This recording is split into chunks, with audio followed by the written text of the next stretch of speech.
The Four Ancient Books of Wales. By William F. Skene. Introduction. How do you find this book? Any thoughts about the book or the author? Any suggestion for improvement? Please take a moment to share your thoughts in a comment. If you like it, share it with your friends who might enjoy it as well. Subscribe to keep in touch. Visit completeaudiobooks.com for more quality content. The poems contained in the Four Ancient Books of Wales. The dissolution of the religious houses in Wales in the reign of Henry VIII, and the dispersion of their libraries, led to many Welsh MSS, which had been preserved in them, passing into the hands of private individuals, and collections of Welsh misses soon began to be formed by persons who took an interest in the history and literature of their country. The principal collectors in North Wales were Mr. Jones of Gellie Lyvdy, whose collection was formed between the years 1590 and 1630, and Mr. Robert Vaughan of Hengert, author of a work termed British Antiquities Revived, published in 1662, who died at Hengert 4 years after, in 1666.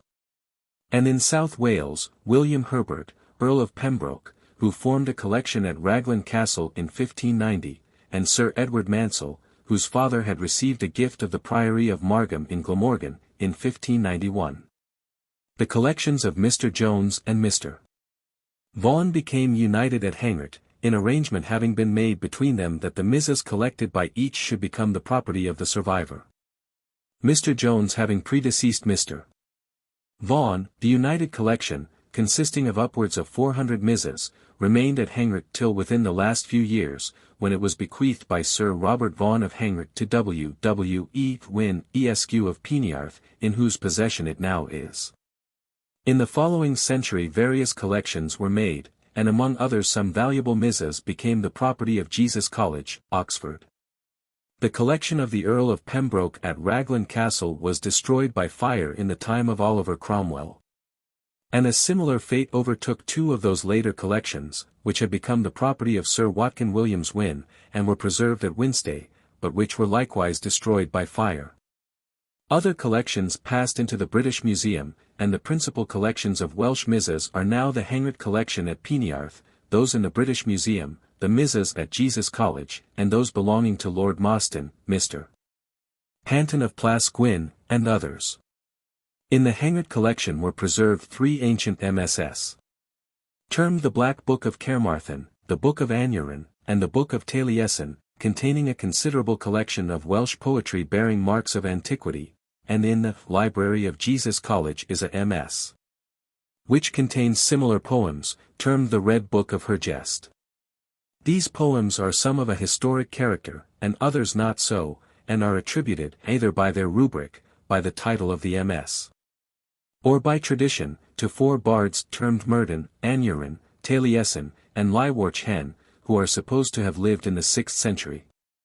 2 of these MSS are still in the Hengert collection, and of one of them we know the history.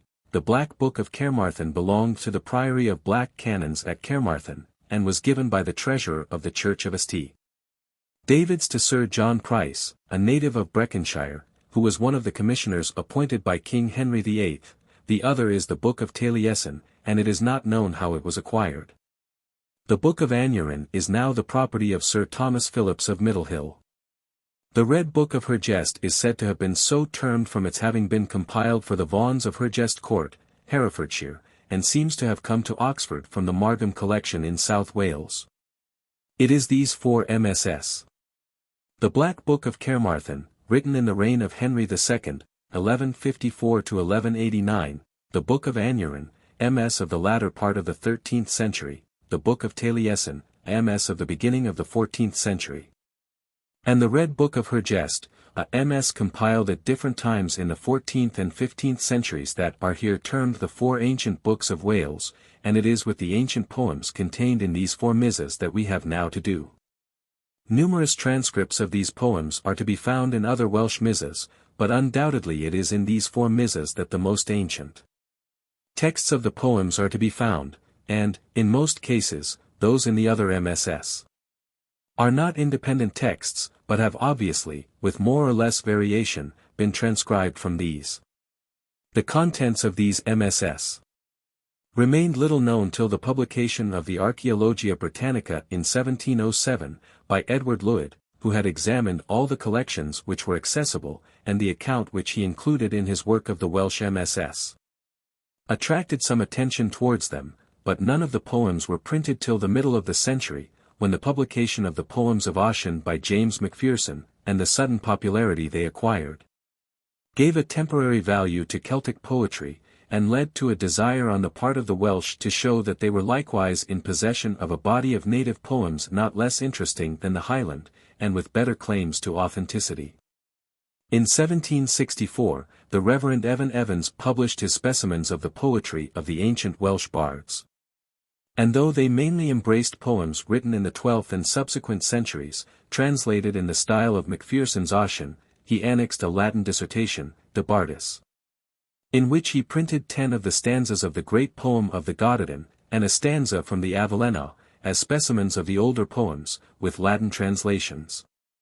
He was followed by Edward Jones, who, in his musical and poetical relies of the Welsh bards, published in 1784, printed a part of the Gododin, 3 of the poems of Taliesin viz. The Battle of Argoed Wyfain, the Battle of Gwenistrad, and the Mead Song, one of the poems of Llywarch Hen, with metrical translations, and part of the Avellaneda, with a more literal prose translation by Mr. Edward Williams. He was likewise assisted in his work by Drive W. Owen, afterwards Dr. Owen Pugh, who, a few years afterwards, published 5 of the poems of Taliesin in the Gentleman's Magazine for the years 1789 and 1790, being the Ode to Gwalog, the Death Song of Owen, the Battle of Dyffryn and Geraint, the Battle of Gwenistrad, and the Gorchin Sinvalin, with English translations. These translations, however, were too diffuse and too much tainted by a desire to give the passages a mystic meaning, to convey a fair idea of the real nature of the poems. In 1792, Dr.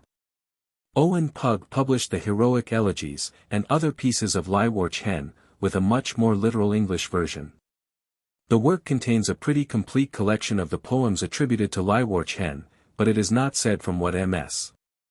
The text was printed, while the notes contain collations with the Black Book of Carmarthen and the Red Book of Hergest. 1.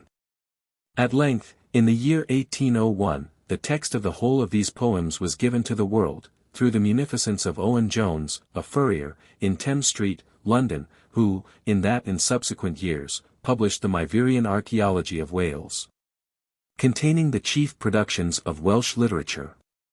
He was assisted by Mr. Edward Williams of Glamorgan and Dr. Owen Pugh, but though the text of almost all of these poems is given, it is not said from what particular MSS they were printed, and no materials are afforded for discriminating between what are probably old and what are spurious. The text is unaccompanied by translations. If the publication of the Poems of Ossian thus drew attention to these ancient Welsh poems, the controversy which followed on the poems drew forth an able vindication of the genuine character of the latter. Sharon Turner, in his History of the Anglo-Saxons, the first edition of which appeared in 1799, founded upon some of these poems as historical documents. He quoted the Death Song of Geraint as containing the account of a real battle at Longporth, or Portsmouth, between Cerdic, the founder of the Kingdom of Weser, and the Britons. He referred to the poems of Taliesin on the battles of Argoed Wyfain and Gwenistrad as real history, and he considered the great poem of the Gododin by Aneirin as describing a real war between the Britons and the Angles of Ida's kingdom. This drew upon him the criticism of the 2 chief opponents of the claims of Ossian viz. John Pinkerton and Malcolm Lang, who declared that these Welsh poems were equally unworthy of credit. In consequence of this attack, Turner published, in 1803, his vindication of the genuineness of the ancient British poems of Aneirin, Taliesin, Llywarch Hen, and Myrddin. In this elaborate essay he endeavored to demonstrate 2 propositions: first, that these 4 bards were real men, and actually lived in the 6th century. And, secondly, that, with some exceptions, the poems attributed to them are their genuine works. He dealt, however, with the historical poems alone as sufficient for his purpose, and did not enter into any critical analysis of the poems as a whole. This vindication was, in the main, considered to be conclusive as to the poems being the genuine works of the bards whose name they bore. And it appeared to be now generally accepted as a fact, that a body of genuine poetry, of the 6th century, existed in the Welsh language which threw light upon the history of that century. A new view was, however, soon taken of their real meaning, and some years after, the Rev. Edward Davies brought out, in his work called The Mythology of the British Druids, published in 1809, his theory that there was handed down in these poems a system of mythology which had been the religion of the Druids in the pagan period, and was still professed in secret by the bards, their genuine successors. The Gododin, he endeavored to show by an elaborate translation, related to the traditionary history of the massacre of the Britons by the Saxons at Stonehenge, called the Plot of the Long Knives. And he appended to his work a number of the poems of Taliesin, with translations to show the mystic meaning which pervaded them. This theory was still further elaborated by the Honourable Algernon Herbert, in 2 works published anonymously, Britannia after the Romans, in 1836, and the Neo-Druidic Heresy, in 1838. He took the same view with regard to the meaning of the Gododin. And he combined with much ingenious and wild speculation regarding the post-Roman history of Britain, the theory that a lurking adherence to the old paganism of the Druids had caused a schism in the British Church, and that the bards, under the name of Christians and the guise of Christian nomenclature, professed in secret a paganism as an esoteric cult, which he denominated the Neo-Druidic heresy, and which he maintained was obscurely hinted at in the poems of Taliesin. It would probably be difficult to find a stranger specimen of perverted ingenuity and misplaced learning than is contained in the works of Davies and Herbert. But the urgency with which they maintained their views, and the disguise under which the poems appeared in their so-called translations, certainly produced an impression that the poems of Taliesin did contain a mystic philosophy, while, at the same time, the Gododin of Aneirin and the poems of Llywelyn Hen were generally recognized as genuine historical documents commemorating real historical events. The Rev.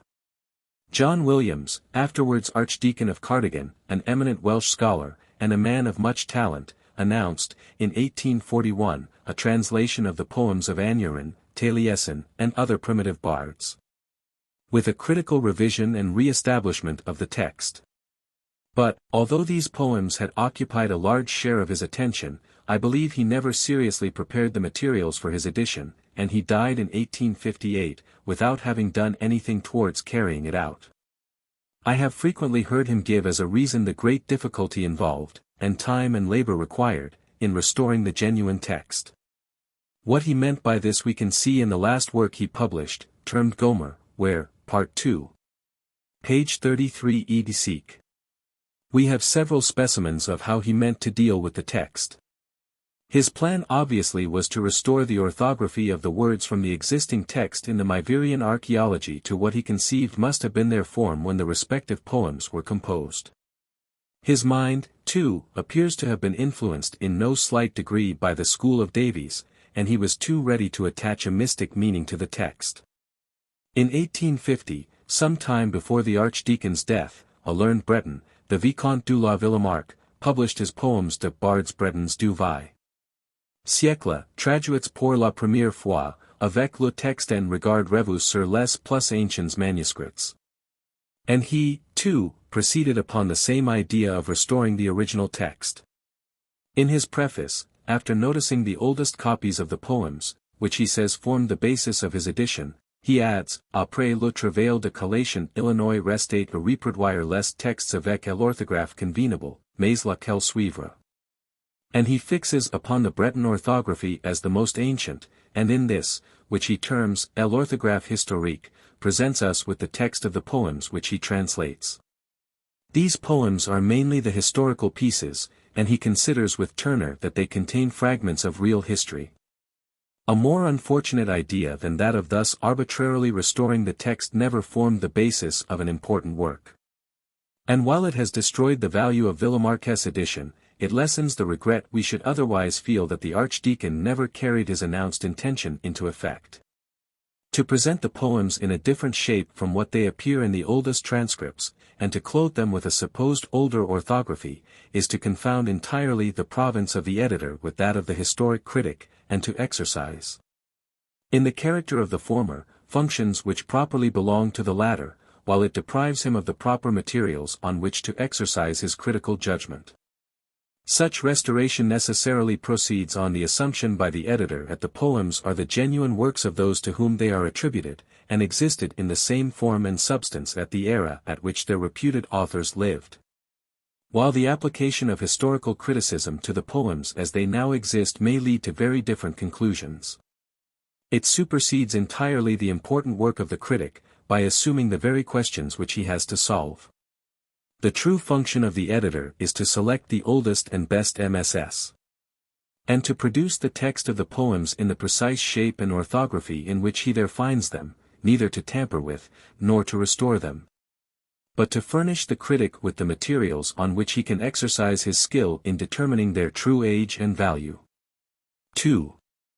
These remarks have likewise some bearing upon two very remarkable works which have inaugurated a new school of criticism of these poems, and subjected their claims to tests which they had not hitherto undergone. These two works are first, The Literature of the Cymry, by Thomas Stephens, published in 1849, and, secondly, Taliesin, or the Bards and Druids of Britain, by D. W. Nash, published in 1858. The main object of Mr. Stephens' work is to treat of the language and literature of the 12th and two succeeding centuries. But it embraces likewise the poems attributed to the bards of the 6th century, in so far as he maintains that they are falsely so attributed, and are really the works of later bards. Mr. Stephens' work is written with much ability, and is, in fact, the first real attempt to subject these poems to anything like a critical analysis. He opens one of his chapters, to which he has put the title, Poems, fictitiously attributed to Merddin, Taliesin, Aneirin, Llywelyn, Mugent, and Guledig, with the following sentence, Reader, be attentive to what I am about to write, and keep a watchful eye upon the sentences as they rise before you, for the daring spirit of modern criticism is about to lay violent hands upon the old household furniture of venerable tradition. And he certainly fulfills this promise, for he maintains that, with some exceptions, these poems contain allusions, and breathe forth a spirit and sentiment, which demonstrate that they were composed subsequent to the 12th century. And he endeavors to indicate their real authors. Of the poems attributed to Aneirin he appears to admit the Gododin to be genuine. He considers the whole of the poems attributed to Merddin, including even the Avallenna which Turner maintained to be genuine to be spurious, and the work of later bards, and endeavors to point out their real authors, hesitatingly in the text, but more decidedly in the title to one of his chapters, where he has, the Avallenna and Hoyana, composed by Prydyddy Mach. The Gordida, composed by Gruffydd ab Hir Nad Coch, and of 77 poems attributed to Taliesin, he admits only 12 to be historical and as old as the 6th century. His admission that some of these poems are as old as the 6th century of course neutralizes any argument drawn from their orthography and grammatical or poetical structure. Unless he can show that the poems he maintains to be spurious differ materially in that respect from those he admits to be genuine. And his attempt to indicate their real authors breaks down in so far as the Avallenna and Hoyana, and other poems contained in the Black Book of Carmarthen, are concerned, for the poems in that MS must have been already transcribed in the 12th century, and Prydyddy Mach belongs to the succeeding century. So far as he shows that several of these poems contain direct allusions to events which occurred after the period when they are said to be composed, his criticism is successful, and may be received as well-founded. But in his attempt to show that allusions, hitherto supposed to apply to events contemporaneous with the alleged date of the poem, were really intended to describe later events which is, in fact, the main feature of his criticism, he is not equally successful. His reasoning appears to me to be quite inconclusive, the resemblances faint and uncertain, and the argument carries no conviction to the mind. For instance, in the poem attributed to Taliesin, termed Cyrd Wide Vabe Llyr, where the lines occur. A battle against the Lord of Fame in the Dales of Hafren. Against Brochwell Powys. He loved my song. It is a fair and legitimate inference that it could not have been composed prior to the time of Brochmael, who is mentioned by Bede as having been at the Battle of Caerleon, the true date of which is 613. But when the following lines occur in a subsequent part of the same poem: three races, wrathful, of right qualities, Gwyddyl, and Brython, and Romani, create war and tumult. It is not satisfactory to be told that they refer to the ecclesiastic dispute between Giraldus and King John respecting the see of St. David's. It is therefore not without reason that the reader is exhorted to keep a watchful eye upon the sentences condemning the poems upon such grounds. Mr. Nash, in his work, deals with the poems attributed to Taliesin only, and in the main he follows up the criticisms of Stephens. He goes, however, a step beyond him, as, without directly asserting it, he implies that none of the poems are older than the 12th century, if he does not really assert that no earlier date can be assigned to them than the date of the oldest MS. in which they are found. Of the historical poems he sums up his criticism thus, without, therefore, venturing to decide that these songs to Urien were not rewritten in the 12th century, from materials originally of the date of the 6th. And that there are no poetical remains in the Welsh language older than the 12th century, we may nevertheless assert that the common assumption of such remains of the date of the 6th century has been made upon very unsatisfactory grounds. And without a sufficiently careful examination of the evidence on which such assumption should be founded. Writers who claim for productions actually existing only in MSS. Of the 12th all origin in the 6th century, are called upon to demonstrate the links of evidence, either internal or external, which bridge over this great intervening period of at least 500 years. This external evidence is altogether wanting, and the internal evidence, even of the so-called historical poems themselves, is, in some instances at least, opposed to their claims to an origin in the 6th century. What he calls the mythological poems he entirely rejects, and appears to place them even in a much later age than Stephens has done. While Mr. Nash's work must be admitted to be written with much ability, certainly the merit of candor cannot equally be attributed to it. It is less an attempt to subject the poems to a fair and just criticism than simply a very clever piece of special pleading, in which, like all special pleading, he proceeds to demonstrate a foregone conclusion by the usual partial and one-sided view of the facts, assuming whatever appears to make for his argument, and ignoring what seems to oppose it. While he makes conjectural alterations of the text when it suits his purpose, and the real sense of the poems which form the subject of his criticism is disguised under a version which he terms a translation, but which affords anything but a faithful or candid representation of their contents. I consider that the true value of these poems is a problem which has still to be solved. Are we to attach any real historical value to them, or are we to set them aside at once as worthless for all historical purposes, and as merely curious specimens of the nonsensical rhapsodies and perverted taste of a later age? Whether these poems are the genuine works of the bards whose names they bear, or whether they are the production of a later age, I do not believe that they contain any such system of Druidism, or Neo-Druidism, as Davies, Herbert, and others attempt to find in them. Nor do I think that their authors wrote, and the compilers of these ancient misas took the pains to transcribe, century after century, what was a mere farrago of nonsense, and of no historical or literary value. I think that these poems have a meaning, and that, both in connection with the history and the literature of Wales, that meaning is worth finding out.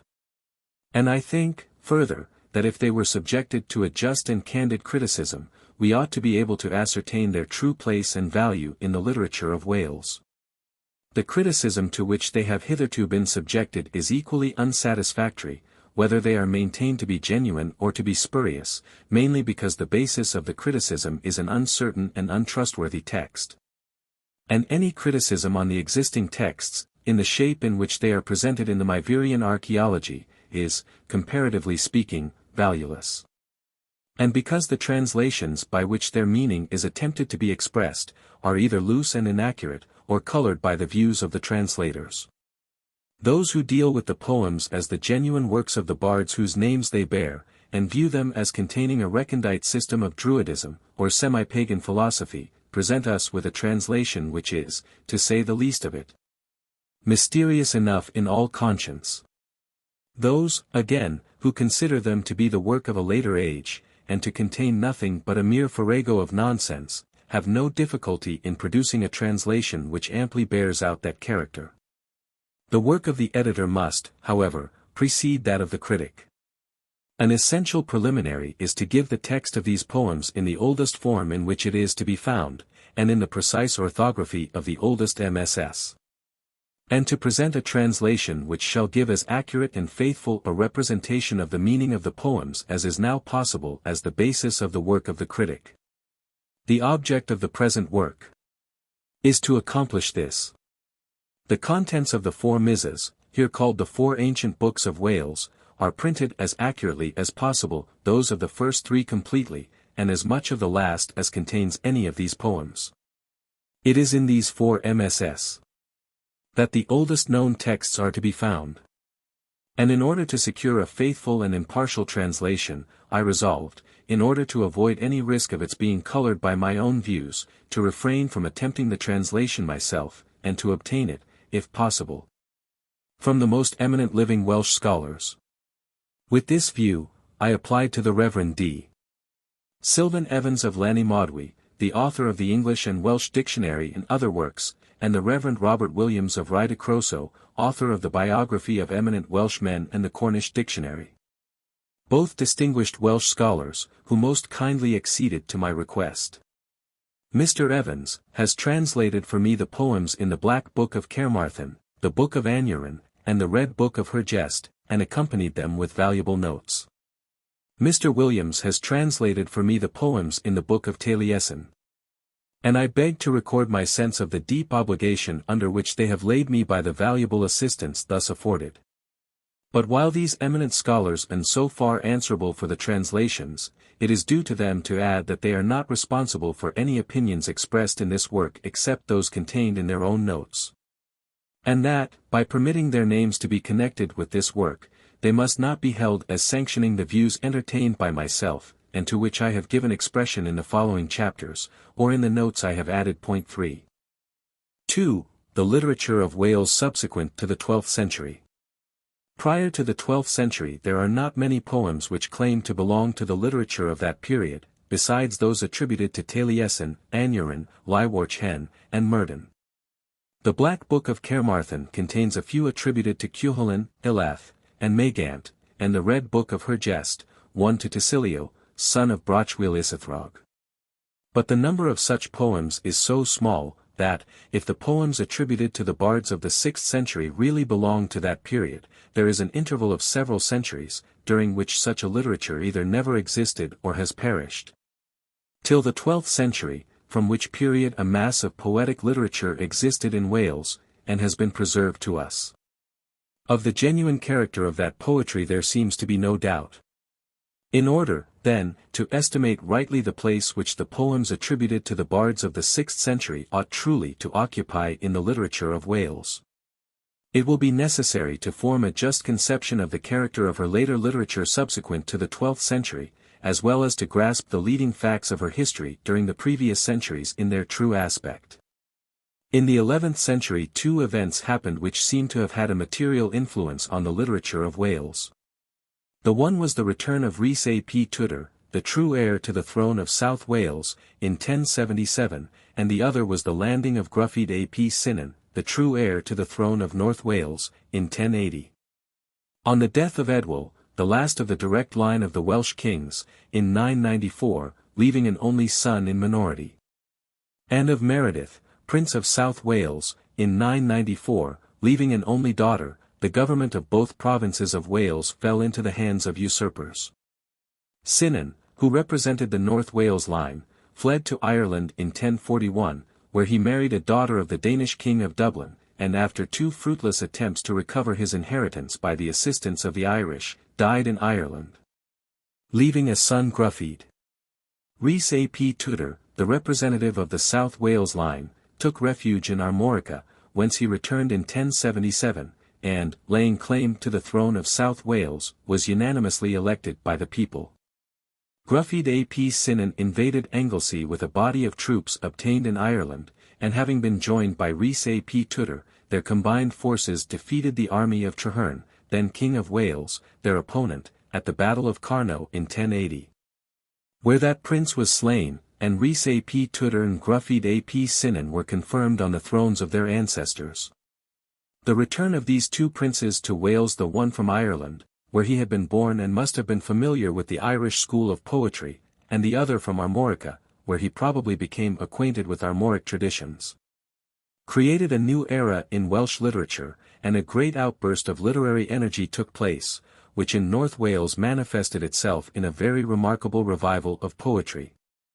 While in South Wales it took more the shape of prose literature between 1080 and 1400, Stephens enumerates no fewer than 79 bards, many of whose works are preserved, and the Red Book of Hergest concludes with a body of poetry transcribed apparently by Lewis Glyn Cothai, and attributed to bards, 45 in number, who lived in a period ranging from 1100 to 1450. One of the earliest of these bards was Cyndal, commonly called Prydydd Mar, or the Great Bard. He was bard to Madag ap Meredith, Prince of Powys, who died in 1159, and two elegies on his death, by Cyndal, are contained in the Black Book of Carmarthen.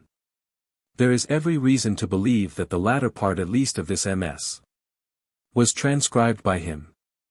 The influence produced upon Welsh literature by the return of Rhys ap Tudor to South Wales was of a different description. And it is probably from this period that the introduction into Wales of Armoric traditions may be dated. The appearance of the History of the Britons, by Geoffrey of Monmouth, was the first open manifestation of it. This work, which is written in Latin, at once attained great popularity, and made the fabulous history which it contained, with the romantic tales of Uther Pendragon, and Arthur with his Round Table, familiar to the whole world. There is prefixed to this history an epistle dedicatory to Robert, Earl of Gloucester, son of Henry I. It must therefore have been compiled prior to his death in 1147. In this epistle he states that Walter, Archdeacon of Oxford, a man of great eloquence and learned in foreign histories, gave him a very ancient book in the British tongue, Quondam Britannicae Sermonis Librum Vitistissimum, giving an account of the kings of Britain from Brutus to Cadwallader, and that he had, at the Archdeacon's request, translated it into Latin. And he concludes his history by committing to his contemporary, Caradoc of Llancarvan, the history of the subsequent kings in Wales, as he does that of the kings of the Saxons to William of Malmesbury and Henry of Huntingdon, whom he advises to be silent concerning the kings of the Britons, since they have not the book written in the British tongue, Librum Britannicae Sermonis, which Walter, Archdeacon of Oxford, brought out of Brittany, Britannia, and which being a true history, he has thus taken care to translate. William of Malmesbury's history is likewise dedicated to Robert, Earl of Gloucester, and is brought down to the 28th year of Henry I, or 1125, in which year it appears to have been written. Henry of Huntingdon's history of the English is dedicated to Alexander, Bishop of Lincoln, and the first part terminates with the death of Henry I in 1135, in which year it appears to have been written. Geoffrey must therefore have finished his translation, if his account be true, or compiled his work, if it is original, before these dates. But as in his epistle dedicatory he invites his patron to correct his work, so as to make it more polished, it is possible that there may have been additions prior to the one finally given forth as the completed work, which this epistle and postscript accompanied. That there was such a person as Walter, Archdeacon of Oxford, seems now admitted. But whether the talc of the Welsh book, brought from Brittany and translated into Latin, is a reality or one of those fictions occasionally prefixed to original works, is a question of very great difficulty. And it will be necessary to inquire whether any light is thrown upon it by the Welsh versions termed Brut y Brenhinod, or the History of the Kings. Two of these versions are printed in the Myverian Archaeology. The second is obviously a translation from the Latin edition, as we now have it, to which it closely adheres, and is there termed Brut Geoffrey ap Arthur. The first is said to be taken from the Red Book of Hergest. The narrative is shorter and simpler, the epistle dedicatory is not prefixed to it, and it contains at the end of it this postscript: I, Walter, Archdeacon of Oxford, did turn this book out of Welsh, Cymric, into Latin. And in my old age I turned it a second time out of Latin into Welsh.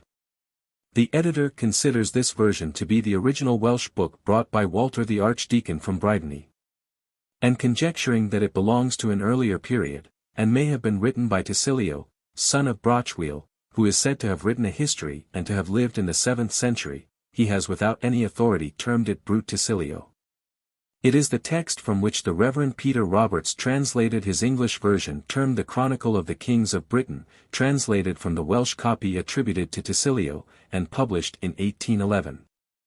Now, though the text of the so-called Brut Tysilio is distinctly stated both by the editor of the Myvyrian Archaeology and by Roberts to be taken from the Red Book of Hergest, no such text is to be found there. The text of the Brut y Brenhinod in the Red Book is the same as the second version termed Brut G. A. P. Arthur. There are 2 later MSS. In the Library of Jesus College, containing a text similar to that of the Brut Tysilio, and from which it was probably taken. They are exactly alike, but the one bears to have belonged to David Powell of Aberystwyth in 1610, and is a MS. of that period, and the other to have been written by Hugh Jones, keeper of the Ashmolean Museum, in 1695, and seems to be a copy of it. Another copy is said to be preserved in the library at Downing in North Wales, having this note attached to it: Walter, Archdeacon of Oxford, translated this part of the Chronicle from Latin into Welsh. And Edward Kiffin copied it for John Trevor of Trevelyan, A.D. 1577, and a copy is likewise contained in the Book of Basingwork, the property of Thomas T. Griffith, Esq., Wrexham, which appears to be in the handwriting of Gutton Owain and to have been written in 1461. This is the oldest known transcript of this version of the Brut. In the British Museum, MS Cott, Cleep. B.V., there is a copy of the Brut which differs from this, but approaches more nearly to it than to the Brut G. A. P. Arthur. It has been written about the end of the 13th century, and it has the epistle dedicatory, in which the book given by Walter is termed Llyvyr Cymric. But in the postscript it is stated that the Cymric book which Walter gave him had been translated by him from Latin into Cymric, and again by Geoffrey from Cymric into Latin. The text in the Red Book is, as I mentioned, closely allied to Geoffrey's Latin version, but there is no epistle dedicatory, and the postscript here again varies from the others. It states that the book Walter had was a Breton book, Llyfrbrvtvn, which he translated from Breton into Cymric, O Britannic yg Cymraec, and which Geoffrey translated into Latin. The only other MSS which have been accessible to me are those at Hengert. There are several copies, some complete and some imperfect, but only one that has the postscript. It is the same text, or nearly so, as that in the Red Book, but varies in the postscript. It states Walter's book to have been a Cymric book, which he translated from Cymric to Latin, and which Geoffrey likewise translated from Cymric to Latin, and again from Latin to Cymric. There are thus 3 different Welsh texts, one represented by the first text in the Myvyrian Archaeology, by the 2 late copies in Jesus College, the Downing MS, and the Book of Basingwork, a second by the Cottonian MS in the British Museum. And a third by the second text in the Myvyrian Archaeology, by the text in the Red Book of Hergest and the Hengert MS, but all differ in the account given of the original MS. By one it is said to have been Latin, by another Cymric, and by a third Breton. So far we may extricate some facts. All the Mrs. of the first text agree that it was a translation by Walter the Archdeacon from Latin to Welsh. On the authority of the Hengert MS, we may pronounce the third to be a translation into Welsh, by Geoffrey of Monmouth, of his Latin edition. The second text probably represents an intermediate stage of the work. All seem to imply that Walter's book was at all events in Latin before it reached Geoffrey. But whether the original was in Breton, in Cymric, or in Latin, or whether there ever was an original, there is certainly no text, either in Welsh or in Latin, which now represents it. And all of these texts must be placed in the first part of the 12th century. The Mrs. containing the Welsh versions usually have a translation into Welsh of the History of Troy, by Dares Phrygius, prefixed to it. Those which represent the first and second texts have a chronicle termed Brut y Season, annexed to it, which is expressly said by the Cotton MS to be the work of Caradoc of Llancarvan, and gives a chronicle of events in the history of Wales, interspersed with notices of the Saxon history. But the text in the Red Book is followed by a chronicle containing the Welsh events only, and to which, in a later hand, the title Brut y Tywysogion has been attached. The Red Book of Hergest likewise contains the text of several prose tales and romances connected with the early history of Wales. They are 11 in number, and have been published, with an English translation, by Lady Charlotte Guest, in 1849, under the title of the Mabinogion, from the Llyfr Coch o Hergest, and other ancient Welsh manuscripts, with an English translation and notes. It is justly remarked in the preface of this collection that some have the character of chivalric romances, and others bear the impress of a far higher antiquity, both as regards the manners they depict and the style of language in which they are composed. So greatly do these Mabinogion differ in character, that they may be considered as forming two distinct classes, one of which generally celebrates heroes of the Arthurian cycle, while the other refers to persons and events of an earlier period. And it is not difficult to assign each tale to one or other of these two classes. To the older class belong the tale of Pwyll, Prince of Dyfed, the tale of Branwen, daughter of Llyr, the tale of Manawyddan, the son of Llyr, the tale of Math, son of Mathenwy, the contention of Lud and Leafleys, the story of Cilhwch and Olwen, the dream of Rhonabwy. To the second class belong the tale of the Lady of the Fountain, the story of Peredur, son of Evroc, the story of Geraint, son of Urban, the dream of Max and Guledig. Though the whole of these tales have been published under the title of Mabinogion, that name is applied in the Red Book solely to the first four, which form, in fact, one romance. The name of Arthur only occurs in the last two of this class, and it is in his earliest aspect. They are probably older than the Bruts, as the substance of the tale called the contention of Lud and Leafleys occurs in the earliest form of the Brut, and is omitted in the later. The tales included in the second class certainly belong to the full-blown Arthurian romance. As early as the date of the Black Book of Carmarthen, some of the Welsh traditions appear under the form of short triads, and that MS contains a fragment of what were probably the earliest the triads of the horses. AMS. In the Hengert collection, which has apparently been written as far back as the year 1300, contains two sets of triads, one termed Trioed Arbenic Chief or Excellent Triads which are religious, and another, called Trioed Arthur Acgwir Triads of Arthur and his warriors. And in the Red Book of Hergest are two sets of triads, one called Trioed Ynys Brydain, or Triads of the Island of Britain, which contain these triads of Arthur, with many others, and the other an enlarged edition of the Triads of the Horses. They are both published in the Myvyrian Archaeology, Volume 2, page 1, and to these may be added the Bonhead y Saint, or genealogies of the saints, which are usually found along with them. Such is a sketch of the literature of Wales subsequent to the 12th century, of which we know something of the history. But a branch of its literature still remains to be noticed which has exercised a powerful influence upon the history of the country, the true source and history of which, however, is wrapped in obscurity and encompassed with doubt. One of the editors of the Myvyrian Archaeology, and a chief contributor of its contents, was Edward Williams, of Flimstone in Glamorgan. He maintained that there had existed at an early period, when bardism flourished as an institution of the country, for chairs or schools of bards. And that one of these chairs still remained the chair of Glamorgan, of which he was himself the Bardic president, and he adopted the Bardic title of Iolo Morganwg. He declared that the succession of bards and Bardic presidents could be traced back to 1300, that the traditions of bardism had been handed down by them in the chair of Glamorgan. That Llywelyn Llawn, who was Bardic president in 1580, and died in 1616, had reduced this system to writing under the title of the Book of Bardism, or the Druidism of the Bards of the Isle of Britain, which he professed to have compiled from old books in the collection of MSS. At Raglan Castle, Iolo Morganwg published, in 1794, his poems, lyric and pastoral, in which he gave to the world some account of this system, and a work which he had prepared for the press, termed Cyfrynach Beard Ynys Prydain, in the Welsh language and from the MS. of Llywelyn Llawn, was published after his death by his son in 1829.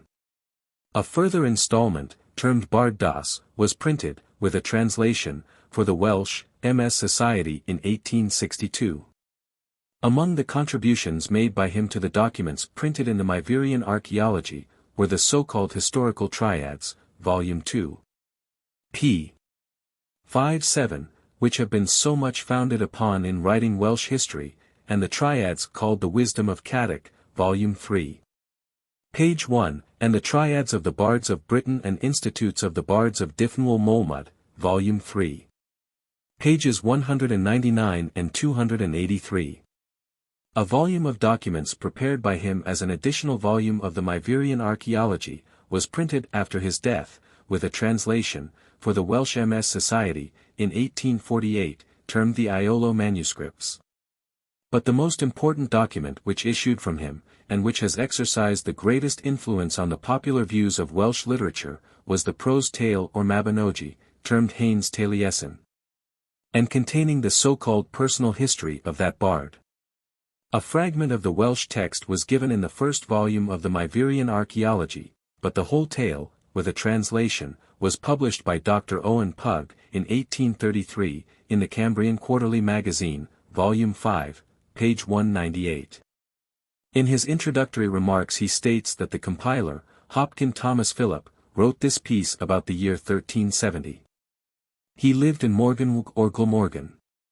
The same tale was published by Lady Charlotte Guest in 1849, in the third volume of her Mabinogion, and she states that her copy was made up from two fragments, the one contained in a MS. of the Library of the Welsh School in London, written in a modern hand, and dated in 1758, the other from a MS belonging to Iolo Morganwg. The fragment in the Welsh School Library was probably that printed in the Myvyrian Archaeology, and the MS. belonging to Iolo Morganwg, that used by Dr. Owen Pugh, as the latter states in his introductory remarks, of the narrative part but one version exists. Iolo Morganwg himself states that the romance entitled Haines Taliesin I.E.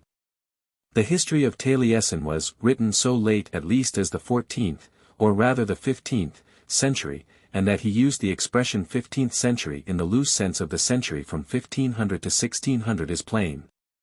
As he likewise states that Hopkin Thomas Philip flourished about 1560.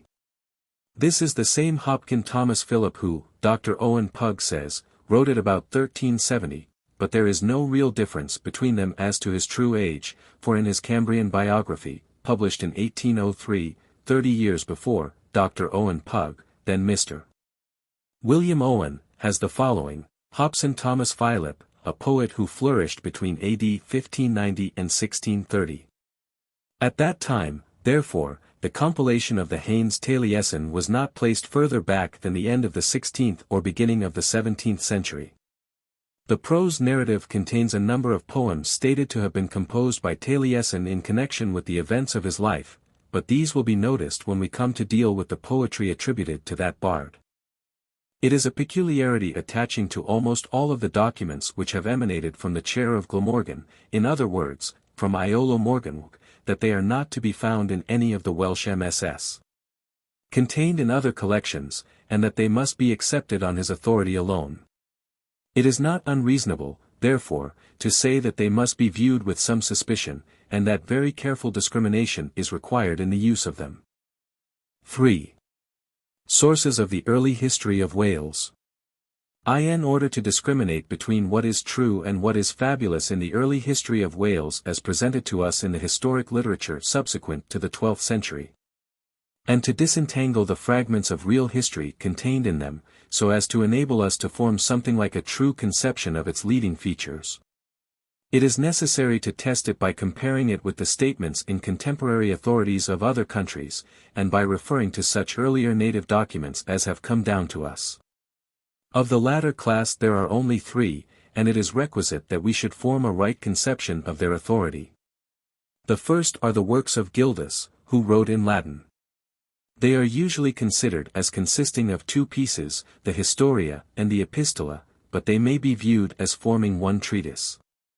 Questions have been raised upon the lives of Gildas, as to whether there was one or two persons of the name an earlier and a later. But, viewing the question in its literary aspect, it is of little consequence, for the treatise is evidently the work of one man, and there is evidence in the work itself of his date.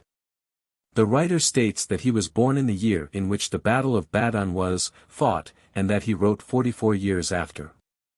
For according to the oldest Welsh annals, the Battle of Badon was fought in the year 516, which would place the composition of the treatise in the year 560, and the Irish annals record the death of Gildas in 570, 10 years after. Only 3 MSS of Gildas are known to have existed, and the oldest of these has since perished. It was in the Cottonian Library, VIII. 6, but fortunately the text of Jocelyn's edition of Gildas in 1568 was printed from it, and, according to Mr. Petrie, so correctly that it may be taken as representing it. 5 The other two Missas are in the public library at Cambridge, DD, I. 17 and FF, I.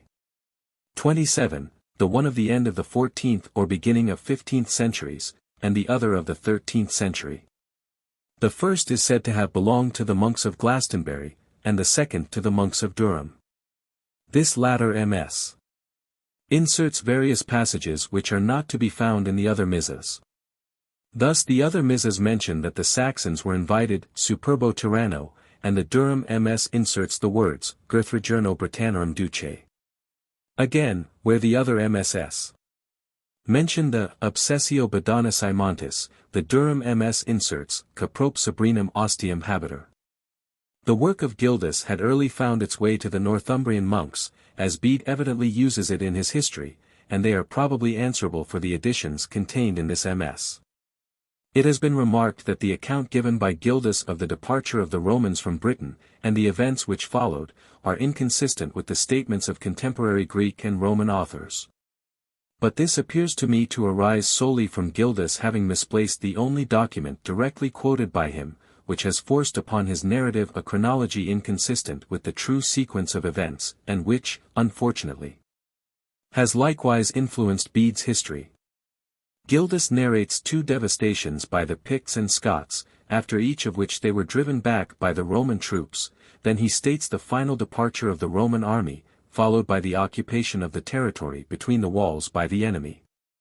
When he quotes this document, which purports to be a letter by the Britons, addressed, Actio Terconsuli, imploring assistance against the Barbari, who drive them to the sea, while the sea throws them back on the Barbari. He understands by these, Barbari, the Picts and Scots, and places after this latter the invitation to the Saxons, who first drive back the Picts and then unite with them to subjugate the Britons. Now the exact date when this letter must have been written can be at once ascertained, for Aetius was consul for the 3rd time in 446, and the dates of the other events have been fixed in accordance with this. But while this post dates these events when compared with the other authorities, the sequence is the same, with the single exception of the place occupied by this letter. We know from Zosimus that the Roman army really left finally in 409. We see, from Constantius' Life of St. Germanius, that the Saxons had already, in alliance with the Picts, attacked the Britons in 429. And Prosper, a contemporary authority, tells us that in 441, Britanniae usque ad hoc tempus various cladibus evenitibus gladi, inditionum Saxonum rediguntur. It is impossible to mistake this language. The Saxons must have completed their conquest 6 years before the letter was written, and it follows that the Barbari, to which it refers, must have meant the Saxons. And that it was an appeal to the Romans to assist them against the Saxon invaders. The language of the letter, too, which seems exaggerated and inapplicable to the incursions of the Picts and Scots from the north, is much more natural if directed against the steady and permanent encroachment of the Saxons from the east. Take the letter from its present place, and place it after the narrative of the Saxons turning against the Britons and attacking them, and the order of events at once harmonizes with the other authorities. While the necessity for post-dating them in Gildas no longer exists. It was no doubt his misapprehending the meaning of this document, and misplacing it, which led to the arrival of the Saxons being supposed to have taken place after it, and to the date of 447, the succeeding year, being affixed to it by Bede. The second document is the work usually termed Nennius History of the Britons, and it is very necessary that we should form a right conception of this work, and a correct estimate of its authority. The Origins, of Isidorus of Seville, who died in 636, and which must have been compiled some considerable time earlier, soon became widely known, and led to works being written in many countries upon their early history, in which the traditions of the people were engrafted upon it. Either in the same century, or the beginning of the next, a work was compiled in Britain, termed Historia Brittonum. The author of it is unknown, but the original work appears to have been written in Welsh and translated into Latin. It seems to have acquired popularity at once, and become the basis upon which numerous editions were made from time to time. The original work appears to have belonged more to the north than to Wales, or at least the latter part of it, as the events of that part are mainly connected with the north.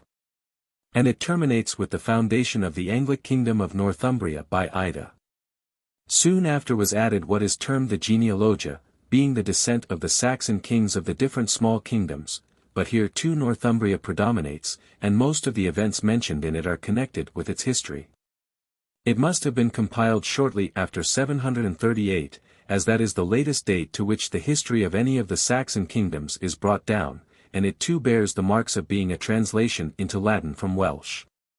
An edition of the Historia seems to have been made in 823, the 4th year of Mervyn Frych, King of Wales, by Mark the Anchorite, when that part at least of the text which contains portions of the life of Germanus, and probably the legend of St.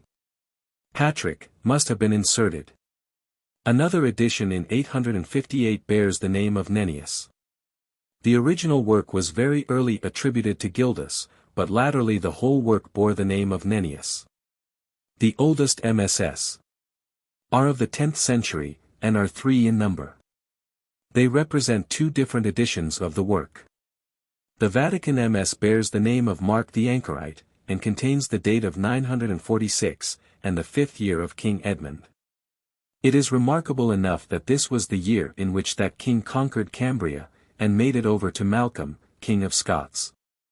It would seem as if this conquest had brought it first under the notice of the Saxons, and this conjecture is further strengthened by the fact that the Paris Mississippi exactly corresponds with this, and that this MS alone, of all the numerous MSS which have come down to us, has the names of the Saxon kings in the Saxon and not in the Welsh form. The MS which represents the other edition is one in the British Museum, Harl. 3856. It contains in it the date of 796, but there are additions to it not found in any other MS, which must have been compiled in the year 977. These are, first, a later chronicle of Welsh events, from the year 444, and though the last event recorded is in 954, that Annie have been written down to 977. The second is a collection of Welsh genealogies, commencing with that of Owen, son of Hywel Dda, King of South Wales, who reigned from 946 to 985, both in the paternal and maternal line. From which we may infer that the writer was connected with South Wales. The chronicle was made the basis of 2 much later chronicles, in which the events are brought down to 1286 and 1288, and the whole have been edited under the name of Annals Cambriae. But the 2 later chronicles have in reality no claim to be incorporated with it, as the differences are not various readings of one text, but later editions. The great value of this chronicle arises from the fact that it was compiled a century and a half before the Brutes were written. And it detracts from that value to add to it later editions taken from chronicles compiled as many years after the Brutes, and which are obviously derived from them. It is also the source from which many of the entries in the Welsh Brut y Season and Brut y Tywysogion have been translated. It is obvious that both the chronicle and the Welsh genealogies were additions intended to illustrate the genealogia attached to the Historia Brittonum, and to bring the Welsh history down to the date of the compiler. The chronicle inserts the events in the genealogia in the very words of the latter. And when the genealogia enumerates 4 Welsh kings as fighting against one of the kings of Bernish-Nisha, the Welsh genealogies give the pedigree of these 4 kings, in the same order. The Historia Brittonum was translated into Irish by Gildas Amon, an Irish Senachie, who died in 1072, and various Irish and Pictish editions were incorporated in the translation. The work, therefore, as it existed prior to the 12th century, may be said to consist of 6 parts. First, the original nucleus of the work termed Historia Brittonum. Second, the genealogia, added soon after 738. Third, the memorabilia. Fourth, the legends of Saint Germanus and of Saint Patrick, added by Mayer in 823, the latter being merely attached to his edition, and incorporated in that of Nennius. Fifth, the Chronicle and the Welsh genealogies, added in 977. And, sixth, the Irish and Pictish editions, by Gildas Amon. 6. The Mizas of Nennius amount to 28 in number, and of the later Mizas several seem to have been connected with Durham. To the monks of Durham many interpolations may be traced very similar to those in Gildas. In some Mizas they are written on the margin, and in others incorporated into the text. Thus, when the Mare Fresicum is mentioned, the Durham commentator adds, Quod inter nos Scotisci est. The result of my study of this work is to place its authority higher than is usually done. And, used with care and with due regard to the alterations made from time to time, I believe it to contain a valuable summary of early tradition, as well as fragments of real history, which are not to be found elsewhere. The third native authority prior to the 12th century is the Ancient Laws and Institutes of Wales. They were published by the Record Commission of England in 1841, and the oldest of them, the Laws of Hywel Dda, are of the 10th century. Such are the native materials upon which, along with the old Roman and Saxon authorities, any attempt to grasp the leading features of the early history of Wales must be based. For, state of the country in the 6th century, and its history prior to AD 560. The state of Wales and the distribution of the Cymric population, between the termination of the Roman dominion and the 6th century, so far as we can gather it from these ancient authorities, does not accord with what we should expect from the ordinary conception of the history of that period, but contrasts in many respects strangely with it. We are accustomed to regard the Cymric population as occupying Britain south of the wall between the Tyne and the Solway. As exposed to the incursions of the Picts and Scots from the country north of the wall, and inviting the Saxons to protect them from their ravages, who in turn take possession of the south of Britain, and drive the native population gradually back till they are confined to the mountainous region of Wales and to Cornwall. We should expect, therefore, to find Wales the stronghold of the Cymry and exclusively occupied by them. The Saxons in the centre of Britain, and the country north of the wall between the Tyne and Solway surrendered to the barbaric tribes of the Picts and Scots. The picture presented to us, when we call first survey the platform of these contending races, is something very different. We find the seaboard of Wales on the west in the occupation of the Gwyddyl or Gael, and the Cymry confined to the eastern part of Wales only, and placed between them and the Saxons. A line drawn from Conway on the north to Swansea on the south would separate the two races of the Gwyddyl and the Cymry, on the west and on the east. In North Wales, the Cymry possessing Powys, with the Gwyddyl in Gwyn and Mona or Anglesey. In South Wales, the Cymry possessing Gwent and Morganwg, with the Gwyddyl in Dyfed, and Brecknock occupied by the mysterious Brychan and his family. On the other hand, from the Dee and the Humber to the Firths of Forth and Clyde, we find the country almost entirely possessed by a Cymric population, where ultimately a powerful Cymric kingdom was formed. But this great spread of the Cymric population to the north not entirely unbroken. On the north of the Solway Firth, between the Nith and Loch Ryan, was Galloway with its Galweedle. In the centre the Great Wood, afterwards forming the forests of Ettrick and Selkirk and the district of Tweedale, extending from the Ettrick to the range of the Pentland Hills, and north of that range, stretching to the River Carron, was the mysterious Manau Gododin with its Brithwr. On the east coast, from the Tyne to the Esk, settlements of Saxons gradually encroaching on the Cymry. A very shrewd and sound writer, the Reverend W.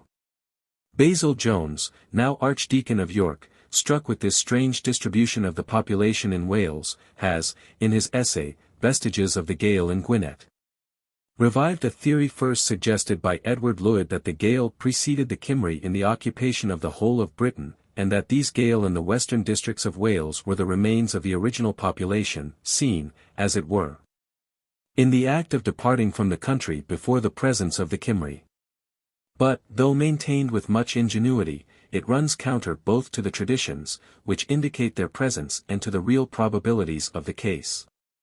Till the year 360 the Roman province extended to the northern wall which crossed the isthmus between the Forth and the Clyde, and the Cymric population was no doubt coextensive. But in that year barbarian tribes broke into the province, which the Roman authors tell us consisted of the Picts, Scots, and Saxons, and, though driven back, renewed their incursions from time to time. The Saxons, of course, made their descents on the east coast, and Gildas tells us that the Picts came ab Aquilone, the Scots' assertion, implying that they came from different directions. While all authorities concur in making Ireland the headquarters of the latter. The Saxons made their descents on the east coast, the Picts from the north, and the Scots from the west. Gildas tells us that the Picts finally occupied the country up to the southern wall pro indigenes, and settled down in the northern regions. And Nennius, in his account of the arrival of the Scots in Ireland, adds 4 settlements of them in Regionibus Britanniae, one of which he expressly says was in Demetia, or South Wales, and terms the people expelled by Cunedda and his sons, Scoti. The Scots, therefore, probably effected a settlement on the west coast of Wales, as they did on that of Scotland. And these foreign settlements in the heart of the Cymric population of Wales and the north seem more probably to have been permanent deposits remaining from the frequent incursions of the so-called barbaric tribes on the Roman province. Then vestiges of an original population. Relieved from the erroneous chronology applied by Bode to the events narrated by Gildas, into which he was led by the false place occupied by the letter to Aetius. The statements of Gildas harmonize perfectly with the facts indicated by contemporary Roman and Greek authors. The barbaric tribes who broke into the province in 360 were driven back by Theodosius in 368, and the province restored to the northern wall. Then follows the usurpation of the title of Imperator by Maximus in 383, who takes the Roman troops over to Gaul. This is succeeded by the first devastatio by the Picts and Scots, when the Britons apply to the Romans for assistance. Stilicho sends a single legion, who drive them back and reconstruct the northern wall. Claudian records the defeat of the barbarian tribes, which he names Picts, Scots, and Saxons, the fortifying the wall, and the return of the legion, which was recalled in 402. Then follows the second devastatio by the Picts and Scots, and the second appeal for assistance, and a larger force is sent, by whom they are again driven back. The Roman troops then elect Marcus, after him Gratian Municeps, and finally Constantine, as Imperator, who likewise passes over to Gaul with the troops in 409, after having repaired the southern wall. Then follows the third devastatio by the Picts and Scots, and Honorius writes to the cities of Britain that they must protect themselves. The Picts settle down in the region north of the wall, the Scots return to Ireland, soon to reappear and again effect settlements on the western seaboard. The Saxons are appealed to for help, but unite with the Picts to attack the Britons, and finally bring the greater part of the country under their subjection in 441, and the Britons vainly appeal to Aetius for assistance in 446. Such is a rapid sketch of the events which brought about the destruction of the Roman province, when the statements of Gildas are brought into harmony with those of the classical writers, and which produced the relative position of the different races presented to us soon after the final departure of the Romans. Passing over the legends connected with Gwydyon, as involving an inquiry into his real period in history, which has no direct bearing upon our immediate object, and would lead us beyond the limits of this sketch. The first event that emerges from the darkness which surrounds the British history at this period, and which influenced the relative position of the different races constituting its population, is the appearance of Cunedda. His retreat from the north, and the expulsion of the Gael from Wales by his descendants. We are told in the Historia Brittonum that the Scots who occupied Dyfed and the neighbouring districts of Gower and Cedgalie, expulsi sunt a Cuneda etia filius aegis.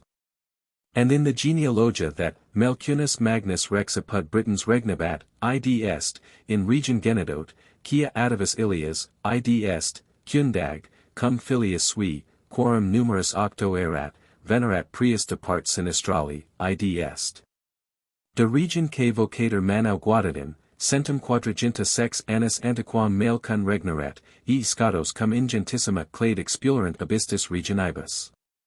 As Maelcun was the first king to reign in Gwynedd after the Scots were driven out, and he was fourth in descent from Cuneda, it is clear that the expression, that they were expelled a Cuneda cum filius aegis, is used somewhat loosely. And that the actual expulsion must have been effected by his descendants. In point of fact, we know from other documents that the real agent in the expulsion of the Scots from Gwynedd was Caswallon Lahir, the great-grandson of Cuneda and father of Maelcun. If 4 generations existed between Cuneda and Maelcun, this interval is well enough expressed by a period of 146 years. But an unfortunate date in the Chronicle of 977 has perplexed the chronology of this period, and led to Cuneda being placed earlier than is necessary. The Chronicle has, under the year 547, Mortalitas Magna in qua pausat Maelcun Rex Genedot. And if Maelcun died in 547, a period of 146 years from the beginning of his reign would take us back to the 4th century, and place Cuneda towards the end of it. But we know from Gildas that Maelcun did not die in 547, as he was alive and rapidly rising to power when Gildas wrote in 560, and the date in the Chronicle seems to be a purely artificial date, produced by adding the period 146 years to the beginning of the century. Gildas mentions that Maglocunus or Maelcun had, some time previously, retired into a monastery, from whence he emerged not long before he wrote, and this is probably the true commencement of his reign. A period of 146 years prior to 560 brings us to 414, and some years before that must be considered the true era of the exodus of Cuneda, with his sons, from Manau Gwydyon. It thus coincides very closely with the period of the occupation of territory between the walls by the Picts on the final withdrawal of the Roman troops in 409. Cuneda is termed in all Welsh documents Guledig, a name derived from the word Guled, a country, and signifying ruler. The same term is applied to Maximus, who is called in Welsh documents, Maxim Guldig. It is therefore equivalent to the title and position of imperator conferred upon him by the troops in Britain. After Maximus, and before the Roman troops left Britain, they elected 3 imperators, the last of whom, Constantine, withdrew the army to Gaul. We know from the Notitia Imperii that the Roman legionary troops were mainly stationed at the Roman wall and on the Saxon shore, to defend the province from inroads of the barbarian tribes. And when the Roman army was finally withdrawn, and Honorius wrote to the cities of Britain that they must defend themselves, the Roman troops were probably replaced by native bodies of warriors. And the functions of the Roman imperator continued in the British Guldig. If this view be correct, the real fact conveyed by Nennius' intimation, that Cuneda had left the regions in the north called Manau Gwydyon 146 years before the reign of Maelcun, is that in 410. On the Picts conquering the land up to the southern wall, the Guldig had withdrawn from the northern to within the southern wall. In the Welsh documents there is also frequent mention of the Gosgord or retinue in connection with the Guldig, which appears to have usually consisted of 300 horse. It was certainly a body of men specially employed in the defense of the borders. As the triads of Arthur and his warriors, a document not subject to the same suspicion as the historical triads mentions the 3 Gosgords of the passes of the island of Britain, and the Gosgord Moor or Gosgord of the Wall, is also mentioned in the poems. It seems to be equivalent to the body of 300 cavalry attached to the Roman legion, 3 times that number, or 900 horse, forming the horse of the auxiliary troops attached to a legion. The next Guldig mentioned is the notice by Gildas, in a part of his narrative that indicates a time somewhat later, that the Britons took arms, Duce Ambrosio Orleano, a man of Roman descent, whose relations had borne the purple. The term Aurelianus is Gildas' equivalent for Guldig, as he afterwards mentions Aurelius Conanus, and both are known in Welsh documents by the names of Emrys Guledig Sin and Guldig. And Ambrosius must have been connected by descent with prior imperators, created by the Roman troops. Gildas then adds that after this, nunc civs, nunc hosts, vincent usque ad annum, obsessiones Badonis Imontis, and the date of this event is fixed by the chronicle attached to Nennius, which places it in the year 516. In which year Gildas was born. The period between the success of Ambrosius and the siege of Badon Hill is filled up in the Historia Brittonum with the account of 12 battles fought by Arthur, of which that of Badon Hill is the last. In the oldest form of the text he is simply termed Arthur, and the title only of Dux Bellorum is given him. It says, Tunc Arthur pugnabat contra Illos, i.e. Saxons, in illis dibus cum regibus Britannorum, sed ipsi Dux erat Bellorum.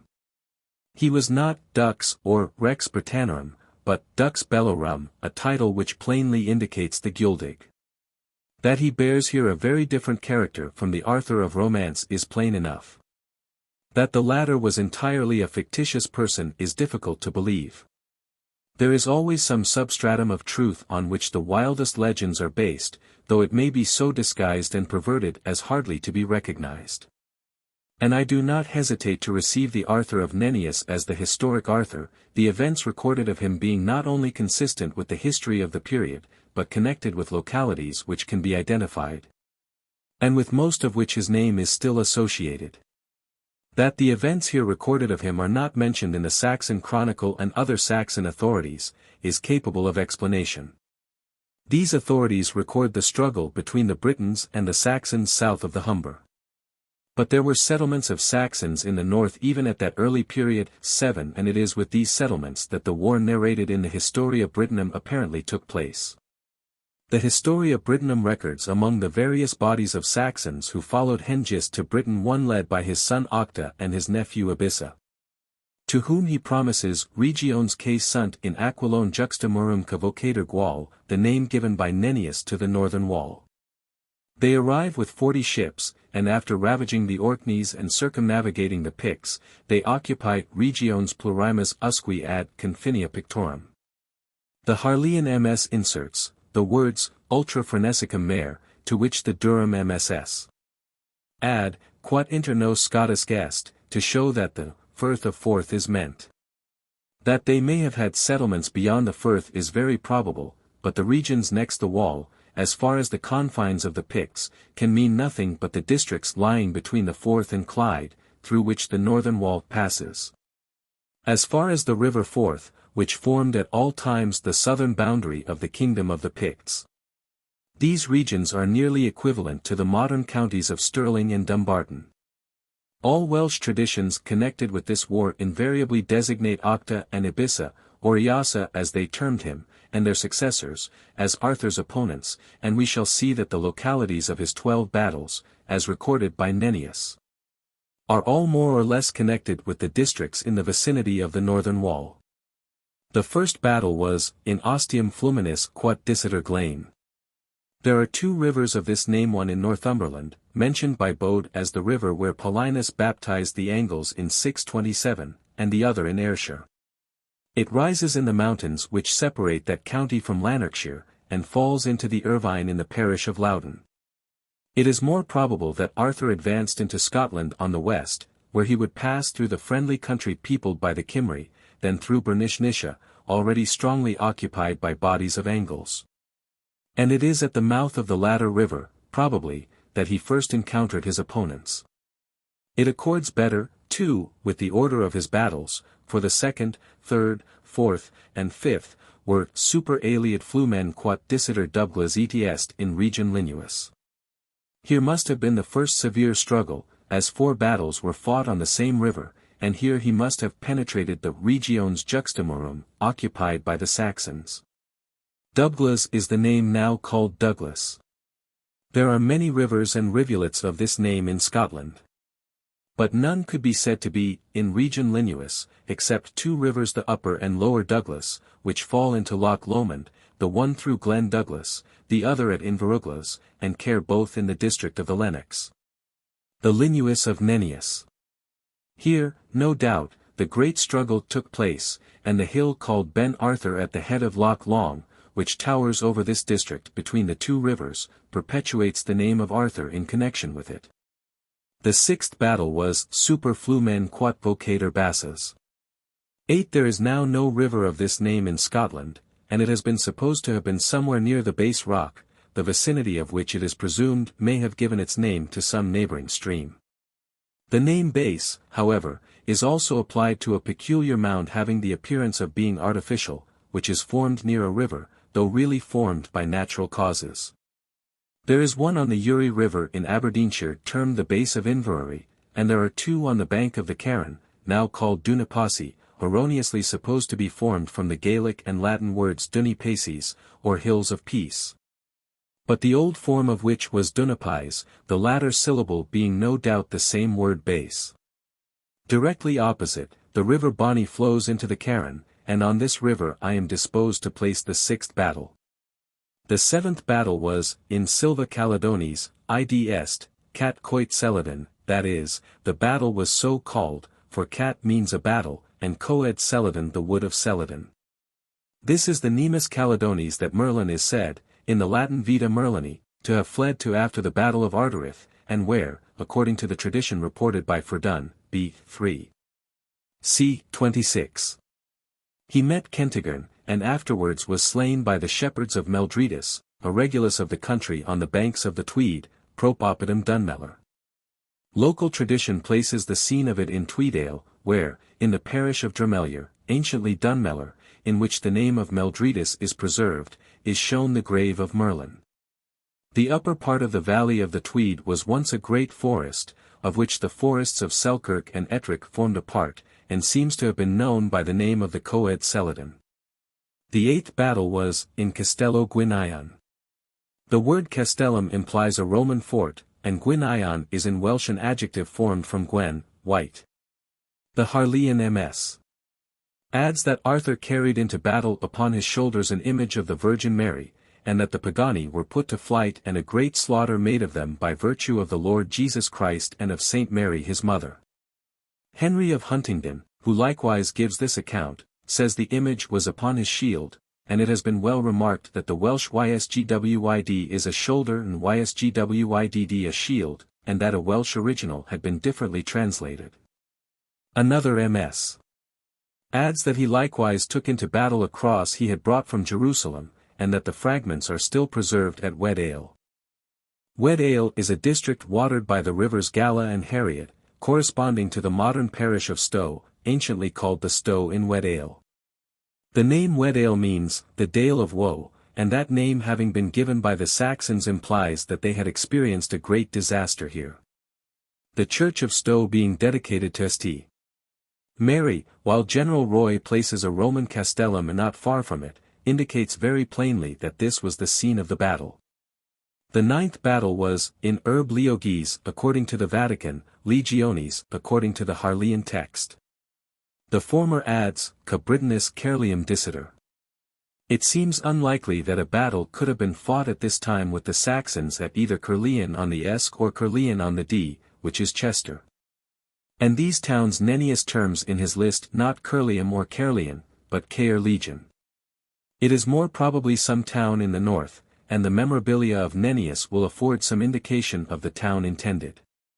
The first of his memorabilia is Stagnum Luminoi, or Loch Lomond, and he adds, non vadit xeo ad mare nisi unum flumen quat vocator luem, that is the Laven. The Irish Nennius gives the name correctly Limhuan, and the Balamote text gives the name of the town, Cathraigue in Liaman, for Limhan, the town on the Laven. This was Dumbarton, and the identification is confirmed by the Brutes, which place one of Arthur's battles at Alclad, while his name has been preserved in a parliamentary record of David II. In 1367, which denominates Dumbarton, Castra Marthuri. The 10th battle was, in Littor Fluminis quat vocator Trurut. There is much variety in the readings of this name, other Mrs. reading it Trath Truroit, or the shore of Truroit. But the original Cymric form is given us in two of the poems in the Black Book, it is in one Triruid, and in the other Trathu Triruid. There is no known river bearing a name approaching to this. Trathu, or shores, implies a seashore or sandy beach, and can only be applicable to a river having an estuary. An old description of Scotland, written in 1165 by one familiar with Welsh names, says that the river which divides the Regna Anglorum et Scotorum edi currit juxta opidum Distrivlin was Scot Ice Vocata Froc, Britannis Werid. 9. This Welsh name for the fourth at Stirling has disappeared, but it closely resembles the last part of Nennius' name, and the difference between Ruid, the last part of the name Triruid, and Werid is trifling. The original form must have been Gruid or Gwyrid, the G disappearing in combination. If by the Trethu Triruid the links of Forth are meant, and Stirling was the scene of this battle, the name of Arthur is also connected with it by tradition, for William of Worcester, in his itinerary, says, Rex Arthurus custodibat lo round table in Castro d'Estyrlng Aliter Snowdon West Castle. The 11th battle was fought, in Monte Cadicitor Aenid, that is in Mynyd Aenid, or Edinburgh, and here too the name is preserved in Seds Arthuri or Arthur's seat. This battle seems not to have been fought against the Saxons, for 1 ms. Adds, Cathragonum, and another, Contra illos que nos Catlabrigian Appellimus. They were probably Picts. The 12th battle was, in Monte Badonis. This is evidently the Obsessio Montes Badonici of Gildas, and was fought in 516. It has been supposed to have been near Bath, but the resemblance of names seems alone to have led to this tradition. Tradition equally points to the northern Saxons as the opponents, and in Asa Sillalor, who is always named as Arthur's antagonist, there is no doubt that a leader of Octa and Ibissa's Saxons is intended. While at this date no conflict between the Britons and the West Saxons could have taken place so far west as Bath. The scene of the battle near Bath was said to be on the Avon, which Lyman mentions as flowing past Badon Hill. But on the Avon, not far from Linlithgow, is a very remarkable hill, of considerable size, the top of which is strongly fortified with double ramparts, and past which the Avon flows. This hill is called Boudon Hill. Sibbald says, in his account of Linlithgowshire in 1710, on the Budden Hill are to be seen the vestiges of an outer and inner camp. There is a great cairn of stones upon Lockcoat Hills over against Budden, and in the adjacent ground there have been found chests of stones with bones in them, but it is uncertain when or with whom the fight was. As this battle was the last of 12 which seem to have formed one series of campaigns, I venture to identify Boudon Hill with the Mons Badonicus. According to the view I have taken of the site of these battles, Arthur's course was first to advance through the Cymric country, on the west, till he came to the glen where he encountered his opponents. He then invades the regions about the wall, occupied by the Saxons in the Lennox, where he defeats them in 4 battles.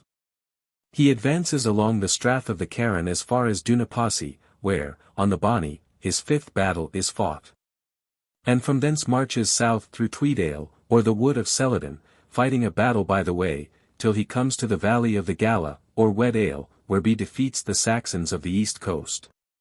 He then proceeds to master 4 great fortresses, first, Curlium, or Dumbarton, next, Stirling, by defeating the enemy in the Trathu Triword, or Carse of Stirling. Then Mynyd Aenid, or Edinburgh, the great stronghold of the Picts, here called Cathbregan, and, lastly, Boudon Hill, in the centre of the country, between these strongholds. The Brutes probably relate a fact, in which there is a basis of real history, when they state that he gave the districts he had wrested from the Saxons to 3 brothers Urien, Lo, and Araun.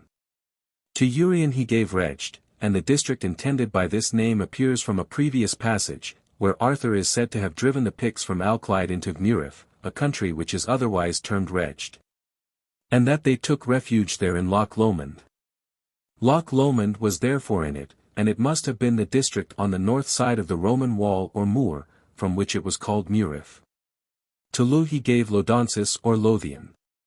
This district was partly occupied by the Picts whom Arthur had subdued at the Battle of Mynyd Aenid, and this is the Lothus of the Scotch traditions, who was called King of the Picts, and whose daughter was the mother of Kentigern. And to Araun he gave a district which they call Iskatlant or Prydyn, and which was probably the most northern parts of the conquered districts, at least as far as Stirling. In 537, 21 years after, the chronicle of 977 records, Gwaith Camlan in qua Arthur et Medraut Carora, the Battle of Camlan, in which Arthur and Medraut perished.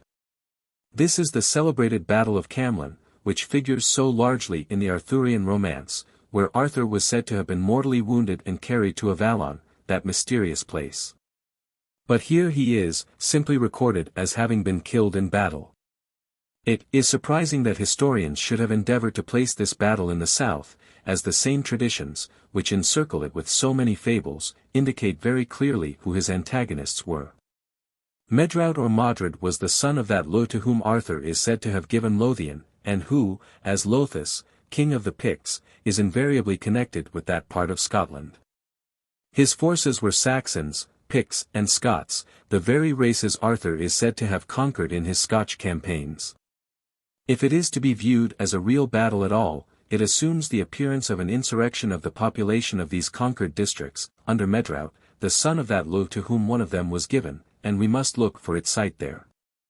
On the south bank of the Carron, in the very heart of these districts, are remains which have always been regarded as those of an important Roman town, and to this, the name of Camelin has long been attached.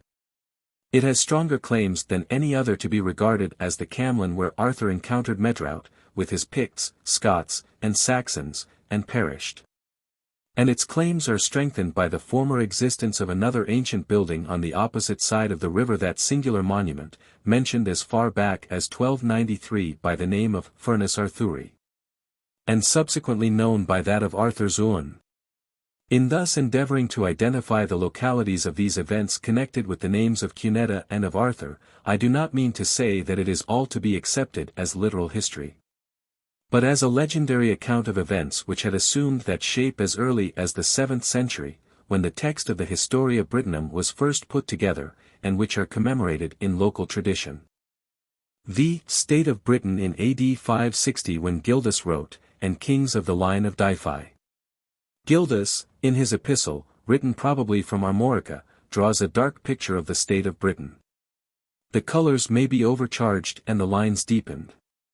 But, exaggerated though it may be by a Christian zeal, which may have driven him from the country, his language, if there is any reality in it at all, implies a great departure from the Christian faith, and a deep corruption of manners. The expressions which he employs regarding the state of the princes of Wales are but an echo of what is used by other writers regarding the more northern Cymry. In the oldest life of Saint Kentigern, Lo, or Lothus as he is there called, whose daughter was his mother, is described as vir semi-paganus. And Jocelyn, who used older documents, calls him secta paganissimi, and describes the infant church, which had been founded shortly before at Glasgow by Kentigern, as being oppressed by quidem tyrannus vocabulo morcan. That he viri de vitam ac doctrinam sprevit ac despexit, and that after his death his cognati obliged him to take refuge in Wales, where, under Caswallon Lahir, the father of Maelgun, Kentigern founded the monastery of Llanelwy, or St. Asaph's. He also says of the Picts, Picti vero prius per sanctum Ninianum ex magna part, postia per sanctos Kentigernum et Columbam fidem seseperant. Dine in apostasium lapsi, iterum per predicationem sancti Kentigerni, non solum Picti, sed eti Scoti, e populi enumeri in diversis finibus Britanniae constituti, ad fidem conversi vel in fide confirmati sunt.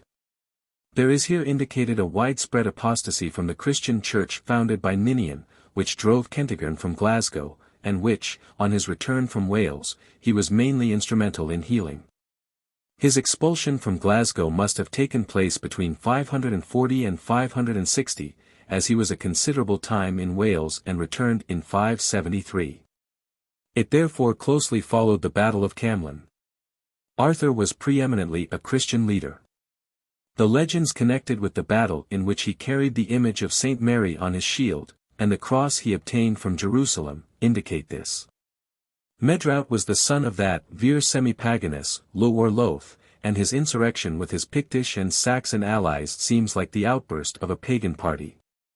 The arrival in 547, no long time after, of Ida, the Anglic king, and the consolidation of the Saxon settlements on the eastern seaboard of the north into the Anglic kingdom of Bernish-Nisha, stretching first from the southern wall to the Tweed. With Bainborough for its capital, and pushing its way north until it eventually reached the Firth of Forth, must have strengthened the increasing paganism, both by the direct subjugation of British and Pictish population by a pagan king, but also by the insensible influence of the vicinity of a pagan power. A struggle seems to have taken place between the Christian and pagan elements in the country, in which the latter at first prevailed, but which terminated in the triumph of the Christian party, and the consolidation of the various petty states into regular kingdoms under its leaders. Gildas, in his epistle, addresses 5 kings by name, and of those he sufficiently indicates the locality of 3. The first is Constantine, whom he terms the tyrannical whelp of the unclean lioness of Damnonia, Immundi liini Damnonii tyrannicus Catullus, and who must have reigned in Devon and Cornwall. The second is Aurelius Conanus, whom he addresses as, Thou lion's whelp, Catull leonine. His title of Aurelius is equivalent to Guledig. The third was Vortipour, whom he calls, Thou foolish tyrant of the Demetians, Tyrannus Demeterum, and who must have ruled over Dyfed and the regions in South Wales rescued from the Scots by Cuneta and his sons. The fourth was Cunigles, whom he addresses as, Thou bear, thou rider and ruler of many, and guider of the chariot which is the receptacle of the bear, urs multorum cessor origate curris receptaculi ursi. And the fifth was Maglocunus, whom he calls, Thou dragon of the island, insularis Draco. This was Maelgun, who, we learn from the genealogia, ruled in Gwynedd, and was called the island dragon, from Mona or Anglesey, from which his father Caswallon Lawhir had expelled the Gwyddyl. The 2 kings, whose possessions are not indicated, probably possessed the 2 eastern kingdoms of Powys and Gwent, and Conan, the former, as the genealogies attached to Nennius call Brochwale Powys, who fought in 613, son of Sinan or Conanus. It is plain, from the language of Gildas, that Maglocunus was one who swayed between Christianity and paganism, and was rapidly rising into power over the other kings. He describes him as having deprived many tyrants as well of their kingdoms as of their lives, as exceeding many in power, and strong in arms, and that the King of Kings had made him, as well in kingdom as in stature of body, higher than almost all the other chiefs of Britain. He also describes him as in the beginning of his youth oppressing with sword, spear, and fire, the king his uncle. Then repenting and vowing himself before God a monk, and taking refuge in the cells where saints repose, and then being seduced by a crafty wolf out of the fold, and returning to evil, slaying his brother's son and marrying his widow. And he concludes by an urgent appeal to him again to repent and be converted. There is a curious legend preserved in the Old Welsh laws. It is as follows. After the taking of the crown and sceptre of London from the nation of the Cymry, and their expulsion from Logar, they instituted an inquiry to see who of them should be supreme king.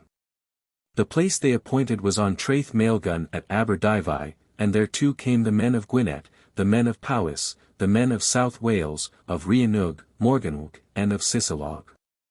And there Maeldav the elder, son of Unhuichunachen, chief of Molis Gideon in Meirionydd, placed a chair composed of waxed wings under Maelgun, so when the tide flowed no one was able to remain excepting Maelgun because of his chair. And by that means Maelgun became supreme king, with Aberfraw for his principal court, and the Jarl Mathravel, and the Jarl Dynavar, and the Jarl Caer Lion, subject to him, and his word paramount over all, and his law paramount. And he not bound to observe their law. p. 412. The Dyfi or Dyfi flows into the sea in Cardigan Bay, and terminates in an estuary which divides north from South Wales. On the north shore of the estuary rise the hills of Meirionydd. On the south shore is an extensive and dreary moss, extending to the Cardigan Hills in the background, and interspersed with a few green knolls rising here and there. Between this moss and the estuary is a flat sandy beach, left dry far into the estuary at low water. The moss is called Corsfachno, the sandy shore Traeth Maelgun. And here some transaction took place, some struggle hidden under the disguise of this fable by which Maelgun made himself supreme over the other 3 kings of Wales. This struggle, I take it, was the Gwaith Corsfachno, or the affair of Corsfachno, of the bards. But the true field of the contest between the Christian and semi-pagan chiefs was further north, where the great struggle for the mastery took place not long after. The Chronicle of 977 records, in 573, Bellum Armtrid. About 9 miles north of Carlisle, on the western bank of the river Esk, are two small rising grounds or knolls, called the Nose of Arthuret, and still further north is a ravine, in which a stream called the Carwinlow falls into the Esk. On the north side of that stream the ground rises till it reaches an elevation terminating abruptly in a cliff which overhangs the river Liddel, and on the summit of this cliff is a magnificent native stronghold, with enormous earthen ramparts. Now called the Moat of Liddel.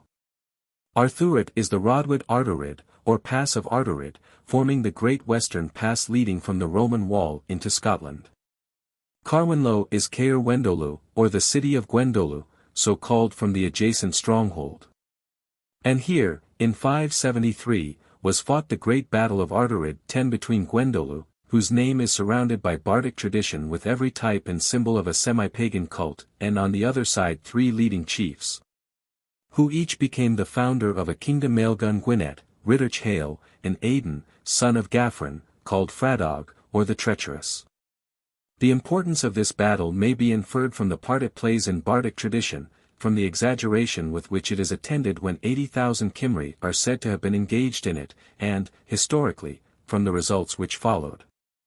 Rhydderch Hale established himself in Alclyde, or Dumbarton, as the first monarch of the kingdom of Cambria, or Strathclyde, embracing all the petty Cymric states from the Derwent to the Firth of Clyde, and recalled Kentigern from Wales to resume his ecclesiastical primacy over that region, as Bishop of Glasgow, and Aidan was solemnly inaugurated King of Dalriada by St. Columba in the island of Iona. 11. The establishment of these kingdoms seems to have terminated the functions of the Guledig, and more thoroughly separated the north, or Wygogld, from Wales, or Cymru, Rhydderch Hale being now the monarch of the one, and Maelgwn Gwynedd of the other. But when we read in Bode of Aidan, the petty king of the small Scottish state of Dalriada, invading the kingdom of Bernish-Nisha in 603 at the head of an immense and mighty army, it is difficult to avoid the suspicion that he was for the time the Dux Bellorum, or Guledig, in the north, and had ranged under him the whole Celtic force of the country. Maelgwn, however, by this time must have been dead, the latest date assigned by any writer for the termination of his reign being 586.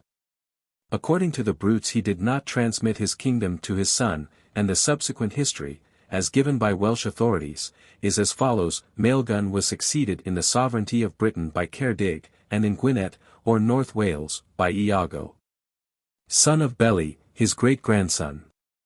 Under Ceredig, the Cymry were finally driven by the Saxons across the Severn, and confined to Cornwall and Wales. Ingo was slain in 603 by Cadwal, and was succeeded in North Wales by his son Cadfan, who joined Brochwel, prince of Powys, and defeated Ethelfrith, king of Bernish-Nisha, on the banks of the Dee, in the year 607.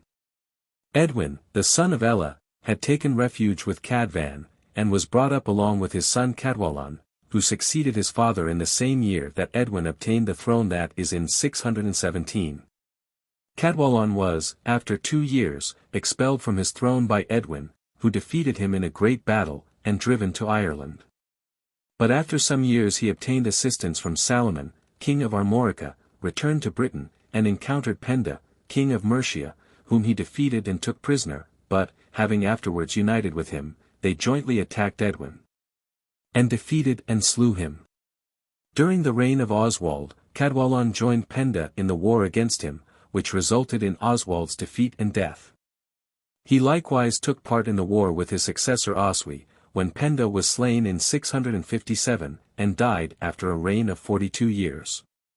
This brings us to the year 659. Cadwallader succeeded him, and reigned 12 years, when the plague broke out in Britain, before which he fled to Armorica. The plague lasted 11 years, and these 2 periods bring us to the year 682. Cadwallader applies to Alan, king of Armorica, who sends his son Ivor, and his nephew Wynwyr, with a large force, who carry on the war against the Saxons for 28 years, while Cadwallader himself goes to Rome, where he dies. The date of his death is variously given in the Brutes as May 12, 687, May 12, 688, and 12th day before the calends of May 689. It is necessary to give this narrative simply as we find it in the Brutes, without attempting to adjust it to the true history, as has been done in later authorities. The Brut y Brenhinod terminates with the death of Cadwallader. The Brut y Tywysogen states that Ivar carried on the war for 58 years, and was succeeded in 720 by Rodri Molwenog, son of Idwal Eirch, son of Cadwallader. This narrative will not stand the test of a comparison with older authorities, and the attempts to bring them more into harmony have not been very successful. The connecting links are of course the battles, which are likewise recorded by Bede.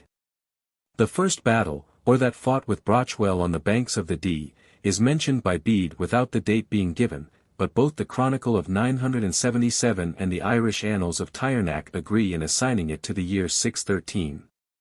It is plain, however, from Bede's narrative, that the Britons were not the victors, but were defeated, and the death of Iago, son of Beli, is placed by both chronicles in the same year.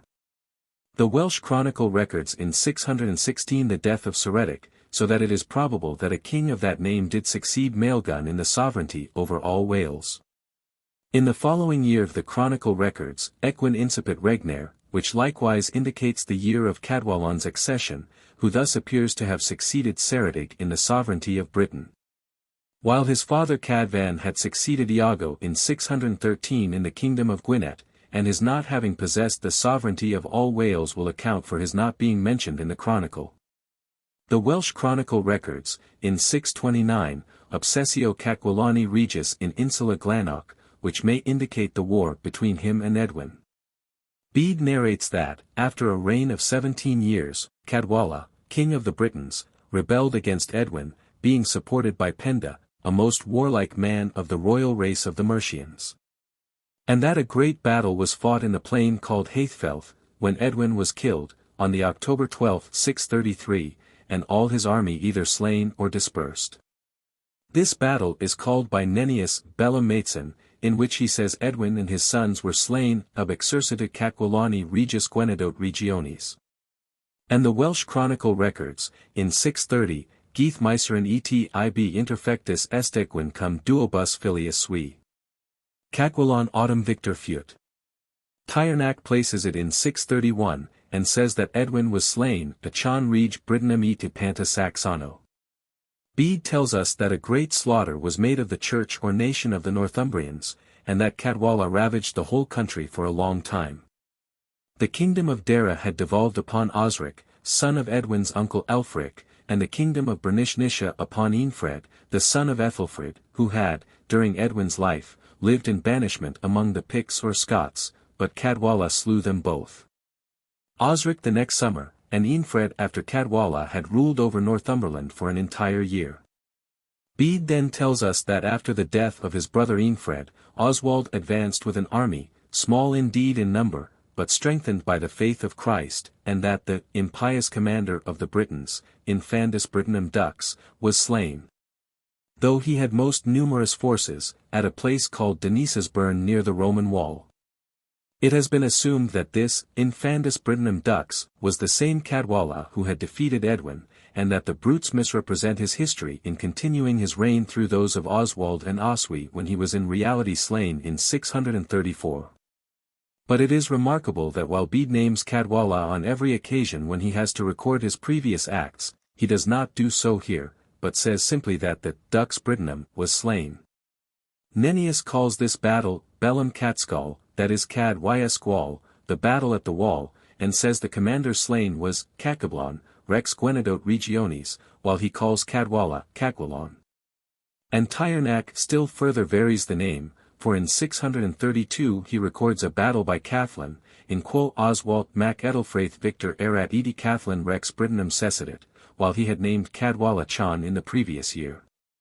There seems, therefore, some indication that the Cadwalla who defeated and slew Edwin, and the Dux Britannum, who was slain by Oswald, were different persons, and the probability is that the two kings Cadvan king of Gwynedd and Cadwallon king of Wales reigned during some years together, that their real names approached each nearly in sound, and that it was Cadvan, the father, who was slain in 634.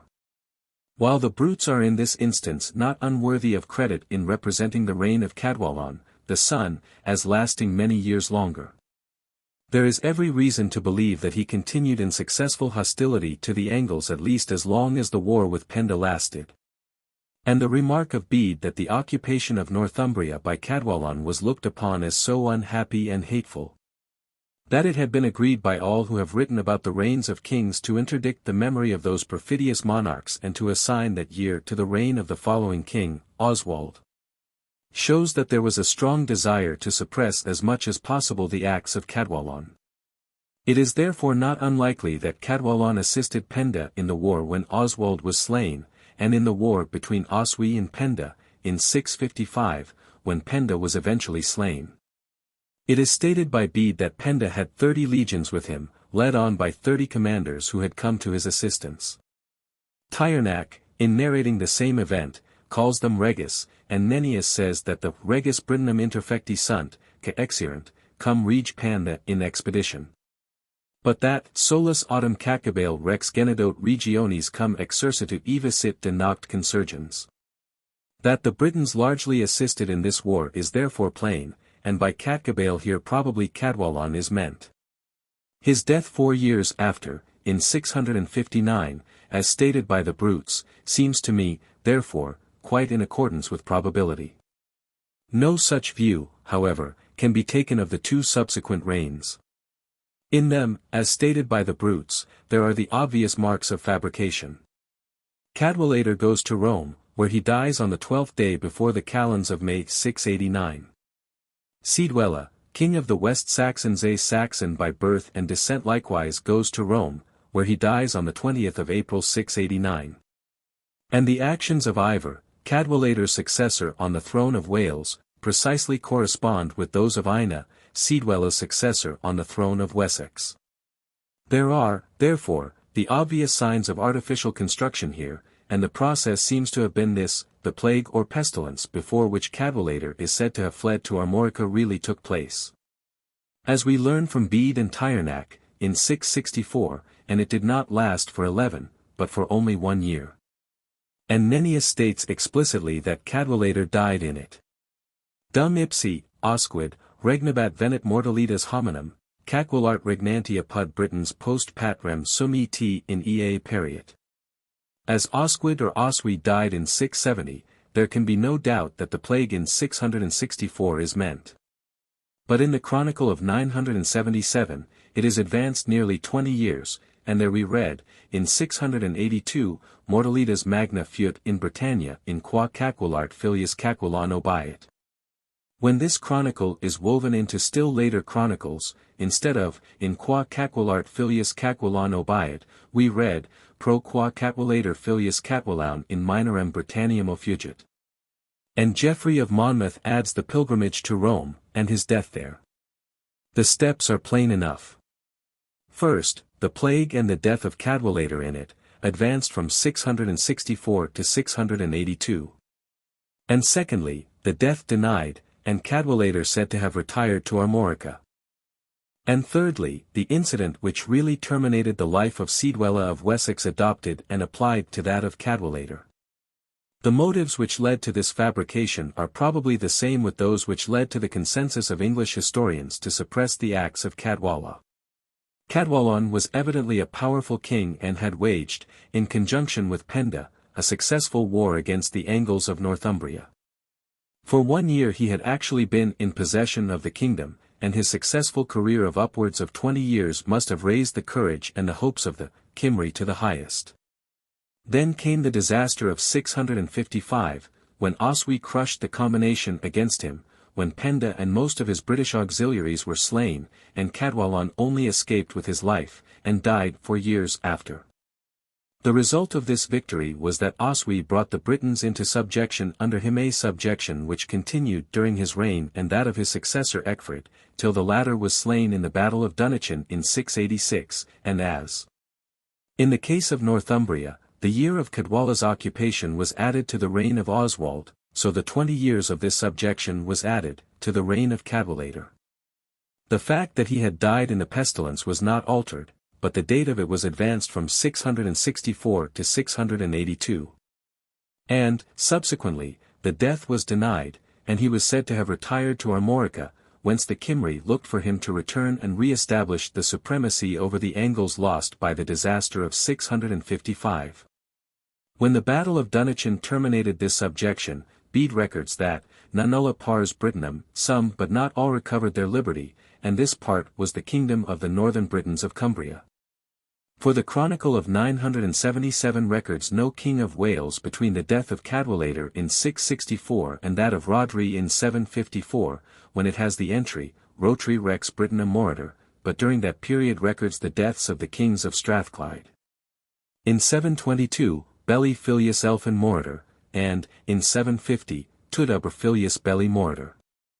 This interval was filled up by the fictitious reign of Ivor, the events of which were taken from those of Ina, the successor of Sidwella. Rotri, or, as he is usually termed, Rhodri Molwenog, was the first real king of Wales after the death of Cadwallader, and when the Chronicle of 977 records, in 722, Bellum Hihil apud Cornuenses, Geith Gartmayloch. Cat Pencon apud Dextrals Britons et Britons victors furunt in istis tribus bellis, it probably narrates the successes which led to the termination of the subjection of the Britons to the Saxons, and the re-establishment of the Welsh kingdom in the person of Rhodri. He died in 754, and was succeeded by his son Conan or Sinan Tindiathwy, whose death is recorded by the Welsh Chronicle in 816, Sinan Rex moritur, in whom the direct line of Cadwallader failed. And the marriage of his only daughter placed a new family on the throne. Her husband was Morvan Frych, king of Manau, or, as he is designated in the Sivo-Isai, O Darmanan, from the land of Manau. 6. Manau Gododin and the Picts. The name of Manau was applied by the Welsh to the Isle of Man.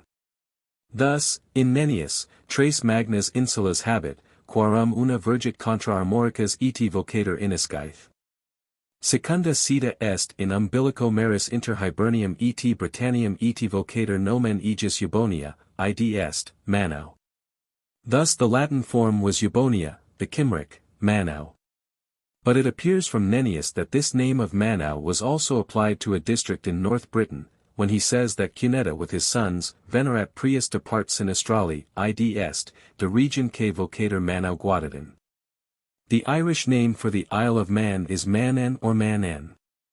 And it appears from the Irish annals that a district on the north was likewise known by that name, as they record in 711 a slaughter of the Picts by the Saxons in Campo Manan, or the plain of Manan, as distinguished from the island. It is, of course, difficult to discriminate between the two places, and to ascertain whether an event recorded is taking place in Manau or Manan belongs to the island or the district. Events which really belong to the one are often attributed to the other. And the fact that there existed a district bearing this name, having become comparatively forgotten, has led to the presumption in almost every case that the events recorded in connection with the word Manau or Manan belong to the island. It may help us to discriminate between the two to refer to the legendary matter, both Irish and Welsh, connected with this name of Manau or Manan. From Manau in Welsh is formed the word Manawyd, and from Manawyd the personal name Manawydon. From Manan in Irish is formed the personal name Mananan. Manawydon in Welsh and Mananan in Irish are synonymous terms. In a curious tract in the Irish MS, termed the Yellow Book of Lecan, is the following account of the different persons bearing the name of Mananan. There were 4 Mananans in it.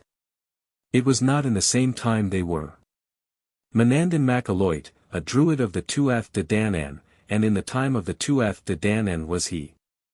Oyobson, so indeed, was his proper name. It is he, that Mananan, who was in Erin, and it is of him it is called Emain Ablach.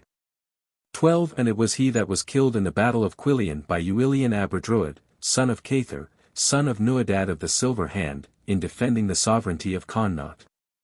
And when his grave was dug, it was there sprang forth Loch Oyobson over the land, so that from him, is named, Loch Oyobson. This was the first Mananan.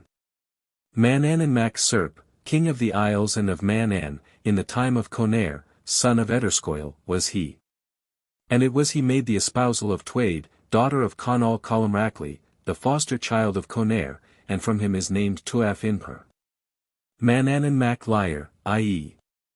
a celebrated merchant was he between Erin, and Alban, and Manann, and a druid was he also, and he was the best navigator that was frequenting Erin, and it was he used to know through science, by observing the sky, the period that the calm or the storm should continue.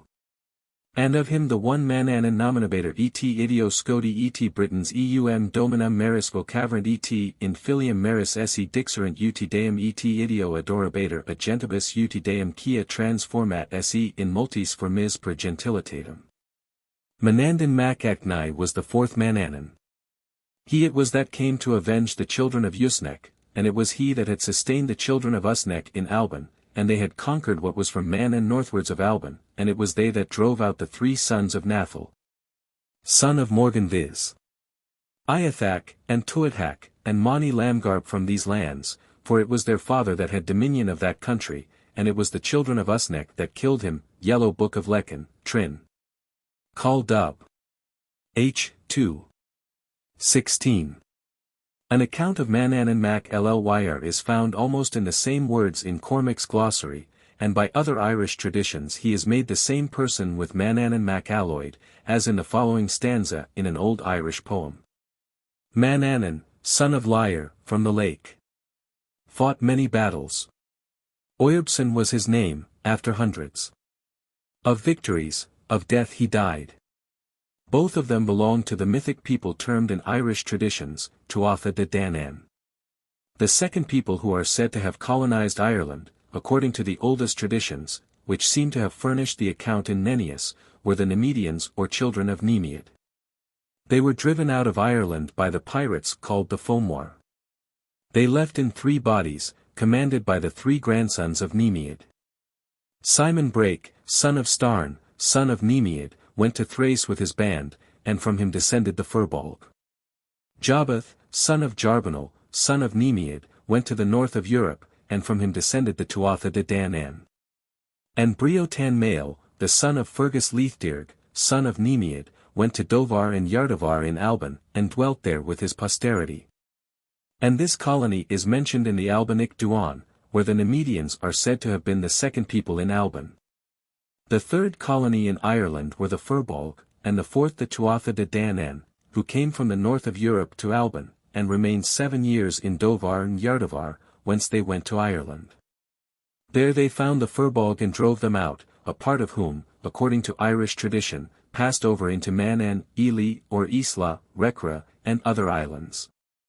The Irish Nennius mentions this occupation of Manann and other islands by the Firbolg. And it is obviously the same event which is stated in the Latin Nennius as one of the 4 settlements of Scots in Britain, bilk autumn cum sui tenuit Eubonium insulum et alias Surciter. The only other Irish traditionary notices of Manann are that Cormac O'Fada, a king of Ireland, said to have reigned in the 3rd century, was so named from having banished the Ullid, or Picts of Ulster, from Ireland, and driven them to Manann. And that an ancient Irish tract in the Book of Balamote mentions Scal Balb re Cruthentuath Acus Manane, that is, king of Pictland in Alban and of Manann. According to Welsh traditions, Manawydon was the son of a British king called Llyr Lidiaeth. It is hardly possible to doubt the identity of the Manannan mac Lur of the Irish legends, and Manawydon ap Llyr of the Welsh, and the epithet Lidiaeth indicates that he was not of a people speaking a pure Cymric dialect. There are 3 very significant words which are applied in Welsh to indicate the mutual relation of languages. These are Siphiaeth, where 2 tribes have a common speech. Lidiaeth, or half-speech, where is a certain amount of deviation or dialectic difference, and Angiphaeth, the opposite of Siphiaeth, where the languages are considered as foreign to each other. And the epithet of Lidiaeth indicates that Llyr belonged to a race who spoke a peculiar dialect of Cymric. One of the kings in the list of shadowy monarchs of Britain contained in the Brutes is Llyr. He is the King Lear of Shakespeare, and the father of Gonerilla, Regan, and Cordelia, but Cradilad, who is the same as Cordelia, is by other traditions the daughter of Lud Law Eraint. There seems, therefore, to have been the same juggle between the names Llyr and Lud in the Welsh legends as between Lyr and Aloit in the Irish.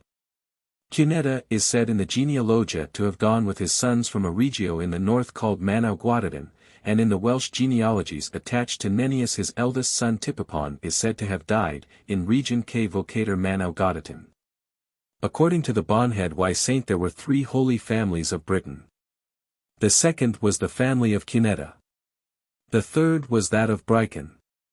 He is said to have been the son of Anlec or Aulec, a Gwydylian, who married Marchel, daughter of Tudor, king of Carmarthen, the region afterwards known by the name of Brecnoch which took its name from Brychan. And to have had 24 sons and as many daughters.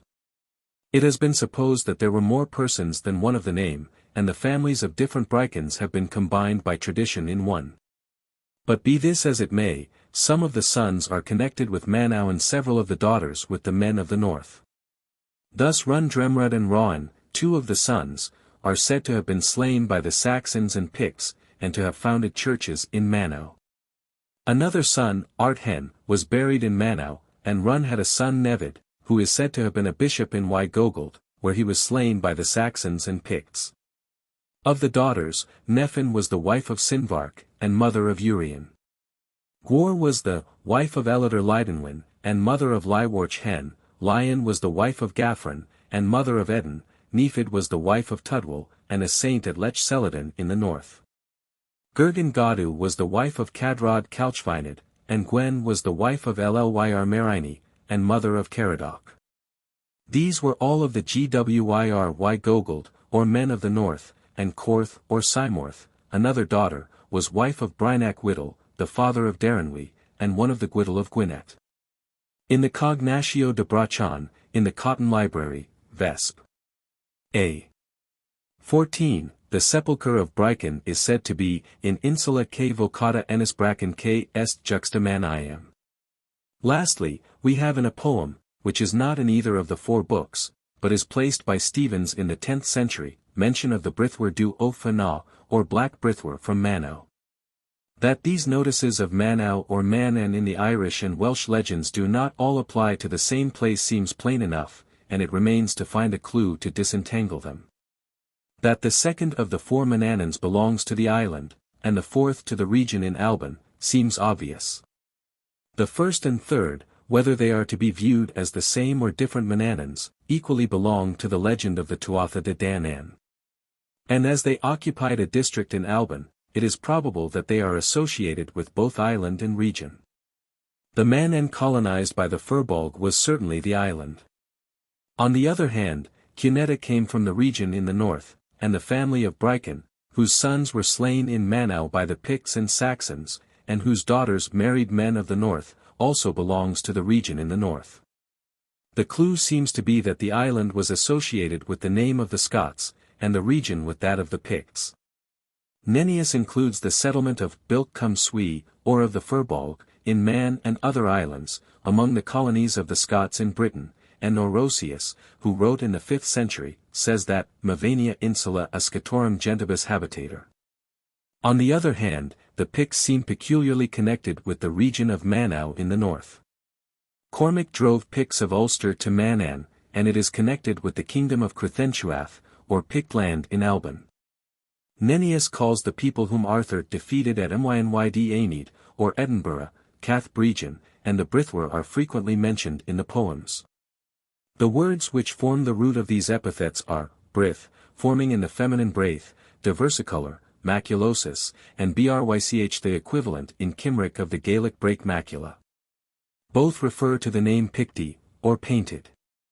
An Aenid or Mynyd Aenid probably comes from an obsolete word, agno, to paint, agniade, painted. It is singular enough that in the pedigree of Cuneta, given in the Welsh genealogies as 977, it is deduced from a certain Brithgain, grandson of Abimelech, son of Amalek, son of Belimar, and the name of Brychan obviously comes from Brych. The history of this region, so far as we can trace it, will likewise show the connection of these painted men, or Picts, with it. The first event that seems founded on some historic truth is the battle fought at Mynyd Aenid, by which the people called the Cath Bregan were defeated, and the establishment of Lo as ruler over Lothian. He is the Lothus of the legends of Saint Kentigern, and is said to have been buried near Dunpender Law, in East Lothian. His daughter the New, the mother of Kentigern, after an attempt to put her to death, in one legend on Dunpender, in another on Kepduff, now Kilduff, is cast adrift in a boat from Aberlady Bay. Some of the localities connected with this district also emerge in the legends of Saint Menena or Derurca of Kilslybeculian, in Ulster, who is recorded by Tyernack as dying in the year 518. There are 3 lives of St. Menena, but they do not differ much in the leading incidents of her life. She was born in Ireland, and associated 8 virgins with her, and, according to all of the lives, a widow, una vidua, with her son Lugar. In Scotland, she founded, according to one life, a church in Galloway, called Chilnacase, according to another life, 3 churches in Galloway, and the following churches on the summits of several mountains in Scotland, in honour of St. Michael, one in Cacumine Montes ca Appellator Dundavenel, another in Monte Dunbarton, a third in Castello quat Dissiter Strevelin, a fourth in Dunedin k Anglica Lingua Dissiter Edinburgh, where she left 5 virgins. And a fifth on the Mons Dunpelder.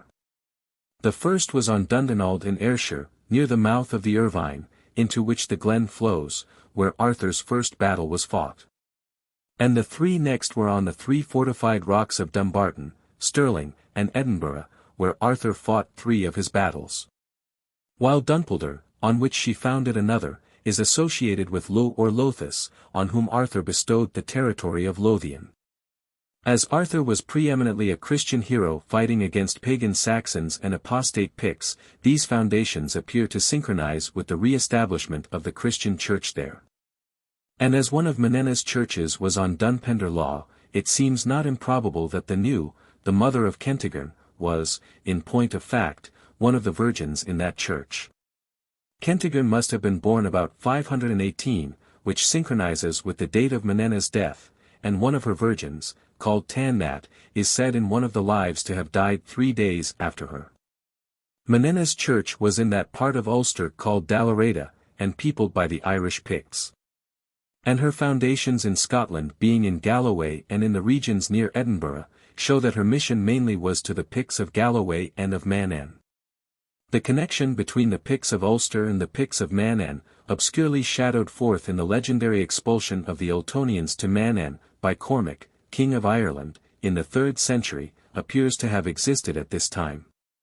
An old notice, in some of the Irish MSS, states that Badan, son of Carol, King of Ulster, cleared Manau of Gauls or strangers, so that the sovereignty belonged to the Ultonians thenceforth, and the 2nd year after his death the Gael abandoned Manau.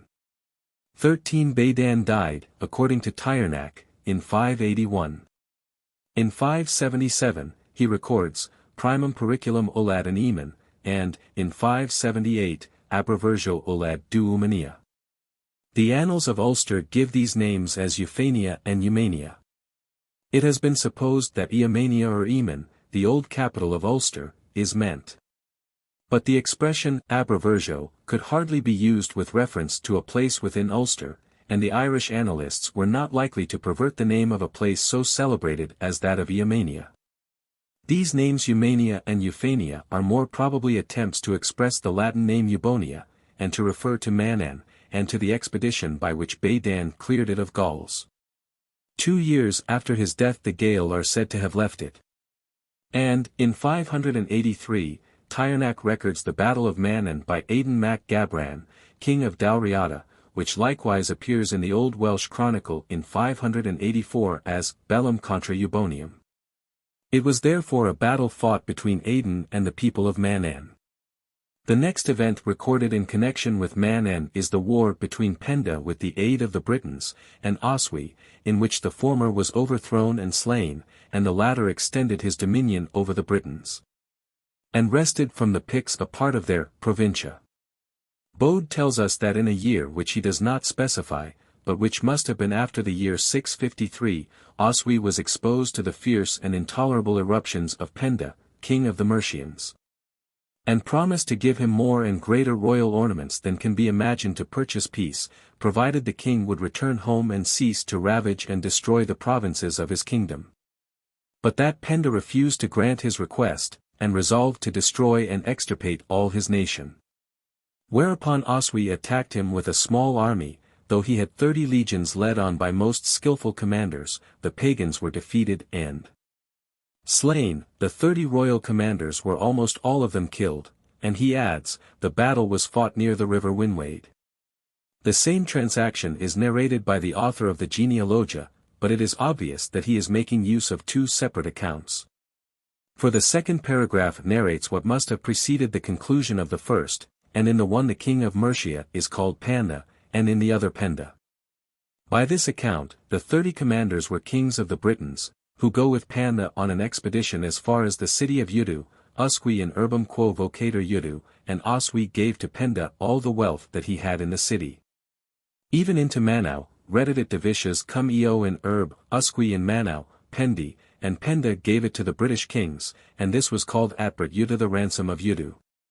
Oswy then attacked Penda, and slew the 30 kings, Cacabale alone escaping, and this was the Strege Sky Campi. The one is the Anglic account, the other is the Cymric.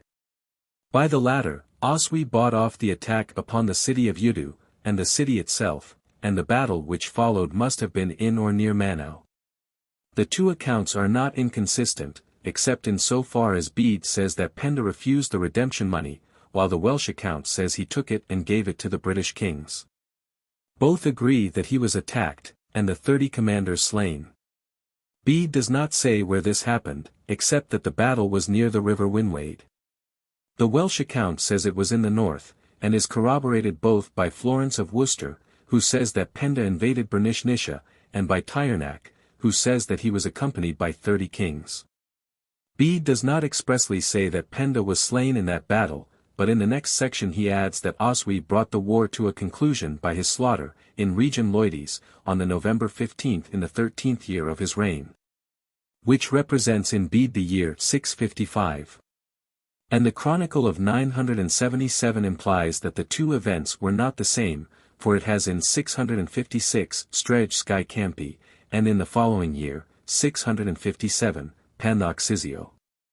This defeat was followed by the subjugation of the greater part of the Picts, who had probably aided Penda and Cadwalla, and not only Manau and Galwethia, or Galloway, became subject to Oswy, but a part of the Provincia Pictorum on the north of the Firth of Forth. This subjection lasted for nearly 30 years, till the defeat of Ecgfrith at Dunnichan in 686 enabled the Picts to regain that part of their provincia which had been wrested from them. Manau and Galloway seem, however, to have been considered still part of the Anglic kingdom, and their Pictish population subject to them, as we find the Angles establishing a bishopric in Galloway after 686. And the Picts of Manan or Manau obviously rebelling against them. In 698 Tyrnak records a battle between the Saxons and the Picts, in which the son of Brynith, who was called Brectraig, was slain, and the Saxon Chronicle mentions the same transaction under the year 699, in this year the Picts slew Beort, the alderman. He was probably their Saxon governor. In 711, Tyrnak also records the slaughter of the Picts on the plain of Manan, in Campo Manan, by the Saxons, where Finegain, the son of Delaroith, perished by immature death. And the Saxon Chronicle thus records the same event in 710, in the same year the alderman Beorhtfrith fought against the Picts between Haife and Caira. Florence of Worcester says that Burfrid, the prefect of King Osred, fought against and overcame the Picts. Here again, Beorhtfrith appears as the Saxon governor under the king of Northumberland, and the name of the leader of the Picts is also given as Finegain, son of Delaroith. In the year 716, Osred, king of Northumberland, was slain. And in recording this event, the Annals of Ulster add that Garnat, son of Delaroith, obviously of the same Pictish family of Manan, died. In 729 a great battle was fought between the army of Angus, king of the Picts, and the host of Necton. And the annalist adds, that the exactators of Necton fell viz. Biciet son of Muniat, and his son, and Fingwin son of Drosten, Ferret son of Fingwin, and many others. This word exactators, or rather, exactories, was a word expressive of a Saxon officer, and was the Latin equivalent of Jarifa, and the names show the connection of these leaders with the Picts of Manau, with whom the name of Fingwin was especially connected. We have no further notice of Manau. It owes its separate existence, and its loose connection with the Anglic kingdom, to its inhabitants possessing a community of race with the powerful kingdom of the Picts north of the Forth. And after the termination of that kingdom, when the name of Pict was merged in that of Scot, it too disappears as possessing any separate position from the other inhabitants of Lothian. It has been necessary to be thus minute in giving these notices of Manau or Manau as its history as a separate region in North Britain has, in fact, to be reconstructed. And it will enable us now better to determine its precise situation and extent. When the notices of the slaughter of the Picts in 710 by the Irish annalists and the Saxon historians are compared, they give us the situation of the Campus Manau. A battle fought on it was, between Haife and Caira. It is impossible here to mistake the rivers Avon and Carron, which flow within some miles of each other, and the Avon rises in a moor called now Slamanan, and of old Slamanan Moor. This name is, in fact, Sliab Manan, the moor or plain of Manau. Mynyd Aenid, or Edinburgh, was in it, where the population of the region about it was called Catbregion. The Dovar and Yardavar of the Irish legends formed the whole or part of it. Bede tells us that of the two firths of the sea, one of which runs in far and broad into the land of Britain from the eastern ocean and the other from the western, though they do not reach, so as to touch one another. The eastern has in the midst of it the city Judi, orientalis habet in medio sue urbum Judi, the western has on it, that is, on the right hand thereof, the city Alcluith, which in their language signifies the rock Cluith.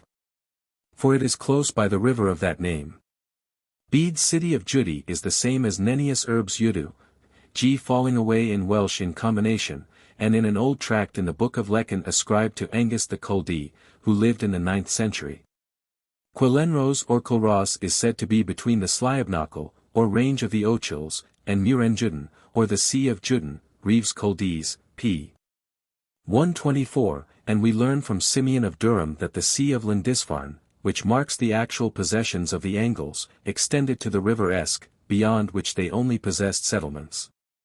Manau or Manau, therefore, in its widest sense included Slamanan, and the western frontier proceeded in a line from thence to the Pentland Hills, so as to take in the great moor formerly called Caldover Moor, consisting of what is now the three parishes of West, Mid, and East Calder, and thus included that mountainous region forming the west part of Linlithgowshire, embracing the parishes of Torfihan, Bathgate, and Whitburn. It probably also included that part of the range of the Pentland Hills called of Old Pentland Moor, till it came down upon the North Esk, which formed its eastern boundary to the sea.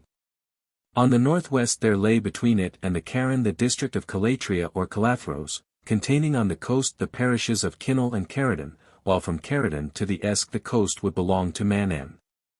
At the point now called the Queensferry, it approaches within a short distance of the opposite coast, and the name of Clackmannan on the northern shore indicates that that district likewise belonged to it. On some one of the islands in the Firth which lie between the mouth of the Esk and Caradon was the city of Judi or Udu, which may have been founded by the people Bede terms the Jutes. While the fortified rock of Mynyd Aenid or Dunedin was the great stronghold of its Pictish inhabitants. Lying as this region did in the intermediate part of the country where the kingdoms of the Picts in the north, the Angles in the east, and the Cymri in the west, approached each other, and the Pictish, Anglic, and Cymric populations met.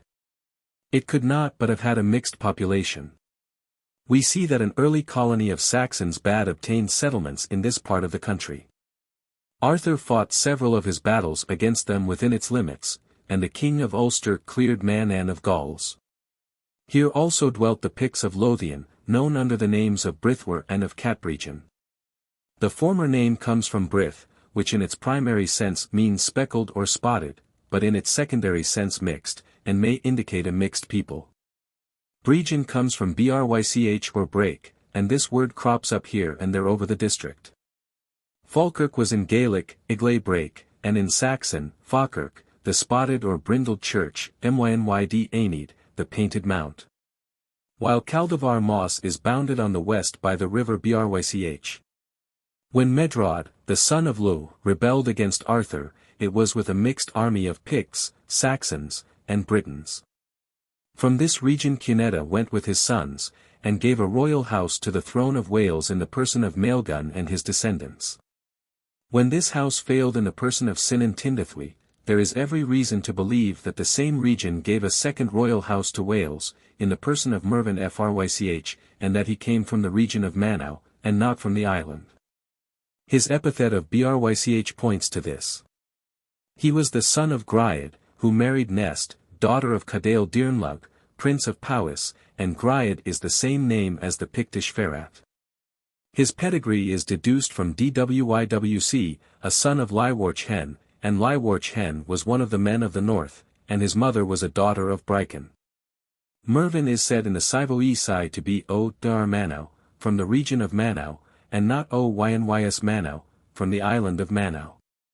This derivation of the kings of the house of Mervyn Frych explains a passage in a tract contained in the text of the Irish Nennius, preserved in the Book of Balamot, but which is not to be found elsewhere.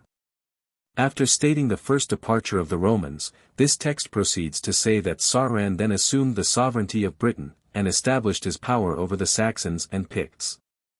That his eldest son was Luirig, and that Musertach mac Urca having taken his wife, she bore him 4 sons, 2 of whom were Constantine and Gadel Ficht, from whom descended the provincial kings of Britain and the kings of Cornwall. 14 This legend seems to apply to Manann, and if the house of Mervyn Frych sprang from its mixed population, we can understand in what sense the kings of Wales and Cornwall were said to be descended from Gadel Ficht.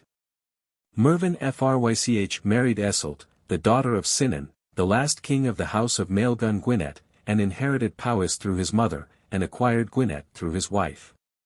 His death is recorded in 844, so that he died in the very year that the kingdom of the Scots superseded that of the Picts, when all the old landmarks of the North British districts were changed, and the memory of Manau Gododin, as a region in the north distinct from the island of Manau, passed away for ever. Mervyn Frych was succeeded by his son Rhodri Mar, who acquired South Wales through his wife, and thus became king of all Wales. He divided Wales into 3 petty kingdoms among his 3 sons Anarawd, Cadael, and Mervyn the eldest, Anarawd, obtaining Gwynedd, with Aberfraw in Anglesey as his capital, Cadael, South Wales, with Diniver for his capital, and Mervyn, Powys, with Mithravel for his capital, and the king of Gwynedd was to be supreme over the other 2. He was succeeded by his eldest son Anarawd, who died in 913, and he by his son Edwulful, after which Hywel Dda, son of Cadael, king of South Wales, obtained the dominion of the whole of Wales, from 940 to his death in 948. After his death a struggle commenced between the descendants of Edwulful and of Hywel Dda for supremacy in Wales till the year 1000, when the sovereignty was usurped by Edan ap Blegrad. And a period of confusion ensued both in North and South Wales, during which Cynan, the rightful heir of North Wales, took refuge in Ireland, and Rhys, the rightful heir of South Wales, in Armorica. And which was only terminated when Rhys ap Tudur succeeded in establishing himself in South Wales, in the year 1077, and Gruffydd, the son of Cynan, in North Wales, in 1080. The kingdom of South Wales soon came to an end, in consequence of Jestyn, the lord of Glamorgan, having called in the assistance of Robert Fitzsimon, a Norman knight. Rhys ap Tudur was defeated in battle and slain by him in 1090, and, according to the Brut y Tywysogion, then fell the kingdom of the Britons, and Robert Fitzsimon, with his Norman knights, took possession of Glamorgan. And the French came into Dind and Ceredigion, which they have still retained, and fortified the castles, and seized upon all the land of the Britons. This was true of South Wales only, as in North Wales the native princes still ruled till the year 1282, when the death of Llywelyn, the last prince of North Wales, was followed by the subjugation of all Wales by King Edward I. Rhys ap Tudur had an only daughter, Nest, who had a son by King Henry I, Robert, Earl of Gloucester. By marriage with the daughter of Robert Fitzsimon, he succeeded to all his possessions in South Wales. and, as the son of Nest, the only daughter of Rhys, was regarded by the Welsh as representing in some degree the princes of South Wales. He died in the year 1147. 7. The races of Britain and the place of the Picts among them. Such being the aspect in which the leading features of the history of the Celtic population of Britain is presented to us, on a careful analysis of the authorities. It remains to inquire what they tell us of the mutual relation of the races of which it was composed, and of the true place of the Picts among them. In human beings the recollections of infancy are the most vivid and tenacious, and every change of circumstance or of place in early years impresses itself with an indelible mark on the memory, so that, while the recollections of middle life become faint and dim with advancing years, those of the nursery still stand out in the background with a clear and distinct light, and can be produced in all their original vividness. In like manner with races of men in an early stage of their social condition, the events of the infancy of the race, its migrations and settlements, seem to be indelibly impressed on the national memory, are the subject of songs and ballads, and become interwoven into such oral literature as they possess, while their history, after they become a settled people, may become to them a dreary blank. Till the progress of civilization and society creates something like national annals among them. Such ethnological traditions, however, in time lose the form of simple narrative, and assume a mythic and symbolic shape, which, though bearing the outward semblance of fable, still preserve the recollection of real ethnological fact. This mythic and symbolic form of the early ethnological traditions of the various tribes which form the population of the country, usually presents itself in two different aspects, according as the one idea or the other prevailed.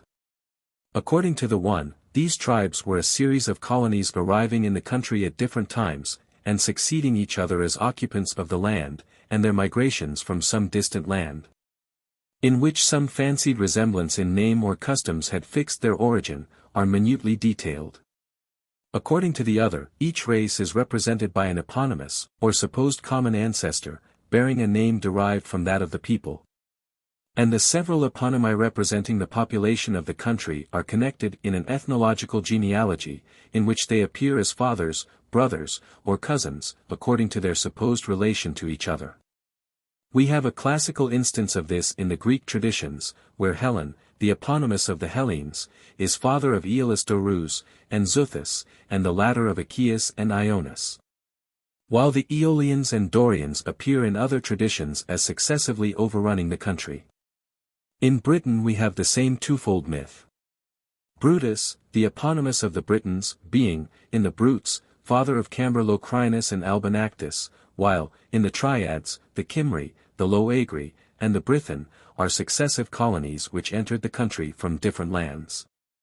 It does not follow that, in the one case, the relationship was other than a geographical one, or, in the other, that the tribes were really of different origin, or inhabited the country at different times. These are but the adventitious, mythic or symbolic forms, in which real ethnological relations had clothed themselves, under the operation of definite laws. The earliest record of such ethnological traditions, connected with the British Isles, is probably to be found in the Historia Brittonum. In it the ethnological traditions are given in both shapes.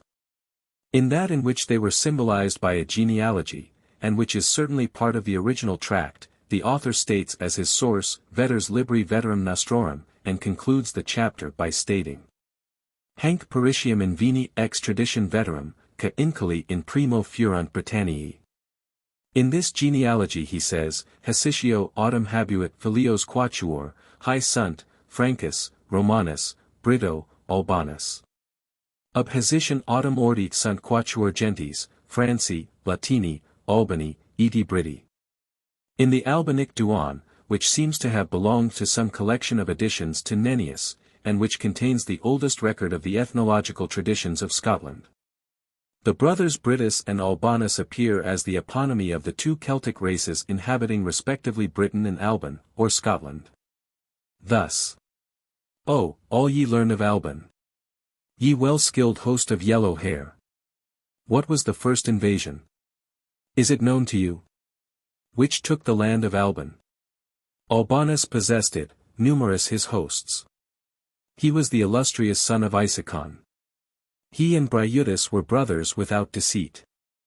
From him Alban of ships has its name.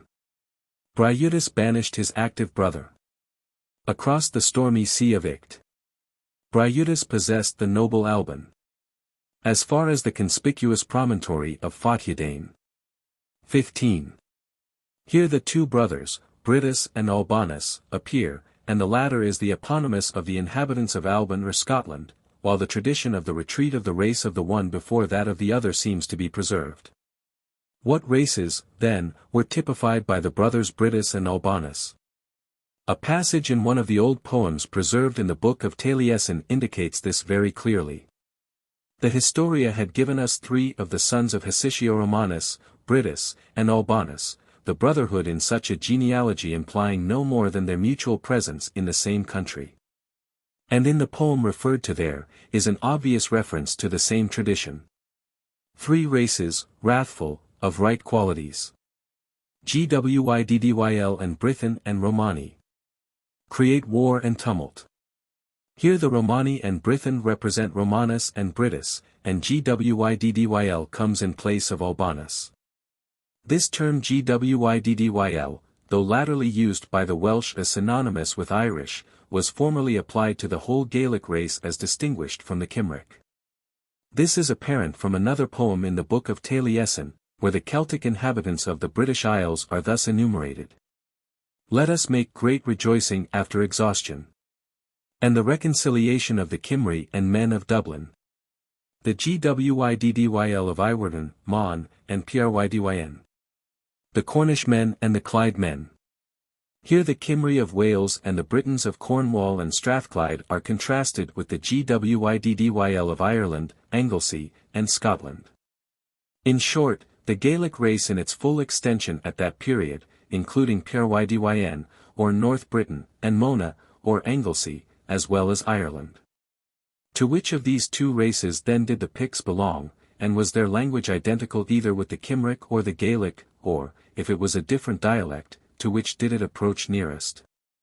Among the additions made to the Historia Brittonum, some Pictish traditions seem to have been attached to it as early as the year 796. And these are preserved partly in the Irish translation of Nennius, and partly in the first part of the Old Chronicle in the Colbertine MS. Usually called the Pictish Chronicle, and which bears evident marks of having been formed from such additions to the Historia. This chronicle contains a very important addition to the statement in the Historia. The Historia had said that Britus and Albanus were brothers, and sons of Hesitio, and that from them proceeded the nations of the Briti and the Albani. The Pictish Chronicle adds, after quoting a passage from Isidorus giving the etymology of the name Albany. De cabus originem duxerunt Scoti Picti, 16 that is, that both Scots and Picts belonged to the race of which Albanus was the eponymous. Now the testimony of the entire literature of Wales is to the fact that the Picts belonged to the race of the Gwyddyl, and not to the Cymric race. To take, first, the perhaps doubtful authority of the Triads, in which the ethnology of the inhabitants of Britain is conveyed under the form of successive colonies, or invasions. They are thus represented, 3 social tribes of the Isle of Britain, the nation, Senetal, of the Cymri, the race, Al, of the Loguais and the Brython, and these are said to be descended from the original nation of the Cymri. And to be of the same language and speech. 3 refuge-seeking tribes that came to the Isle of Britain, the tribe of Celadon yn Gogold, the race, Al, of the Gwyddyl that are in Alban, and the men of Gaeldin. 3 invading tribes that came to the Isle of Britain, the Coraniaid, the Gwyddyl Ficti who came to Alban by the sea of Llychlyn, and the season, and it is added that the Gwyddyl Ficti are in Alban, on the shore of the sea of Llychlyn. 3 treacherous invasions of the Isle of Britain, the Gwyddyl Cochor Iwerden, who came into Alban, the men of Llychlyn, and the seasons. Here it will be observed that 3 tribes only are brought to Alban, and all 3 are said to have remained in it, and all are said to be Gwyddyl or Gael. These are, first, the race of the Gwyddyl generally. Secondly, the Red Gwyddyl from Ireland, and thirdly, the Picti Gwyddyl. The Red Gwyddyl are obviously the Gaelic Scots, who came from Ireland in the year 503, and settled in Dalriada or Argyll. The Gwyddyl Picti have been usually translated the Irish Picts, from the word Gwyddyl having been latterly used as synonymous with Irishman, and a very disingenuous use of this has been made by Mr. Herbert in his notes to the Irish Nennius.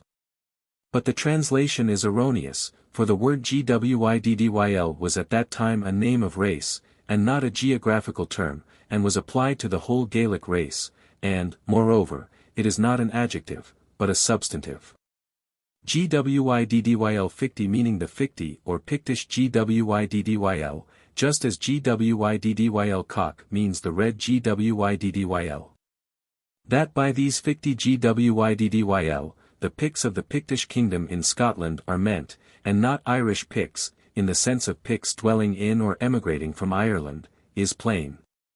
For in the Triad they are said to have crossed the Sea of Llychlyn, or German Ocean, to Alban or Scotland, and to dwell in Alban along the shore of the German Ocean.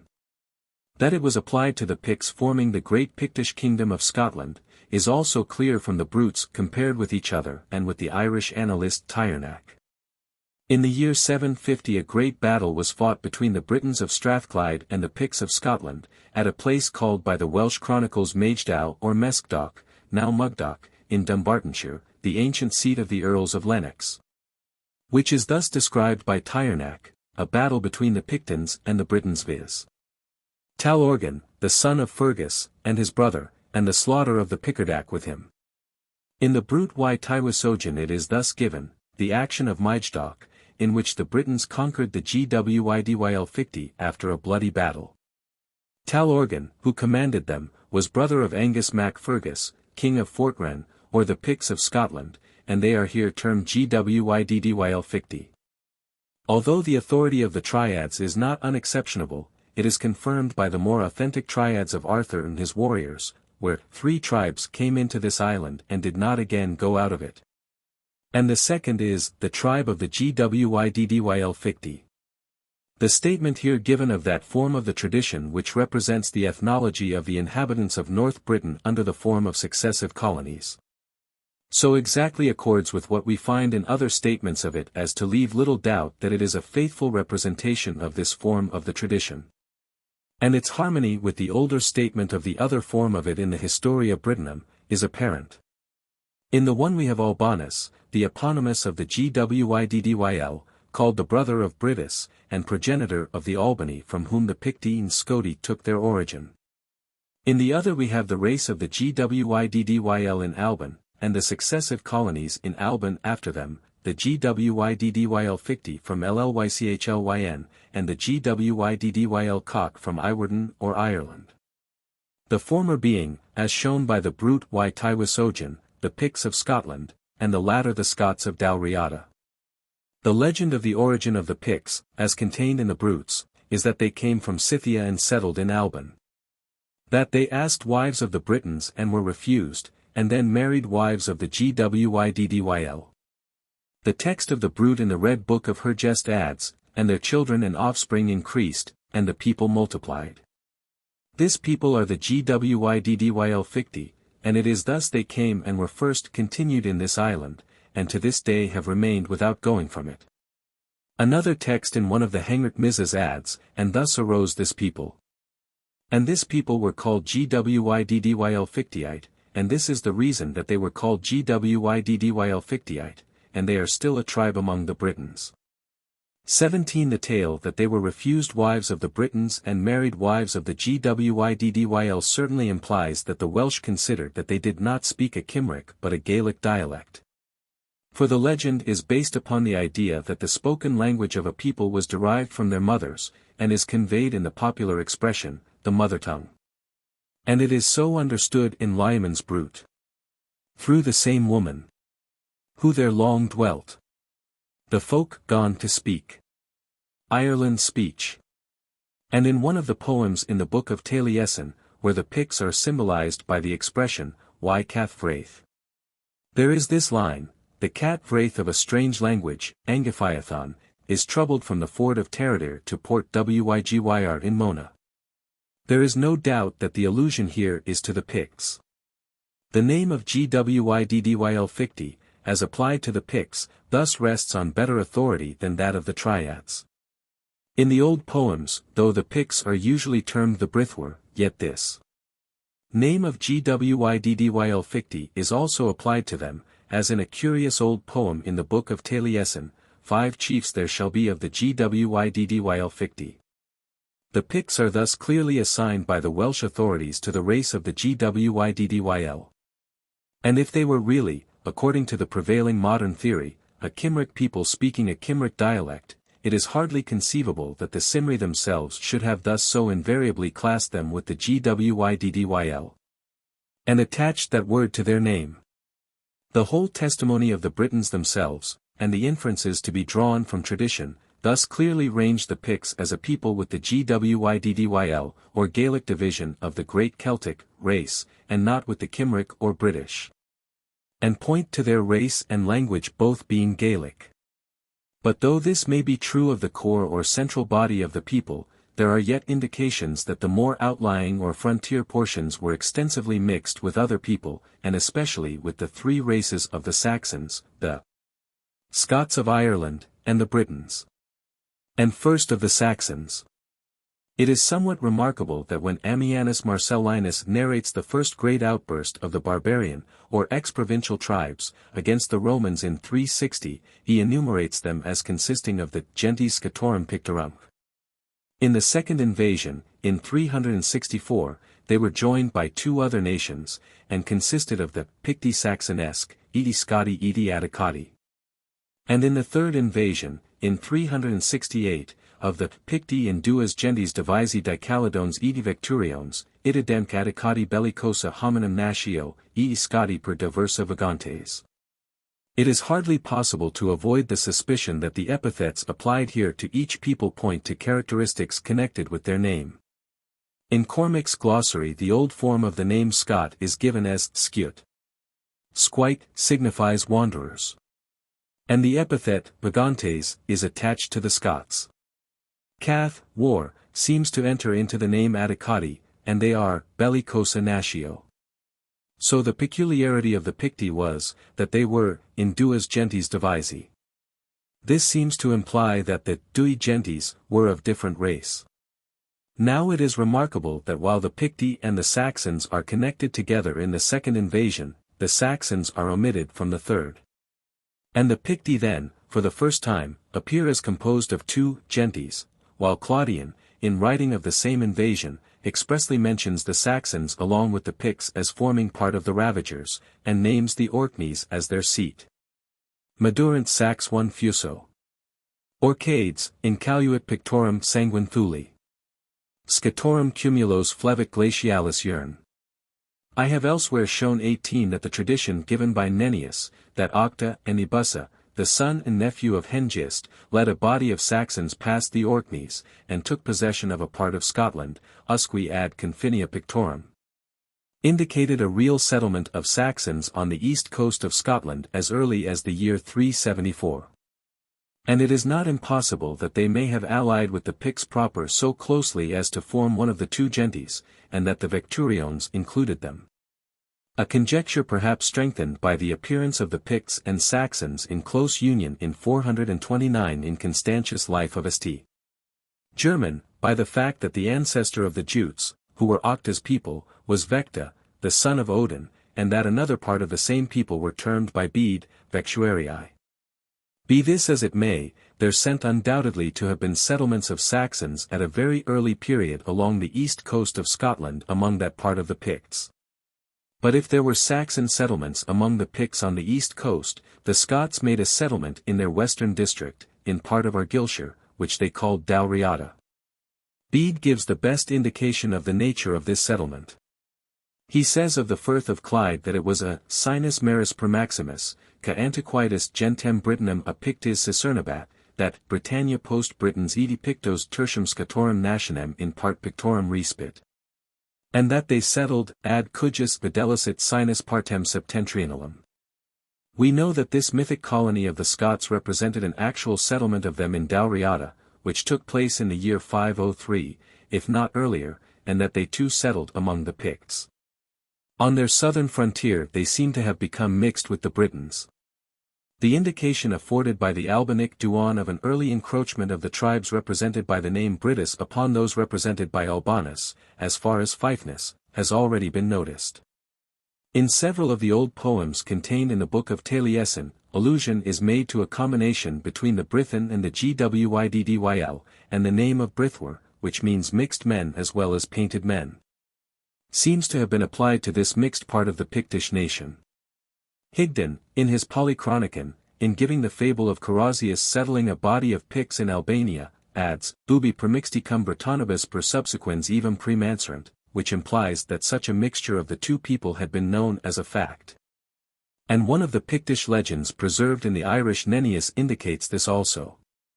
One version of it bears that Cruthnacan mac Inga, the eponymous of the Picts, was sent from Ireland, to assist the Britons of Fortran to war against the Saxons, and they made their children and their swordlandi Cruthentue subject to them. Another version bears, and when they, the Picts, had cleared their swordland yonder among the Britons viz. Math Fortrain Primo, and Math Gurgen Postia. 19 Now Fortran or Math Fortran was the district lying between the river Forth and the river Tay, and is here said to have been peopled by Britons, but afterwards obtained by the Picts who dwelt among them.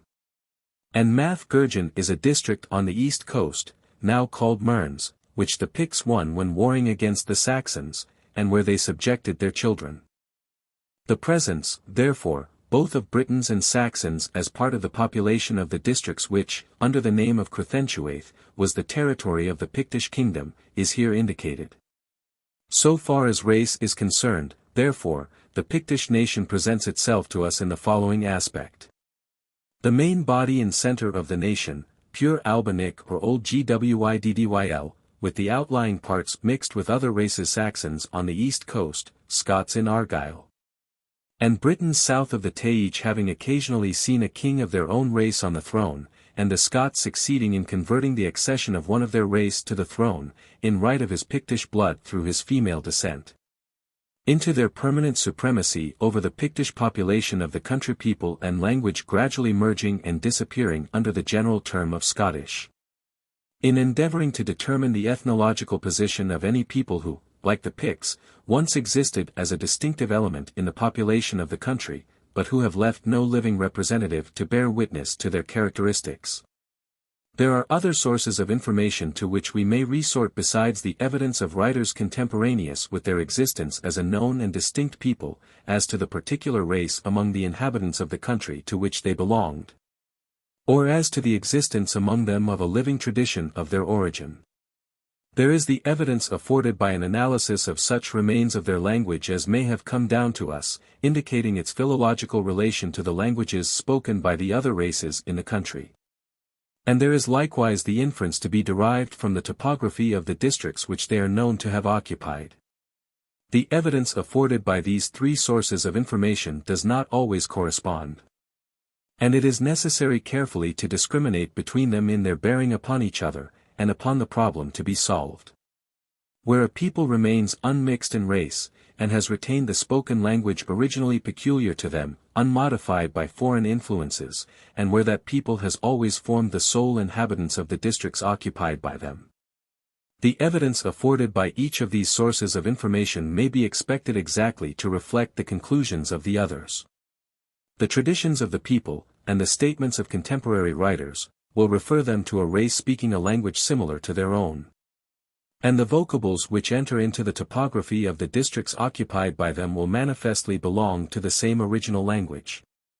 But where such a people forms merely one element in the population of a country made up of different races, and is not protected from foreign influences by any peculiar combination of physical, social, and political obstacles, this is rarely found to be the case, and the original harmony of race, language, and topography, soon ceases to be preserved in its integrity. Amid the clash of contending races, and the struggle for supremacy on the one hand, or for existence on the other, this condition suffers great modification. The race may remain pure and unmixed, and yet the language may suffer great modification from the influence of others. A part of the people may retain the old language, another part may have adopted the language of a people who have subjugated them. And the language of a third part may have become mixed with, or assimilated to, that of a neighboring people speaking a kindred though not an identical dialect, through contact with them. Or from the gradual spread of the one race into the territories of the other. On the other hand, the people may have ceased to be a homogeneous race, from other races being intermingled with them, or a common name may have been applied to a combination of tribes originally distinct, but politically connected.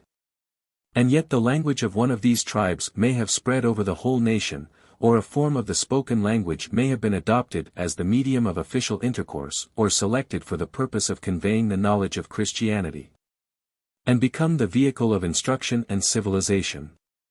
And the remains of the language which have come down to us, and with which we have to deal, may represent this form, or the written speech, only. The topography, too, of the districts occupied by them may have retained unmixed the vocables of the language spoken by its earliest inhabitants. Or it may have received the impress of foreign invading or immigrating races who may have, from time to time, occupied a part of the country, or have permanently succeeded the race in question. Or it may have retained names which belong to the language of a still older and more primitive people who may have preceded them. It is necessary, therefore, in endeavoring to ascertain the ethnological position of a people long since passed away, to look separately at these three sources of information, and to weigh well their bearing upon each other, and upon the race to which the people belonged. The Picts unquestionably existed as a known people, and as an independent nation possessing a political organization and unknown till the middle of the 9th century. From that date till the 12th century the name of the Picts is known as the denomination of one element in a population formed of two different races, but combined into one monarchy, and had no independent existence. After the 12th century the name disappears as applied to, or borne by, any portion of the population of Scotland. Bede, who wrote prior to the 9th century, and during the first period, has the following passage, Haec, i.e. Britannia, in presenti juxta numerum librorum cabus lex divina scripta est quinque gentium linguis unam eandem summi veritatis eti veri sublimitatis scientium scriptator eti confitetur Anglorum, videlicet, Britanum, Scatorum, Pictorum.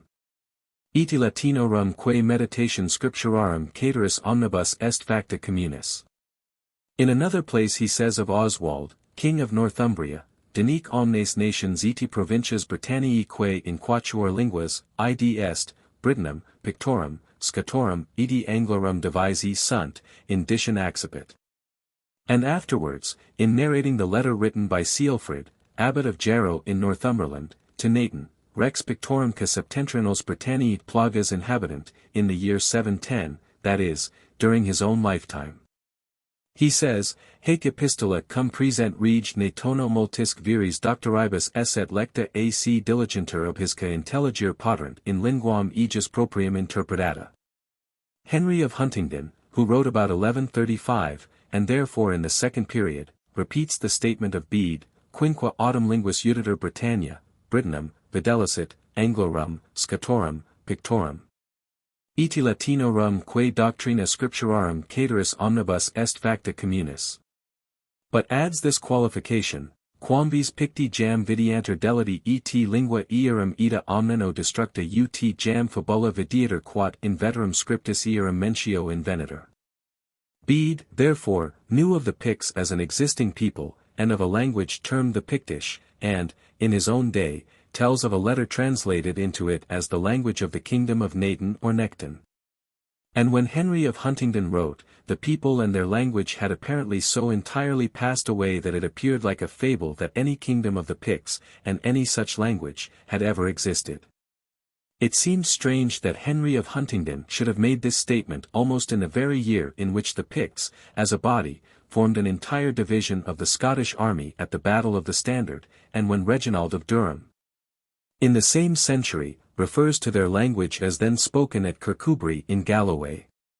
But the truth is, that, notwithstanding the language of Henry of Huntingdon, neither the people nor their language may, in point of fact, have ceased to exist in Scotland.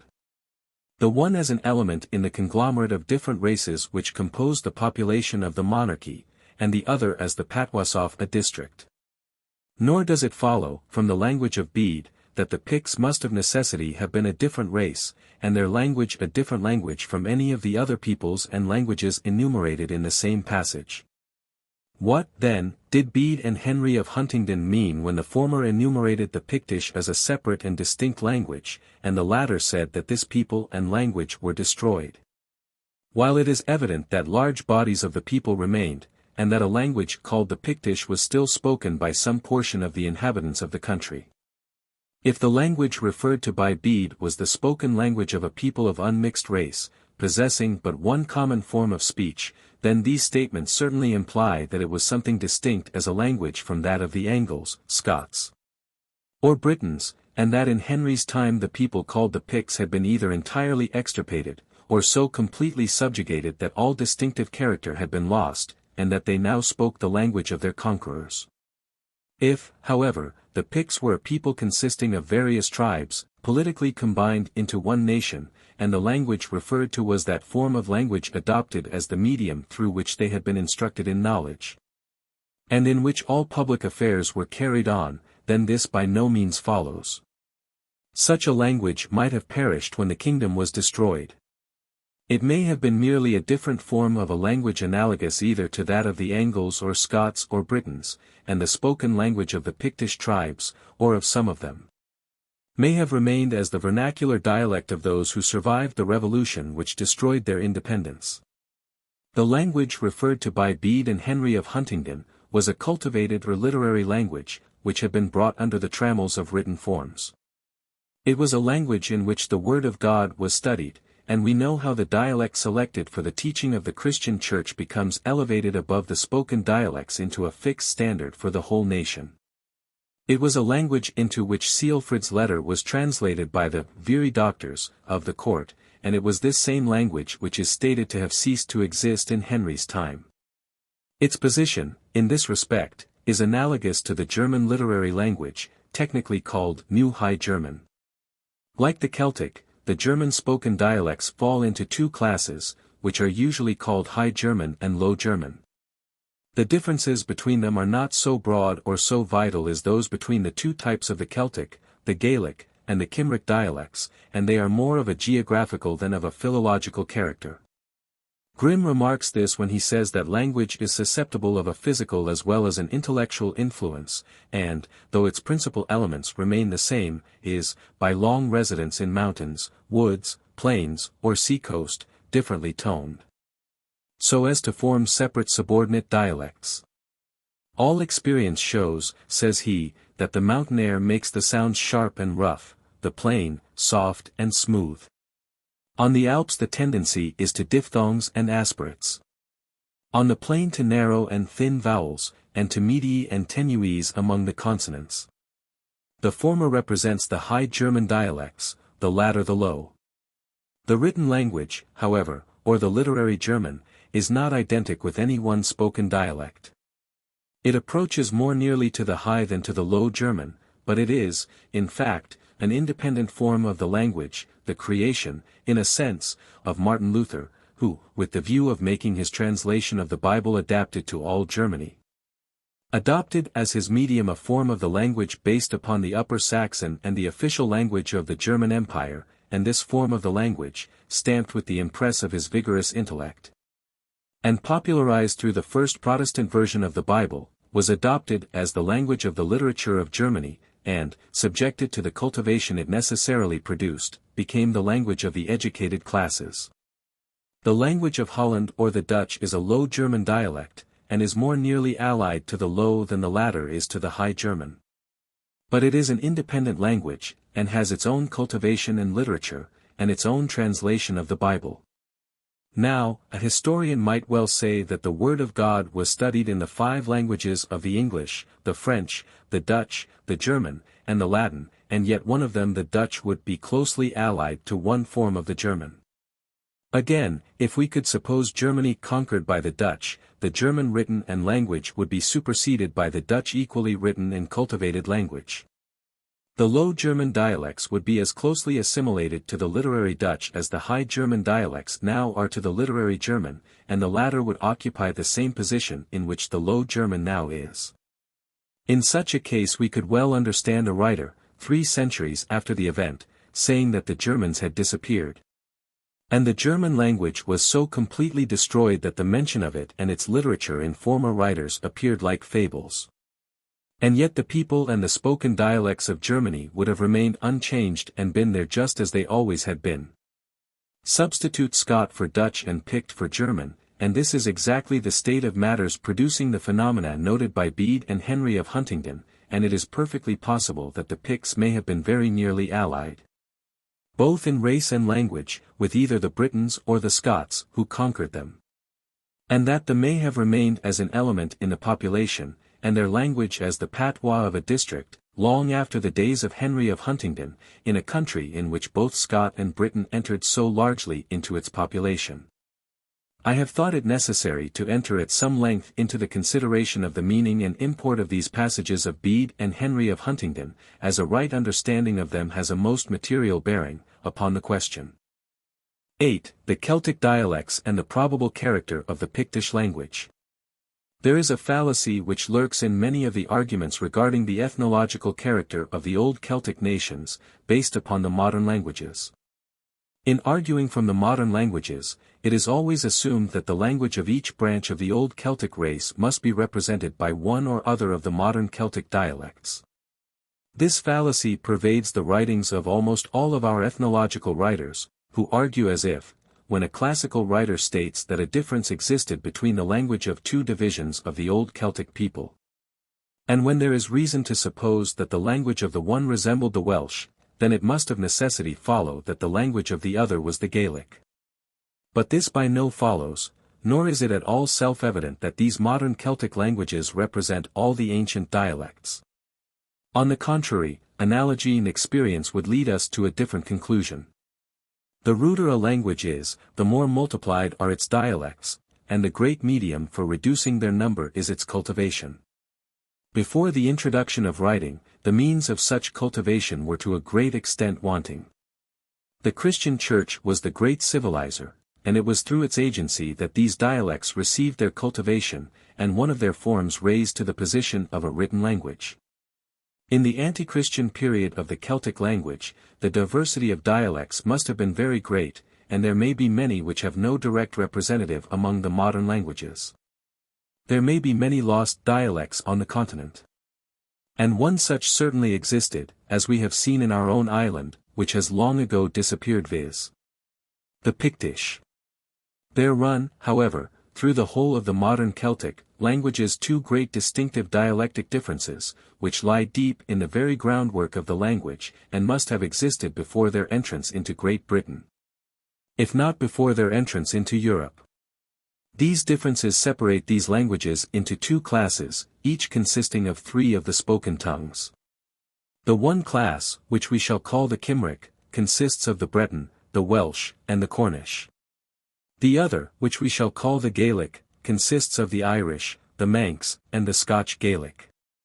The 3 Gaelic dialects are much more closely allied to each other than the 3 Cymric dialects.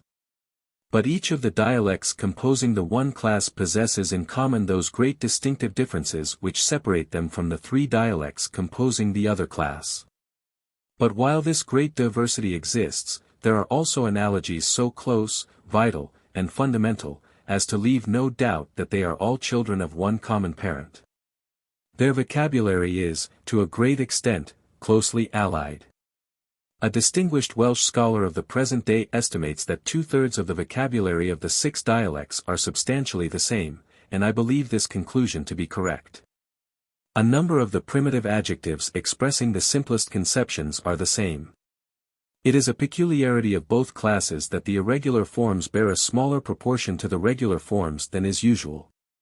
But these irregular forms, which are, in fact, the deposit of an older stage of the language, bear a very remarkable analogy to each other. The great and leading peculiarity in both classes of the Celtic languages, however, is the mutation of initial consonants. And while these initial mutations exist in each class, and are governed by the same laws, and thus afford additional evidence of their common origin, they at the same time present us with a means of discriminating between the different dialects, and distinguishing their mutual position as such, quite as effectual as Grimm's law has been among the German dialects. The consonants most readily affected by initial mutation are the mute consonants, and the following tables will show what the initial mutations in Welsh and Irish are. Table I. Initial mutation of mute consonants. Welsh. Radical. Labial, P. Guttural, C. Dental, T. Labial, B. Guttural, G. Dental, D. Medial. Labial, B. Guttural, G. Dental, D. Labial, F. Guttural. Dental, DD. Aspirate. Labial, PH. Guttural, CH. Dental, TH. Nasal. Labial, MH. Guttural, NGH. Dental, NH. Labial, M. Guttural, NG.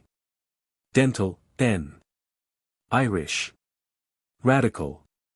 Labial, P. Guttural, C. Dental, T. Labial, B. Guttural, G.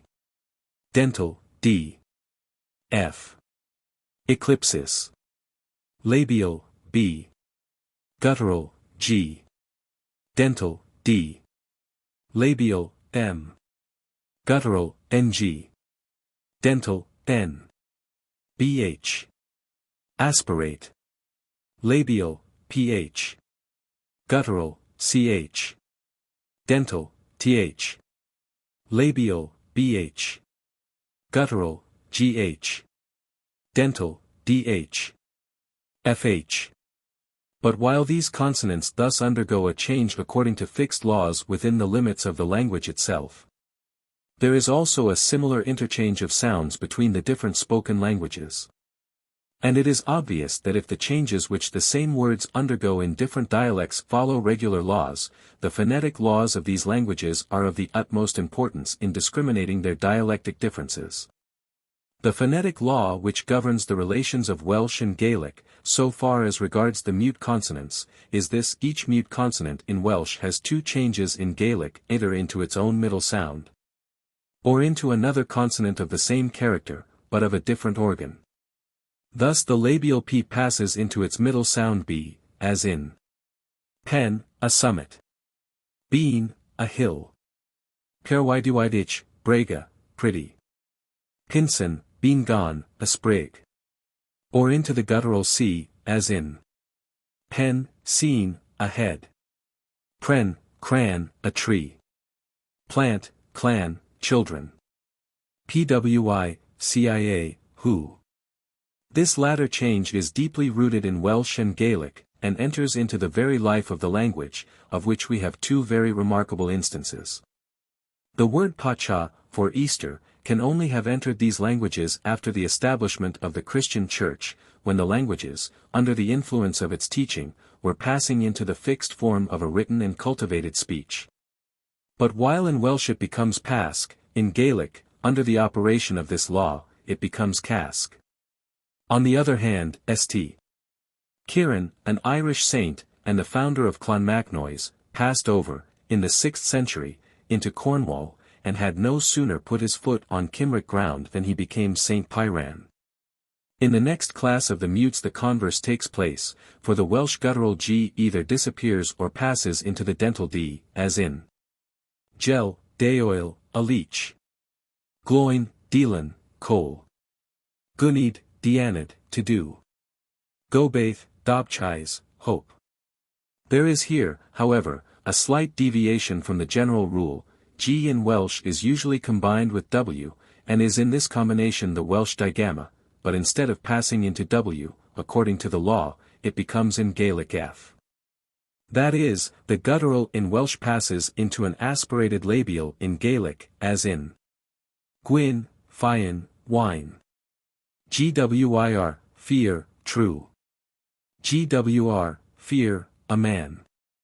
Gwyn, fin, white. This is sufficient to illustrate the law of this double change.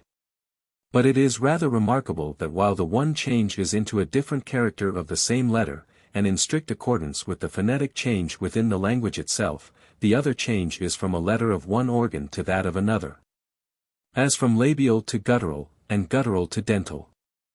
The operating cause of this rather startling change is to be found within in the laws which govern the sounds of the whole languages of this class.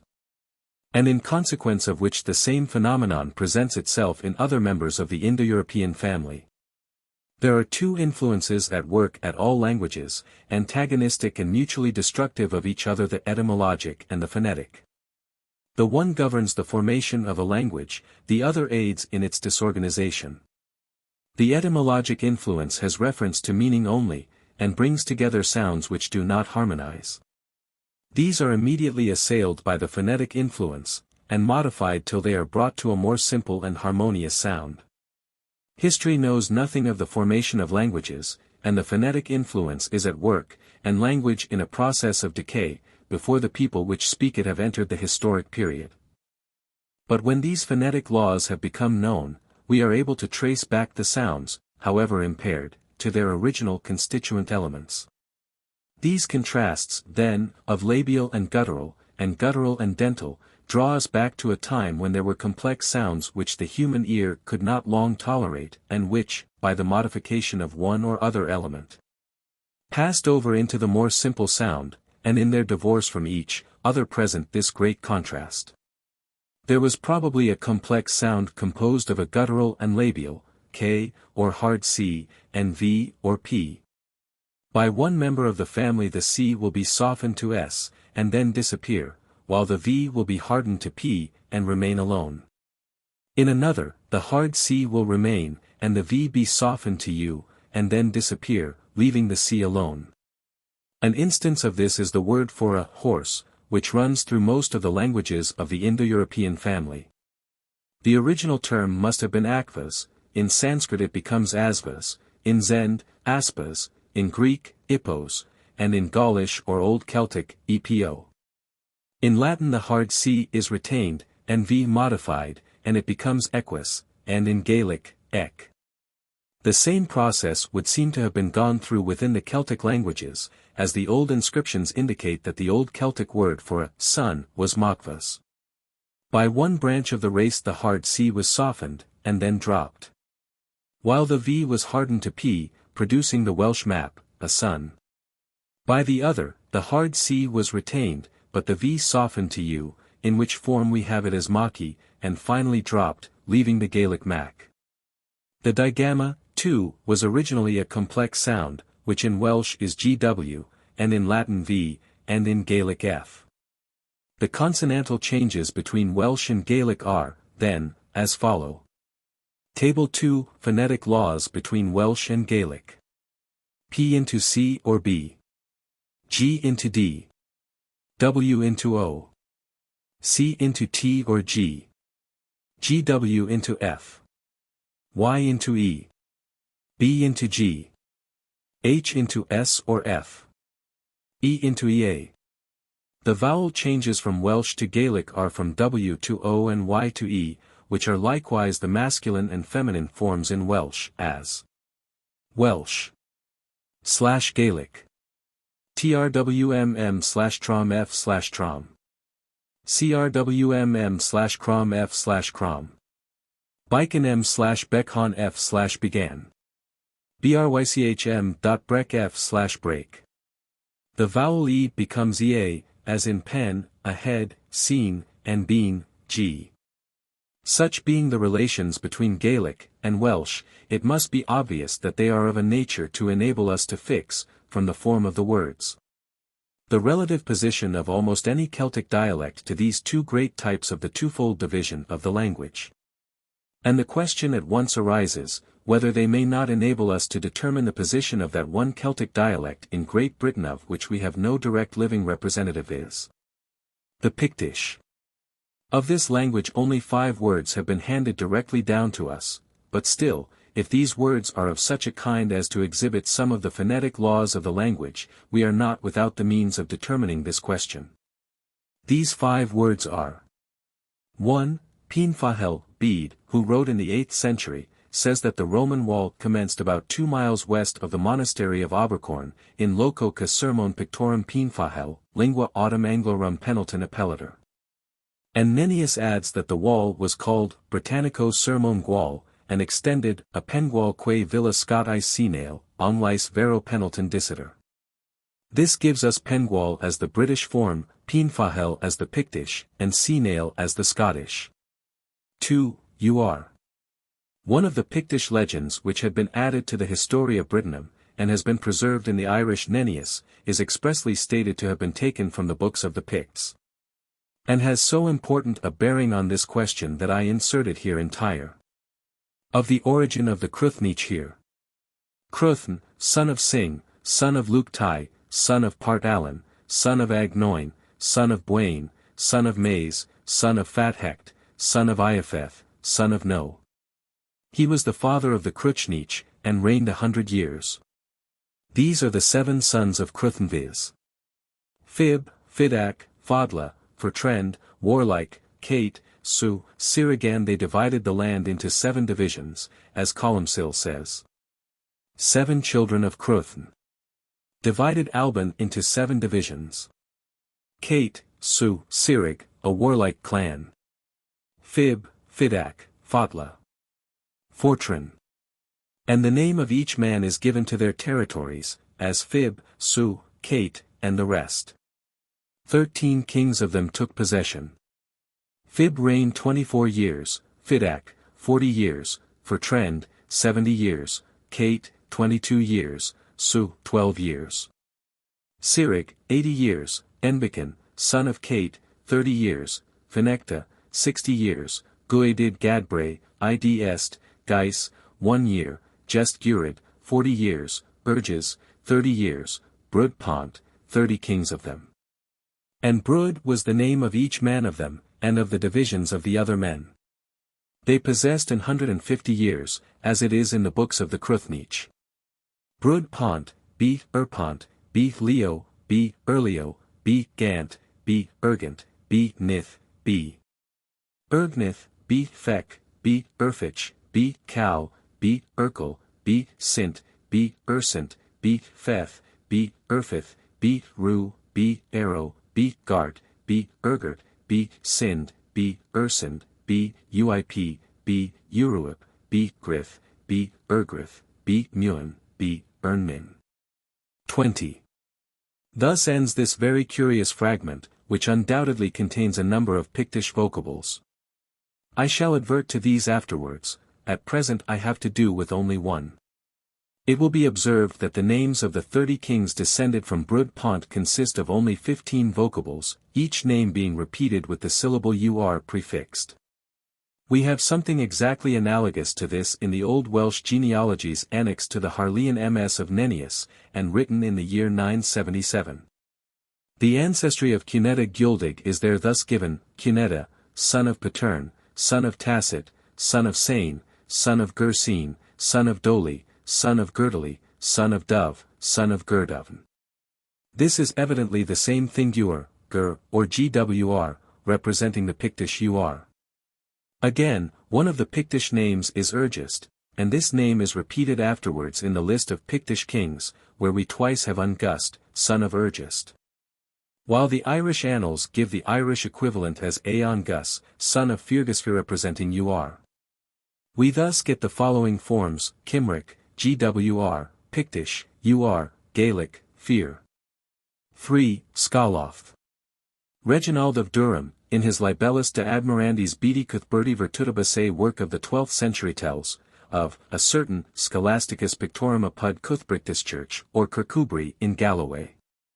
And says he was one of those, clerici in ecclesia illa commeranterca, Pictorum lingua Scaloths cognominanter.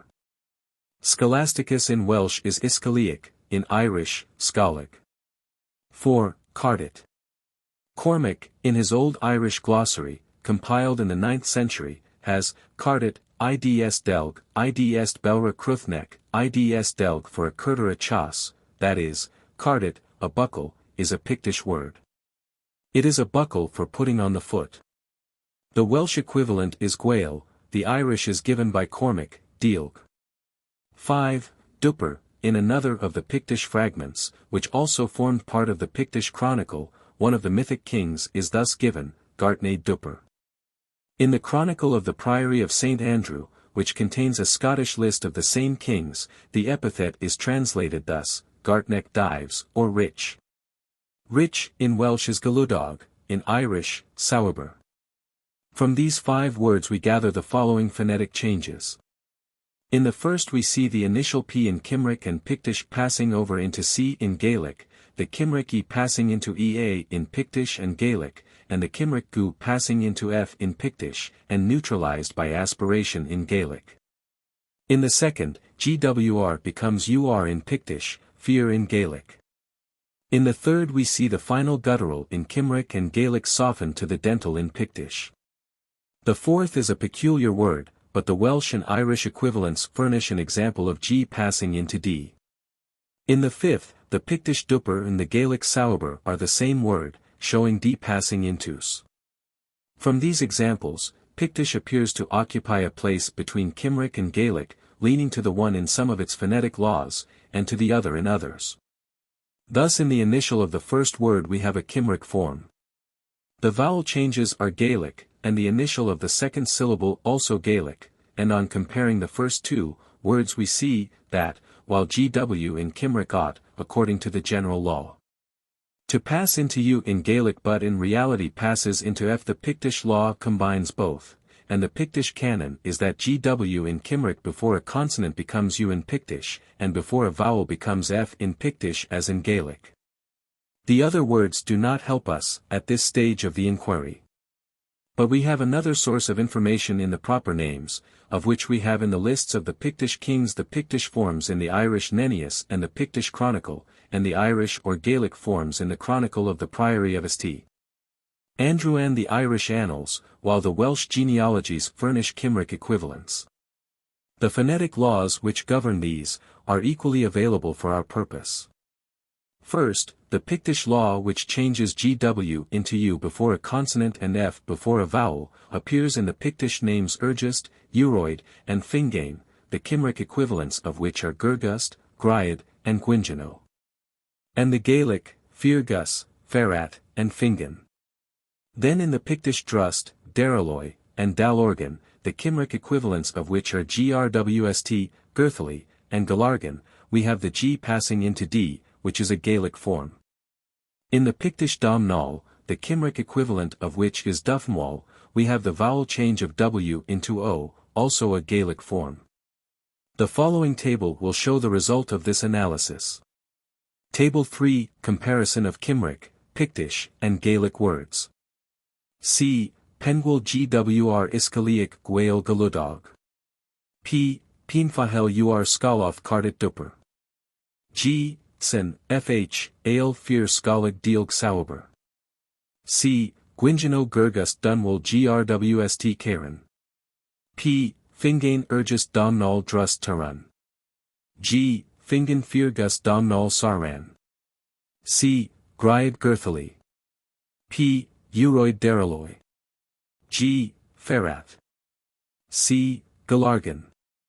P. Dalorgan. G. The Pictish tradition which I have given at length, besides yielding the word UR, furnishes us with a series of Pictish vocables. These are, first, the 7 sons of Cruthn. They are said to have divided the land into 7 portions, and to have given their names to them. We can identify some of them. Fib is plainly Fife, the old form of which was Fib. Fodla is Athole, the old form of which name was Athfodla. Fortran is the well-known name of the central district of the Pictish kingdom, which has now disappeared. Sirig, or Sursin, as in the Pictish Chronicle, is the district of Gurgen or Maghergan, now corrupted into Mearns, or Kincardineshire. Caith is Caithness, as in the old poem in the Irish Nennius. From thence they conquered Alba. The noble nurse of fruitfulness. Without destroying the people or their homes. From the region of Cate to Forcu. That is, from Caithness to the Forth, the southern boundary of the Pictish kingdom. Su and Fidak I cannot identify. But it will be observed, of these 7 sons, the names of 4 begin with F, and the other 3 with C, obvious Gaelic forms. And I am inclined to think that they mark out a division of the Pictish race into 2, of which one affected the guttural C, and the other the softer sound of the F. Of the 6 names which follow, Enbican and Fenecta are Gaelic forms. Gwydyd, Cymric, Gest, Hergest, and Brud, Pictish, as distinguished from either. And the untranslated epithets, Gadbre, Gais, and Gwyd, are probably Pictish words. The names of the 30 Bruds yield also 15 Pictish monosyllables. These are, alphabetically, Cal, Sint, Sind, Fec, Feth, Gant, Gart, Gais, Nith, Grith, Leo, Muin, Pont, Ru, Uip, and here also the prevalence of the gutturals, C, G, and the soft F is apparent. Some of these monosyllables have a resemblance to the names of the Old Irish letters which signify trees, as Cal, the name for C, a hazel, Feth seems the same as Pet, the name for P, Gart, like Gort, ivy, the name for G. Muin, the vine, is the name for M, and Leo resembles Luis, and Ru, Ruis, Ash and Alder, the names for L and R. In the same manner 3 of the names of the 7 sons of Cruthn have a resemblance to 3 of the numerals, as Fib, Pump, 5. Ce, Se, 6, Caith, Seth, 7. These, however, may be casual resemblances. The relation of the 15 vocables to the proper names is more apparent. On analyzing the proper names of the Cymri and the Gael we find that both are produced by the same process, viz. A certain number of monosyllables forms the first half of the name, and to these are affixed a certain number of endings, the combination of which forms the proper names. In Cymric the initial syllables are ael, air, arth, bed, cad, car, call, cyn, dog, dygvn, l, ur, gar, gor, gwen, gwyn, gwyd, gwr, id, male, mor, tal, tud, tie. The Irish initial syllables are ein, air, aid, art, cath, con, corb, cu, dom, don, dub, dun, each, air, for, fian, fin, fed, fear, fail, flaith, flan, gorm, ir, leg, lear, luff, main, mur, rag, react, ruad, rud. Sar, tuath. It would be endless to enumerate the affixes, but the most common Cymric are Dairn, Varch, Wyr, Swys, as, Elgivarch, Cadvarch, Sinvarch, Erdirn, Sindiarn, Arthwys, Siwan Wys, etc., and in Irish, Cal, or in oblique case, Gal and Gusa. As, Angus, Artgal, Ardgal, Congus, Congal, Dungus, Dungal, Firgus, Firgal, and so forth. Now these 15 Pictish vocables likewise enter into the Pictish names, as Gart in Gartnaid, and Durgart and Gais in Hergest. Leo in Morleo, Muin in Muinate, Uip in Upog, and so forth. On the whole, the Pictish vocables coincide more with the Irish than with the Cymric, as Cal with Gal, Gais with Gusa, and so forth. Further, on comparing the initial forms in Irish and in Cymric, we see in Cymric no words beginning with F, while in Irish there are 9, so that the vocables in Pictish with initial F are Gaelic. On the other hand, 6 vocables begin with G in Cymric and only 1 in Irish, so that here the Pictish draws to the Cymric and stands between the two with a greater leaning to the Gaelic. The same fallacy which pervades the ethnological deductions regarding the Gauls also affects this Pictish question. It has been too much narrowed by the assumption that, if it is shown to be a Celtic dialect, it must of necessity be absolutely identical in all its features either with Welsh or with Gaelic. But this necessity does not really exist. And the result I come to is, that it is not Welsh, neither is it Gaelic, but it is a Gaelic dialect partaking largely of Welsh forms. It has always appeared to me that we can trace in the Celtic languages a twofold subordinate dialectic difference lying side by side, which is very analogous to some of the differences between High and Low German. I do not mean to say that the differences between those subordinate Celtic dialects are absolutely parallel to those between High and Low German, but merely that they are of a nature which renders this nomenclature not inapplicable, while it affords a convenient term of distinction. A leading distinction between the High and Low German is the preference of the latter for the sharp sounds p, t, and k, instead of f or p, s or z in ch. And the instance most familiar to us is the substitution of t for s, as Wasser in High German becomes water in Low, and water in English. Das in High German is dat in Low, and that in English. Now, a similar distinction is, in one point of view, observable among the three dialects of the Cymric. Of these dialects, the Cornish and Breton are much nearer to each other than either is to the Welsh. It is, in fact, a mistake to suppose, as is frequently asserted, that a Welshman and a Breton can understand each other. One of our best Welsh scholars, Mr. Price, who visited Britannia, remarks, notwithstanding the many assertions that have been made respecting the natives of Wales and Brittany being mutually intelligible through the medium of their respective languages, I do not hesitate to say that the thing is utterly impossible. Single words in either language will frequently be found to have corresponding terms of a similar sound in the other, and occasionally a short sentence deliberately pronounced may be partially intelligible. But as to holding a conversation, that is totally out of the question. Cornish and Breton are much more nearly allied.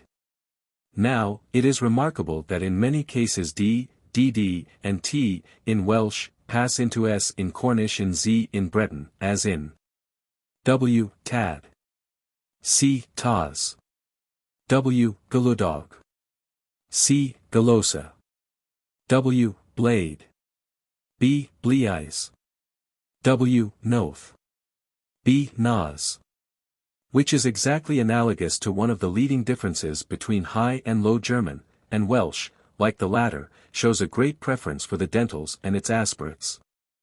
I am therefore inclined to introduce the same nomenclature among the Celtic languages, and to call Welsh Low Cymric, Cornish and Breton High Cymric dialects. The three dialects which compose the Gaelic class are much more nearly allied to each other than even Cornish and Armoric, and may be held to represent the Old Scottish. On the same analogy they all belong to a High Gaelic dialect. There are, to be found, however, among the synonyms in the Gaelic dialects, Low Gaelic forms accompanying High Gaelic forms, as in sul, dual, hope, Sean gan, Dean gan, an ant, sees, dias, stay, sam, dam, learning, circ, dirk, almsgiving, sonic, tonic, a wall, which seems to indicate that a Low Gaelic dialect has been incorporated or become blended with it. The Pictish language appears to have approached more nearly to the Old Scottish than even Breton to Welsh, according to Mr. Price's view, for Adamnan, who, in the 7th century, wrote the Life of St. Columba, the Scottish missionary to the Picts, describes St. Columba, the Scot, as conversing freely with the Picts, from the king to the plebeian, without difficulty. But when he preached to them the word of God, he was obliged to make use of an interpreter, that is, he could make himself understood in conversing, but not in preaching. And, conversely, a Pict understood what he said in Scottish, but could not follow a Scottish sermon. This is a point, in fact, as to which there exists much misapprehension, and we are apt to forget how very small a difference even in pronunciation will interpose an obstacle to mutual intelligence. Even in Breton and Cornish, the two Cymric dialects which most nearly approach each other, Norris, the highest Cornish authority, says, in spite of statements to the contrary, the writer is of opinion that a Breton, within the historical existence of the two dialects, could not have understood a Cornish man speaking at any length, or on any but the most trivial subjects. And between Irish and Scotch Gaelic it would not require very much additional divergence to prevent the one from understanding the other. Such being probably the mutual position of Pictish and Scottish, the few words we are able to compare show the difference between them to have been of the same character as between the high and low dialects. For we find Sowerber, rich, in Irish represented by Dupper in Pictish, and in proper names, Saran by Turan, showing S in the one represented by D and T in the other. While the words Scaloth, Cardet, and the proper names, Bargoid, Royd, Wid, show the preference of the Pictish for dental in place of guttural terminations. I consider, therefore, that Pictish was a Low Gaelic dialect. And, following out the analogy, the result I come to is, that Cymric and Gaelic had each a high and a low variety, that Cornish and Breton were High Cymric dialects, Welsh Low Cymric. That Old Scottish, spoken by the Scoti, now represented by Irish, Scotch Gaelic, and Manx, was the High Gaelic dialect, and Pictish the Low Gaelic dialect. This analogy is confirmed by the legendary origins of these different races, in which, under the form of a mythic migration, the traces of a rude and primitive ethnology often lie hid. The tendencies which produce the High and Low German are, as we have remarked, associated with the character of the country peopled by them. The Low German forms are connected with the level and marshy plains which border on the German Ocean, the High German with the more mountainous region of the south of Germany, but the same characteristics mark the mythic migrations of the Celtic races which peopled Britain. In the Welsh traditions, the Cymry, which are represented by the Welsh or Low Cymric people, are said to have crossed the German Ocean from the north of Germany. The Logres, represented by the Cornish or High Cymric, are brought from the south. In the old Irish traditions, the different races said to have peopled Ireland fall into two classes. The one is said to have penetrated through Europe by the Riphean Mountains to the Baltic, and to have crossed the German Ocean. And the other is brought by the Mediterranean and the south of Europe. 21 The former alone are said to have made settlements in Scotland. And Bode, in giving the tradition of the origin of the Picts, brings them likewise from the north of Germany across the German Ocean. This population which preceded the German races was, in fact, the race of the Celts, who seem to have been driven westward by the pressure of the Teutonic movement. And, like the German, to have shown a twofold minor difference, produced by the same physical influence, which is known by the names of High and Low German. The platform occupied by the Pictish people was not confined to Scotland alone, for they certainly extended over part of the north of Ireland, and formed, in all probability, an earlier population of the north half of Ireland, which became subjugated by the Scots. On the other hand, the Scots at an early period occupied the district of Argyll. In the north of Ireland and the west of Scotland the Picts must, at an early period, have become blended with the Scots, and their form of the Gaelic assimilated to the Scottish. In Scotland, south of the Tay, where they occupied the districts from the Tay to the Forth, the region of Manau or Mannan, and Galloway, they came in contact with the Cymric people, and the one being a Low Gaelic dialect, and the other a Low Cymric dialect, their forms must have so far resembled each other as to lead to an admixture presenting that mixed language of Low Gaelic with Cymric forms, known to Bode as the Pictish language. 9. The Celtic topography of Scotland, and the dialectic differences indicated by it. The etymology of the names of places in a country is either a very important element in fixing the ethnology of its inhabitants, or it is a snare and a delusion, just according as the subject is treated. When such names are analyzed according to fixed laws, based upon sound philological principles and a comprehensive observation of facts, they afford results both important and trustworthy. But if treated empirically, and founded upon resemblance of sounds alone, they become a mere field for wild conjectures and fanciful etymologies, leading to no certain results. The latter is the ordinary process to which they are subjected.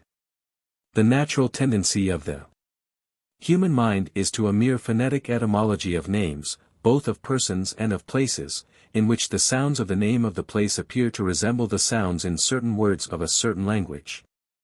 The language from which the etymology is derived being selected upon no sound philological grounds, but from arbitrary considerations merely. Unhappily, an etymology founded upon mere resemblance of sounds has hitherto characterized all systematic attempts to analyze the topography of Scotland, and to deduce ethnologic results from it.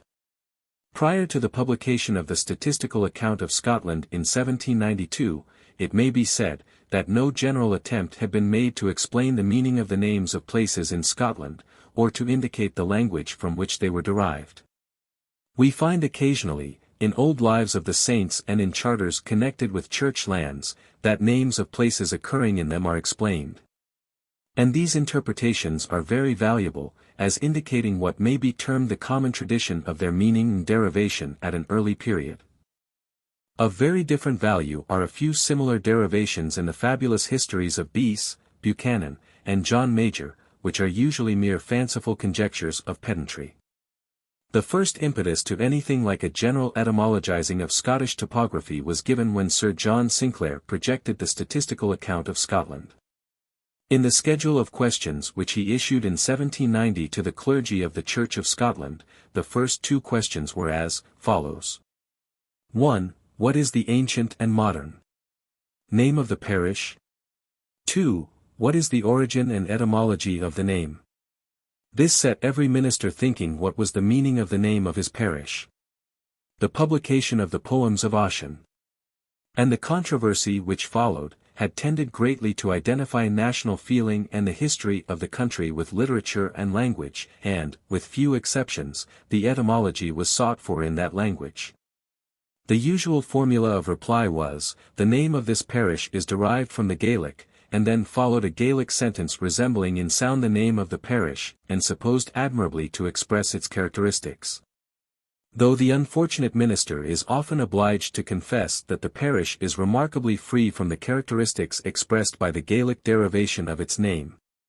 These etymologies are usually suggested irrespective entirely of any known facts as to the history or population of the parish, and are purely phonetic. After the publication of the statistical account, Gaelic was in the ascendant as the source of all Scottish etymologies, till the publication of Chalmers' Caledonia in 1807. John Pinkerton had indeed tried to direct the current of popular etymology into a Teutonic channel, but his attempts to find a meaning in Gothic dialects for words plainly Celtic were so unsuccessful that he failed even to gain a hearing. Chalmers was more fortunate. His theory was that a large proportion of the names of places in Scotland are to be derived from the Welsh, and indicate an original Cymric population. And this he has worked out with much labor and pains. In doing so, he was the first to attempt to show evidence of the dialectic difference between Welsh and Gaelic pervading the names of places, and to discriminate between them. But for almost all the names of places in the lowlands of Scotland he furnishes a Welsh etymology, which, like his predecessors the Scottish clergy, he supposes to be expressive of the characteristics of the locality. His theory has, in the main, commanded the assent of subsequent writers, and is usually assumed to be, on the whole, a correct representation of the state of the fact. Yet his system was as purely one of a phonetic etymology, founded upon mere resemblance of sounds, as those of his predecessors.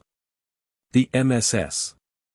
left by George Chalmers show how he set about preparing his etymologies, and we now know the process he went through. He had himself no knowledge of either branch of the Celtic language, but he sent his list of names to Dr. Owen Pugh. And that most ingenious of all Welsh lexicographers, who was capable of reducing every word in every known language in the world to a Welsh original, sent him a list of Welsh renderings of each word, varying from 12 to 18 in number. Out of which Chalmers selected the one which seemed to him most promising. His other etymologies are equally founded on a mere resemblance of sounds between the modern form of the word and the modern Welsh, as those of the clergy in the statistical account were between the modern form of the word and the modern Gaelic. That system of interpreting the names of places, which I have called phonetic etymology, is, however, utterly unsound. It can lead only to fanciful renderings, and is incapable of yielding any results that are either certain or important. Names of places are, in fact, sentences or combinations of words originally expressive of the characteristics of the place named, and applied to it by the people who then occupied the country, in the language spoken by them at the time. And are necessarily subject to the same philological laws which govern that spoken language. The same rules must be applied in interpreting a local name as in rendering a sentence of the language. That system, therefore, of phonetic etymology which seeks for the interpretation of a name in mere resemblance of sound to words in an existing language.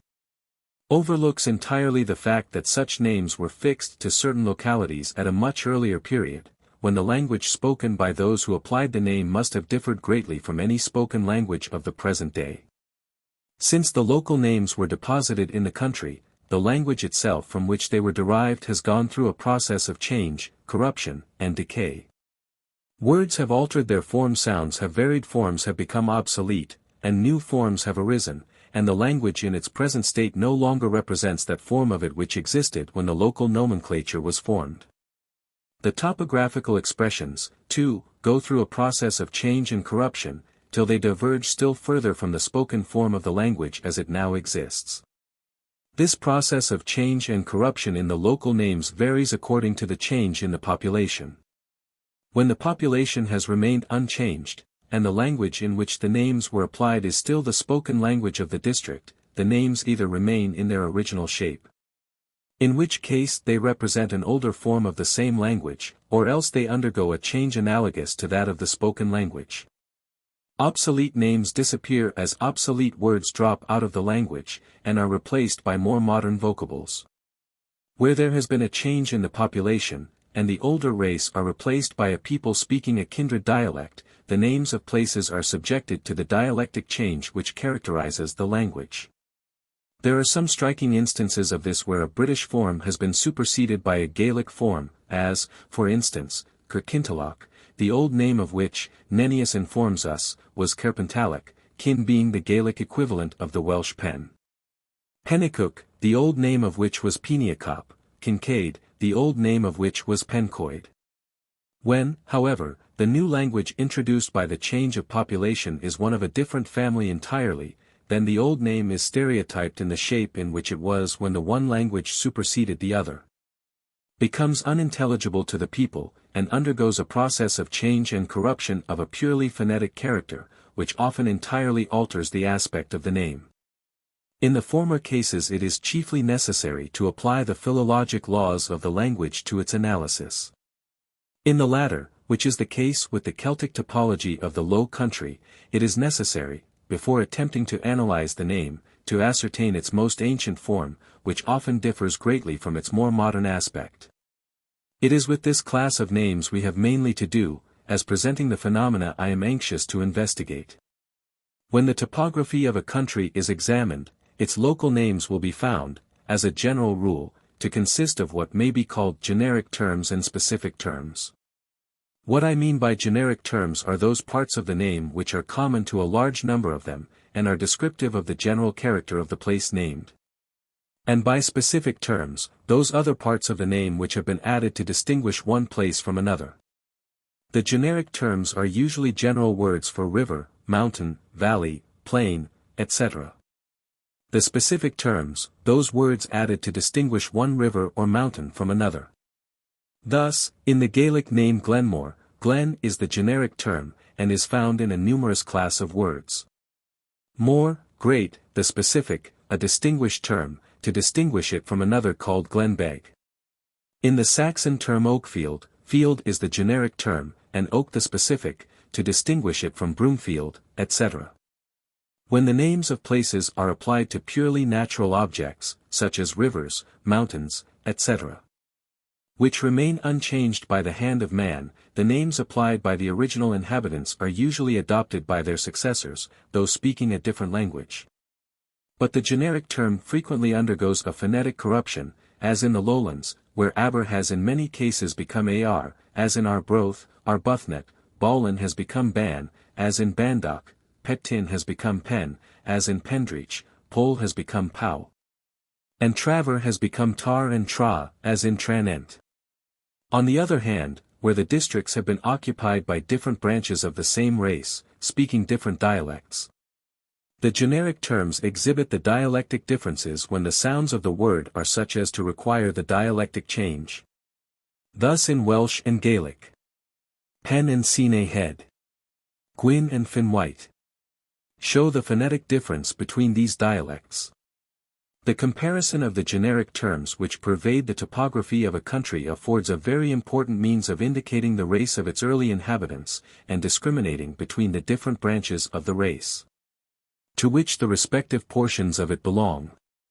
It was early observed that there existed in the Celtic generic terms a difference which seemed to indicate dialectic distinction. Even in the old statistical account, the minister of the parish of Kirkcaldy remarks, "To the Gaelic language, a great proportion of the names of places in the neighbourhood, and indeed through the whole of Fife, may unquestionably be traced. All names of places beginning with Ball, Call or Cull, Dal, Drum, Dun, Inch, Inver, Auchter, Kill, Kin, Glen, Mon, and Strath, are of Gaelic origin. Those beginning with Aber and Pit are supposed to be Pictish names, and do not occur beyond the territory which the Picts are thought to have inhabited." Chalmers states it still more broadly and minutely. He says, "Of those words which form the chief compounds in many of the Celtic names of places in the lowlands, some are exclusively British, as Aber, Lan, Caer, Pen, Cors, and others. Some are common to both British and Irish, as Carn, Craig, Crom, Bree, Dal, Eglis, Glass, Innis, Rin, Rose, Strath, Tor, Tom, Glen.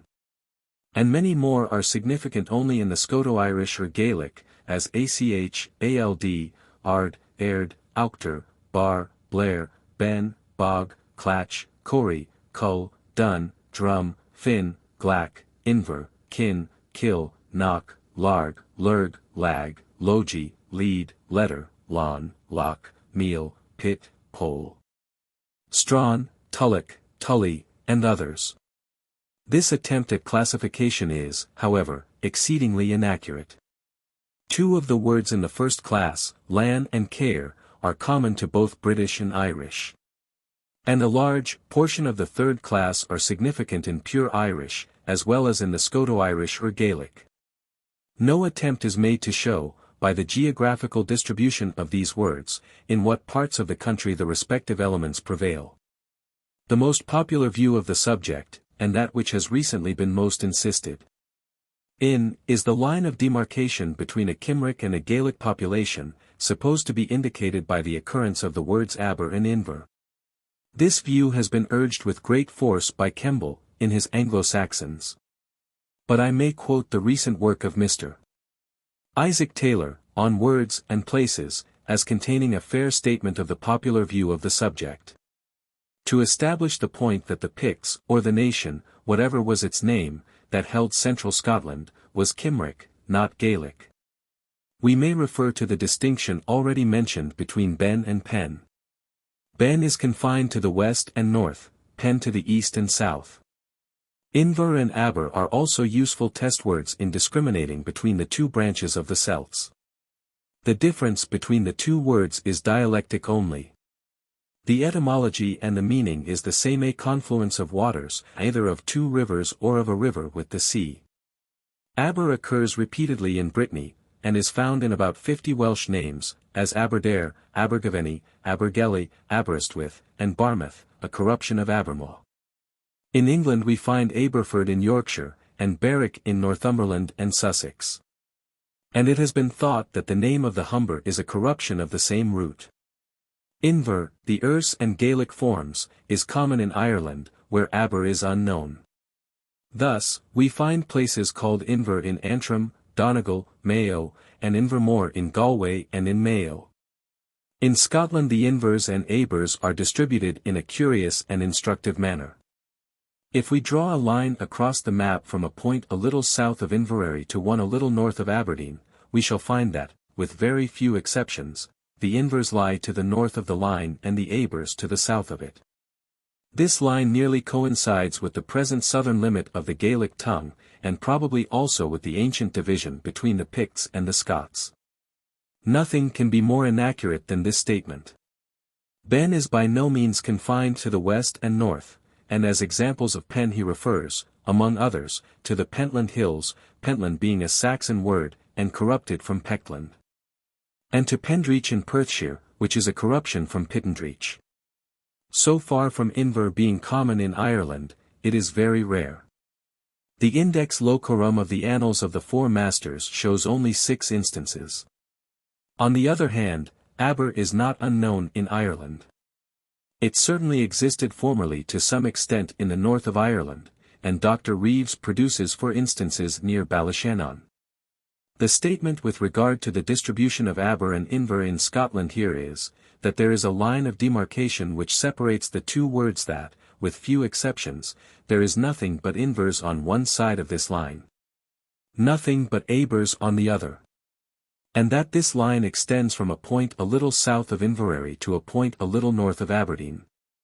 This is the mode in which the distribution of these two words is usually represented, but nothing can be more perfectly at variance with the real state of the case.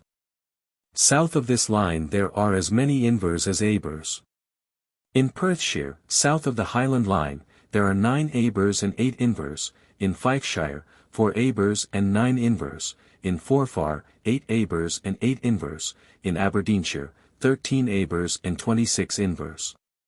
Again, on the north side of this supposed line of demarcation, where it is said that Invers alone should be found, there are 12 Abers, extending across to the west coast, till they terminate with Abercrossan, now Applecross, in Rossshire. In Argyllshire alone there are no Abers. The true picture of the distribution of these two words is in Argyllshire, Invers alone, in Inverness and Ross shires, Invers and Abers in the proportion of 3:1 and 2:1. And on the south side of this supposed line, Abers and Invers in about equal proportions. Again he says, quoting Chalmers, the process of change is shown by an old charter, in which King David grants to the monks of May Inverness Put Abern. So Abernethy became Invernethy, although the old name is now restored. In order to produce the antithesis of Invern and Abern, one letter in this charter has been altered. The charter is a grant of Petnwim et Invern que Put Avern. And I have the authority of the first charter antiquary in Scotland for saying that this construction is impossible. Que fut does not, in charter Latin, mean which was, but which belonged to. And Avern was the name of the previous proprietor of the lands.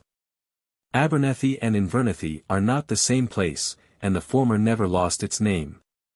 Invernethy is at the junction of the Nethy with the Erne, and Abernethy is a mile further up the river. When we examine these Abers and Invers more closely, we find, first, that in some parts of the country they appear to alternate, is in Fife Inverkeithing, Aberdour, Inverine, Inverleven, and so forth.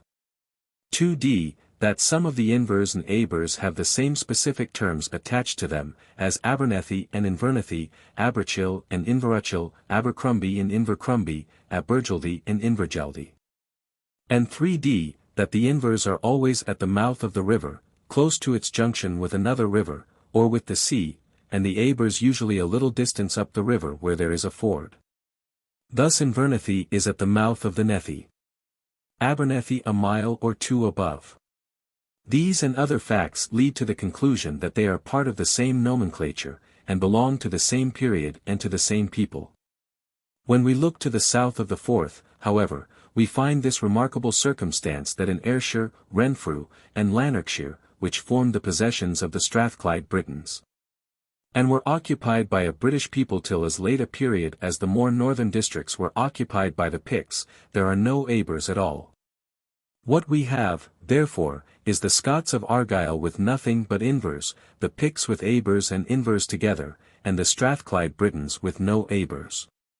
As a mark of discrimination between races this criterion plainly breaks down, and the words themselves contain no sounds which, from the different phonetic laws of the languages, could afford an indication of a dialectic difference. The truth is, that there were 3 words expressive of the junction of one stream with another, and all formed from an old Celtic word, br, signifying water. These were Aber, Inver, and Conber, pronounced in Welsh Cummer, in Gaelic Cumber. These 3 words were originally common to both branches of the Celtic as derivations from one common word. In Old Welsh poems we find not only Aber as a living word in Welsh, but Inver likewise. 22 and dr. Reeves notices an Irish document in which Applecross or Abercrossan is called Conbercrossan. Inver, however, became obsolete in Welsh, just as Cummer or Cumber and Aber became obsolete in Irish, but we have no reason to know that it did so in Pictish. In the Pictish districts, therefore, the Abers and Invers were deposited when both were living words in the language. When the Scots settled in Argyll, Aber had become obsolete in their language, and Inver was alone deposited, and in Strathclyde both words seem to have gone into desuetude.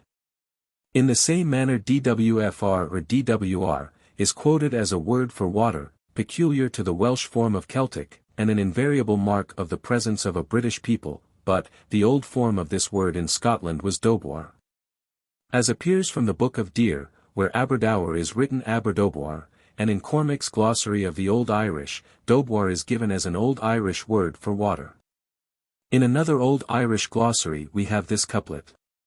Beer and Dobar. The three names of the water of the world. These words, therefore, form no criterion of difference of race, and to judge by them is to fall into the mistake of the phonetic etymologists, viz. To apply to old names, as the key, the present spoken language, which does not contain words which yet existed in it in its older form. In order to make generic terms a test of dialect, they must be words which contain sounds affected differently by the different phonetic laws of such dialects such as Pen, Gwyn, Gwern, and Gwydd, which all enter copiously into Welsh topography. And the equivalents of which in the Gaelic dialects are Seen, Fin, Fern, and Fiad. Such generic terms afford a test by which we can at once determine whether the Celtic topography of a country partakes most of the Cymric or the Gaelic character. The earliest collection of names in North Britain is to be found in Ptolemy's Geography in the 2nd century, but we know too little of the origin of his names, whether they were native terms, or names applied by the invaders, to obtain from them any certain result. After Ptolemy, the largest collection of names in Great Britain is in the work of the anonymous geographer of Ravenna, a work of the 7th century. The exact localities are not given, but the names are grouped according to the part of Britain to which they belong. Those which commence the topography of Scotland are placed under this title, iterum sunt civitates in ipsa Britanniaque recto tramite de una part in alia, id est, de oceano in oceano existent, ac divident in tertia portion ipsum Britannium. They commence with the stations on the Roman wall between the Tyne and the Solway, and then proceed northwards. Among these we find two names together, Tadoritan and Maporitan, and as Tad and Map are Cymric forms for father and son, we have no doubt that here we are on the traces of a Cymric population. The next group is arranged under this head, iterum sunt civitates in ipsa Britannia recto tramite una alteri connexi, ubi et ipsa Britannia plus angustissima, de oceano in oceano esse dinoceter. This part of Britain, which is plus angustissima, is the isthmus between the Forth and the Clyde, and in proceeding with the names northwards we come to one called Sindacellum. The Ocelli Montes were the Ochils, and here the Gaelic form of kin is equally unmistakable. When we apply to the present topography the testing words Pen, Gwyn, Gwern, and Gwydd, the Gaelic equivalents of which are Kin, Fin, Fern, and Fiad, we find that, with one exception, Pen, though frequent south of the Forth, where there was a British population, does not occur north of the Forth, while it is full of kins, and Gwyn, Gwern, and Gwydd occur only in their Gaelic equivalents. Such then being the aspect in which the question really presents itself, it becomes important, with a view to ethnological results, to ascertain more closely the geographical distribution of the generic terms over Scotland. And in order to show this I have prepared a table of such distribution. The generic terms are taken from the index to the Scottish Record of Retours. And as this record relates to properties, and not to mere natural objects, the generic terms they contain are to a great extent confined to names of places connected with their possession by man, and more readily affected by changes in the population. For the purposes of comparison, I have framed a list of generic terms contained in Irish topography from the index to the Annals of the Four Masters, and of those in Welsh topography from a list in the Cambrian Register. I have divided Scotland into 13 districts, so as to show the local character of the topography of each part of Scotland, and opposite each generic term in Scotch topography is marked, 1st, if it occurs in Ireland, and how often. 2d, if it occurs in Wales, and 3d, I have marked the number of times it occurs in each district of Scotland from the Index of Retours. On examining this table, it will be seen that there are 5 terms peculiar to the districts occupied by the Picts. These are Auchter, Pit, Pit-10, For, and Fin. Now none of these 5 terms are to be found in Welsh topography at all, and For and Fin are obviously Gaelic forms. It is necessary, however, in examining these terms, which may be called Pictish, to ascertain their old form. Auchter appears to be the Gaelic Uter, upper, and as such we have it in Ireland, and in the same form, as in Scotland Auchtertyre, in Ireland Uachtertyre. It does not occur in Wales. The old form of Pit and Pit-10, as appears from the Book of Deer, is Pet, and it seems to mean a portion of land, as it is conjoined with proper names, as Pet Mac Garnet, Pet Malduib. But it also appears connected with Gaelic-specific terms, as Pet and Mullen, the pet of the mill, and in a charter of the Charcelary of St. Andrews, of the Church of Migvai, the Terra Ecclesiae is said to be Vocatus Petentaggart, and Taggart being the Gaelic form of the expression of the priest. The old forms of For and Fin are Fothuer and Futhen. The old form of Fortiviat is Fothuerdebait, and of Finhaven is Futhenevin. The first of these words, however, discloses a very remarkable dialectic difference. Fothuer becomes For, as Fothuerdebact is Fortiviat, Fothuerdwin is Fordun. But Fothuer likewise passes into Feder, as Fothuersac becomes Federesso, and these 2 forms are found side by side, Fordun and Federesso being adjacent parishes. The form of For extends, from the Forth to the Moray Firth, that of Feder from the Esk, which separates Forfar and Kincardine, to the Moray Firth. An examination of some other generic terms will disclose a perfectly analogous process of change. The name for a river is Amhuan. The word is the same as the Latin amnis. The Old Gaelic form is Amuan, and the M by aspiration, becomes mh, whence Amhuan, pronounced Avon. In the oldest forms of the language the consonants are not aspirated, but we have these 2 forms, both the old unaspirated form and the more recent aspirated form, in our topography. Lying side by side in the 2 parallel rivers which bound Linlithgowshire, the Amond and the Avon. There is also the Amond in Perthshire. We know from the Pictish Chronicle that, the old name was Amon, and the Avon, with its aspirated M, is mentioned in the Saxon Chronicle. It is a further proof that Inver is as old as Aber in the eastern districts, that we find Amon in its old form conjoined with Inver in the Pictish Chronicle in the name Inverman. In Dumbartonshire we find the names Lomond and Leven together. We have Loch Lomond and Ben Lomond, with the river Leven flowing out of the loch through Strathleven. But we have the same names in connection in Fifeshire, where we have Loch Leven with the 2 Lomonds on the side of it, and the river Leven flowing from it through Strathleven. This recurrence of the same words in connection would be unaccountable, were it not an example of the same thing. Leven comes from the Gaelic Leamhan, signifying an elm tree, but the old form is Leoman, and the M becomes aspirated in a latter stage of the language and forms Leamhan, pronounced Leven. Here the old form adheres to the mountain, while the river adopts the more modern. A curious illustration of 2 different terms lying side by side, which are derived from the same word undergoing different changes, will be found in Forfarshire, where the term land for a church appears, as in Lantrathan. It is a phonetic law between Latin and Celtic, that words beginning in the former with pl are in the latter ll.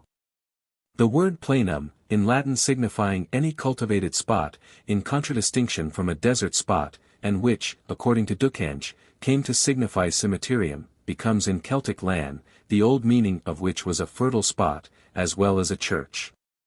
In the Inquisition, in the reign of David I, into the possessions of the See of Glasgow, we find the word in its oldest form in the name Plan Michael, now Carmichael. And as we find Balin corrupted into Ban, and Ballandock becomes Bandock, so Plan becomes corrupted into Pan, and we find it in this form likewise in Forfarshire, Panmure and Panbride.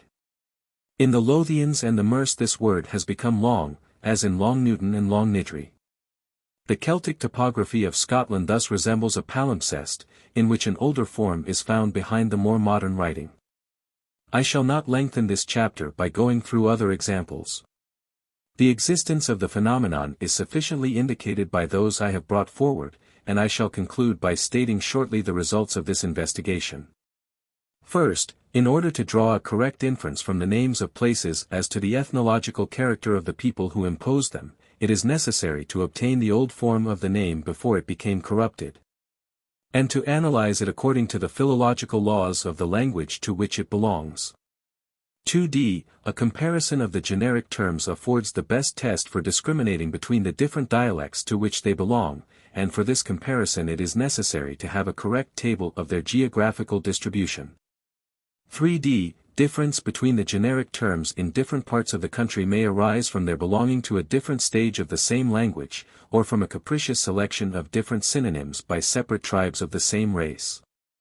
Fourth, in order to afford a test for discriminating between dialects, the generic terms must contain within them those sounds which are differently affected by the phonetic laws of each dialect.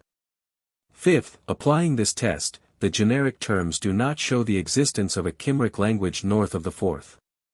Sixth, we find in the topography of the northeast of Scotland traces of an older and of a more recent form of Gaelic, the one preferring labials and dentals, and the other gutturals. The one hardening the consonants into tenues, the other softening them by aspiration, the one having abers and invers and the other having invers alone, the one a low Gaelic dialect, the other a high Gaelic dialect. The one I conceive the language of the Picts, the other that of the Scots. Point 23. Key to table headings. A. Ireland.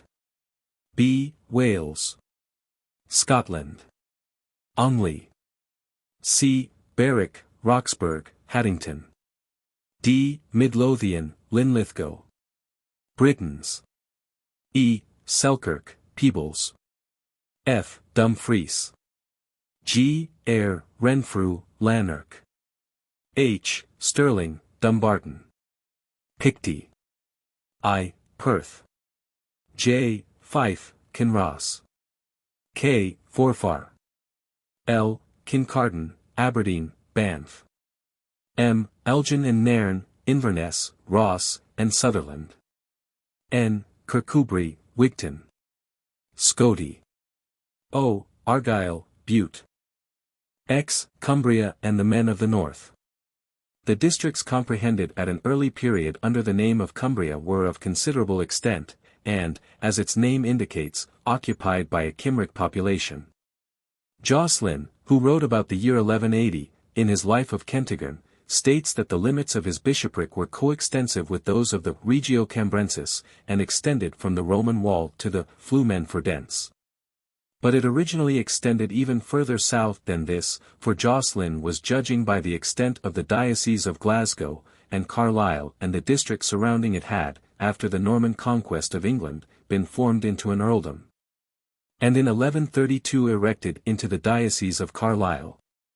In a document printed in the Iolo Missas, the extent of many of the Old Welsh districts is given, and the district of Ternulg is said to have extended from Erfyn to Argo Derwennid, that is, to the forest upon the Derwent.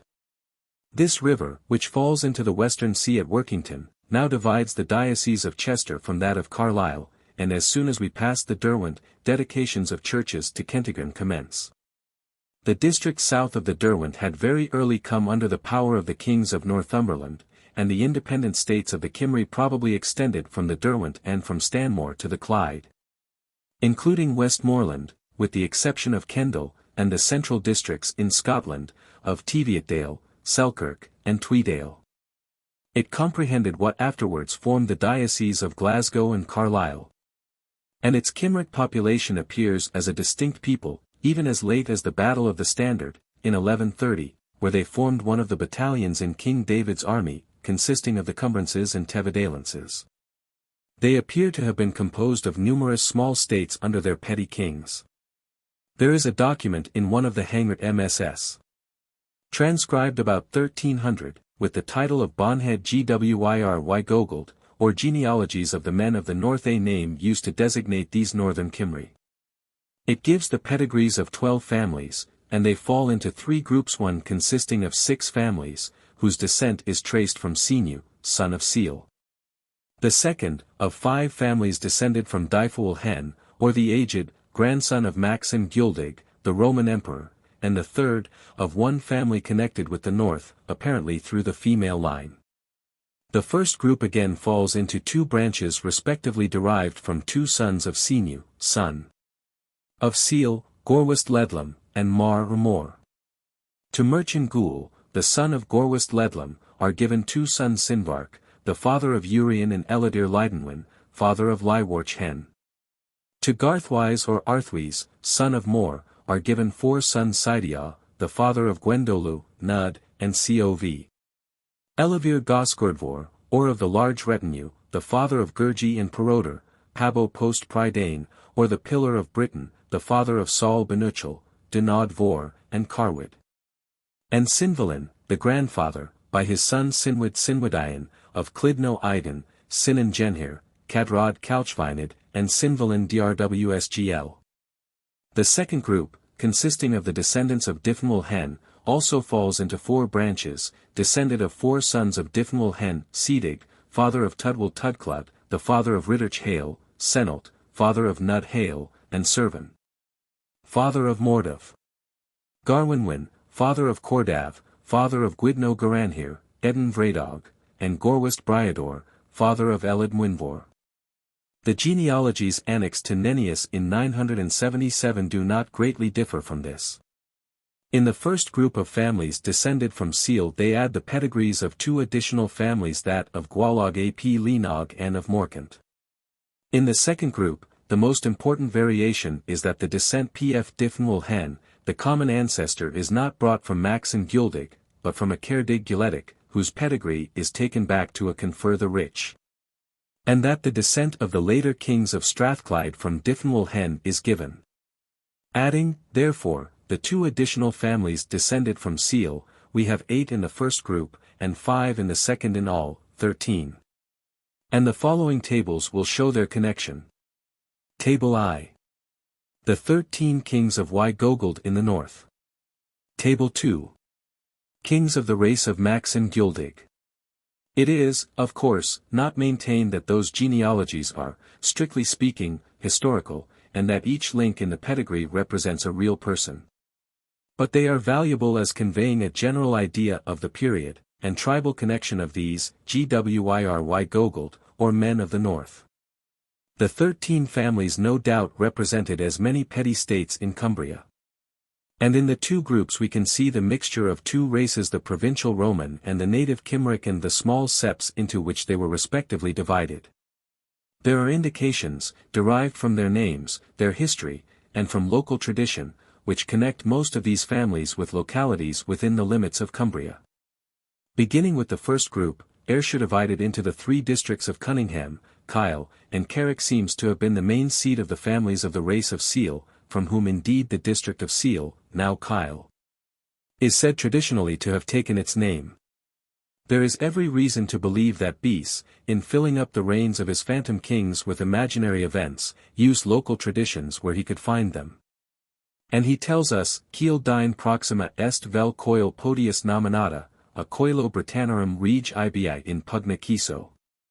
And a circular mound at Coil's Field, in the parish of Tarbalton, on the highest point of which tire 2 large stones, and in which sepulchral remains have been found, is pointed out by local tradition as his tomb. He likewise connects 2 of his early kings with this part of the country. These are Caractacus and Corbridus Galdus, son of his brother Corbridus. He identifies the first with the British king Caractacus, and the second with Galgacus, who fought against Agricola.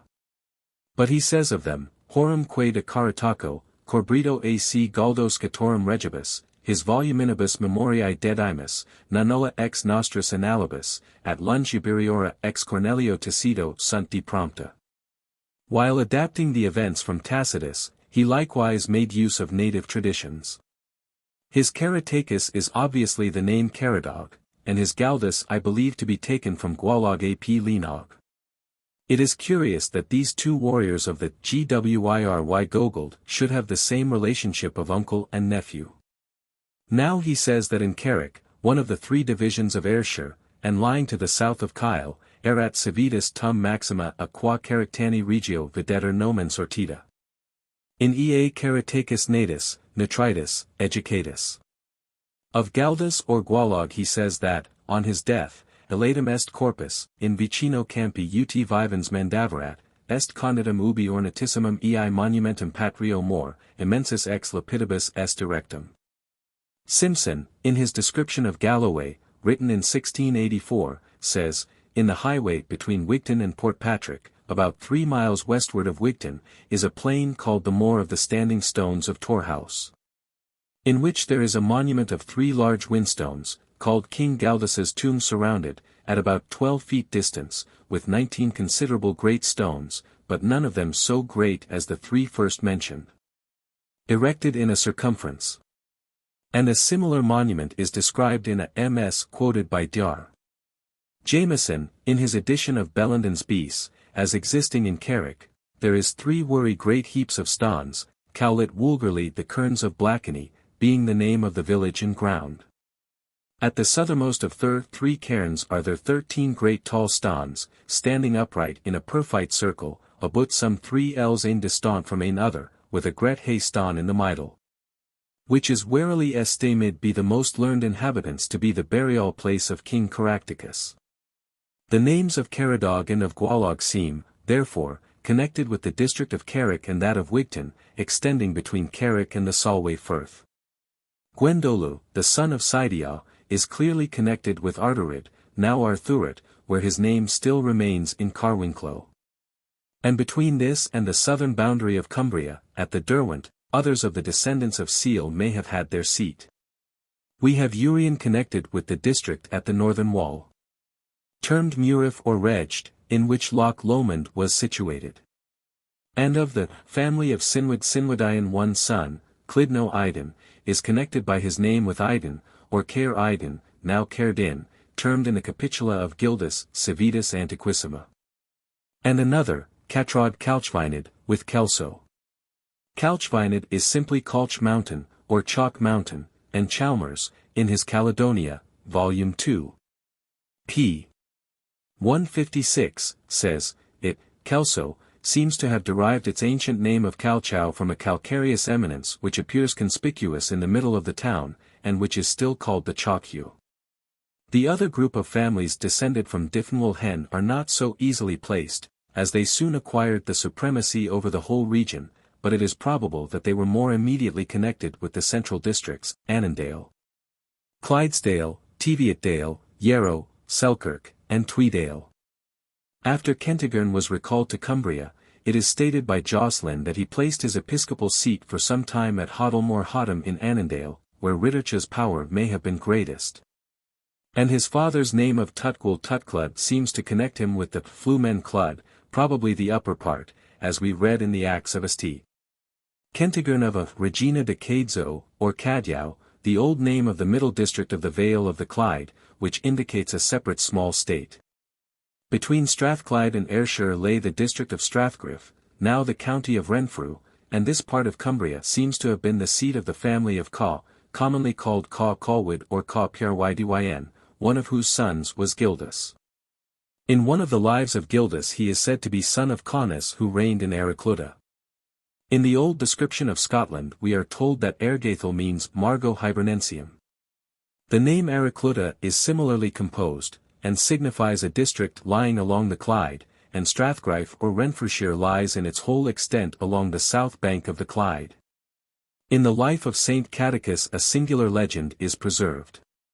He is said to have visited Scotland, and while he was building a monastery there near the mountain Bannock he found the grave of a giant, who rose and informed him that he was Caw of Prydyn.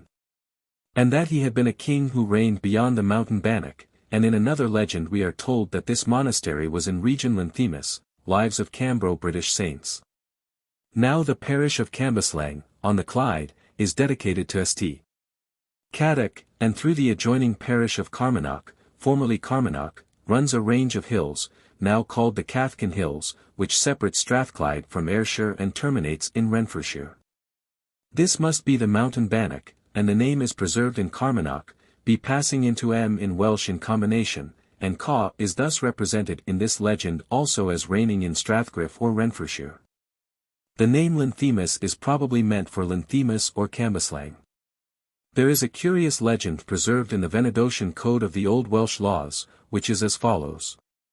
Here Elidr Muhenvor, a man from the north was slain and, after his death, the Gwyrwy Gogold, or men of the north, came here to avenge him. The chiefs, their leaders, were Clydno e Din, Nud Hale, son of Senalt, and Mordaf Hale, son of Seruari, and Ridderch Hale, son of Tudwal Tujlid. And they came to Arvon, and because Elidr was slain at Abermuadus in Arvon, they burned Arvon as a further revenge. And then Run, son of Maelgun, and the men of Gwynedd, assembled in arms, and proceeded to the banks of the Gwerid, Yny Gogold, or in the north, and there they were long disputing who should take the lead through the river Gwerid. Then Run dispatched a messenger to Gwynedd to ascertain who was entitled to the lead. Some say that Maeldaf the elder, the lord of Penard, adjudged it to the men of Arvon. Joyarth, the son of Madag, on the authority of his own information, affirms that Idno the aged assigned it to the men of the black-headed shafts. And thereupon the men of Arvon advanced in the van, and were valorous there. And Taliesin sang. Behold! From the Ardini of their blades. With Run, the reddener of armies. The men of Arvon with their ruddy lances. Old Welsh Laws, page 50. Elidr Mwynfor was the head of one of the families descended from Dyfnwal Hen, and so were Ridderch Hale, Nud Hale, and Mordaf Hale, and Clydno Iden was of the race of Seal. They are called Gwyrwy Gogold, or men of the north, and the scene of the dispute as to who should lead was the banks of the river Forth, for the river Gwerid in the north is the Forth, it having been, according to the old description of 1165, called Britannis, Werid. The author of the Genealogia annexed to Nennius describes 4 of these kings of the North Urian, Ridderch, Gwalog, and Morkantaz warring against Hussa, son of Ida, the king of Bernishnisha, who reigned from 567 to 574. And the Battle of Ardorid, fought in 573, by which the anti-Christian party were finally crushed, resulted in the consolidation of these petty states into the kingdom of Cumbria or Strathclyde. And the establishment of Ridderch as king in the strong fortress of Alclyde or Dumbarton Rock, which became from henceforth the chief seat of the kingdom. Here we find Ridderch established when he sent a message to St. Columba, to consult him, as supposed to possess prophetic power, whether he should be slain by his enemies, as recorded by Adomnan in his Life of St. Columba, who calls him Rex Rodarchus Filius Totale Capetra Cloyth Regnavit. St. Columba's reply, that Eadam reg et regno et populo aegis, was, that he would not fall into the hands of his enemies, but die in his own house, which prophecy, adds Adomnan, as fulfilled, as he died a peaceful death. If Jocelyn reports a real fact, when he says that he died in the same year as Street Kentigern, his death must have taken place either in the year 603 or 614, according to which is the true date of St. Kentigern's death. 24 And during that time he consolidated his power, and re-established the bishopric of Glasgow. The Chronicle of 977 records, in 580, the death of Gurgi in Peredur, the sons of Elivur Gosgurdvor, another of these northern kings, and, in 593, the death of Dinod, son of Pabo post Prydain. And the genealogia state that against Theodric, son of Ida, who reigned in Bernishnisha from 580 to 587, Urian with his sons fought valiantly, and adds, in illo tempori aliquando hosts, nunc civs, vincebanter. Showing the character of the struggle which was taking place between the Cymric population and the increasing power of the Angles. In 603 a great effort appears to have been made by the Celtic tribes to drive back the Angles, under Aidan, king of the Scots who inhabit Britain, whom Bode describes as invading Bernishnisha with an immense and brave army. And being defeated and put to flight at Digsaston, now Doston, in Liddesdale, where almost all his army were slain, and he himself escaped with a few only of his followers. This disaster must have crushed the efforts of the Celtic tribes to resist the Angles for the time, and enabled the latter to extend their territories unresisted, till in the reign of Edwin they reached the shores of the Firth of Forth. After the death of Edwin, when Cadwallon had established his power, Tyarnac records, in 638, the Battle of Glenmarison, in which the people of Donalbrec were put to flight, edi obsessio et Tain, and afterwards, in 642, that Donalbrec was slain in the 15th year of his reign in the Battle of Strathconnell by Ohan, king of the Britons, and in the same year a battle between Oswy and the Britons. The same transactions are repeated at a later date in Tyarnac, when the first battle is said to have been in Caerllithros, and the second in Strathcarn, while the name of the British king is given as Hon, but the first are the true dates. Donalbrec was the king of Dalriada, and the son of that Aidan who had been defeated in 603. Glenmarison must not be confounded with the glen called Glenmariston on Loch Ness. It was in Caerllithros, and Caerllithros appears to have been the same with the district called Calatria, in which Callander is situated. It lay between the Carron and the Avon, extending on the west at least to the place called Caradon on the Avon, and bounded on the east by the Firth of Forth, including in its limits the parishes of Kinneil and Caerden. And within this district Glenmarison must have been situated, though it cannot now be identified.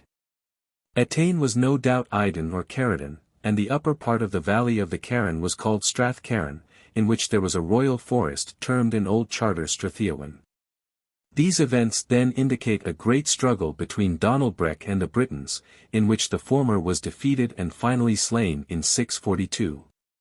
If my conjecture is correct, that Aidan led a combined force of Scots and Britons, he was in fact for the time performing the functions of Guledig or Dux Bellorum in the north. And this struggle probably indicated an attempt on the part of Donalbrec to maintain the same position. Who Ohan or Han was, we do not know. He may have been a king of Alclyde and a successor of Ridderch, but it is more probable that he was no other than Cadwallon himself, whom Tyarnac calls Chon, and that the object of the war was whether Donald should retain his father's position, or whether Cadwallon, who had now become powerful in the south, should extend his supremacy over the north likewise. 25. The great defeat of the combined forces of the Mercians and Britons in 655 by Oswy, king of Northumbria, in which Penda, king of the Mercians, was slain, and Cadwallon escaped with his life, terminated the power of the latter, and led to the subjection of the Cumbrian Britons to the kings of Northumbria, and 2 years afterwards the annals of Ulster record the death of Geraint or Guriad, king of Alclyde. The subjection of the Britons to the Angles lasted till the year 686, when Ecgfrith, king of Northumbria, was slain in the battle of Dunnichan, and during that time no king of Alclyde is recorded. It was also during this time that Ecgfrith granted to Lindisfarne, Carlisle, with territory to the extent of 15 miles round it. But the result of the defeat and death of Ecgfrith was, as Bede tells us, that a part of the Britons recovered their liberty, and that this part was the British kingdom of Cumbria or Strathclyde appears from this. That the kings of Alclyde again appear in the annals as independent kings. In 694 died Domnall Macon Rex Alacluath, and, in 722, Beli Filius Elphin Rex Alacluath. In the Welsh pedigrees annexed to Nennius, a genealogy is given, in which this Beli, son of Elphin, appears, and his descent is there given from Dyfnwal Hen, the ancestor of Ridderch Hale, and stemfather of the second group of northern families. Although the Britons of Strathclyde had recovered their liberty, and the Picts had regained that part of the Provincia Pictorum north of the Forth which the Angles had subjected, it would appear that the Pictish population south of the Forth still remained subject to them. The Picts of Manau had come under their power as early as the reign of Edwin, and therefore still remained within the Anglic kingdom, as appears from their subsequently rebelling against its kings. And the Picts of Galloway seem likewise to have remained under their subjection, as Bede tells us that in 731, when he closes his history, for bishops presided in the province of the Northumbrians, one of whom was Peckthelm in the church which is called Candida Casa, or Whitehorn, which, he says, from the increased number of believers, has lately become an additional episcopal see, and has him for its first prelate. This implies that Whitehorn still remained in the province of the Northumbrians, and in 750, we are told, in the chronicle annexed to Bede, that Ecgbert, king of Northumbria, campum sile cum aliis regionibus sor regno addit. That is, Kyle and Carrick, which lay between it and Galloway, and possibly Cunningham, forming modern Ayrshire. In the same year, however, a great battle is recorded both in the Welsh and the Irish annals between the Britons and the Picts, in which the Picts were defeated, and Talorgan, brother of Angus, the king of the Picts, slain. The place where this battle was fought is termed in the Chronicle of 977, Mosetoc, in the Brut y Season, Magdoc, and in the Brut y Tywysogen, Macedoc.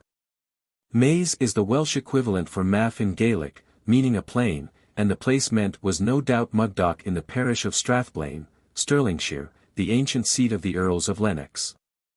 In old charters it is spelt Magadavac. In the same year, according to the Welsh Chronicle, and 2 years after, according to Tyernac, died Tudur, son of Bile, king of Alclyde, and in 756 Eadbert, king of Northumbria, and Angus, king of the Picts, appear to have united their forces. And we are told by Simeon of Durham that they ludi their army, ad urbam aelwith, ebique Britons in conditionem receprant, prima die menses Augusti. In 760 the Welsh Chronicle records the death of Dunwall, son of Tudur. From this date there is a blank in the kings of Alclyde for an entire century. The first notice we have of them again being in 872, when Arthga Rex Brittonum Strathclyde is slain, Concilio Constantini Filii Synodon. This Constantine was king of the Scots, and Arthga or Arthgal appears in the Welsh genealogy as descendant in the 4th degree from Dunwall. Alclyde is recorded, however, in the annals of Ulster as having been burnt in 780 and besieged 870 by the Norwegian pirates, who, after a siege of 4 months, took and destroyed it. According to the Welsh Chronicle, Arx Alclut a gentilibus fracta est. Strathclyde was again ravaged by them in 875. Arthgal appears to have been succeeded by his son Run, who is called in the Pictish Chronicle, Rex Brittonum, and said to be the father of Eocha, who reigned along with Grig, by a daughter of Kenneth MacAlpin. This is the last name given in the Welsh genealogy, and one of the copies of the Brut y Tywysogen has the following entry in 890, which, if containing a true fact, will explain this. The men of Strathclyde who would not unite with the Saxons were obliged to leave their country and go to Gwyn, and Aneirin, king of Wales, gave them leave to inhabit the country taken from him by the Saxons, comprising Maelor, the Vale of Clwyd, Rivoniag, and Tegingle, if they could drive the Saxons out, which they did bravely. And the Saxons came on that account a second time against Aneirin, and fought the action of Cymryd, in which the Cymri conquered the Saxons and drove them wholly out of the country. And so Gwyn was freed from the Saxons by the might of the Gwyrwy Gogold or men of the north. That the British line of the kings of Strathclyde came to an end very soon is certain, for the Pictish Chronicle tells us that on the death of Donald Rex Britannorum, who must have died between 900 and 918, Dunan Aldus Filiacid Rex Eligitor. He was brother to Constantine, the king of the Scots, and thus the Scottish line was established in the kingdom of Strathclyde. It must have been so much weakened by the loss of Kyle and the other regions wrested from it by the Saxons, and the attacks upon it by the Norwegian pirates, that we can well believe that, a large portion of the population fled to Wales for refuge. And that the influence of the new and powerful kingdom of the Scots led to a prince of that race being placed upon the throne. In 946 it was overrun and conquered by Edmund, king of Wessex. He bestowed it upon Malcolm, king of the Scots, and from this time it became an appanage of the Scottish crown. The Saxon historians name the region conquered by Edmund as Cumbria, but that this kingdom of Strathclyde is meant, appears from the Chronicle of 977, now a contemporary record, which has, in 946, Stratclut vastata est a Saxonibus. It is unnecessary for the purpose of this work to follow the history further. Suffice it to say that, in the reign of Malcolm Canmore, Carlisle and that part of Cumbria south of the Solway Firth belonged to the Norman conqueror, and was erected into an earldom for one of his followers. That, on the death of Edgar, that part of it which lay north of the Solway Firth was given to his brother, Prince David, and on his accession to the throne in 1124 became united to the Scottish crown. but that its population remained a distinct element in the population of Scotland for some time after, under the names of Cumbrances, Brits, and Strathclyde Wheelas. 11. Recent criticism of mythological poems examined. Such then being, so far as we can gather it from the scanty materials afforded to us, the real position of the Cymric population, and the leading features of their history prior to the 12th century, as well as of their literature subsequent to that period, the question before us is this: what place does this very peculiar body of ancient poetry really occupy? Are we to regard them as ancient poems which have come down to us from an early period of Cymric literature, and possessing from their antiquity in historic value independently of their literary merit, if they have any? Or are we to set them aside as so beset with suspicion, and as evincing such evidence of fabrication in a later age, as to render them valueless for all historic purposes? That the bards to whom these poems are in the main attributed, are recorded as having lived in the 6th century, is certain. We have it on the authority of the Genealogia annexed to Nennius, written in the 8th century. That this record of their having lived in that age is true, we have every reason to believe, and we may hold that there were such bards as Taliesin, Aneirin, Llywelyn Hen, and Myrddin, at that early period, who were believed to have written poems.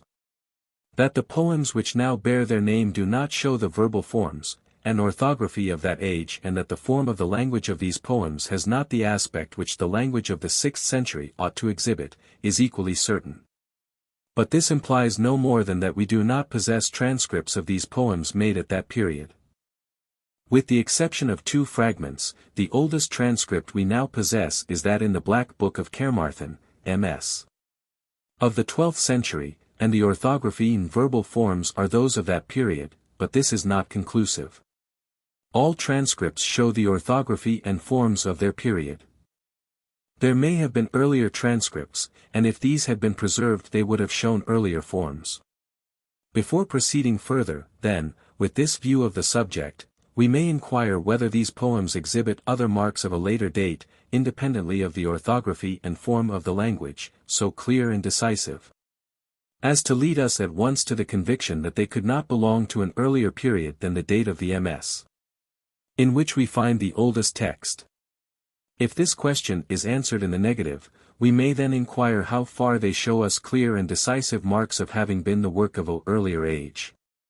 And having determined their date, the literary question will become easily disposed of. If, on a fair and candid examination of these poems, it must be answered in the affirmative, cade quaestio. These poems have recently been arraigned at the bar of criticism by Mr. Stevens and Mr. Nash.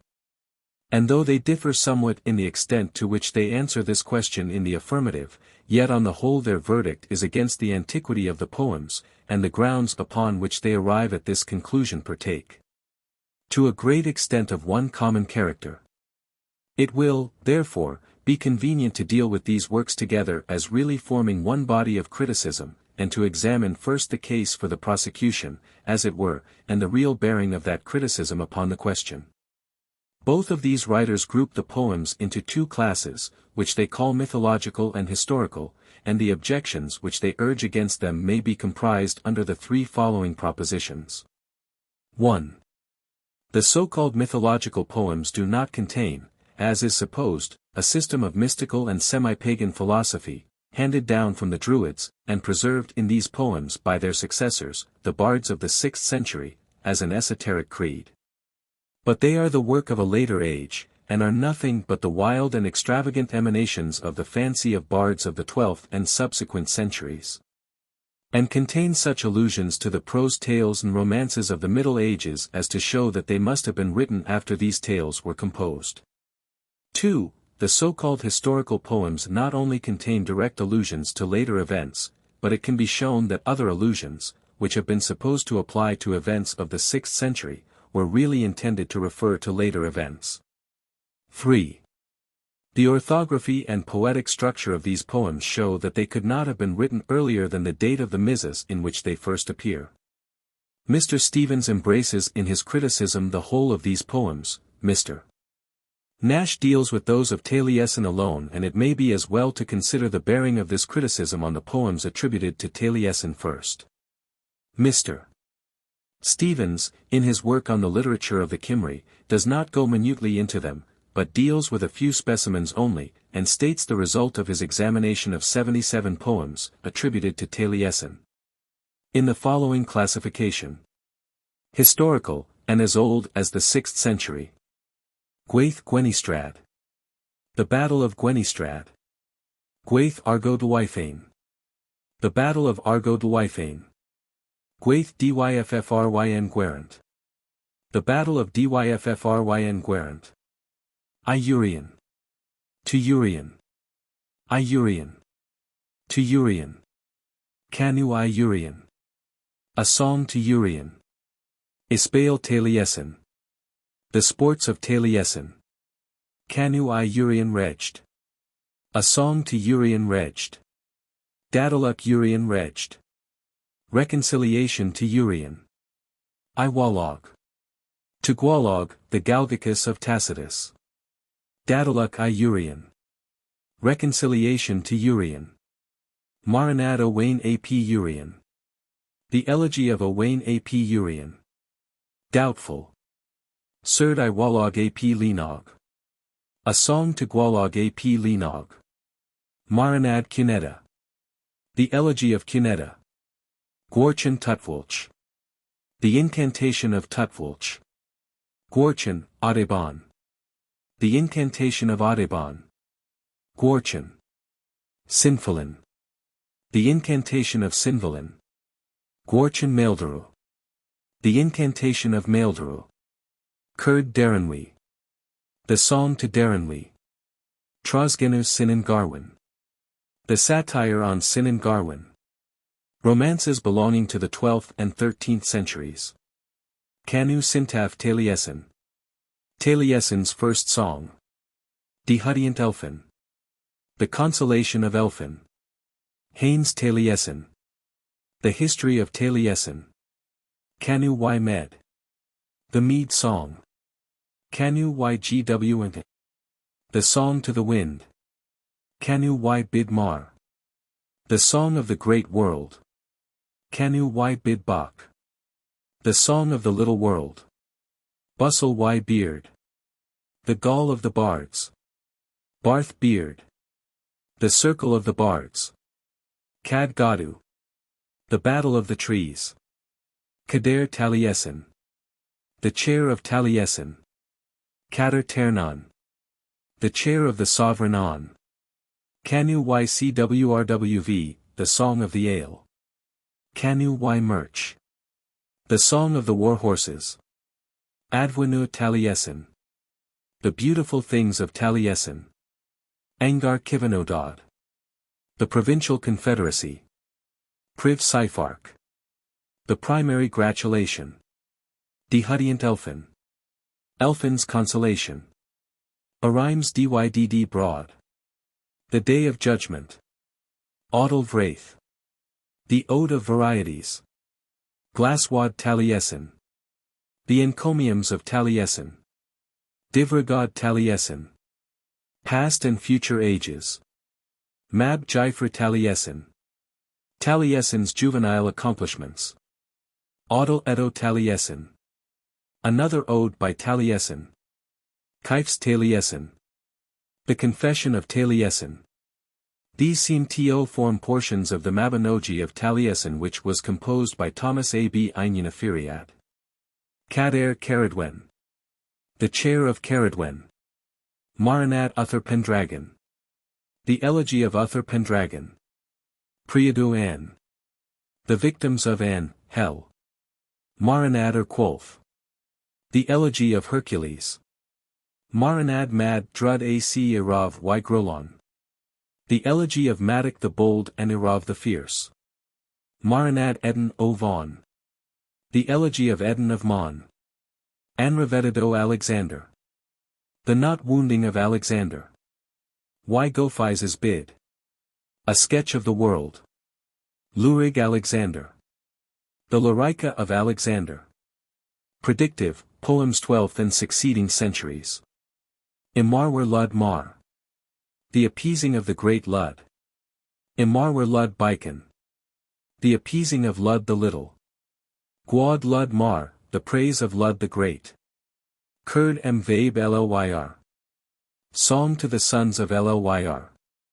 Maranad Koroi Abderi. Elegy on Koroi, son of Deri. Mike or Myg Dinbik. The prospect of Tenby. Arimes Bridane. The destiny of Britain. Arimes. The oracle. Hermes. The oracle. Cairaist Gwynedd a Debubarth. The contention of North and South Wales. Audle. A moral ode. Maranad y Milvabe. Elegy on 1,000 saints. Y main Gwyrth. The miraculous stone. Ken Ygw. The song of the wind, subject, Owen Gwynedd. Anrec Urian. The gift of Urian. Theological Same date. Play year 8th. The plagues of Egypt. Lath Mosen. The rod of Moses. Lath Mosen. The rod of Moses. Gwod Gwir Israel. Eulogy of the men of Israel. Note, the poems printed in italics are not in the Book of Taliesin. Since the publication of that work, several papers have appeared in the Archaeologia Cambrensis, in which he has given his more matured views of the poems, modifying somewhat this classification. Mr. Nash deals with them in the two classes only, and on the whole considers the entire body of poetry connected with the name of Taliesin to belong to the 12th and subsequent centuries. It is with the poems attributed to Taliesin that the objections under the first proposition mainly deal. The great body of those included under the head of mythological poems bear his name, or are said to be composed by him, and to these the school of Owen Pugh and Edward Williams, of Davies and Herbert, has given a mystic sense. And has supposed that a species of druidic superstition was handed down in them. Now, I go a certain length with them in this objection. I agree with them in thinking that these poems do not contain any such esoteric system of semi-pagan philosophy, and so far as their criticism goes to demolish the fancies of this school, I think it is well founded. But there I stop. It does not follow that because the poems are not what Davies and Herbert represent them to be, that they are therefore not genuine. It does not follow that because a mistaken meaning has been applied to them, therefore they can have no rational meaning whatever. Like all poems of this description, they are full of obscure allusions and half-expressed sentiments, and where the real drift of the poem is not understood, it will of course have the aspect of meaningless verbiage, just as the ritual of a church. To one who does not know what it is intended to convey or to symbolize, appears mere mummery. But as soon as a clue is obtained to the real meaning of the poet, the allusions in the poem, however obscure they appear, become intelligible and consistent. And before the critic can justly urge this objection, he must be very sure that he has grasped the real meaning of the poet, as well as comprehended the true bearing and place in literature of the poems he is dealing with. That these poems are really intended to convey a definite meaning I do not doubt. They will be found to harmonize with the history and intellectual character of the place and period to which they belong, and the first work of the critic is to ascertain, on definite grounds, what that place and period really is. The other ground given for doubting these poems is more tangible, viz. that they contain such allusions to the prose tales and romances of the Middle Ages as to show that they must have been written after these tales were composed, and here Mr. Nash makes a special case against the poems attributed to Taliesin. He states that a prose tale, containing the personal history of Taliesin and his transmigrations, was composed in the 13th century, and that a copy of this tale contained in the Red Book of Hergest has been published. With an English translation, by Lady Charlotte Guest, in her collection of Mabinogion. His prose tale is interspersed with poems said to have been sung by Taliesin, and Mr. Nash maintains that it is in the main the basis from which the greater part of the so-called poems of Taliesin has sprung, and that a large number, besides those contained in the Mabinogi of Taliesin, derive their inspiration from it. It seems rather strange that so severe a critic as Mr. Nash, who will accept none of the poems which are the subject of his criticism as ancient or genuine, except upon the clearest evidence, should yet assume at once the genuineness and antiquity of the Mabinogi of Taliesin. It is beyond question, that the only text of it before him is written in much more modern Welsh than any of the poems it is supposed to have given birth to, and yet he makes no difficulty.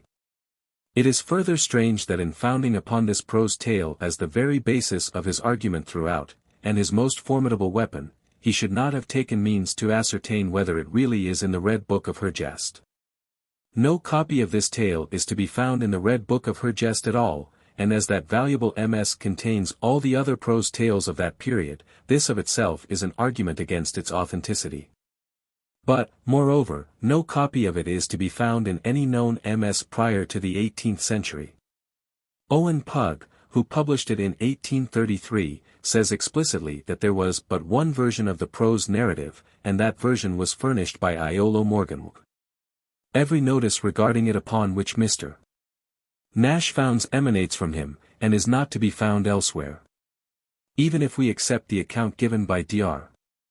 Owen Pugh, his explicit statement is, that it was composed by Hopkin Thomas Phillip, and it cannot be taken farther back than 1590 or 1600, long after every poem we are dealing with had been transcribed. But its history is so questionable as to lead to the suspicion that it had no earlier origin than the school which produced it, and it is quite as necessary for Mr. Nash, before we can legitimately found upon it, to bridge over the interval between Einion of Firiad in the 13th century, if he lived then, or if he ever lived at all, and Dr. Owen Pugh in the 19th, as it is for the advocates of the authenticity of the poems to bridge over the interval between the 6th century and the Black Book of Carmarthen. So much for the prose narrative. With regard to the poems embedded in it, whether naturally or artificially, the text published by Dr. Pugh in 1833 contains 11 poems. That published by Lady Charlotte Guest in 1849, 14, but in the notes we are informed that 4 of these poems were added to her edition from the Myvyrian Archaeology, and were not in the Missas from which she printed. Now, of these 11 poems contained in the Missas of the prose tale printed by Dr. Owen Pugh and Lady Charlotte Guest, not one is to be found in the Book of Taliesin. And of the 4 poems which she added from the Myvyrian Archaeology, only 2 are in that book. At the time, therefore, when the Book of Taliesin was transcribed, the poems inserted in the prose tale had either not been written, or were known to be spurious, and not to belong to the body of poems at that time attributed to Taliesin. Moreover, several of these poems are said to have been in reality the work of Jonas a Thra Ofnyw, or Jonas, the doctor or divine of St. David's, of whom, however, and thc true period in which he lived, we know really nothing, but one of these poems appears among the poems transcribed in the end of the Red Book of Hergest in the 15th century. The poems attributed to Jonas a Thra of St. David's are 1. Haines Taliesin, beginning, Pryfart Sifredin. 2. Fussel y Veard, beginning, Clare o Gan. 3. Dihudiant Elfin, beginning, Gognod Gira. 4. Divragwad Taliesin, beginning, Garuchel Du. This is the poem contained in the Red Book of Hergest. 5. Year Odel Fraith, beginning with the line Ef a Nath Panton. It is the last of these poems from which the well-known sentiment has been so often quoted, as a saying of Taliesin. Eu Nora Volant. Eu Hyeth a Gadwant. Eu Tir a Gallant. On Gwillt Walia. Their God they shall adore. Their language they shall keep. Their country they shall lose. Except wild Wales. Indeed, it is generally considered that the history of Wales cannot be referred to with any propriety without quoting those lines. None of these poems, however, appear in the Book of Taliesin, and a verse in this poem might have shown that it made no claim to being the genuine work of the bard whose name it bears. Jonas the Divine called me Myrddin. At length every king will call me Taliesin. And called Taliesin it has been ever since, and it has been subjected by Mr. Nash, along with the other spurious poems, to one common criticism with those which are to be found in the Book of Taliesin, and the estimate formed of the spurious poems maintained equally to invalidate those professing to be genuine.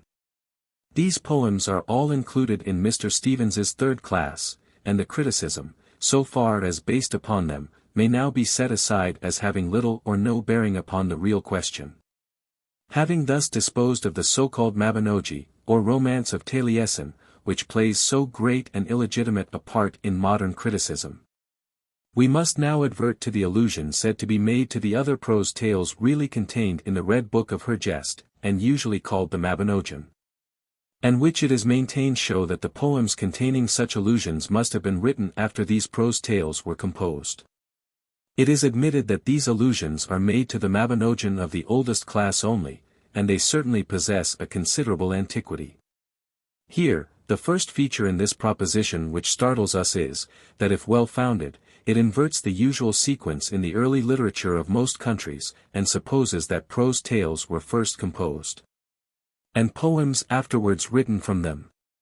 We usually find the reverse of this. The literature of most countries commences with lays in which the traditions and knowledge of the people in the infancy of their society are handed down to succeeding generations. And then, as cultivation advances, and the intellect of the nation develops, it passes over into chronicles and prose romances. In Wales we must suppose the progress to be different.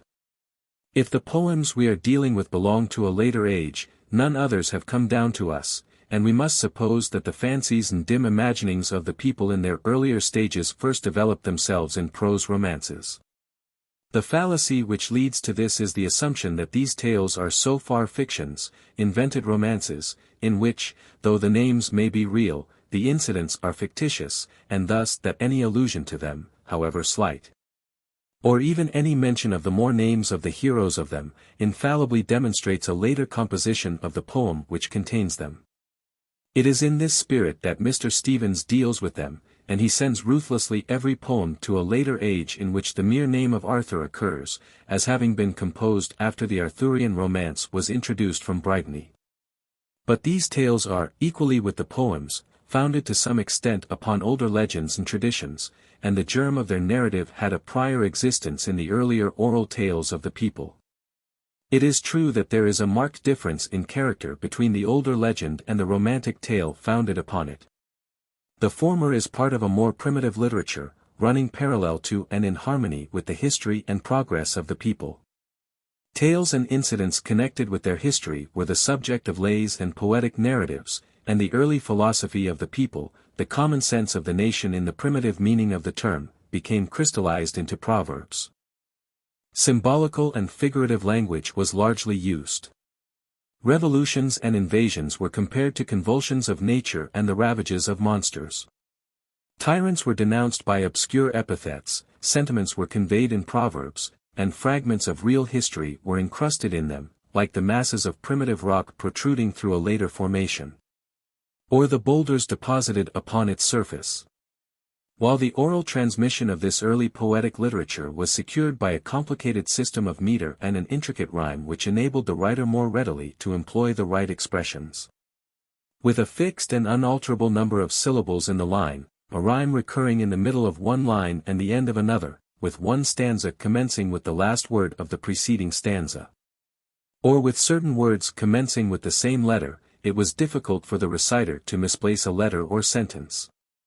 The right word must be found, and the general sentiments expressed were retained in his mind by their taking the shape of proverbs. This is what we should expect early poetry of this description to be, and this, to a great extent, characterizes the poems with which we are dealing. But when the period arrives when prose tales or romances are preferred, the recollection of the real incidents alluded to, the real events symbolized, has passed away.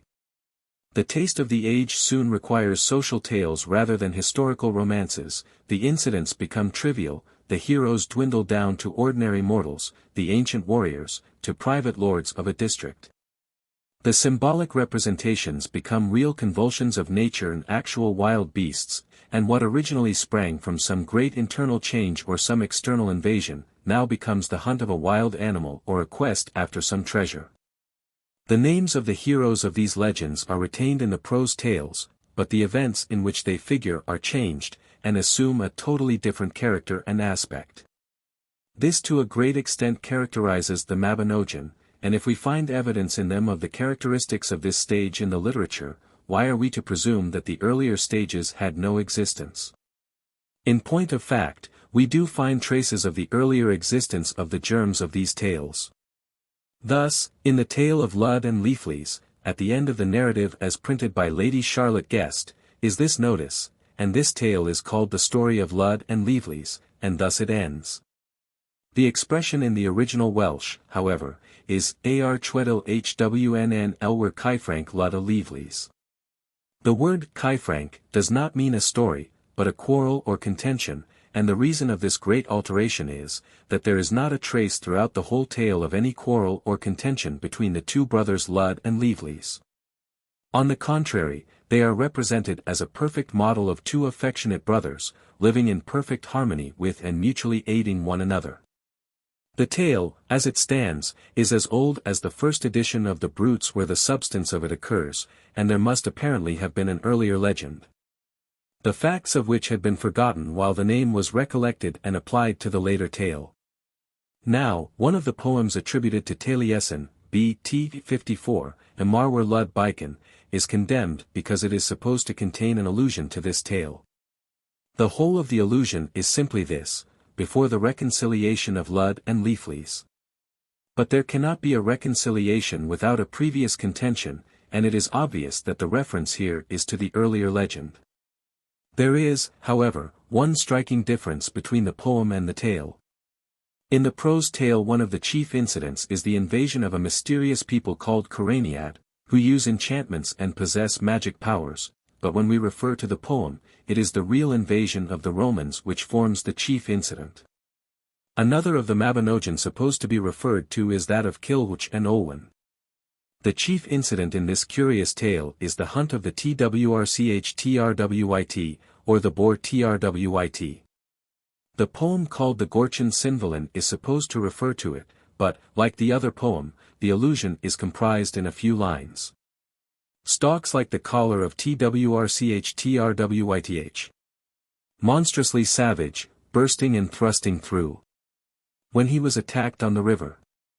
Before his precious things.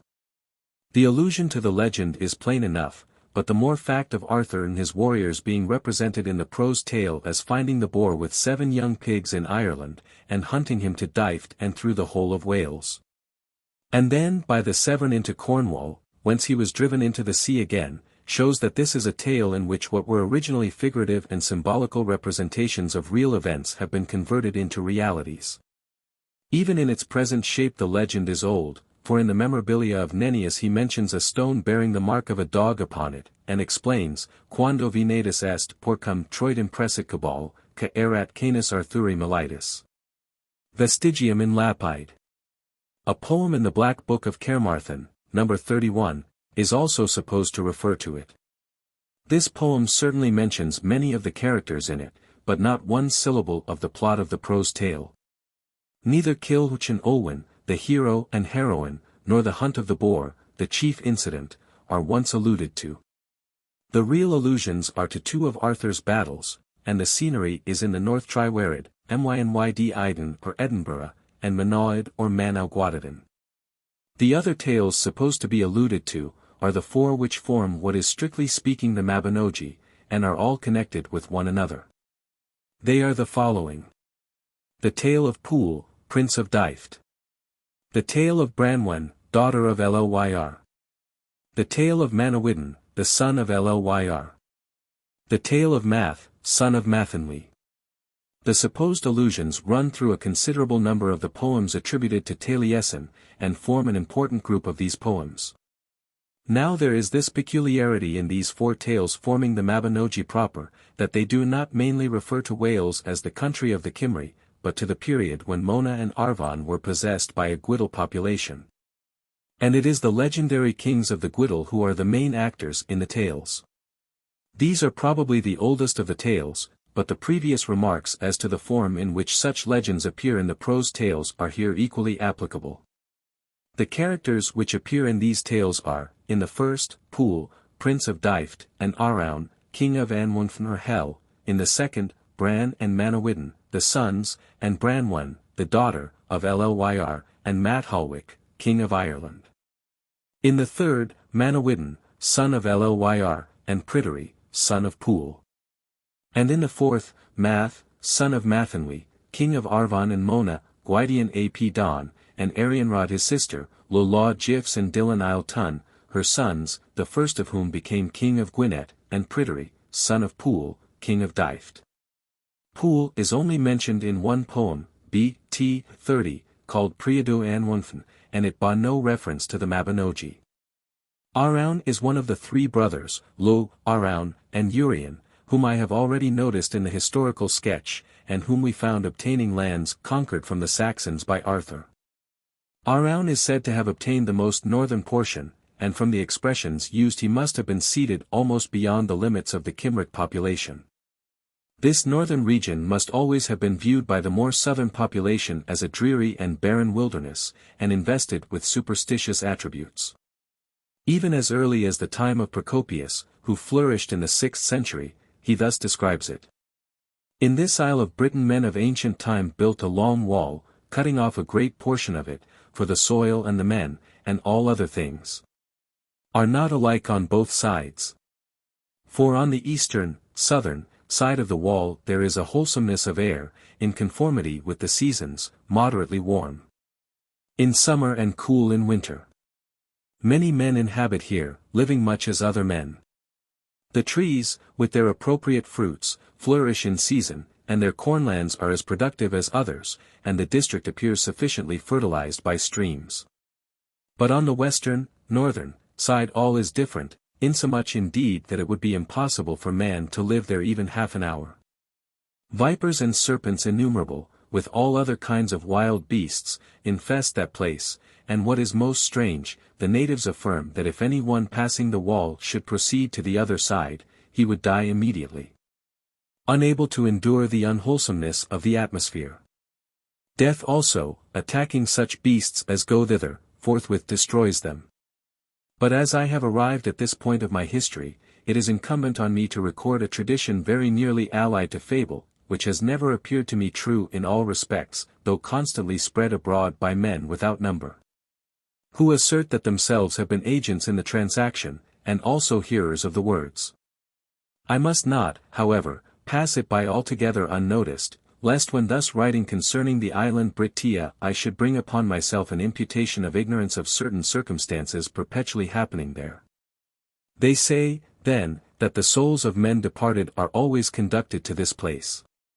And when the Cymric population looked northwards to these mountain barriers, shrouded often with mist, from whose bosom poured the wintry blasts, and from whose recesses issued those fearful bands of Pictish savages, we may well suppose that they regarded it with awe and terror, and could give Uffern itself no more terrible an epithet than to call it a cold hell. Whether Araun's territory really bore the name of Anwunfn, as its opposite Dwfn certainly did enter into that of the Damalonii, who are placed in that part of Scotland by Ptolemy, we can only conjecture. The oldest legends connect Manawyddan ap Llyr with Manau or Manaud. He is only mentioned in two poems. In one, B. 31, he is mentioned in connection with Arthur's battles in the north. Manawyddan, the son of Llyr. Deep was his counsel. Did not Manaud bring perforated shields from Tryruid? In the other, B.T. 14 Kurd and Vabe Llyr, the references are as follow. A battle against the sons of Llyr at Eberhenvelen. I have been with Bran in Uerden. I saw when was killed Mordwydtillen. Is it known to Manawyd and Pryderi? Of Gwydyon ap Don and Lo, the former is associated within the legends connected with the settlements of the Gwyddyl, and the latter is one of the three brothers in the north. He was placed over Lothian, including part of the county occupied by Pictish tribes, and is the Lothus, king of the Picts, of Scottish tradition.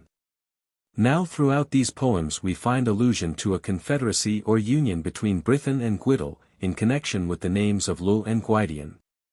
In one poem, B.T. 14, we have I have been in the battle of Godu with Lugh and Gwydyon. I heard the conference of the Serdorian, British bards. And the Gwyddyl, devils, distillers.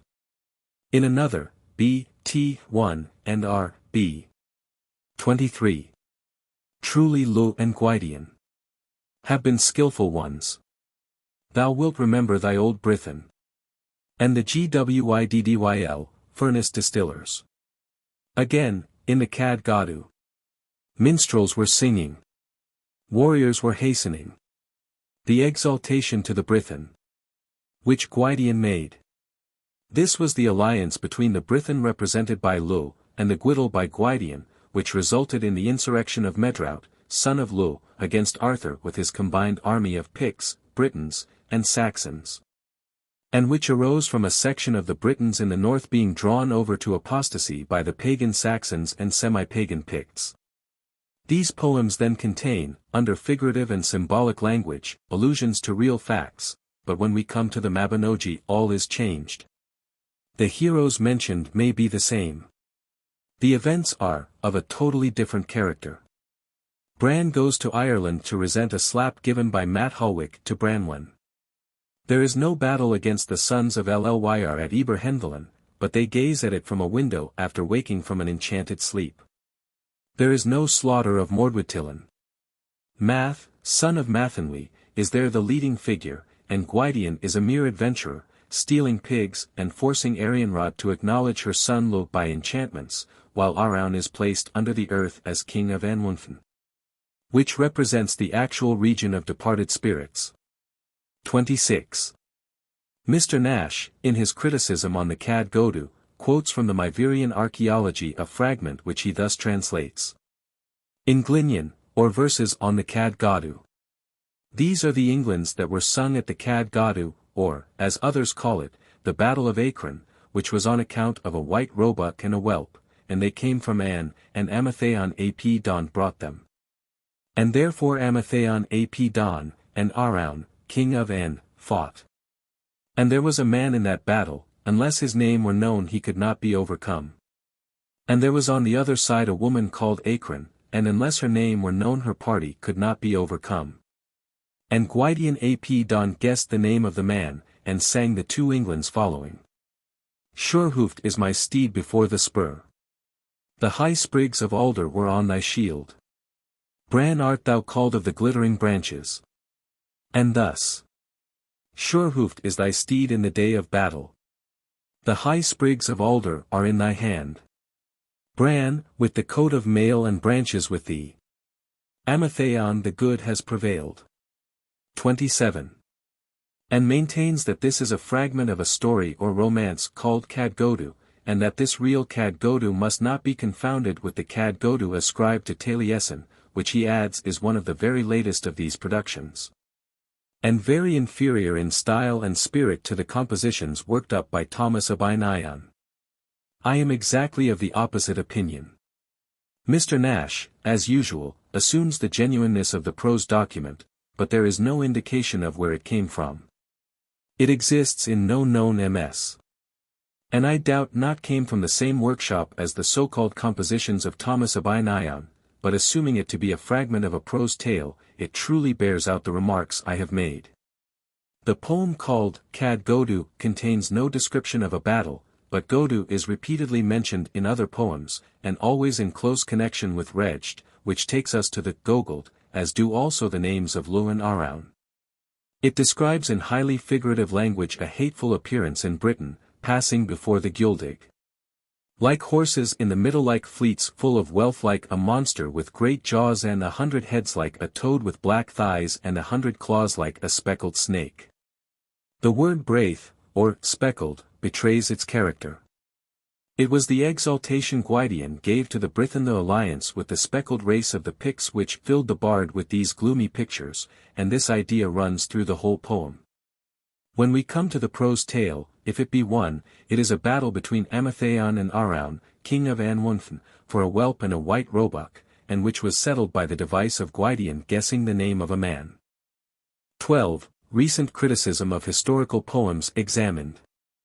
The objections under the second proposition apply mainly to the poems classed by Mr. Stevens and Mr. Nash as historical. Mr. Stevens maintains that there are not only in some of these poems direct allusions to persons and events of a later date than the period when the poems must have been composed, if they are genuine, but also that, in most of the poems, it can be shown that allusions which have been supposed to refer to early events were really intended to apply to those of a later date, and that later persons are indicated under the names of earlier heroes. Now, here also I go along with the objection, so far as direct allusions are made to later persons and events, but there I stop. When I find in the Black Book a poem on the death of Howell ap Gorenwy, in which he is named, I can have no difficulty in believing it to apply to Howell ap Gorenwy, who died in 1103, and that it must have been written after that date.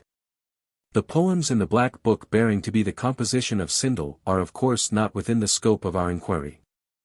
The poem in the Red Book attributed to Merton, which mentions Cock o' Normandy, I can have no doubt refers to William Rufus, as I find him called Y Brenhin Cock in the Brut y Tywysogen.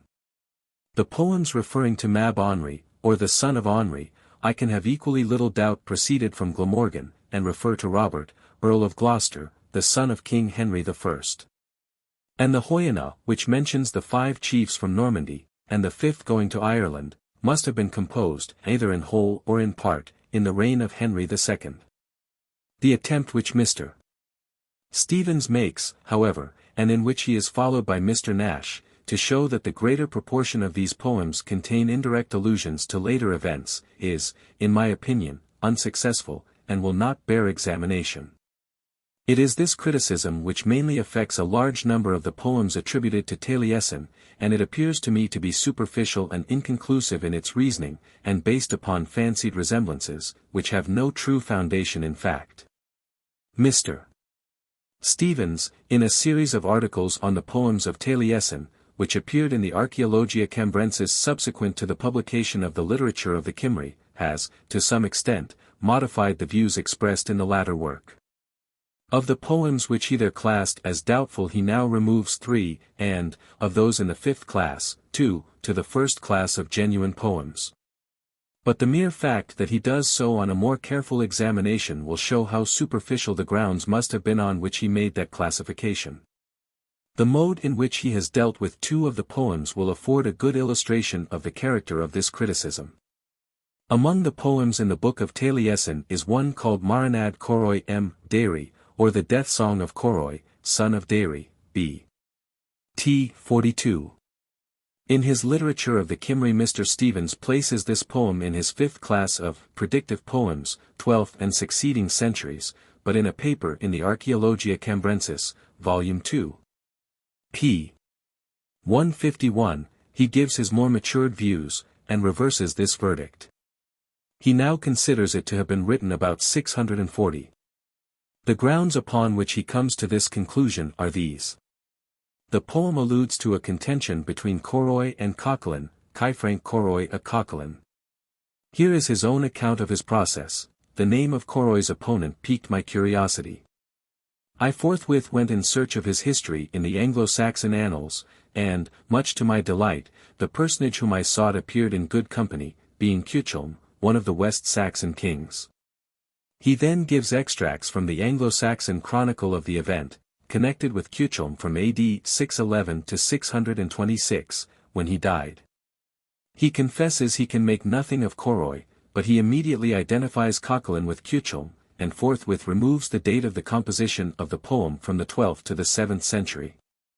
This is a good specimen of the mode in which this kind of criticism is made to tell upon the dates of the poems. If there is any poem in which we can predicate with certainty of the subject of it, it is this, and if Mr. Stevens, instead of betaking himself to the Saxon Chronicle, had gone to Ireland for his hero, he would have been more successful. Coquelin is no other than the celebrated Ossianic hero Cuchulainn, and Coroi, son of Dairy, was the head of the Knights of Munster. They are mentioned together in an old, Irish tract, which says, "This was the cause which brought Cuchulainn and Curoi son of Dair from Alban to Erin." 28. The allusions in the poem are to the events of a legendary tale in which these heroes figure, and there are none to any other events. The poem belongs to a period when there was more intercommunion between the different branches of the British Celts, and when they had a common property in their early myths. The other poem is one in the Red Book of Hergest, commonly called Enrec Urian, R.B. 17. It is likewise placed by Mr. Stevens in the same class of predictive poems of the 12th century, and in an article in the same volume of the Archaeologia Cambrensis, page 206, Mr. Stevens adheres to this opinion as to its date, and maintains that it refers to events of the 11th century. These events are supposed to be contained in a series of extracts from the Anglo-Saxon Chronicle and the Brut y Tywysogen, ranging from 1055 to 1063, but the reader will seek in vain for anything but the most vague and general resemblance, which might be equally well traced between the allusions in the poem and any other series of events. Mr. Nash makes much shorter work of it. His argument is this: the poem mentions a battle of Corsfachno. The Hoyana also refers to a battle of Corsfachno. The Hoyana was written in the 12th century, therefore this poem also was written in the 12th century. Admitting that the Hoyana was written in the 12th century, does it follow that a poem of that date may not refer to an event of an earlier period? The Hoyana mentions likewise Ridderch had and the Battle of Argod Wyfain, and both belong to an early period. There can be no doubt as to Ridderch Hale being a real person in the 6th century, and as little that the Battle of Argod Wyfain was a real event of the same century. Both Mr. Stevens and Mr. Nash admit it. Mr. Stevens, in his Literature of the Cymry, says, with his usual candor, Corsfachno is in Cardiganshire, but I can find no other notice of this battle than another prediction. But in his article on this poem he endeavours to find a notice of it in some lines of Gwalchmai, who flourished in the 12th century, and Mr. Nash adopts the conclusion at once. Corsfachno, however, was a real place, and these lines only refer to events in South Wales having been tra Corsfachno, beyond Corsfachno. Let us now see whether another construction may not be put upon this poem, which is, to say the least of it, equally well borne out. The poem opens with a greeting of Urian Recht. It then mentions 3 of the sons of Llywarch Honjuaf, Sinu, and Selaf. It then alludes to a competition between 4 men maintaining their place with 400, with the deepest water. One of these is mentioned as a dragon from Gwynedd of precipitous lands and gentle towns. Surely this was enough to have indicated at once Maelgwn Gwynedd, whom Gildas calls, the insular dragon, as the person probably alluded to. Then another is thus alluded to as a bear from the south, he will arise. And Seneglas is called by Gildas a bear and the charioteer of a bear. If 2 of the 4 men thus indicate 2 of Gildas's kings, we may well presume that the 4 men meant are his 4 kings of Wales. It is said of the dragon of Gwynedd, killing and drowning from Ellery, a river in Corsfachno, to Twylfined. A conquering and unmerciful one will triumph. Small will be his army on returning from the action of Wednesday. And again, he that will escape from the affair of Corsfachno will be fortunate. Now, does not this contest between the 4 men, in which the deep waters play a part, and the dragon of Gwynedd triumphs, and which is said to be the affair of Corsfachno, very plainly refer to the transaction at Corsfachno? Whatever it really was, by which Maelgwn Gwynedd, the insular dragon, became supreme sovereign of Wales, and in which these northern chiefs may have taken a part. The reference to Urian at the end. Urian of Recht, generous he is and will be. And has been since Adam. He, proud in the hall, has the most wide-spreading sword among the 13 kings of Gogold, or the north, is conclusive as to the antiquity of the poem.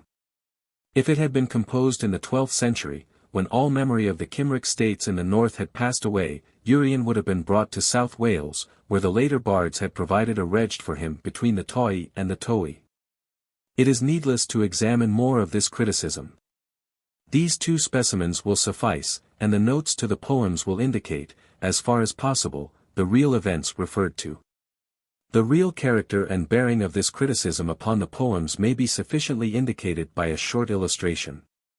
Let us suppose that the question is the genuineness of the poem called the Wallace, attributed to a popular minstrel Blind Harry.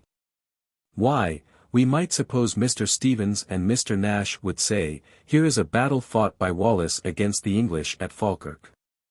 We know the real Battle of Falkirk was fought against the English by Prince Charles Edward in 1746. Wallace heads an insurrection against the English, so does Prince Charles. It is quite clear that the Battle of Falkirk in 1746 is the real battle. Under the name of Wallace, an ancient hero, Prince Charles is meant, and we must bring down the age of the poem to the 18th century. In using this illustration, I do not think I am caricaturing this branch of the recent criticism. The objections taken to these poems under the third proposition are, that the orthography and verbal forms are not older than the date of the MSS. in which they were transcribed, and that the poetical structure and the sentiments they breathe are analogous to the poetry of a later age. Mr. Stevens, by admitting that some of the poems are genuine, neutralizes the first branch of this objection entirely, and the second to some extent. If some of the poems are pronounced to be ancient, notwithstanding the orthography being of a later date, so may all, and Mr. Stevens is bound to show that there is a marked difference between the poetical form and the sentiments of the poems he rejects and those he admits to be genuine, before he can found upon such an argument. Mr. Nash, however, goes further. He does not absolutely deny that some of the poems may be genuine, but he does not admit that any are older than the MSS. in which they appear, and he throws upon the advocates of their authenticity the burden of proving that they are older, notwithstanding their structure and orthography. It may be admitted that these poems, as well as all such documents, whatever their age may be, usually appear, in so far as their orthography and verbal forms are concerned, in the garb of the period when the MS. in which they appear was transcribed. The scribes of those times had not the spirit of the antiquaries of the present, which leads them to preserve the exact spelling and form of any ancient document they print. When such poems were handed down orally, those who recited them did not do so in the older forms of an earlier period, but in the language of their own. In their vernacular forms, a process of phonetic corruption and alteration was going on, but it was a gradual and insensible one, and the language of the poems was easily adapted to it as their spoken idiom. The reciters and the hearers both wished to understand the historic and national lays they were dealing with, and the reciter no more thought it necessary, in transcribing them from older MSS. to preserve their more ancient form, than he did, in reciting them orally, to preserve any other form of the language than the one in which he heard them repeated. This is not peculiar to Welsh misses, but is true of all such records. The only exception was when the scribe did not understand the piece which he was transcribing, and retained the old forms, and hence arise those pieces which appear in an obsolete form of the language with glosses. There was also this peculiarity in Welsh misses, that there had been at intervals great and artificial changes in the orthography, and the scribe was no doubt wedded to the orthographic system of the day. It is fortunate, however, that these poems are contained in misses of different dates, as it affords at once a test of the soundness of this objection. Between the Black Book of Carmarthen and the Red Book of Hergest there is an interval of 2 centuries, and the books of Aneirin and Taliesin stand between them. Now, there are poems in the Red Book of Hergest and in the Book of Taliesin which are also to be found in the Black Book of Carmarthen. Had this latter MS. not been preserved, there would have been no older text of these poems than in the 2 former misses, and Mr. Nash's argument as to their being no older than the MS. in which they appear would have applied with equal force, but here we have the same text nearly 2 centuries earlier.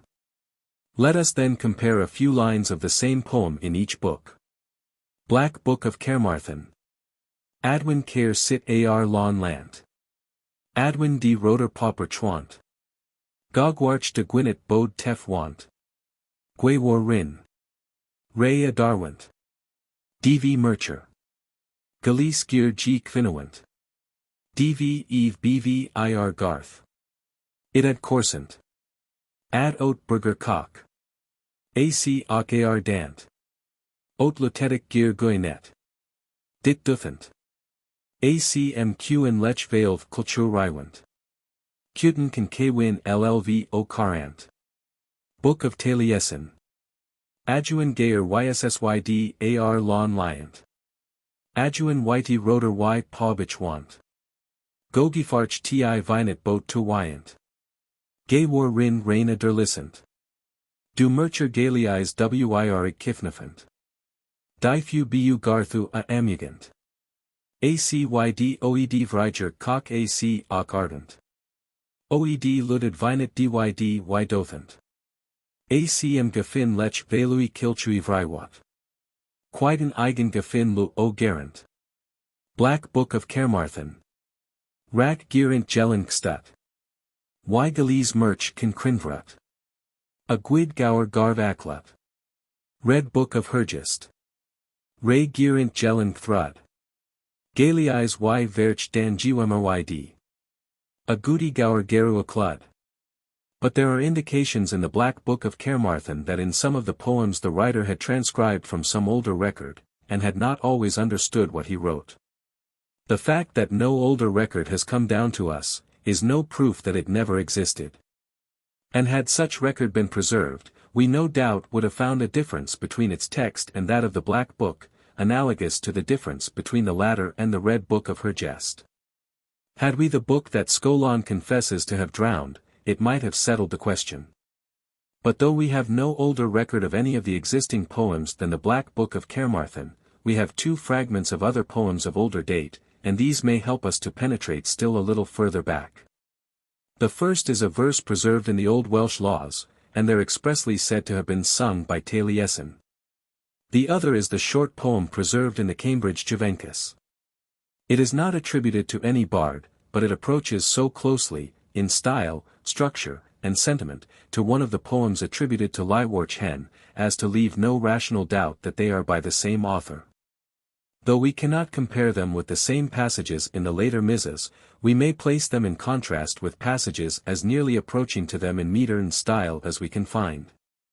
In comparison with the first, let us take 3 lines in the same meter out of the first poem in the Book of Taliesin, which is also to be found in the Red Book of Hergest. And with the other let us compare a few stanzas in the poems of Llywelyn Hen which most nearly approach it. Old Welsh Laws. Kiclu ogers eu lawanu. Can run en rudder bedanu. Gear eruan rudian uridu. Book of Taliesin. Aiken minhwif derwin crew. Aiken del uanuriu ar viginu. Aiken vigifal ar y lathan priu. Red Book of Hergest. A chn minuif de roin crew. A chn del iwinriu ar vinganu. A chn vincul ar lathan priu. Cambridge Juvencus. Nigurcosum nemunor. Henoid. Middleu nick gurmor. Me amfrank dam amcalor. Nicanu nigardum nicusum. Henoid. Cet iben med nuel. Me amfrank dam and patel. Red Book of Hergest. Stall jindalan ystwywyll. Heno. Heb dan heb ganwil. Namen du pui am diary pwil. Stall jindalan ystwywyll. Heno. Heb dan heb oliut. Illit amda am danit. Pan whiskey I garanmail, gat pays kindalen. Afiridyo y onan. New York Chaffee Frank Trank O.E. Ben. Black Book of Carmarthen. October re-rank Dan Vorchewid. Gerint. Garhirian Gratin Geneth. Rut Ion Ruther Iririan Blith. October re-ririant Dan Vorchewid. Gerint. Garhirian Graun A.E. Bu. Rut Ion Ruther Araron Du. There can be no doubt that the analogy here carries us back to the 9th century, but before we can advance further it will be necessary to revert to the historic argument as to the true date and place of these poems in Cymric literature. To enter into an inquiry with regard to the metrical structure and poetic character of these poems, in order to show the extent to which they indicate that they are the work of an earlier age, and the essential difference between them and the poetry of the 12th and succeeding centuries, would exceed the limits of this work. It would involve a detailed examination of the whole of these poems, which is here impossible.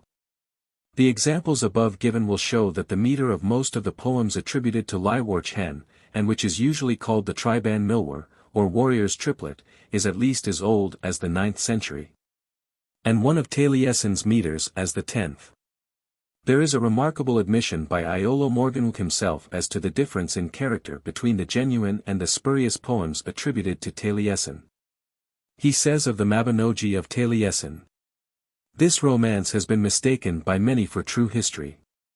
But that it was not. Might have been easily discovered by proper attention to the language and its structure, to the structure of the verse in the poems attributed in this fiction to Taliesin, having nothing but the externals of the verse of the genuine Taliesin, and nothing of its internal rhythm and other peculiarities. No one knew better than Iolo Morganwg where these spurious poems really came from. The poems attributed to Taliesin have been subjected to criticism both by Mr. Stevens and by Mr. Nash, but the poems attributed to Merton, with which Mr. Nash does not profess to deal, are likewise included within the scope of Mr. Stevens' criticism. We have only to deal with those, the texts of which are to be found in the 4 ancient MSS. There are 4 in the Black Book of Carmarthen, and 2 in the Red Book of Hergest, and no doubt the legendary connection of the name of Carmarthen with that of Merton led to their occupying a prominent place in the former MS. The first poem in that book, B.1, is a dialogue between Merton and Taliesin, and the last stanza, "Since I, Merton, after Taliesin, let my prophecy be made common," indicates Merton as the author. The subject is the Battle of Ardorid, and one of Arthur's battles that at Triruad is alluded to in it. But there is one allusion in it which marks great antiquity, that to a place called Nefter, which can be no other than Nemter, the most ancient name of Dumbarton, and one not applied to it, or indeed known, after the 8th century. The other 3 are numbers 16, 17, and 18, the 2 last being the Avalena and the Hoyana. Mr. Stevens considers both to be spurious, and the work of Llywelyn Prydyddy Mach, the Bard of Llewellyn, Prince of North Wales from 1194 to 1240, but the poems had evidently been already transcribed before his time. Mr. Stevens is of course dealing with the text in the Myverian archaeology. But while the texts of the Hoyana in the Black Book and in the Myverian archaeology are substantially the same, there is a great difference between the 2 texts of the Avalena. That in the archaeology contains 22 stanzas, while the text in the Black Book has only 10, and the order is different, but further, the stanzas omitted in the Black Book are just those upon which Mr. Stevens founds his argument for its later date. While, therefore, I agree with Mr. Stevens in considering the Hoyana as a spurious poem written in imitation of the Avalena, I consider that his criticism is not applicable to the text of the latter as we have it in the Black Book, and that it is an old poem to which the stanzas founded upon by Mr. Stevens have been subsequently added. The poem number 16 I rank along with the Hoyana. The 2 poems contained in the Red Book of Hergest are the first 2 in the MS. The first is the Sci Merton, but this poem will be more conveniently considered in the next chapter, in connection with the historical argument. The second is the Gwasgargard Verdun. And from the direct allusions to a king under the name of Cock o' Normandy, who can be no other than William Rufus, as he is invariably termed in the Brutes y Brenhin Cock, and to Mab Henry, or the son of Henry, whom I believe to be intended for Robert, Earl of Gloucester, son of Henry I, I can have no hesitation in assigning it to the beginning of the 12th century. None of these 3 poems, which I consider to be unquestionably spurious, ought in my opinion to be assigned to any bard of North Wales. They, along with some other poems of the same class contained in the Red Book of Hergest, emanate very plainly from South Wales, and probably from Glamorgan. 13. True place of the poems in Welsh literature. Having thus examined the recent criticism, by which the poems attributed to the bards of the 6th century are maintained really to belong to a much later period. So far as the limits of this work will permit, we have now to approach the true problem we have to solve, and endeavor to assign to them their real place in Cymric literature. And the first question is, do the poems themselves afford any indications by which we may judge of their antiquity? It is obvious, viewed in this light, that if these poems are genuine they ought to reflect the history of the period to which they belong. If we find that they do not re-echo to any extent the fictitious narrative of the events of the 5th and 6th centuries as represented in the Brutes, but rather the leading facts of the early history of Cymru, as we have been able to deduce them from the older authorities, it will be a strong ground for concluding that they belong themselves to an earlier age. This is an inquiry which of course can only affect the so-called historical poems, with such others of the class of mythological poems as contain historical allusions. But when their true place and period are once ascertained, the other poems must be judged of by their resemblance to these in metrical structure, style, and sentiment. Following, then, the course of the history, as we have traced it, we have first the Marinad or Death Song of Cynedaf, B.T. 46. Cyneda, as we know, was Guledig in the 5th century, and retired from the northern wall to beyond the southern. In the poem we are told, there is trembling from fear of Cyneda the burner. In Caer Weir and Caer Llywelyd. That is, in Durham and Carlisle, 2 towns, the one behind the west end, and the other the east end of the wall. And again, he was to be admired in the tumult with 900 horse. Here he is represented as commanding 900 horse, the exact amount of auxiliary cavalry attached to a Roman legion. The Roman wall, or moor, is likewise alluded to in 2 other of those death songs, B.T. 40, 41, one where Aculf is called the wall piercer, and the other where Madog, the son of Uther, is called the joy of the wall. It is very remarkable how few of these poems contain any notice of Arthur. If they occupied a place, as is supposed, in Welsh literature, subsequent to the introduction of the Arthurian romance, we should expect these poems to be saturated with him and his knights, and his adventures, but it is not so. Out of so large a body of poems, there are only 5 which mention him at all, and then it is the historical Arthur, the Guledig, to whom the defense of the wall was entrusted, and who fights the 12 battles in the north and finally perishes at Camlan. In one of them, the Cadair Ternan, B.T. 15, this idea pervades the whole poem. Arthur is the person of 2 authors of the race of the Steel Allah. He is mentioned as being among the Gosgord of the wall. The bard asks, who are the 3 chief ministers that guarded the country? And finally, from the destruction of chiefs, in a butchering manner, from the loricated legion, arose the Guledig. In another, the poem in the Black Book which has been supposed to refer to the Mabinogi of Cilwch and Olwen, Arthur again appears as the warrior fighting in the north. And 2 of his 12 battles are mentioned. In Mynyd Iden, he contended with Cwyn Vyn. And again, on the strands of Tryruid, contending with Garluid. Brave was his disposition, with sword and shield. And the same body of legionary cavalry is alluded to. They were stanch commanders of a legion for the benefit of the country. Bedwin and Bridlaw. 900 to them would listen. Again, in the spoils of Anwynfen. B.T. 30, in which, in its historical sense, an expedition to the dreary region north of the wall would be intended. Thrice 20 Canher stood upon the moor or wall. Canher is a centuria, or body of 100 men, and there were 60 centuries in the Roman legion, here represented as stationed at the wall. In the Historia Britanum, the author describes the Britons as having been, for 40 years after the Romans left the island, sub metu, which expression he afterwards explains as meaning, sub metu pictorum et scatorum. And the memory of these fearful and destructive outbursts of ravaging and plundering bands of Picts from beyond the wall must have long dwelt in their recollection. This we might also expect to find reflected in the poems. When a poem opens with these lines. How miserable it is to see tumult and commotion, wounds and confusion. The breath were in motion, and a cruel fate, with the impulse of destiny, and for the sake of heaven, declare the discontinuance of the disaster. Is it possible to doubt that that poem was written in a time when the country was still smarting from the recollection of their ravages? Thus, in another poem, R.B. 23, we have Let the chief architects against the fierce Picts be the Morini Brithen, alluding to the attempt by the Britons to protect themselves by the wall.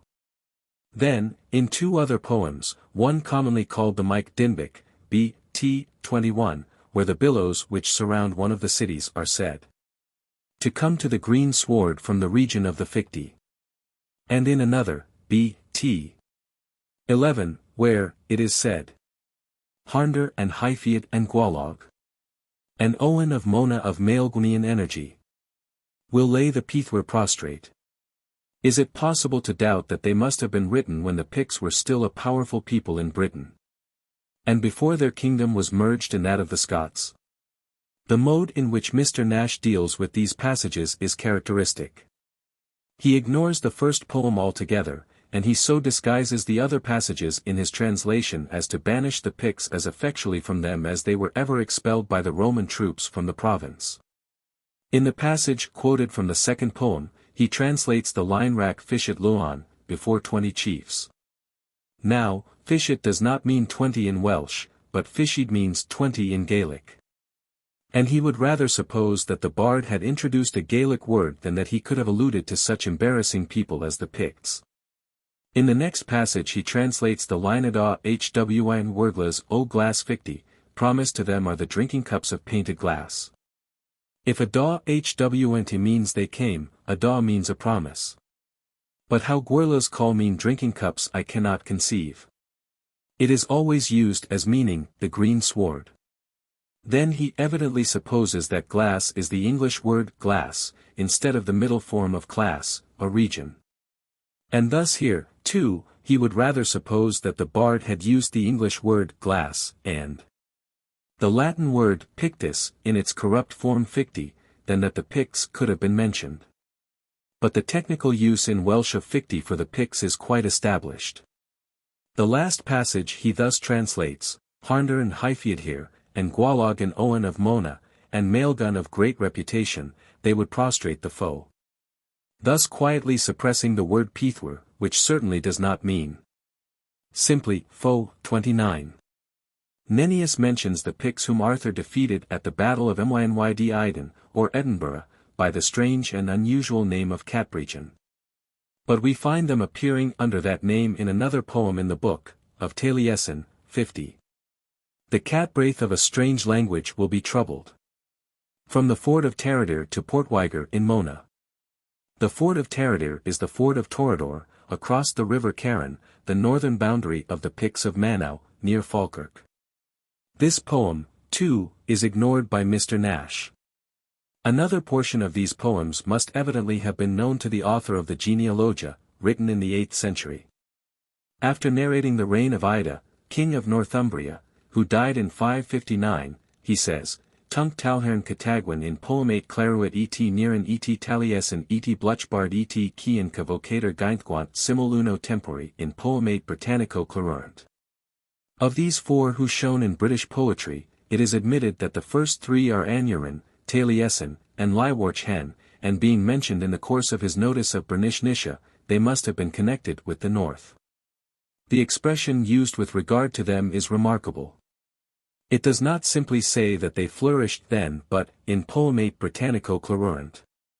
Could he have used that expression had there not been Poemata Britannica, Welsh poems, then well known and then connect with this some of the subsequent notices, contra illum, i.e. Hussa, quatuor regis urbgen et ridderch hen et gualau et morcant dimicavrant. The idea that runs through these notices, and accounts for the otherwise apparently unconnected and intrusive mention of the bards, is this. Aneirin, Taliesin, and Llywelyn Hen wrote Welsh poems, and it was against Hussa that Urien, Ridderch Hen, Gwalog, and Morcant fought. Add to this, that the subject of a number of the poems of Taliesin and Llywelyn Hen was the wars of these very heroes against the Saxons, and can we reasonably doubt that these poems were known to the writer? The next notice is still more significant. Dialectic, contra illum urgem cum filius dimicabat fortiter. There is but one poem in which Urien is mentioned as fighting along with any of his sons. It is the Battle of Argoed Wyfain, attributed to Taliesin, B.T. 35, in which Urien and his son Owen are attacked by Flamdwin, the Saxon king, and fight valiantly against him. Must this poem not have been in the mind of the writer when he here notes it was against Dialectic that Urien and his sons fought, thus identifying him with Flamdwin? There is another allusion of the same kind equally significant. After narrating the war between Oswy and Penda, with the 30 British kings who assisted him, and their slaughter in Campo Guy, he adds, E nunc facta est strage sky campi. Is the idea not this, and it was now that the well-known slaughter of Catrith took place? For traith, ashore, is here rendered by campus and ca, forming in combination ga, as in Gatrith, is the adjective gaus agreeing with campus, and the great poem of the Gododin, including the mixed portion, which belongs to this period, must have been known to the writer. If these inferences are at all legitimate, a body of historical poems attributed to the same bards, and narrating the same events by the same warriors as those which we now have, must have been in existence when the author of the Genealogia wrote, that is, in the 8th century. Further, in examining these poems, we find that there runs through the poems in each of the 4 books a date indicated in the poem itself, which is nearly the same in all, and is comprised within the first 60 years of the 7th or immediately preceding century. Thus, in the Book of Carmarthen, there is what I conceive to be the text of the Avalena in its original shape, and in this text the bard says, 10 years and 40, with my treasures, have I been sojourning among ghosts and sprites. And the first poem tells us that, after the battle of Ardorid, 70 generous ones become ghosts. In the wood of Celadon they came to an end. The battle of Ardorid was fought in the year 573, and 10 years and 40 will bring us to 623, not long after which the poem may have been composed. In the Book of Aneirin, the bard who wrote the last part of the Gododin tells us that, from the height of Adoin he saw the head of Dyfnwal Brec devoured by ravens. But Dyfnwal Brec is no other than Donald Brec, king of Dalriada, and the year of his death is a fixed era. It was in 642. In the Book of Taliesin there is a poem, 49, which has been much misunderstood. It contains these verses. 5 chiefs there will be to me, of the Gwyddyl Ficti, of a sinner's disposition, of a race of the knife. 5 others there will be to me, of the Nordman place. The 6th a wonderful king, from the sowing to the reaping. The 7th proceeded to the land over the flood. The 8th, of the line of Dyfi, shall not be freed from prosperity. The Dyfi or Dyfi flows past Corsfachno and the Traith Maelgun, where Maelgun Gwynedd established the sovereignty in his family, is on its shore. The kings of his race are the only kings who could be said to be of the line of Dyfi or Dyfi. The word Nordman is probably the word translated by the author of the Genealogia, where he calls Oswald Rex Nordorum. It is only used on this one occasion, and seems, during his reign, to have been applied to the kings of the Northern Himbri. We know that the Saxons of Bernish-Nisha superseded a Pictish population, and there is but one king of the line of Dyfi who became a king of Bernish-Nisha, and he was Cadwallon, a descendant of Maelgun Gwynedd. The passage, therefore, appears to refer to Bernish-Nisha, which lay south of the Firth of Forth. We have first 5 kings of the Gwyddyl Ficti, then 5 kings of the Nordman Ida, Ella, Ethelric, Ethelfred, and Edwin. The 6th, from the sowing to the reaping, that is, from spring to harvest, was Osric, who only reigned a few months, when he was slain in autumn by Cadwallon. The 7th was Eanfrid, who crossed the flood, that is, the Firth of Forth, from the land of the Picts, where he had taken refuge, and was likewise slain by Cadwallon, who is the 8th king of the line of Dyfi. And the poem must have been written before his reverse of fortune in 655. In the poem called Serd y Vab Llyr, B.T. 14, there is this line. A battle against the Lord of Fame in the Dales of Severn. Against Brocmail of Powys, who loved my awn. Which implies that the bard was contemporary with Brocmail, who is mentioned by Bede as being present at the battle fought in 613. In the Red Book of Hergest, in the historical poems attributed to Llywelyn Hen, there occurs throughout a current of expressions which imply that the bard witnessed the events he alludes to, and must have lived during the period extending from the death of Urien to that of Cadwallon in 659. But what was this period thus indicated in so many of the poems, and running through the four ancient books? It was that of the great outburst of energy on the part of the Cymry under Cadwallon, when they even, for the time, obtained supremacy over the Angles of Northumberland. And throughout his life presented a formidable front to their Saxon foes when their hopes must have been excited, and their exultation equally great, till, after the first reverse in 655, they were finally quenched by the death of Cadwallader. In the pestilence of 664, who, they fondly hoped, would have re-established the power they had enjoyed under his father. The first poem in the Red Book of Hergest is the Cyvoesi Myrddin, and its peculiar form requires special consideration. It is a species of chronicle written in the shape of a dialogue between Myrddin and his sister Gwendyth, in which the latter appeals to her brother's prophetical power to foretell the successive rulers over Britain. This is a device of which there are other examples, and it is a favorite one in rude times. A record of past events is written in the shape of a prophecy of future events, and the period of its composition is indicated by the termination of a distinct and literal record, and the commencement of one clothed in figurative and obscure language.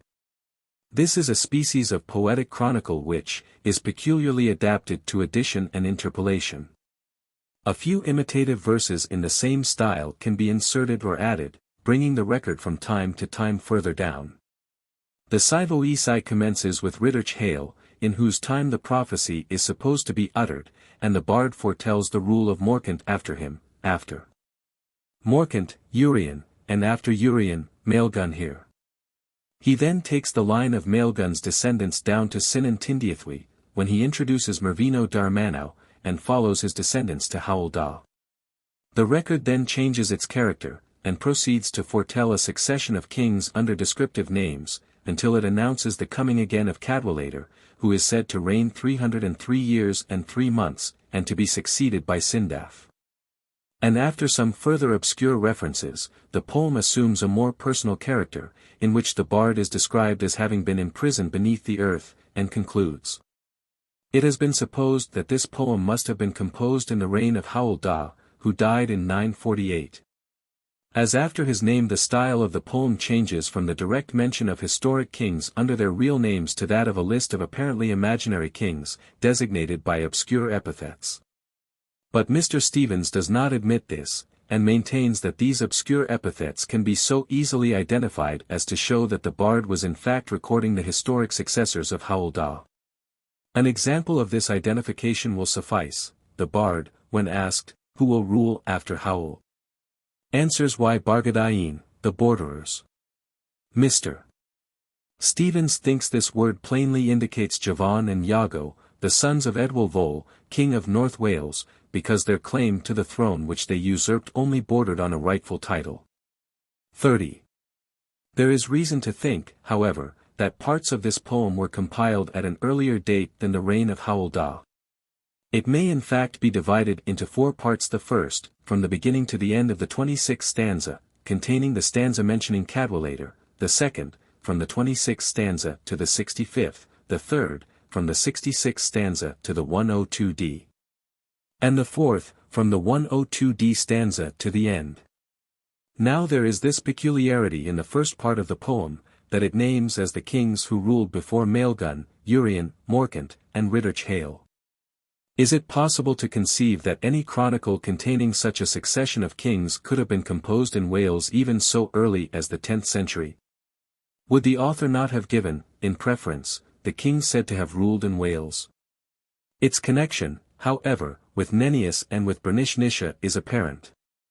Nennius states that the British kings who fought against the Bernician kings were Urien, Ridderch, Gwalog, and Morcant, and the VIII begins its list with three of them Ridderch, Morcant, and Urien, and then says that Maelgwn reigned over Gwynedd only.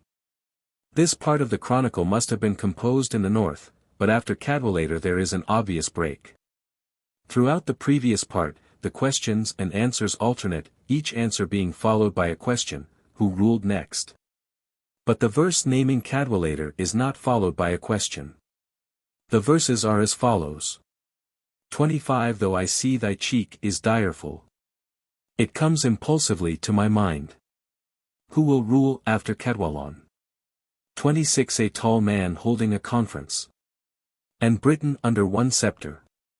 The best of Cymro's sons, Cadwallader. 27 He that comes before me mildly. His abilities, are they not worthless? After Cadwallader, Idwal. The question before this last stanza is omitted, but if we go on to the mention again of Cadwallader, in the 102d stanza, which commences the fourth portion of the VIII, we shall find that it must originally have immediately succeeded the 26th stanza. Let us place them together. 2:15 Though I see thy cheek is direful, it comes impulsively to my mind. Who will rule after Cadwallon? 26 A tall man holding a conference, and Britain under one sceptre. The best of Cymro's sons, Cadwallader. 102 Do not separate abruptly from me, from a dislike to the conference. Who will rule after Cadwallader? 103 To Gwendyth I will declare. Age after age I will predict. After Cadwallader, Sindav.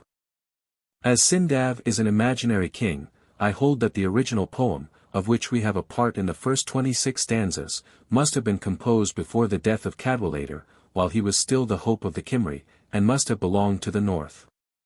The second part, which contains the real names of the kings to Hywel Dda, and a list of imaginary kings after him, must, I think, notwithstanding Mr. Stevens' attempt to identify them, have been added in the reign of Hywel Dda.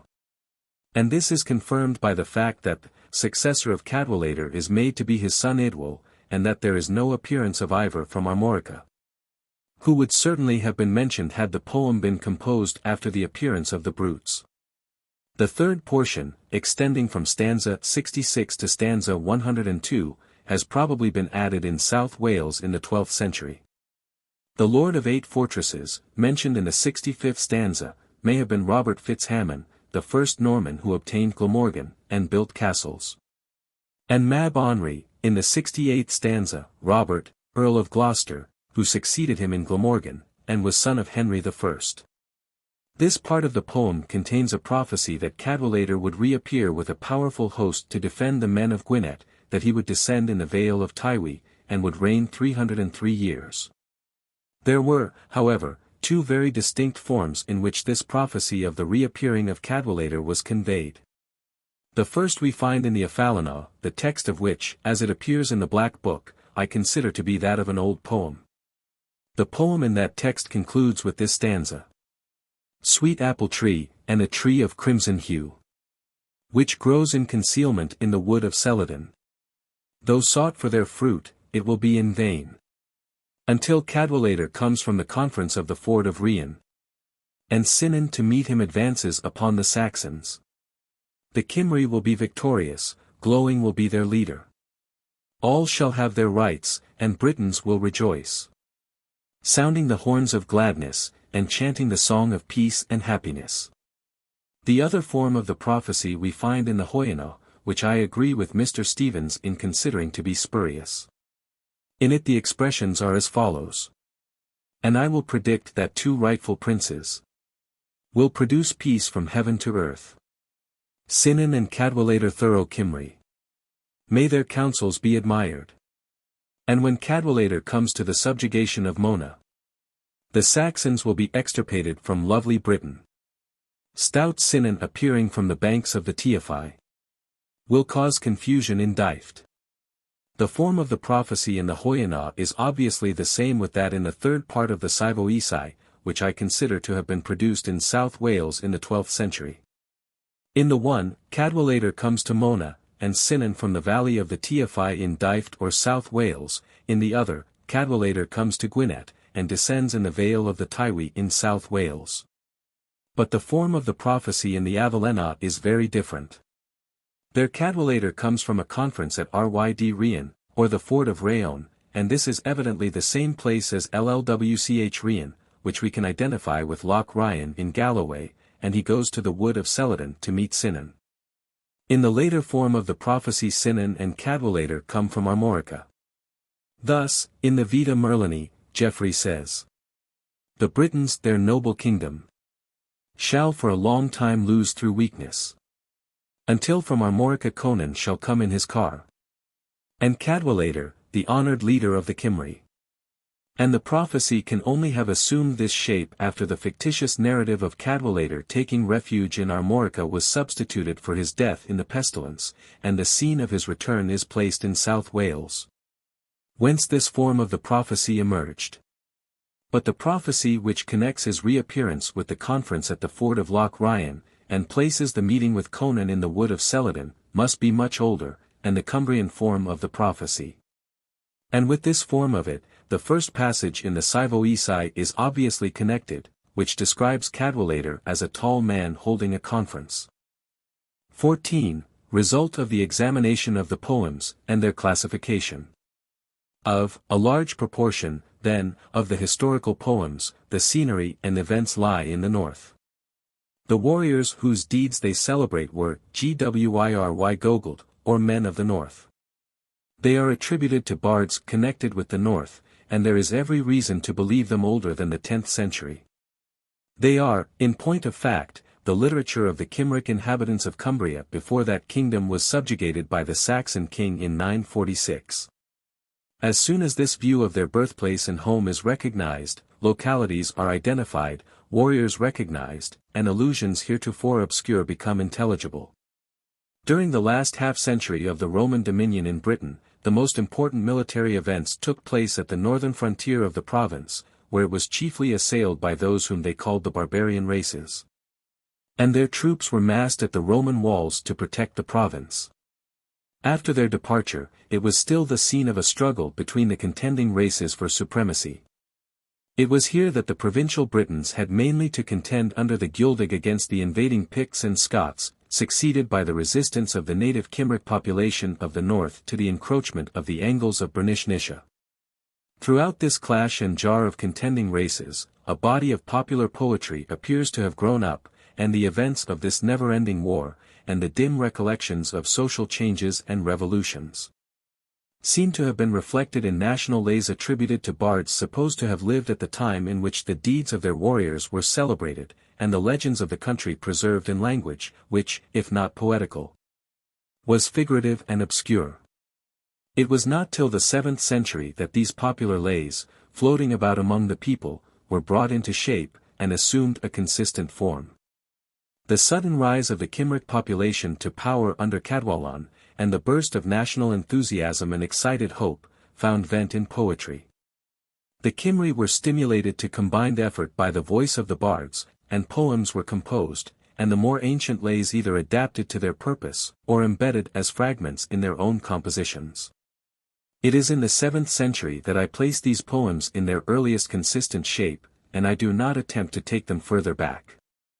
The hopes excited by the success of Cadwallon, and the expectations formed of his son Cadwallader, were extinguished by the final defeat of the former in 655, and the subjection of the Britons to the Angles, which lasted nearly 30 years as to the northern Britons, and probably much longer as to the southern. And we may well suppose that during this subjection the national spirit was kept alive by these popular lays, and by prophetic strains as to a possible future regeneration of the Cymry, accompanied by the usual fable that the king on whom they built so much and who was said to have perished in the pestilence of 664, had not really died, but would reappear to renew the success of his father. The accession to the throne of Wales of Mervyn Frych, from the northern region of Manau, seems to have brought the knowledge of the Historia Brittonum to Wales.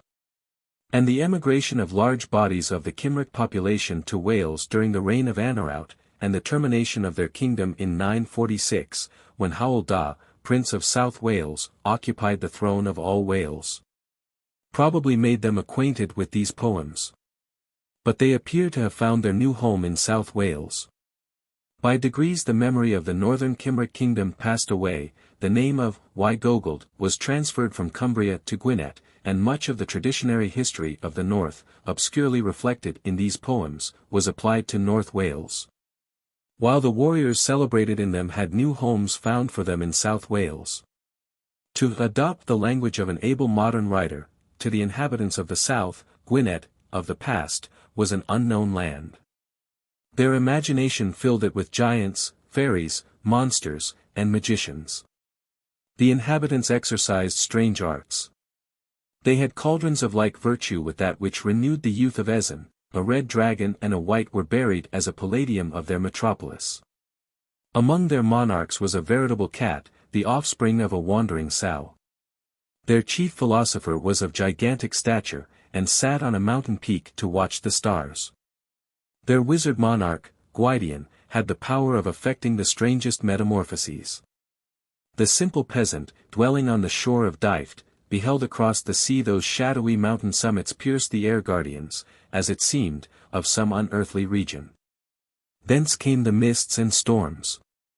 Thence flashed aloft the northern streamers, thence rose through the silent sky the starry path of Gwydyon.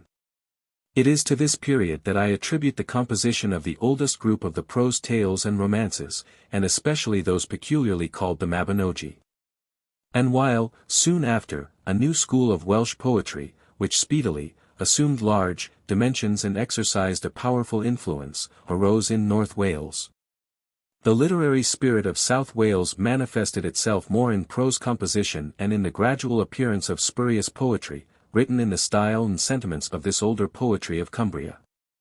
The introduction of the Arthurian romance into South Wales from Armorica led to the appearance of the brutes and to the later class of prose tales and romances, and when the kingdom of South Wales terminated by the death of Rhys ap Tudur, and the occupation of Glamorgan by the Normans, the extent to which the affections of the people seem to have centred upon Robert, Earl of Gloucester, as the son of Nest, the daughter of their last king, Rhys ap Tudur, by Henry I, manifested itself in the last phase of this poetry. There are therefore 4 eras connected with these poems, each of which was succeeded by a period of confusion or national depression. The era of Cadwallon and Cadwallader, in which they were first brought into shape. That of Hywel Dda when they were transferred to South Wales, and when some of the later poems in the Book of Taliesin may have been composed. That of Rhys ap Tudur and his grandson Robert mab Aneirin, when much of the spurious poetry was written, none of which, however, appears in the Book of Taliesin. And the reign of Henry II, when some of these poems, with others of the period, were first transcribed in the Black Book of Carmarthen. The translation of these poems contained in this work comprises the whole of the poems attributed to these ancient bards, whether genuine or spurious, as we find them in the 4 books: the Black Book of Carmarthen, the Book of Aneirin, the Book of Taliesin, and the Red Book of Hergest. But in these misses they do not appear in chronological order, or in any systematic shape.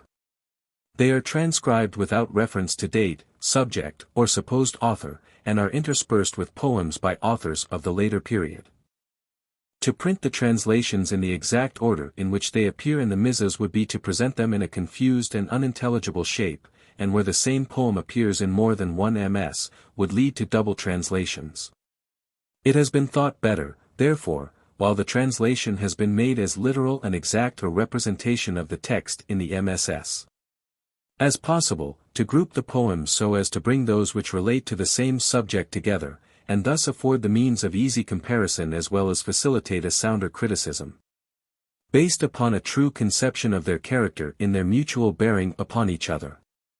The translations are therefore printed in the following order: the poems which are either, strictly speaking, historical, or which contain historical allusions, are separated in each of the 4 books from those which contain merely the sentiments of the poet, and the latter are classed under the head of miscellaneous poems. Those that may be called historical fall into 2 divisions. The first comprises those which contain allusions to early traditions or events prior to the year 560 when Gildas wrote, and to the time when the warriors fought with the kings of Bernish-Nisha, whose names are recorded by the author of the genealogia. This division contains the whole of those poems which contain allusions to the persons mentioned in the oldest class of the prose tales or Mabinogion. There are, first, grouped together under letter A, 5 poems which refer to early traditions. Under letter B, 4 poems which mention Arthur by name, and it is somewhat remarkable that out of this large body of popular poetry there are only these 4 preserved, and one other, placed in another group, which mention him at all. Under letter C, 8 poems, which refer to Llewyn Gwydyon, and the combination of the Brython and Gwyddyl, or to the Brythwr. Under letter D has been placed a poem in the Black Book of Carmarthen relating to Gwydno Garanhir and the mythic Gwyn ap Nudd. Under the letter E 4 poems in the Book of Taliesin, which belong to a later period. One of these, the Cadair Caratwen, mentions the books of Beda, and must have been written after his death. Another mentions the Line of Aneirin, who died in 913. And the other 2 contain allusions to the name of who belongs to a later school. One poem in the Black Book attributed to Gwydno is also included in this group. And under letter F are placed 5 poems, 2 relating to cities of the Cymry, either real or symbolical, and 3 relating to the legendary heroes generally, and consisting of the triads of the heroes in the Black Book of Carmarthen. The Song of the Horses in the Book of Taliesin, and the Graves of the Warriors in the former book. The second division comprises the poems more strictly historical, and alluding to events subsequent to 560. Under letter G are placed 4 poems attributed to Llywelyn Hen, in which the war between his son Mechyd and Mwg Mar Dreffyd is referred to. Under letter H are 3 poems relating to Gwalog ap Linog, one of the 4 kings recorded to have fought against Hussa, who reigned from 567 to 574. Under letter I are 9 poems relating to Urien, another of the 4 kings, concluding with his death song. And under letter J are 3 poems relating to his son Owen, one of the sons who was recorded to have fought with their father Urien against Theodoric, who reigned from 580 to 587, and concluding with the death song of Owen. Under letter K is the first poem in the Book of Carmarthen, which relates to the Battle of Ardorid, fought in 573, and the Avalena, which is placed appropriately after it. Under letter L are the poems relating to the Gododin and the Battle of Catrath. Under letter M are 3 poems relating directly to Cadwallon, and concluding with his death song. And under letter N the 2 poems termed Arimes, or the Omen, and another prophetic poem relating to Cadwallader. Under letter O are 2 poems relating to events in Poes, one from the Book of Taliesin, and the other from the Red Book of Hergest. Under letter P the Sivo-Esai is first placed, which, as we have seen, ranges in its composition from the time of Cadwallader in the 7th to that of Robert, Earl of Gloucester, in the 12th centuries. And after it are placed 6 poems, which I conceive to have emerged from South Wales. And this concludes the group of poems which I denominate historical. The miscellaneous poems consist first of those in the Black Book of Carmarthen, and are placed in 3 groups. Under letter Q are placed 5 poems attributed to other bards Magant, Cuchulainn, and Ilath. Under letter R 10 anonymous poems on religious subjects, and under letter S 2 poems, which seem connected, and the first of which is the curious poem relating to Iscalan. There is only one poem in the Book of Aneirin, the Gorchin Audebon, which is not historical. It is placed under letter T. The miscellaneous poems from the Book of Taliesin are placed under 3 groups. Under letter U are 12 poems, containing allusions to the personal history of Taliesin, or expressing his opinions on philosophy or religion. Under letter V 4 poems, containing allusions to the history of the Israelites. Under letter W 2 poems, relating to the legends connected with Alexander the Great. The miscellaneous poems from the Red Book of Hergest consist of 3 groups. 1, under letter X, of 7 poems attributed to Llywelyn Hen, which are not historical. Under letter Y, of 2 poems, beginning Arimynyd, one of which is called the Colloquy of Llywelyn and Gernarth, and under letter Z, of 2 other anonymous poems, the last of which is termed the Viaticum of Levode Weinglor. I. Historical poems containing allusions to events prior to AD 560. A. Poems referring to early traditions. I. The Reconciliation of Llud the Less. Book of Taliesin live. I. In the name of the God of Trinity, of knowing charity. A tribe numerous, ungentle their arrogance. Have overrun Prydain, chief of isles. Men of the land of Asia, and land of Gothis. A people of perfect prudence, their country is not known. Their mother country, they deviated on account of the sea. Flowing their coats, who is like them? With discretion let the work of foes be brought about. Europin, Arafin, Araphanes. 10 The Christian unmindful was impelled certainly. Before the reconciliation of Lud and Livelies. The possessor of the fair all trembled. Before the chief from Rome, of splendid terror. Neither hesitating nor crafty the king, fluent his speech. Who has seen what I have seen of the strange speech? There were formed a square mast, the clarions of journey.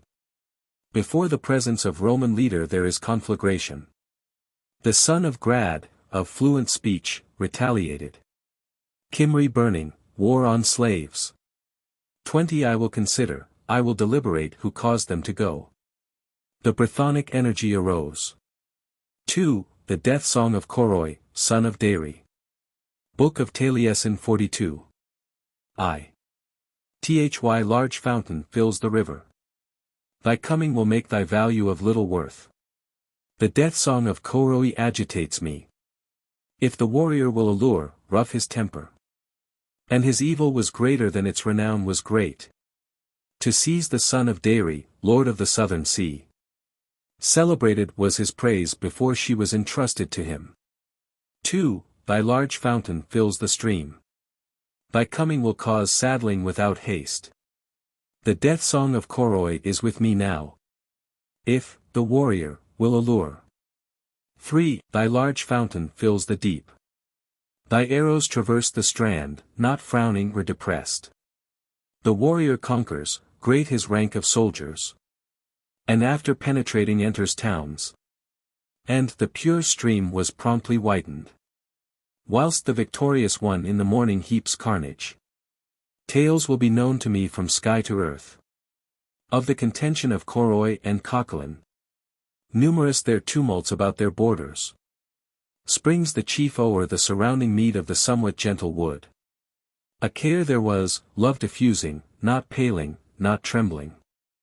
Happy is he whose soul is rewarded. 3. The death song of Erof. Book of Taliesin XL. Were changed the elements. Like night into day. When came the gloriously free. Erolf chief of baptism. Erolf said. That he valued not death. Shield of the Morde. Upon him it broke. Erolf the arranger. 10 Determined, frantic. For columns of equal length. Ruddy, gold along them. The columns of Erolf. Will not dare a threatening. A threatening will not dare. The heat of the sun did not leave him. No one went to heaven. Until went he. Erolf the wall piercer. May 20th the sand be my covering. May the Trinity grant me mercy on the day of judgment. In unity without want. 4. Book of Taliesin XLI. Medog, the joy of the wall. Medog, before he was in the grave, was a fortress of abundance. Of games, and society. The son of Uther before he was slain. From his hand he pledged thee. Erof the cruel came. Of impotent joy. Of impotent sorrow. 10 Erof the cruel caused. Treacheries to Jesus. Though he believed.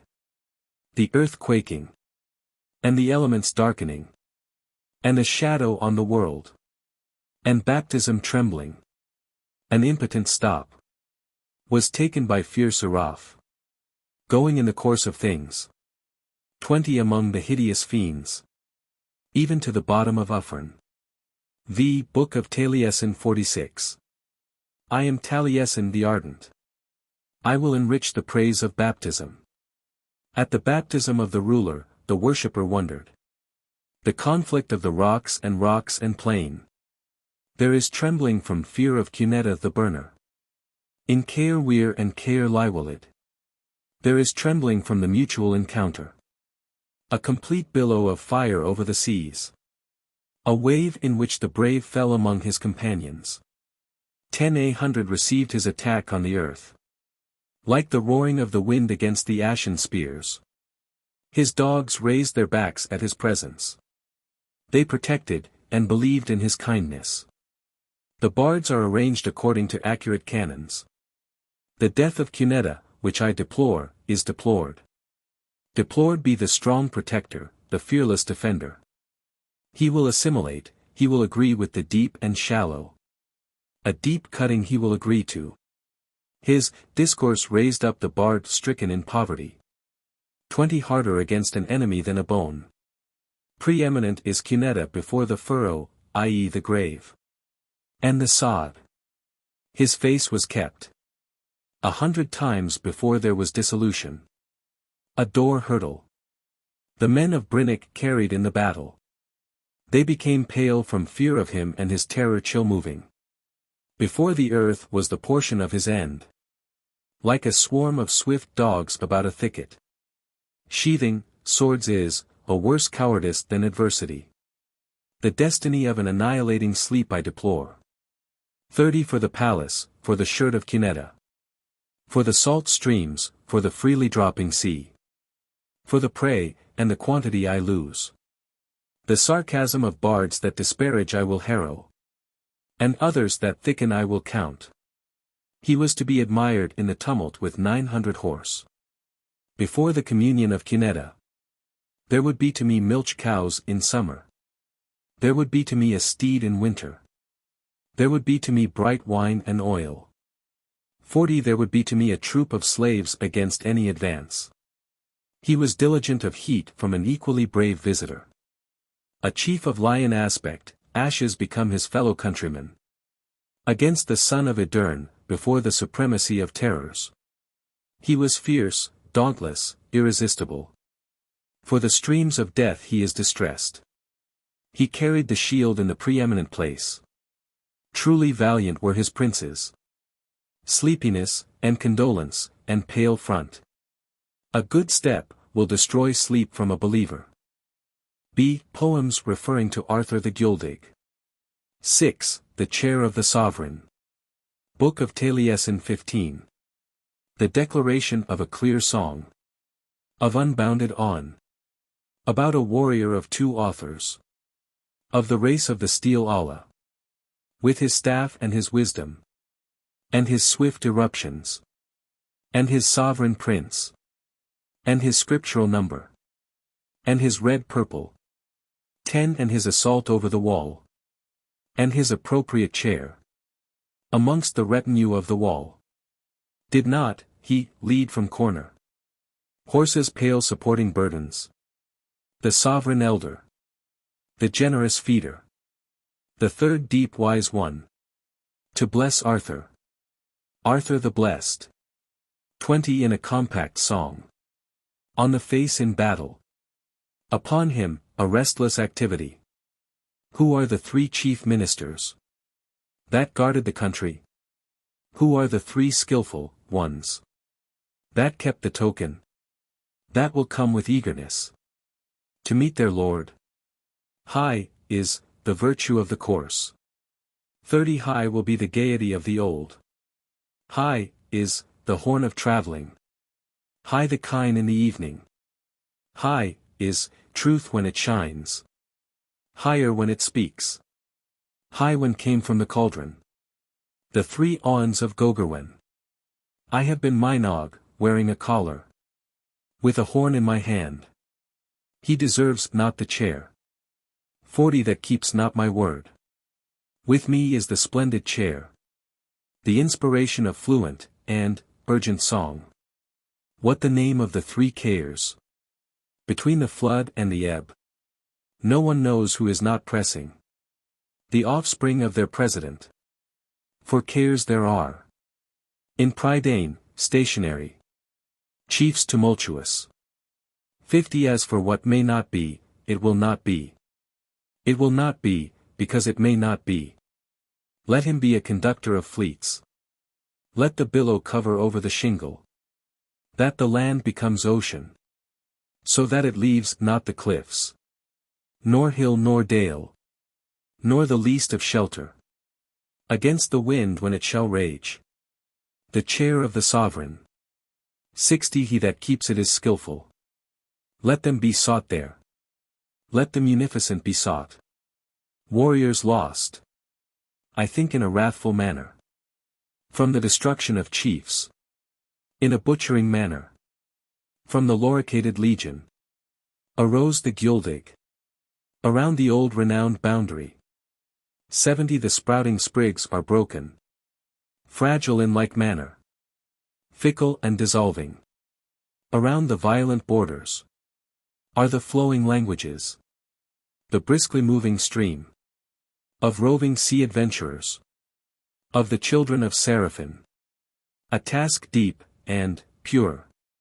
To liberate Elphin. 7. Black Book of Carmarthen 31. What man is the porter? Glywyd Gavelvor. Who is the man that asks it? Arthur and the fair Kai. How goes it with thee? Truly in the best way in the world. Into my house thou shalt not come. Unless thou prevailest. I forbid it. 10 Thou shalt see it. If Withnant were to go. The 3 would be unlucky. Mabon, the son of Mydron. The servant of Uther Pendragon. Sisgaint, the son of Bainan. And Gwyn Godibrian. Terrible were my servants. Defending their rights. Manawydon, the son of Llyr. 20 Deep was his counsel. Did not Manawyd bring perforated shields from Tryruid? And Mabon, the son of Melt, spotted the grass with blood. And An was a Dyniog. And Llwch Lawnog. Guardians were they. On Iden Simonog. A chieftain that patronized them. 30 He would have his will and make redress. Kai entreated him.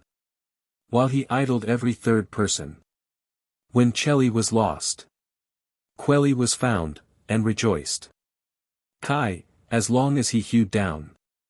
Arthur distributed gifts. The blood trickled down. In the hall of a Warnock. Fighting with a hag. 40 He cleft the head of Palak. In the fastnesses of Disithak. In Mynyd Iden. He contended with Cynvyn. By the 100 there they fell. There they fell by the 100. Before the accomplished Bedwar. On the strands of Tryruid. Contending with Garlwyd. Brave was his disposition. 50 With sword and shield. Vanity were the foremost men. Compared with Kai in the battle. The sword in the battle. Was unerring in his hand. They were stanch commanders. Of a legion for the benefit of the country. Bedwar and Bridlaw. 900 would to them listen. 600 gasping for breath. 60 would be the cost of attacking them. Servants I have had. Better it was when they were. Before the chiefs of Emrays. I saw Kai in haste. Booty for chieftains. Was Grur among foes. Heavy was his vengeance. Severe his advance. When he drank from the horn. 70 he would drink with 4. To battle when he would come. By the 100 would he slaughter. There was no day that would satisfy him. Unmerited was the death of Kai. Kai the Fair, and Lasho. Battles did they sustain. Before the pang of blue shafts. In the heights of Estavingen. Kai pierced 9 witches. 80 Kai the Fair went to Mona. To devastate Lewin. His shield was ready. Against Cath Palak. When the people welcomed him. Who pierced the Cath Palach? 90 before dawn. Would fall for its food. 90 chieftains. 8. Book of Taliesin XXX. I will praise the sovereign, supreme king of the land. Who hath extended his dominion over the shore of the world. Complete was the prison of Gwydyon in Caer Sidi. Through the spite of Pool and Pryderi. No one before him went into it. The heavy blue chain held the faithful youth. And before the spoils of Anwulven woefully he sings. And till doom shall continue a bard of prayer. Thrice enough to fill Prydwen, we went into it. Except 7, none returned from Caer Sidi. 2. Am I not a candidate for fame, if a song is heard? In Caer Pedrevan, for its revolutions. In the first word from the cauldron when spoken. From the breath of 9 maidens it was gently warmed.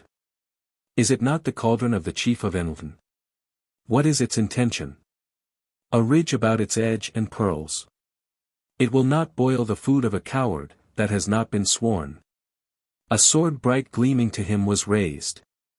And in the hand of Lemonog it was left. And before the door of the gate of Uffern the lamp was burning. And when we went with Arthur, a splendid labor. Except 7, none returned from Caer Vedwid. 3. Am I not a candidate for fame with the listened song? In Caer Pedrevan, in the Isle of the Strong Door. The twilight and pitchy darkness were mixed together. Bright wine their liquor before their retinue. Thrice enough to fill Prydwen we went on the sea. Except 7, none returned from Caer Rigor. 4. I shall not deserve much from the ruler of literature. Beyond Caer Wydyr they saw not the prowess of Arthur. 70 canher stood on the wall. Difficult was a conversation with its sentinel. Thrice enough to fill Prydwen there went with Arthur. Except 7, none returned from Caer Guledig. I shall not deserve much from those with long shields. They know not what day, who the causer. What hour in the serene day Cwy was born. Who caused that he should not go to the dales of Dyfi. They know not the brindled ox, thick his headband. 70 knobs in his collar. And when we went with Arthur, of anxious memory. Except 7, none returned from Caer Vandwi. 6. I shall not deserve much from those of loose bias. They know not what day the chief was caused. What hour in the serene day the owner was born. What animal they keep, silver its head. When we went with Arthur of anxious contention. Except 7, none returned from Caer Ochran. 7. Monks congregate like dogs in a kennel. From contact with their superiors they acquire knowledge. Is one the course of the wind, is one the water of the sea? Is one the spark of the fire, of unrestrainable tumult? Monks congregate like wolves. From contact with their superiors they acquire knowledge. They know not when the deep night and dawn divide. Nor what is the course of the wind, or who agitates it. In what place it dies away, on what land it roars. The grave of the saint is vanishing from the altar tomb. I will pray to the Lord, the great supreme. That I be not wretched. Christ be my portion. 9. Geraint, son of Urban. Black Book of Carmarthen 22. Red Book of Hergest 14. Before Geraint, the enemy of oppression. I saw white horses jaded and gory. And after the shout, a terrible resistance. 2. Before Geraint, the unflinching foe. I saw horses jaded and gory from the battle. And after the shout, a terrible impulsion. 3. Before Geraint, the enemy of tyranny. I saw horses white with foam. And after the shout, a terrible torrent. 4. In Longborth I saw the rage of slaughter. And biers beyond all number. And red-stained men from the assault of Geraint. In Longborth I saw the edges of blades in contact. Men in terror, and blood on the pate. Before Geraint, the great son of his father. 6. In Longborth I saw the spurs of men who would not flinch from the dread of the spears, and the drinking of wine out of the bright glass. 7. In Longborth I saw the weapons of men, and blood fast dropping, and after the shout, a fearful return. 8. In Longborth I saw Arthur, and brave men who hewed down with steel, emperor, and conductor of the toll. 9. In Longborth Geraint was slain, a brave man from the region of Divnaint, and before they were overpowered, they committed slaughter. Under the thigh of Geraint were swift racers, long-legged, with wheat for their corn, ruddy ones, with the assault of spotted eagles. 11. Under the thigh of Geraint were swift racers, long their legs, grain was given them, ruddy ones, with the assault of black eagles. 12. Under the thigh of Geraint were swift racers, long-legged, restless over their grain, ruddy ones, with the assault of red eagles. 13. Under the thigh of Geraint were swift racers, long-legged, grain-scattering, ruddy ones, with the assault of white eagles. 14. Under the thigh of Geraint were swift racers, long-legged, with the pace of the stag, with a nose like that of the consuming fire on a wild mountain. 15. Under the thigh of Geraint were swift racers, long-legged, satiated with grain, grey ones, with their manes tipped with silver. 16. Under the thigh of Geraint were swift racers, long-legged, well deserving of grain, ruddy ones, with the assault of grey eagles. 17. Under the thigh of Geraint were swift racers, long-legged, having corn for food, ruddy ones, with the assault of brown eagles. 17. When Geraint was born, open were the gates of heaven. Christ granted what was asked. Beautiful the appearance of glorious Prydain. See, poems referring to Gwydyon ap Don and his Gwyddyl and the Brithwr. Darrenly. Book of Taliesin X. God preserve the heavens from a flood wide spreading. The first surging billow has rolled over the sea beach. What tree is greater than he, Darrenly? I know not for a refuge around the proud circle of heaven, that there is a mystery which is greater 10 the light of the men of Gorenly. Perhaps it may be known. The magic wand of Mathenly. In the wood when it grows, fruits more profitable. On the bank of Gwydionly, Sinan shall obtain it.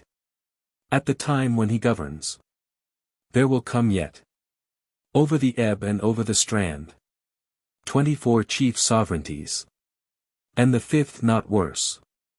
Men vehement, extensive, over Prydain, their purpose. Women shall be eloquent, strangers shall be captive. A torrent of longing for mead and horsemanship. There will come 2 ladies, a widow, and a slender single one. 30 iron their wings. On warriors brooding, chieftains will come from about the land of Rome. Their song will harmonize, their praise will spread abroad. The nature of the oak and thorns in song will harmonize. A dog to draw, a horse to move, 40 an ox to gore, a sow to turn up. The 5th fair young beast Jesus made, from the apparel of Adam to proceed. The foliage of trees, fair to behold them, whilst they were, and whilst it was. When the Cymry shall commit transgressions, a foreigner will be found, who will love what was. I have leaped a leap from a clear leap. Good has been dispersed abroad, if a person finds no evil. The funeral pile of Run, it is an expiation. 50 between Caer Rian and Caer Rywg. Between Dineadan and Dineadug. A clear glance and a watchful sight. From the agitation of fire smoke will be raised. And God our Creator will defend us. 11. The praise of Lud, the great Book of Taliesin Lee. The best song they will dispraise. 8 numbers they will protect. Monday, they will come. Devastating they will go. Tuesday, they will portion. Anger against the adversary. Wednesday, they will reap. Pomp in excess. Thursday, they will part with. 10 the undesired possessor. Friday, a day of abundance. In the blood of men they will swim. Saturday. Sunday, certainly. Assuredly there will come. 5 ships and 500. That makes supplication. O Briti, Briti. Co-occupancy or battle. 20 Briti, Brithani. Before battle, battle of spears in the field. Son of the wood of Cogni. There will be an adventuring of. Everyone to Adonai. On the sword of Pompey. An intimation they prophesy. A long cry against overwhelming. Long the public harmony. Of Cadwallader and Sinan. 30 the world's prophet, is, small. The heat of the sun is lost. The Druid will prophesy. What has been will be. Sky of Gerionid. I would go with thee. Gloomy like the evening. In the recesses of the mountain. When should be the full length? The Brithen in chasing. 40 to the Brithen there will be. Blood of glorious strenuousness. After gold and golden trinkets. The devastation of Moni and Leni. And Ararai, a dwelling in it. It is a perfect prophecy. With dwellings laid waste. The Cymri of 4 languages. Shall change their speech. Until shall come the cow, the speckled cow. 50 that shall cause a blessing. On a fine day lowing. On a fine night being boiled. On the land of the boiler. In the ships of the consumer. Let the song of woe be chaunted. Around the encircling border of Prydain. They will come, with one purpose. To resist a maritime disgrace. Be true the happiness. 60 of the sovereign of the world. The worshippers adored together. To the dale of grievous water it was gone. A portion full of corn. Invites conflagration. Without Epa, without a cow stall. Without a luxury of the world. The world will be desolate, useless. The deceitful will be faded. Activity through freshness. 70 small men are almost deceived. By the white-bellied trotter. A hawk upon baptism. The swords of warriors will not pierce Silalor. They had not what they wished for. Violent is the grasp of the town man. And to warriors there is a love of blood. Cymri, Angles, Gwyddyl, of Prydyn. The Cymri, swift in mischief. Will launch their ships on the lake. 80 the north has been poisoned by rovers. Of a livid hateful hue and form. Of the race of Adam the ancient. The third will be brought to set out. Ravens of the accurate retinue. The sluggish animals of Sethin. On sea, an anchor on the Christian. A cry from the sea, a cry from the mountain. A cry from the sea, they vigorously utter. Wood, field, dale, and hill. 90 every speech without anyone attending. High-minded from every place. There will be confusion. A multitude enraged. And distress diffused. Vengeances through ready belief abiding. That the Creator afflicts, the powerful God of exalted state. A long time before the day of doom. There will come a day. And a reader will rise. 100 in the pleasant border of the land of Iwerden. To Prydain then will come exaltation. Brithen of the nobility of Rome. There will be to me a judge unprejudiced, void of guile. The astrologers, or diviners, prophesy. In the land of the lost ones. Druids prophesy. Beyond the sea, beyond the Brithen. The summer will not be serene weather. The noblemen shall be broken. 110 It will come to them from treachery. Beyond the effusion of the father of Cedd. 1,000 in the judgment of exalted Prydain. And within its united boundary. May I not fall into the embrace of the swamp. Into the mob that peoples the depths of Uffern. I greatly fear the flinty covering. With the Guledig of the boundless country. 12. Book of Taliesin 14. I will adore the love-diffusing Lord of every kindred. The sovereign of hosts manifestly round the universe. A battle at the feast over joyless beverage. A battle against the sons of Llyr in Eberhenvelen. I saw the oppression of the tumult, and wrath and tribulation. The blades gleamed on the glittering helmets. A battle against the Lord of Fame, in the dales of the Severn. Against Brochwell of Powys, that loved my awn. A battle in the pleasant course early against Urien. 10 There falls about our feet blood on destruction. Shall not my chair be defended from the cauldron of Ceridwen? May my tongue be free in the sanctuary of the praise of Gogorwen. The praise of Gogorwen is an oblation, which has satisfied them, with milk, and dew, and acorns. Let us consider deeply before is heard confession. That is coming assuredly death nearer and nearer. And round the lands of Line the Dyfi has poured. Raising the ships on the surface of the plain. And let us call upon him that hath made us. 20 That he may protect us from the wrath of the alien nation. When the Isle of Mona shall be called a pleasant field. Happy they the mild ones, the affliction of the Saxons. I came to Deganwy to contend. With Maelgun, the greatest in delinquencies. I liberated my lord in the presence of the distributor. Elfin, the sovereign of greatly aspiring ones. There are to meet 3 chairs regular, accordant. And until doom they will continue with the singers. I have been in the battle of Godu, with Leu and Gwydyon. 30 That changed the form of the elementary trees and sedges. I have been with Bran in Iwarden. I saw when was killed Mordwydtolen. I heard a meeting about the minstrels. With the Gwyddyl, devils, distillers. From Penrhyn Leth to Loch Rayon. The Cymry are of one mind, bold heroes. Deliver thou the Cymry in tribulation. 3 races, cruel from true disposition. Gwyddyl, and Brithen, and Romani. 40 Create discord and confusion. And about the boundary of Prydain, beautiful its towns. There is a battle against chiefs above the mead vessels. In the festivals of the distributor, who bestowed gifts upon me. The chief astrologers received wonderful gifts. Complete is my chair in Caer Sidi. No one will be afflicted with disease or old age that may be in it. It is known to Manawyd and Pryderi. 3 utterances, around the fire, will he sing before it.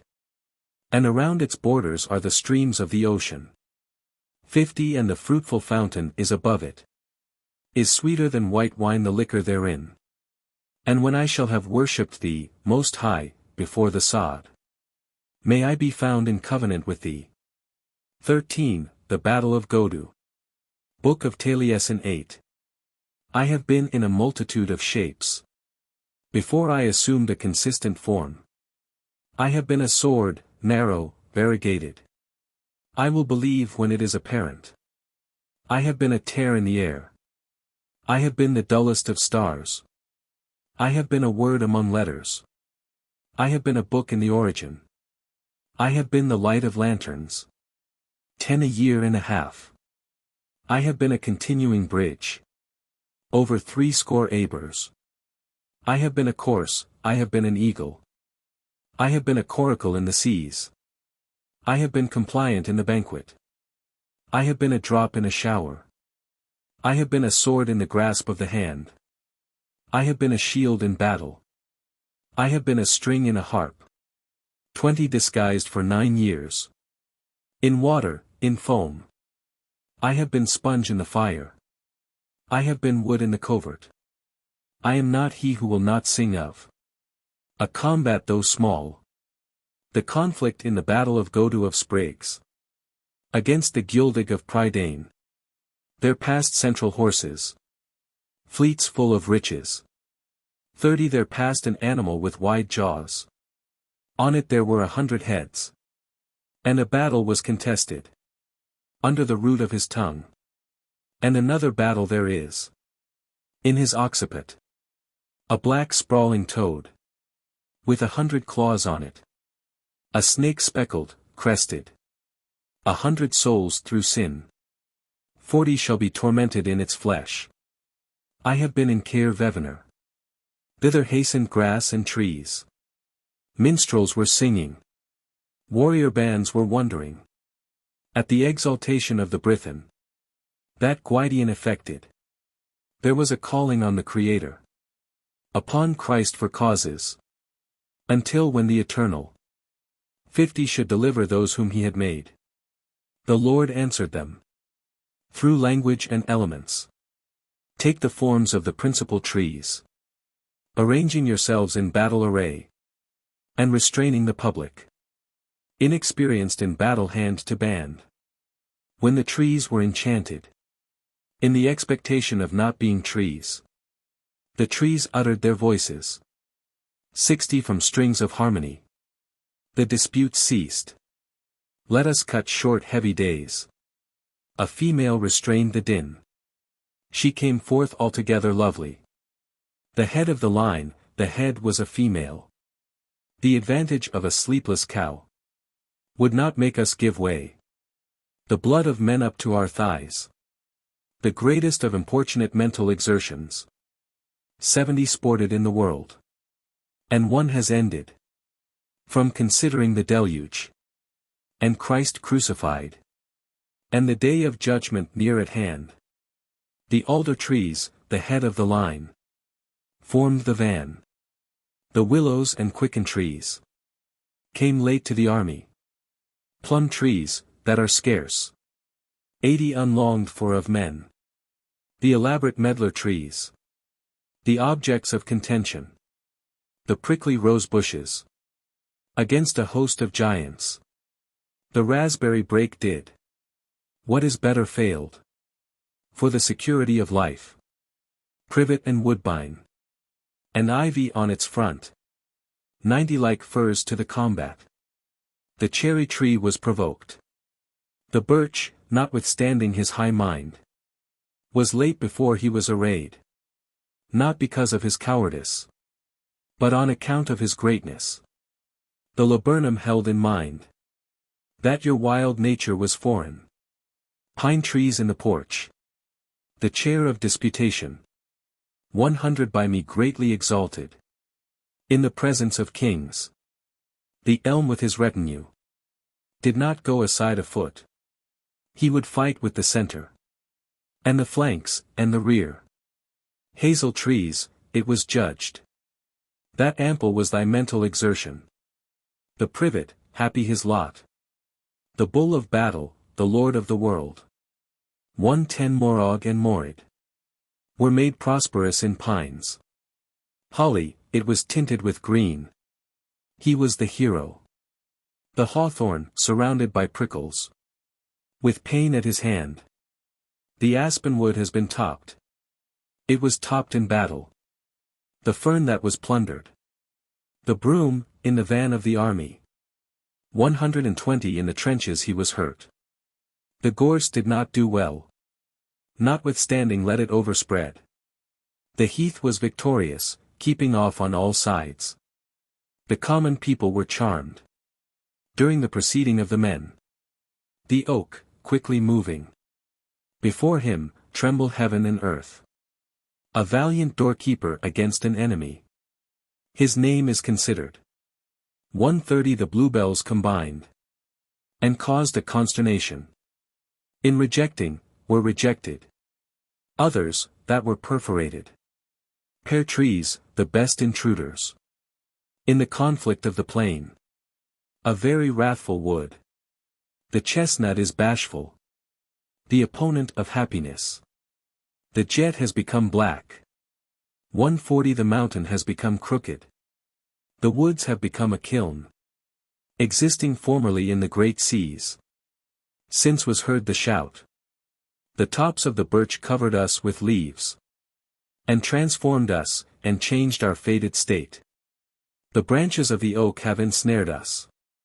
From the Gwydyon of Maelderel, laughing on the side of the rock. The Lord is not of an ardent nature. 150 Not of mother and father. When I was made, did my Creator create me? Of 9 formed faculties. Of the fruit of fruits. Of the fruit of the primordial God. Of primroses and blossoms of the hill. Of the flowers of trees and shrubs. Of earth, of an earthly course. When I was formed. 160 Of the flower of nettles. Of the water of the 9th wave. I was enchanted by math. Before I became immortal. I was enchanted by Gwydyon, the great purifier of the Brython. Of Urwes, of Euron. Of Euron, of Modron. Of 5 battalions of scientific ones. Teachers, children of math. 170 When the removal occurred. I was enchanted by the Guledig. When he was half burnt. I was enchanted by the sage. Of sages, in the primitive world. When I had a being. When the host of the world was in dignity. The bard was accustomed to benefits.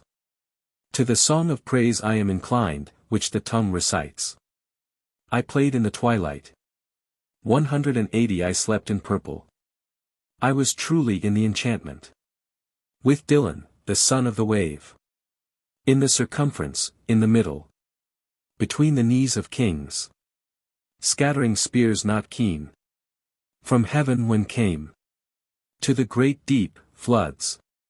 In the battle there will be. 80 hundreds. 190 that will divide according to their will. They are neither older nor younger than myself in their divisions. A wonder, can her ark borne, every one of 900. He was with me also. With my sword spotted with blood. Honor was allotted to me. By the Lord, and protection, was, where he was. If I come to where the boar was killed. He will compose, he will decompose. 200 he will form languages. The strong-handed gleamer, his name.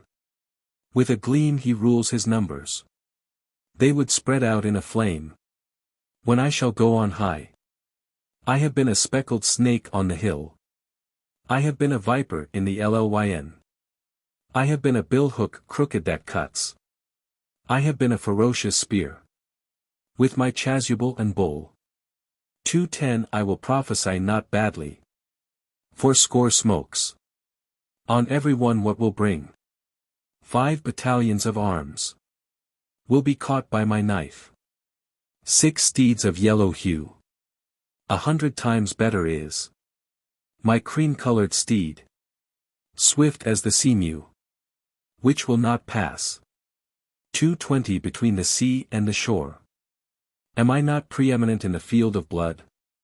Over it are 100 chieftains. Crimson, is, the gem of my belt. Gold my shield border. There has not been born, in the gap. That has been visiting me. Except Goranwy. From the dales of Edrewai. Long white my fingers.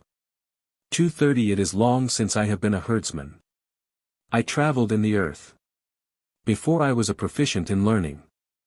I travelled, I made a circuit. I slept in 100 islands. 100 cares I have dwelt in. Ye intelligent druids. Declare to Arthur. What is there more early than I that they sing of? 240 And one is come. From considering the deluge. And Christ crucified. And the day of future doom. A golden gem in a golden jewel. I am splendid. And shall be wanton. From the oppression of the metal workers. 14 Book of Taliesin I Red Book of Hergest 23. Primitive and ingenious address, when thoroughly elucidated. Which was first, is it darkness, is it light? Or Adam, when he existed, on what day was he created? Or under the earth's surface, what the foundation? He who is a legionary will receive no instruction. Est capicator in many things. Will lose the heavenly country, the community of priests. In the morning no one comes. If they sing of 3 spheres, 10 angles and Gulwidal, let them make their way. Whence come night and day? Whence will the eagle become grey? Whence is it that night is dark? Whence is it that the linnet is green? The ebullition of the sea. How is it not seen? There are 3 fountains. In the mountain of roses. 20 there is a care of defense. Under the ocean's wave. Elusive greeter.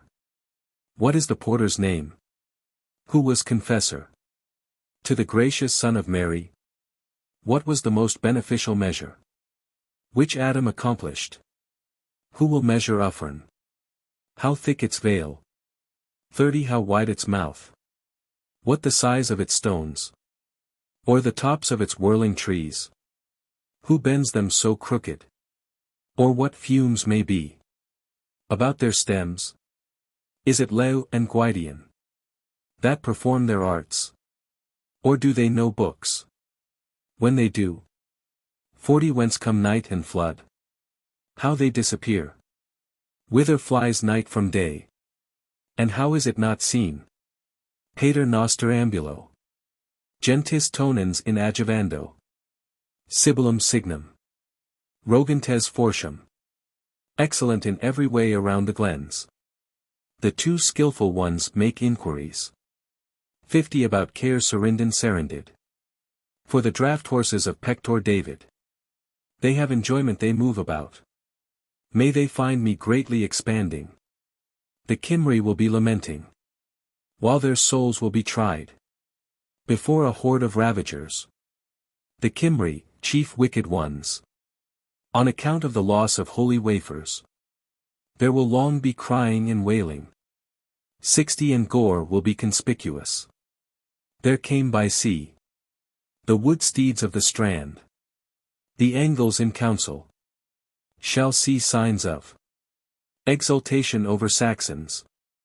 The praises of the rulers will be celebrated in Shown. Let the chief builders be against the fierce Ficti. 70 the Morini Brithen. Their fate has been predicted. And the reaping of heroes. About the river Severn. The stealing is disguised of Ken and Maswi. Fies umla, fur, sell. Thou wilt discern the Trinity beyond my age. I implore the Creator, high. Why, that the Gentile may vanish from the Gospel. Equally worthy. 80 with the retinue of the wall. Cornu amini dur. I have been with skillful men. With Matthew and Govanen. With Unid and Elestrin. In company with Aquison. For a year in Caer Gofanen. I am old. I am young. I am Gwydyon. I am universal, I am possessed of penetrating wit. Thou wilt remember thy old Brithen. 90, and, the Gwyddyl, kiln distillers. Intoxicating the drunkards. I am a bard, I will not disclose secrets to slaves. I am a guide, I am expert in contests. If he would sow, he would plow, he would not reap. If a brother among brothers. Didactic bards with swelling breasts will arise. Who will meet around mead vessels. And sing wrong poetry. And seek rewards that will not be. 100 without law, without regulation, without gifts. And afterwards will become angry.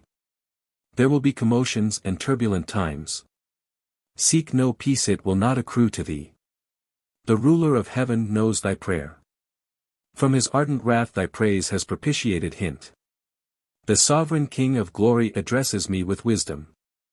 Hast thou seen the Dominus Fortis? Knowest thou the profound prediction Domini? To the advantage of Uffern. 110 hic nemo in poor progeny. He has liberated its tumultuous multitude. Dominus virtutum. has gathered together those that were in slavery. And before I existed he had perceived me. May I be ardently devoted to God. And before I desire the end of existence. And before the broken foam shall come upon my lips. And before I become connected with wooden boards. May there be festivals to my soul. 120 Book learning scarcely tells me of severe afflictions after deathbed. And such as have heard my bardic books. They shall obtain the region of heaven, the best of all abodes. 15. Death Song of Dylan son of the Wave. Book of Taliesin 43. One God supreme, divine, the wisest, the greatest his habitation. When he came to the field, who charmed him in the hand of the extremely liberal. Or sooner than he, who was on peace on the nature of a turn. An opposing groom, poison made, a wrathful deed. Piercing Dylan, a mischievous shore, violence freely flowing. Wave of Iwarden, and wave of Manau, and wave of the north. And wave of Prydain, hosts comely in fours. I will adore the Father God, the regulator of the country, without refusing. The Creator of heaven, may he admit us into mercy. 16. Black Book of Carmarthen 35. Horseman resorts to the city. With his white dogs, and large horns. I, who have not before seen thee, know thee not. 2. A horseman resorts to the river's mouth. On a stout and warlike steed. Come with me, let me not be refused. 3. I will not go that way at present. Bear with the conduct of the delayer. And may the blessing of heaven and earth come upon thee. 4. Thou, who hast not seen me daily. And who resemblest a prudent man. How long wilt thou absent thyself, and when wilt thou come? V. When I return from Carmarthen. From contending with Jews. I will come to the city of Leu and Gwydyon.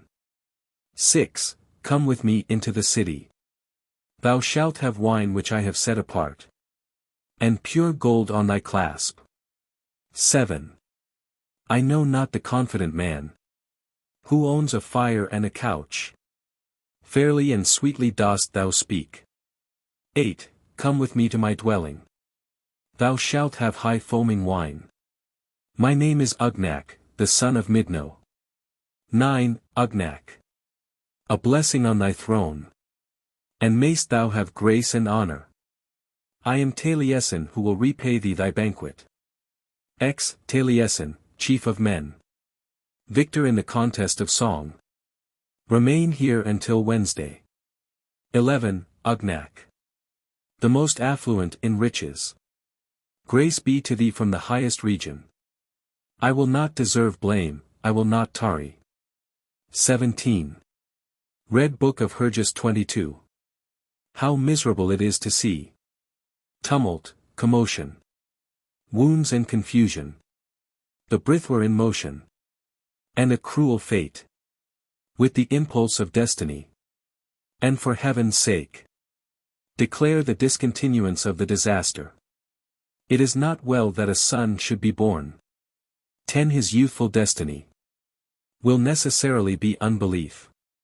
And general privation. The Loegrians declare it. Alas! For the utter confusion. Until the end of the 7th. From the hard calends. True it is, deliverance will come. By means of the wished-for man. May he throw open the white mount. 20. And into Gwynedd make his entry. The forces of the Cymry. Will be of one course with the lightning. The signal of their deliverance. Will be a true relief, to the bosom. The guarantee being wretched. Whose share will be glorious. Glorious will be our portion. To me has been given sway. I have become a predicting bard. 30. Camlin will be heard again. Scenes of groaning will again be seen. And dismal lamentations. And mischievous contention. And the child will grow. Strong in battle, even when small. People will see battles. And the increase of fortresses. Many a banner will be shattered. A red banner I know there is. 40 it will be death to vanquish it. A signal of their coming. The heroic warriors. Who will defend their fame? Active their swords before thee. Before me their virtues. They shall receive their portion before death. The day of causing blood streams. The day of assailing walls. Will come for certain. 50 and fleets on the water. Neither tax nor tribute. Nor service will succeed. Nor the entreaties of the weak will avail. Under the sway of the rulers. May hens be relics. From Mona to Minu.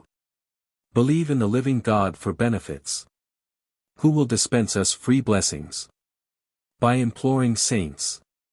60 and the thorough comprehension of books. May we obtain, and Thursday, a portion. In the blissful region, the splendid place of rest. D. Poem referring to Gwydno and Gwyn ap Nud. 18. Black Book of Carmarthen 33. I. Bull of conflict was he, active in dispersing an arrayed army. The ruler of hosts, indisposed to anger. Blameless and pure his conduct in protecting life. 2. Against a hero stout was his advance. The ruler of hosts, disposer of wrath. There will be protection for thee since thou askest it. 3. For thou hast given me protection. How warmly wert thou welcomed. The hero of hosts, from what region thou comest. 4. I come from battle and conflict. With a shield in my hand. Broken is the helmet by the pushing of spears. V. I will address thee, exalted man. With his shield in distress. Brave man, what is thy descent? 6. Round-hoofed is my horse, the torment of battle. Whilst I am called Gwyn, the son of Nud. The lover of Curdlad, the daughter of Lud. 7. Since it is thou, Gwyn, an upright man. From thee there is no concealing. I also am Gwydno Garanhir. 8. He will not leave me in a parley with thee. By the bridle, as is becoming. But will hasten away to his home on the Toi. 9. It is not the nearest Toi I speak of to thee. But the furthest Toi. Eagle. I will cause the furious sea to ebb. X. Polished is my ring, golden my saddle and bright. To my sadness. I saw a conflict before Caer Vandwi. 11. Before Caer Vandwi a host I saw. Shields were shattered and ribs broken. Renowned and splendid was he who made the assault. 12. Gwyn of Nud, the hope of armies. Sooner would legions fall before the hoofs of thy horses, than broken rushes to the ground. 13. Handsome my dog and round-bodied. And truly the best of dogs. Dormic was he, which belonged to Maelgun. 14. Dormic with the ruddy nose. What a gazer! Thou art upon me. Because I notice thy wanderings on Gwyber Vynyd. 15. I have been in the place where was killed Gwandalw. The son of Sada, the pillar of songs. When the ravens screamed over blood. 16. I have been in the place where Bran was killed. The son of Gwerid, of far-extending fame. When the ravens of the battlefield screamed. 17. I have been where Lasho was slain. The son of Arthur, extolled in songs. When the ravens screamed over blood. 18. I have been where Murig was killed. The son of Carion, of honorable fame. When the ravens screamed over flesh. 19. I have not been where Gwalog was killed. The son of Goholeth, the accomplished. The resister of Logar, the son of Laenog. XX. I have been where the soldiers of Prydain were slain. From the east to the north. I am alive, they in their graves. XXI. I have been where the soldiers of Prydain were slain. From the east to the south. I am alive, they in death. E. Poems referring to early traditions which belong to a later school. 19. the chair of Ceridwen. Book of Taliesin 16. Sovereign of the power of the air, thou also. The satisfaction of my transgressions. At midnight and at matins. There shone my lights. Courteous the life of Minog ap Len. Whom I saw here a short while ago. The end, in the slope of Leu. Ardent was his push in combats. Avagdu my son also. 10 happy the Lord made him. In the competition of songs. His wisdom was better than mine. The most skillful man ever heard of. Gwydyon ap Don, of toiling spirits. Enchanted a woman from blossoms. And brought pigs from the south. Since he had no sheltering cots. Rapid curves, and plaited chains. He made the forms of horses. 20 from the springing. Plants, and illustrious saddles. When are judged the chairs? Excelling them, will be, mine. My chair, my cauldron, and my laws. And my pervading eloquence, meet for the chair. I am called skillful in the court of Don. I, and Euronwy, and Euron. I saw a fierce conflict in Nant Frangen. On a Sunday, at the time of dawn. 30 between the bird of wrath and Gwydyon. Thursday, certainly, they went to Mona. To obtain whirlings and sorcerers. Arianrod, of laudable aspect, dawn of serenity. The greatest disgrace evidently on the side of the Brithen. Hastily sends about his court the stream of a rainbow. A stream that scares away violence from the earth.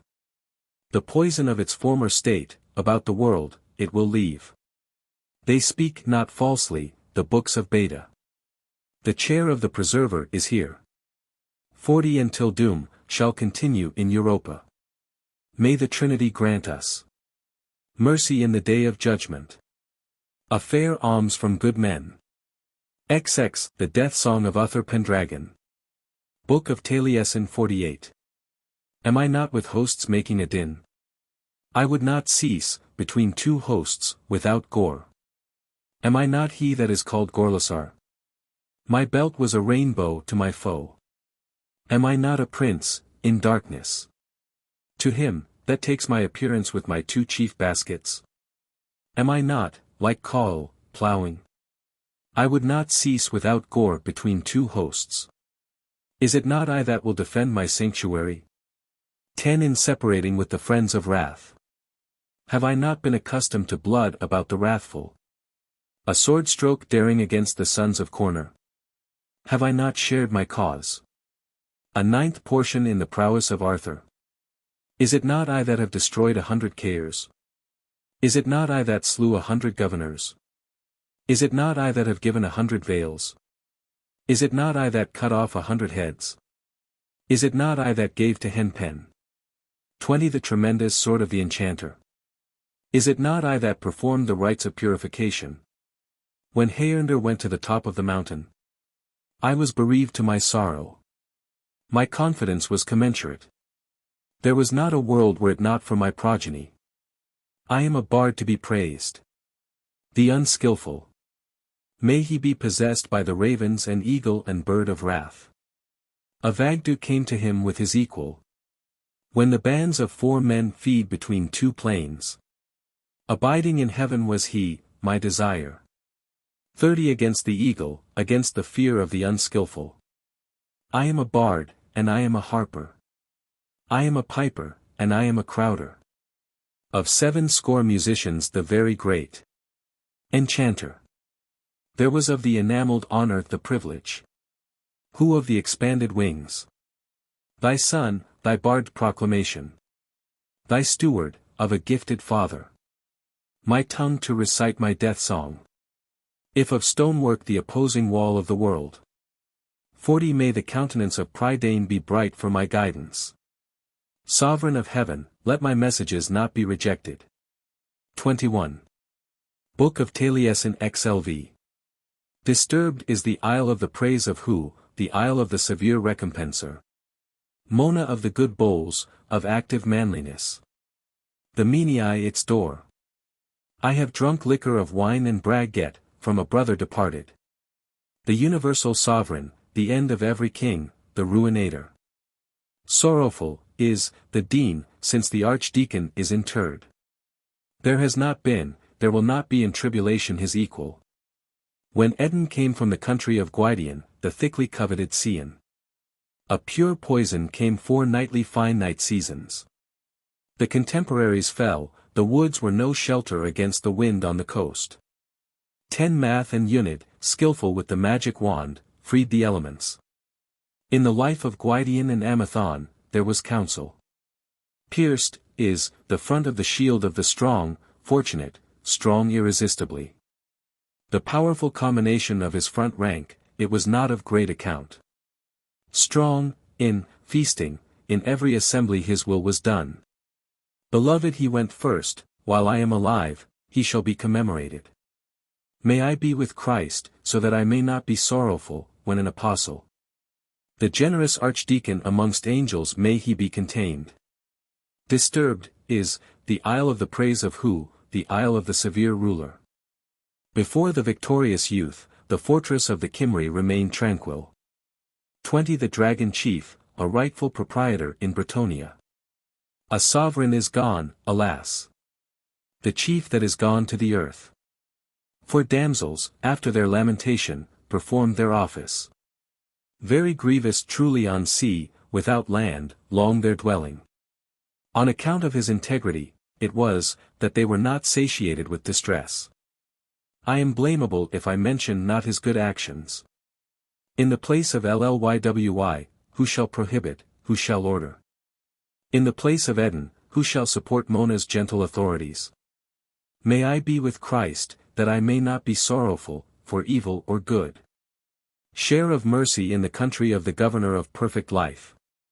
22. The praise of Taliesin. Book of Taliesin 12. Messengers to me are come, so numerously are they sent. We shall bring a mutual conflict, so great is my bosom. Like the effect of the ore in the brine is the liquor of belly. Like a light shield on the back of a shadow. Like wrath and indignation from the protection of a care, and 900 governors became dead. There will be a battle on Menai, a vehement retribution. There will be more on Conwy, the scar of angry strife shall cause it. Cold death the destiny of the ready muse. 10 From the vehement blade by the stroke of Edirn. 3 Elegant unrestrainable, fell, heavily laden with forces. Their fleets in the stream, an omen of the day of gloom.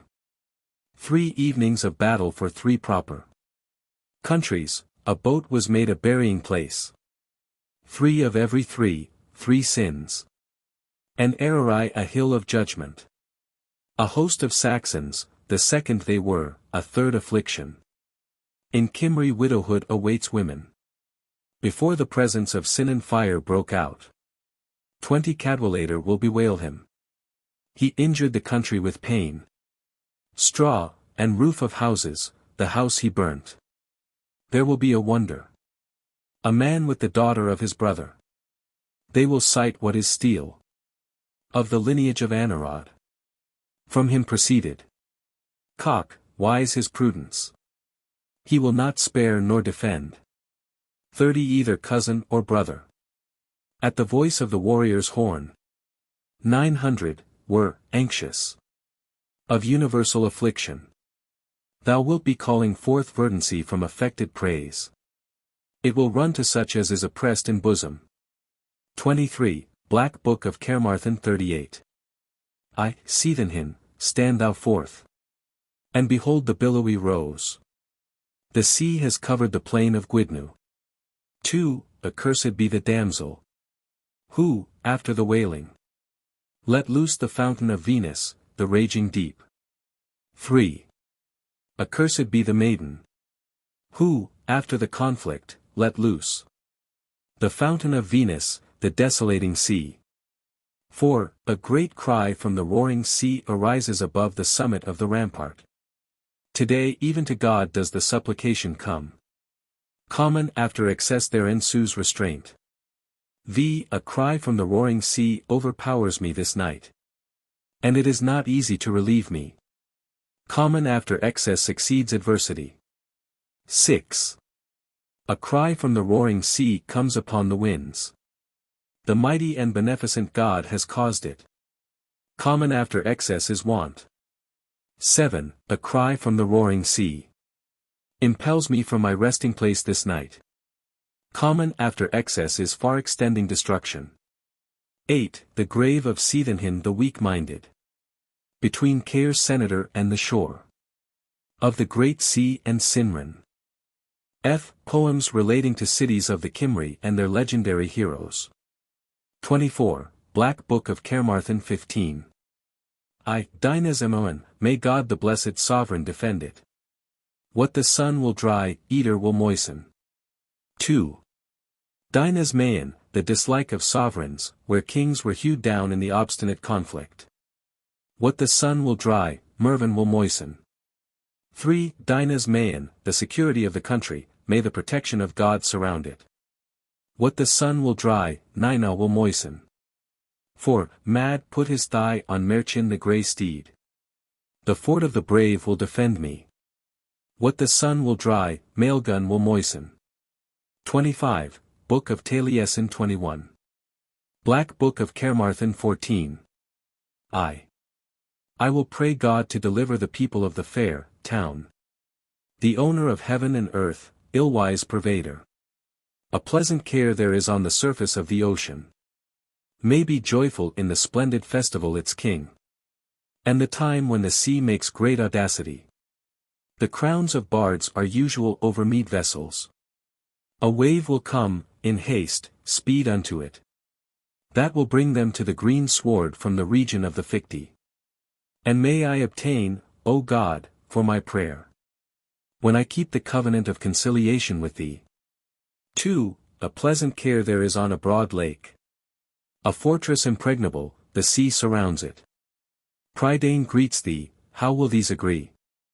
The point of the lake of the son of Urban, be thine the oxen.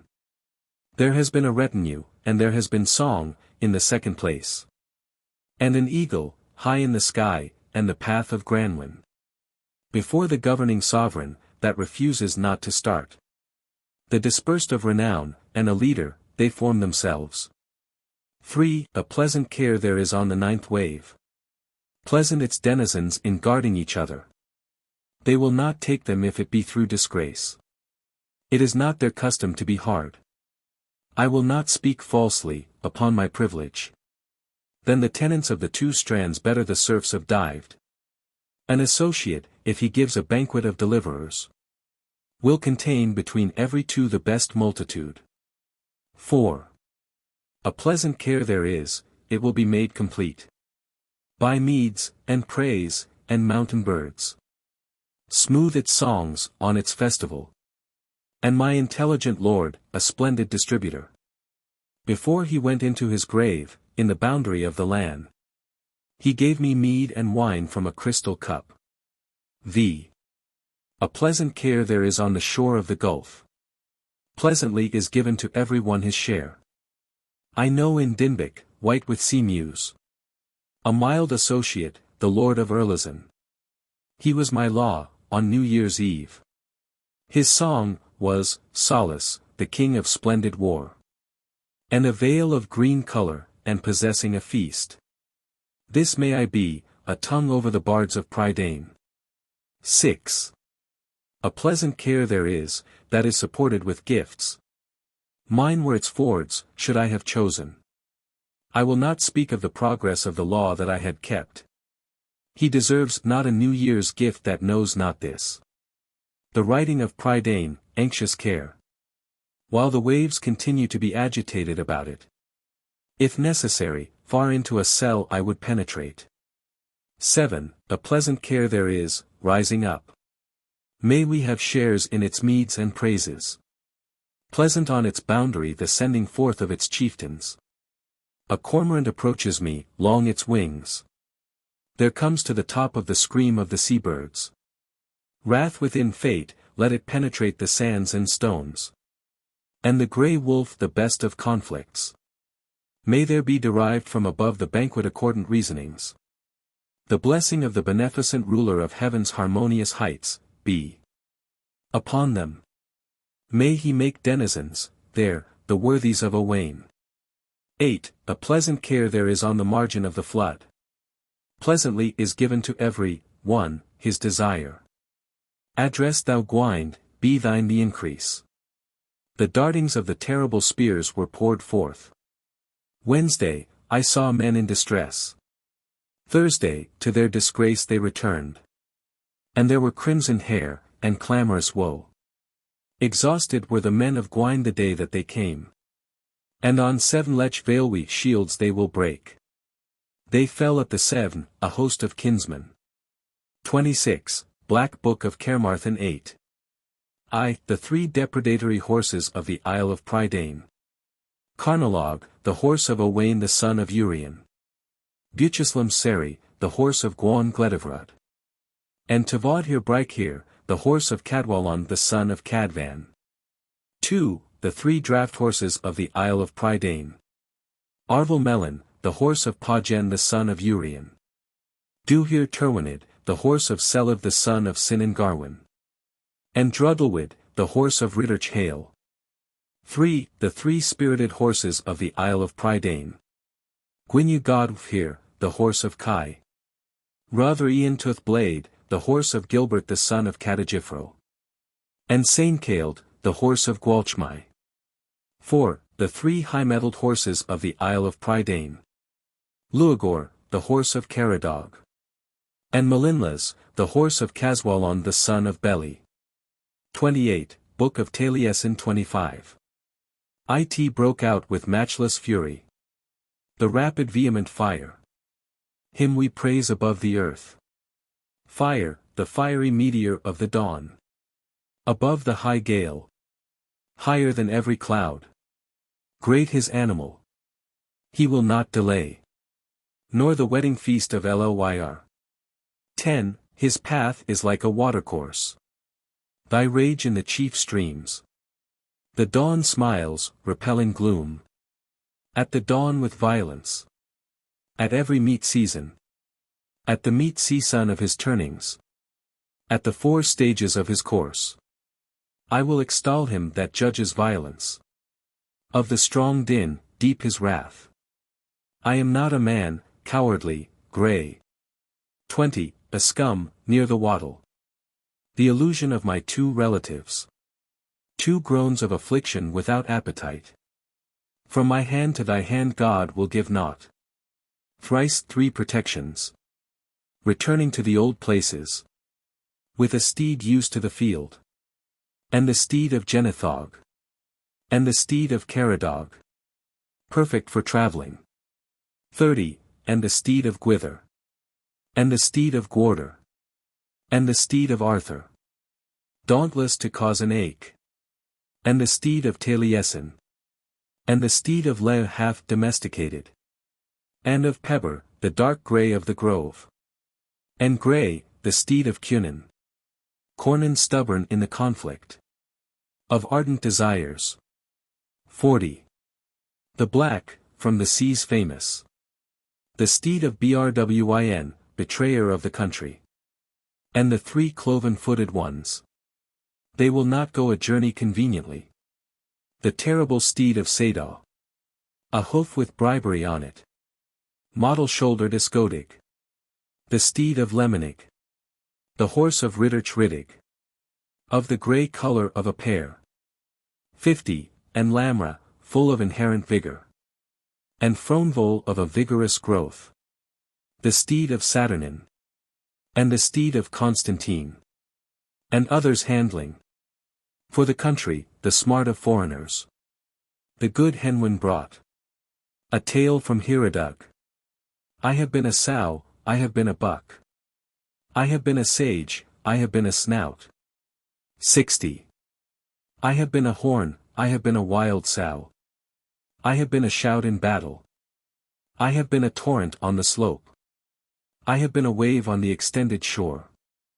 I have been the light sprinkling of a deluge. I have been a cat with a speckled head on 3 trees. I have been a circumference, I have been a head. A goat on an elder tree. I have been a crane well filled, a sight to behold. Very ardent the animals of Moriel. 70, they kept a good stock. Of what is below the air, say the hateful men. Too many do not live, of those that know me. 29, the verses of the graves. Black Book of Carmarthen 19. I. The graves which the rain bedews. Men that were not accustomed to afflict me. Sirwyd, and Cywryd, and Caw. 2. The graves which the thicket covers. They would not succumb without avenging themselves. Gwydyon, Morion, and Moriel. 3. The graves which the shower bedews. Men that would not succumb stealthily. Gwen, and Green, and Gwydyd. 4.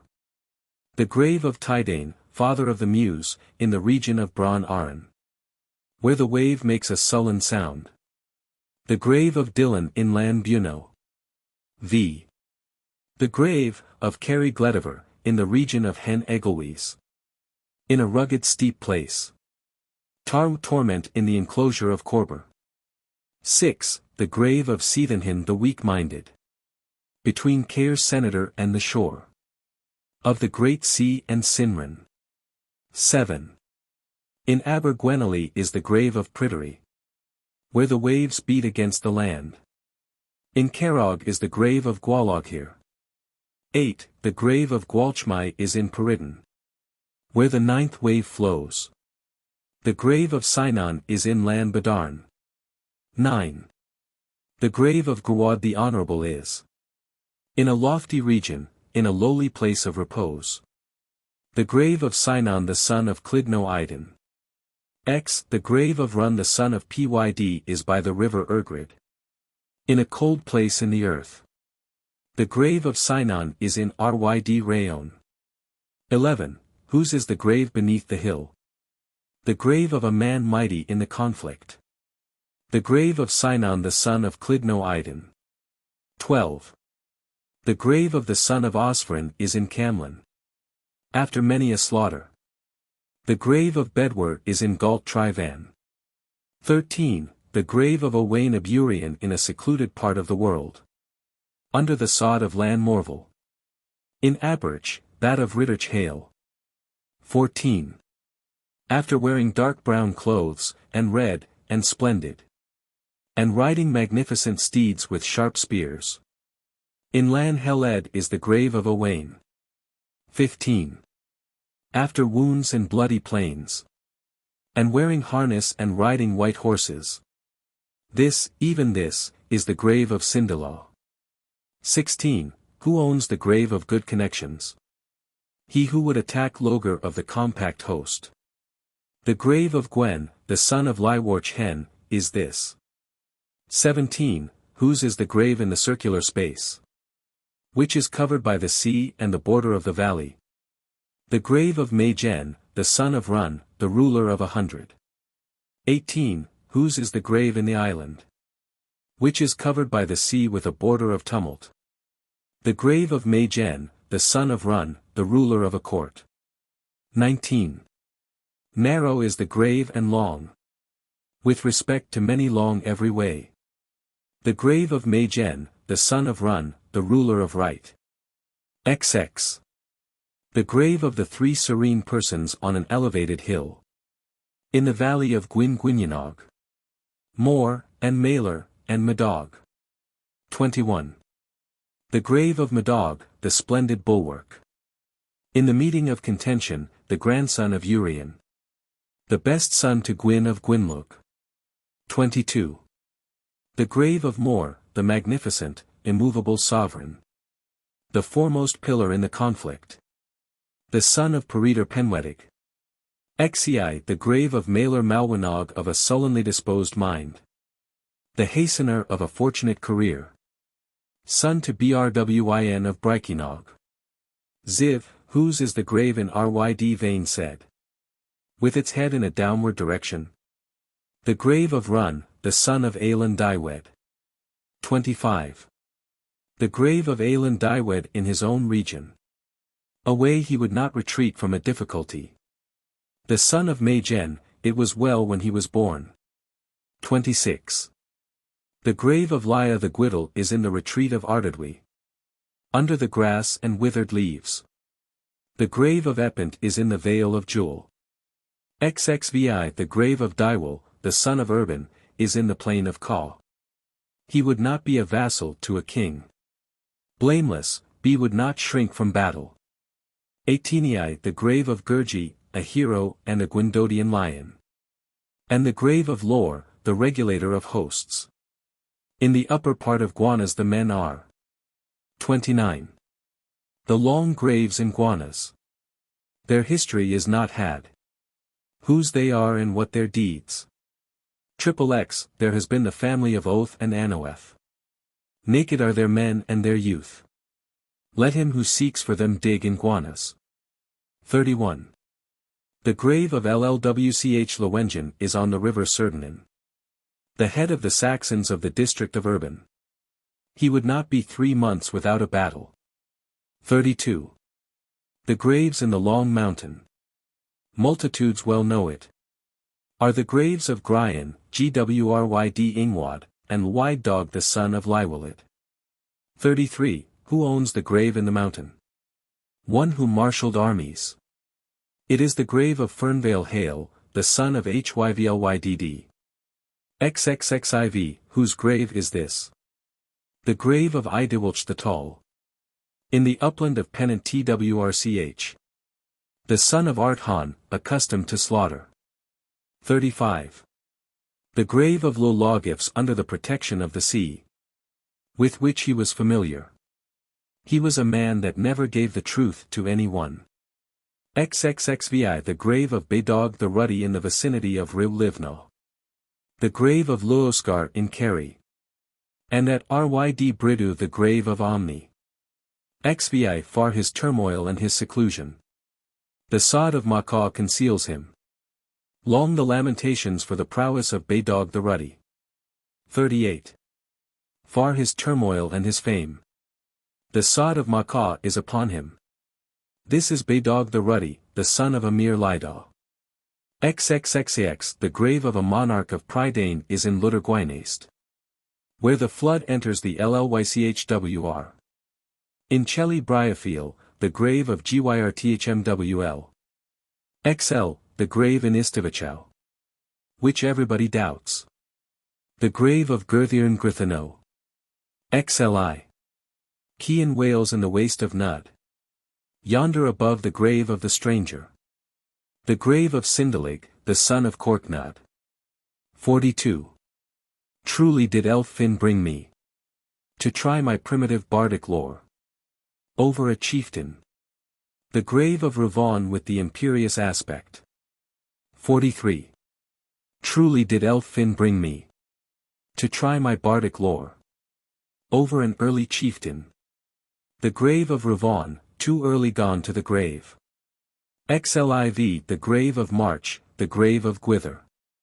The grave of Gwan Gledivrat. A mystery to the world, the grave of Arthur. XLV The grave of Elchwith is by the rain bedewed. With the plain of Muddog under it.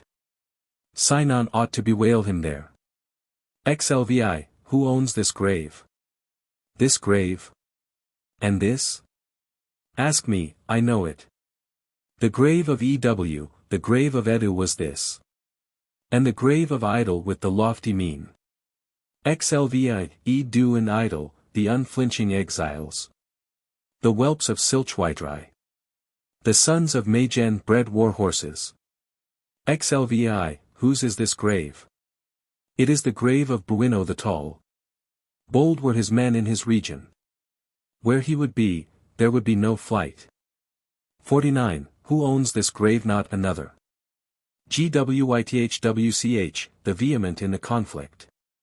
While he would kill thee, he would at thee laugh. L. The grave of Silid the Intrepid is in the locality of Edrify. The grave of Lemonig in Lan Elwy. In the swampy upland is the grave of Islandwy.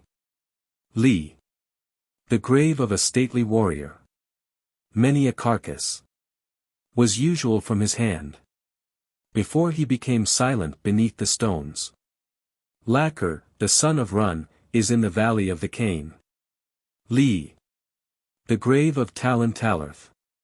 Is at the contention of 3 battles. A hewer down of the head of every force. Liberal was he, and open his gates. Lii, the grave of Elisner, the son of Ne. Is in the depth of the earth without fear, without concern. A commander of hosts was he, so long as his time lasted. Liv, the grave of a hero vehement in his rage. Lacquer the ruler of hosts, at the confluence of noisy waters. Where the Taun forms a wave. Lv, whose are graves in the fords. What is the grave of a chieftain, the son of Rigino? A man whose arms had abundant success. Lvi, whose is this grave? The grave of Bryant. Between Lewin and Lednant. The grave of a man, the woe of his foes. 57. Whose is the grave on the slope of the hill? Many who know it do not ask. The grave of Seal, the son of Sinvalin. Lvii, the grave of Dihwaint is on the river Clowaint. In the uplands of Mathavarn. The support of mighty warriors. Lix. The grave of Aaron, the son of Diwinvin, is in the land of Gwenel. He would not shout after thieves. Nor disclose the truth to enemies. Lx, the grave of Tavlagau, the son of Lud. Is far away in Trud, and thus to us there is affliction. He who buried him obtained an advantage. Lxi, who owns the grave on the banks of Ridnant? Run his name, his bounties were infinite. A chief he was. Riogon pierced him. 62. He was like Sivnissen to demand satisfaction for murder. Ruddy was his lance, serene his aspect. Who derived the benefit? The grave of Bradwen. Lxi, whose is the quadrangular grave? With its 4 stones around the front. The grave of Medog the intrepid warrior. Lxiv, in the soil of the region of Ivionid. There is a tall man of fine growth. Who would kill all when he was greatly enraged. Lxv. The 3 graves on the ridge of Selvi. The Auen has declared them to me. The grave of Sinon of the rugged brows. The grave of Sinvale, and the grave of Sinvali. 66. The grave of Uwid Lednais in the land of Semis. Before his ribs had grown long. The bull of conflict brought oppression thither. 67. The grave of the stately Sion in Hyruru. A mountain between the plain and the oaken forest. Laughing, treacherous, and of bitter disposition was he. Lxvii, who owns the grave in the sheltered place. While he was no weakling. It is the grave of Ebidu, the son of Malor. Lxx, whose is the grave in yonder woody cliff. His band was an enemy to many. The bull of battle mercy to him. Lxx, the graves of the sea marsh. Slightly are they ornamented. There is Sanog, a stately maid. There is Run, ardent in war. There is Irwin, the daughter of Henin. There are Ledin and Llywi. Lxxi, the grave of Henin Henben is in the heart of Denorban. The grave of Ergwulin dived. At the ford of Sinan Jihord. Lxxii, every one that is not dilatory inquires. Whose is the mausoleum that is here? It is the grave of Einyon, the son of Cunetta. It is a disgrace that in Prydain he should have been slain. Lxxii, who owns the grave in the great plain? Proud his hand upon his lance. The grave of Beli, the son of Benli Gore. 2. Historical poems containing allusions to events subsequent to AD 560. G. Poems referring to war between sons of Llywarch Hen and Mwg Mar Dreffyd. XXX. Names of the sons of Llywarch Hen. Black Book of Carmarthen 39. I. Sweetly sings the bird on the fragrant tree. Over the head of Gwen. Before his covering over with sod. He used to fracture the armor of Llywarch Hen. 2. The 3 best men in their country. To defend their homesteads. Aethir, and Urthir, and Argid. 3. The 3 sons of Llywarch, 3 intractable ones in battle. 3 fierce contenders. Lugh, Aneirin, and Urien. 4. Better may it fare for my concerns, that he be left on the banks of the river, with a host of warlike men. V. The bull of conflict, conductor of the war, the support of battle, and the lamp of benevolence. Father of heaven, increase thou his energy. 6. The best 3 men under heaven, to defend their homes. Pyll, and Seliv, and Sandev. 7. The morning with the dawn of day, when Mwg Mar Dreffyd was assaulted, the steeds of Mechyd were not trained up. 8. They met around Cavall. A corpse is there in blood through injustice, from the rencounter of Run and the other hero. 9. A shout will be uttered on the top of Mount Lugh, over the grave of Sinlugh. The reproach is mine, it was I that caused it. X. Let the snow descend and cover the vale. Warriors will hasten to battle. I do not go, infirmity leaves me not. 11. Thou art not a scholar, thou art not a recluse. Thou wilt not be called a monarch in the day of necessity. Alas! Sindalig, that thou wert not a woman. 12. Far away is Aber Llyw. Further are the 2 Sivdlies. Talon, this day thou hast paid me with tears. 31. Black Book of Carmarthen XXX. Keen is the gale, bare the hill. It is difficult to find a shelter. The ford is turbid, frozen is the lake. A man stands firm with one stalk. 2. Wave after wave rolls towards the shore. Loud the shoutings in front of the heights of the hill, if one but just stands out. 3. Cold is the place of the lake before the winter storm. Dry the stalks of broken reeds. Lucky is he who sees the wood in the chest. 4. Cold is the bed of fish in the shelter of a sheet of ice. Lean the stag, the topmost reeds move quickly. Short the evening, bent the trees. V. Let the white snow fall in deposits. Warriors will not leave their duty. Cold are the lakes without the appearance of warmth. 6. Let the white snow fall on the boarfrost. Idle is the shield on the shoulder of the aged. The wind is very high, it has certainly frozen. 7.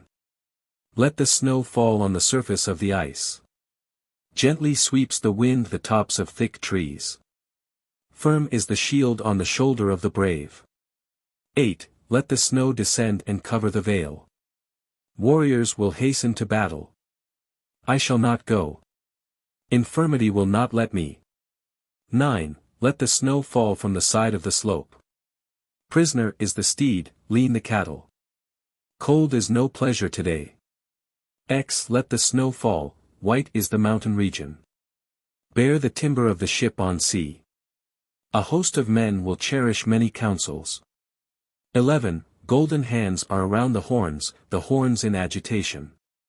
Cold the stream, bright the sky. Short the evening, bending are the tops of trees. 12. The bees, live, on their store. Small the clamor of birds. The day is dewless. The hilltop is a conspicuous object, red the dawn.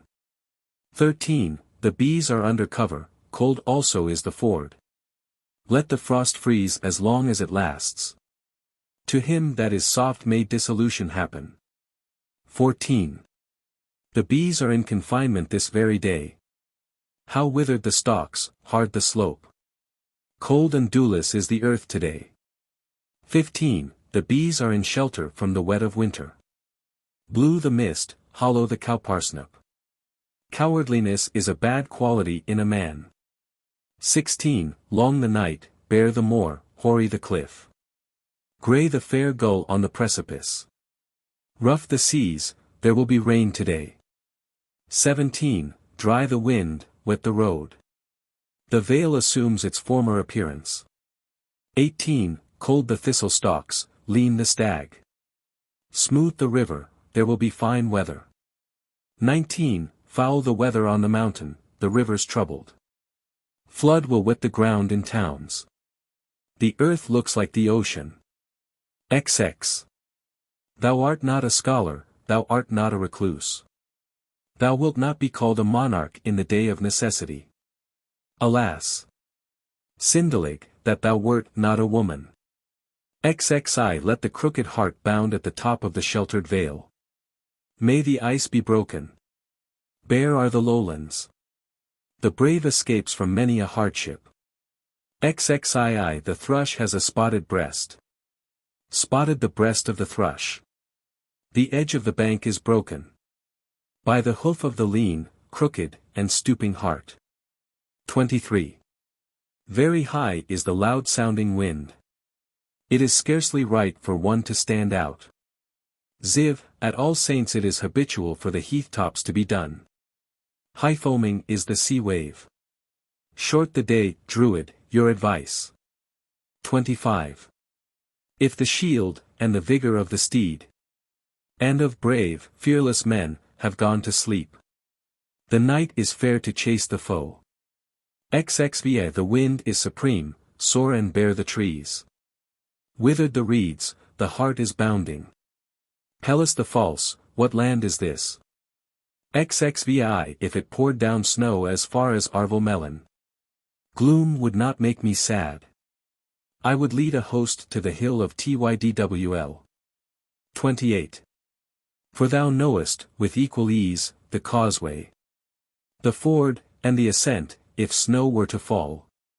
When thou, Pallas, art our guide. XXX. Anxiety and Prydain will not cause me tonight to march upon a region where there is the greatest wailing, from following after Owain. 31. Since thou bearest arms and shield upon thee, defender of the destructive battle, Pallas, in what land wast thou fostered? 31. The man whom God releases from a very close prison. Ruddy will be his spear from the territory of Owain. Lavish of his entertainments. XXXII. Since the chieftain is gone to earth, pursue not his family. After mead seek no disgrace. 33. The morning with the dawn of day. When Mwg Mar Dreffid was assaulted, the steeds of Mechid were not trained up. XXXIV. Joy will be to me of no benefit, owing to the news which apprises me, that a wooden cover is upon Mechid. 35. They met around Caval. A corpse is there in blood through injustice. From the rencounter of Run and the other hero. XXXVI. For the staffers of Mwg have slain Mechid. Drudwas did not perceive the day. Creator of heaven, thou hast caused me severe affliction. XVI. Men are in the shout of war, the ford is frozen over. Cold the wave, variegated the bosom of the sea. The eternal God give us counsel. 38. Mechid, the son of Lywarch, the undaunted chief. Fine and fair was his robe of the color of the swan, the first that fastened a horse by the bridle. 32. Black Book of Carmarthen. 34. Though I love the strand, I hate the sea. How the wave covered the stone of Cam. The brave, the magnanimous, the amiable, the generous, and the energetic are as stepping stones to the bards of the world, and an advantageous shelter. The fame of Highland proved a benefit to the solicitous. To the day of judgment may his celebrity remain. Though I love the strand, I hate the wave. The wave has done violence, dismal the blow to the breast. He will complain as long as he believes on its account. 10. It is a cheerful work to bathe on my bosom. Though it, the water, fills the cavity, it does not disturb the heart. And in the direction of Sihag did the wave arise. Sorry we are for his concerns. When Pibur from afar hastened to his death. The brave and courageous multitude will affect us both. As the water bearing the leaves shows it thee. Mechid is sad on account of thy coming. I will not receive thee to my receptacle. For my part one sold a horse for thee. 20 Sihag will revenge for the delay of his enjoyment. And for the sweet strains. O dwarf! For thy anger to me there have been enemies. 33. Red Book of Hergest 11. I was formerly fair of limb, I was eloquent in speech. What is not wonderful will be extolled. The men of Argode have ever supported me. 2. I was formerly fair of limb, I was bold. I was admitted into the Congress House of Powys, the paradise of the Cymry. 3. I was formerly fair of limb, I was comely. Throbbing was concomitant with my spear. My back, now, curved was first in vigor. I am heavy, I am wretched. 4. Wooden crook. Is it not the time of harvest? When the fern is brown, and the reeds are yellow? Have I not once disliked what I now love? The wooden crook. Is not this winter? When men are noisy over the beverage? Is not my bedside void of greeting visits? 6. Wooden crook. Is it not the spring? When the cuckoos are brownish, when the foam is bright? I am destitute of a maiden's love. 7. Wooden crook. Is it not the beginning of summer? Are not the furrows brown, are not the corn blades curled? It is refreshing to me to look at thy beak. 8. Wooden crook. Thou contented branch, that supportest a mourning old man. Liworch of pleasant talk. 9. Wooden crook. Thou hardy branch, that bearest with me. God protect thee. Thou art justly called the tree of wandering. X. Wooden crook. Be thou steady, so that thou mayest support me the better. Am not I Liworch known to many far away? 11. Surely old age is uniting itself with me. From my hair to my teeth. And the glowing eyeball which the young ones loved. 12. Surely old age is uniting itself with me. From my hair to my teeth. And the glowing eyeball which the women loved. 13. The wind grinningly blusters out, white is the skirt of the wood. Lively is the stag, there is no moisture on the hill. Feeble is the aged, slowly he moves. 14. This leaf, is it not driven by the wind? Woe to it as to its fate. It is old, this year was it born. 15. What I loved when a youth are hateful to me now.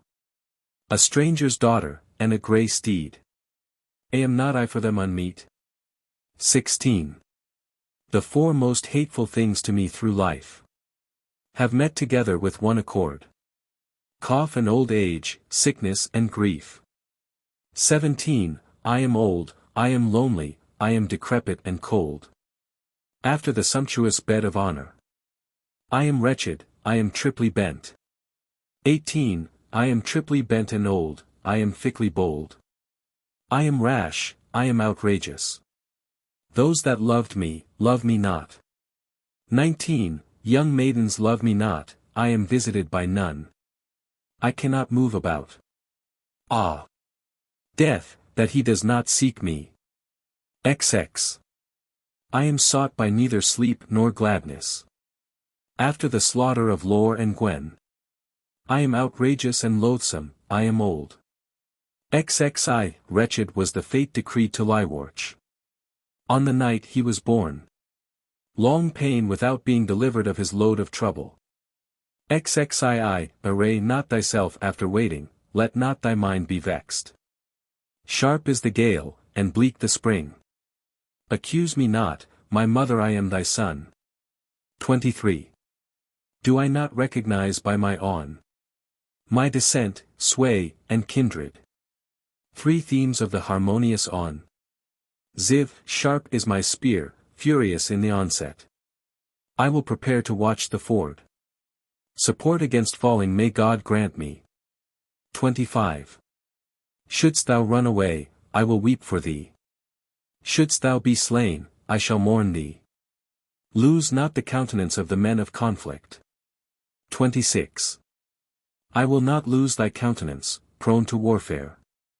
From the time that the hero puts on harness for the course. I will hear the pang ere I quit the spot. XXVI, gliding is the wave along the beach. I perceive that the design of that battle will be frustrated. It is usual for the talkative to run away.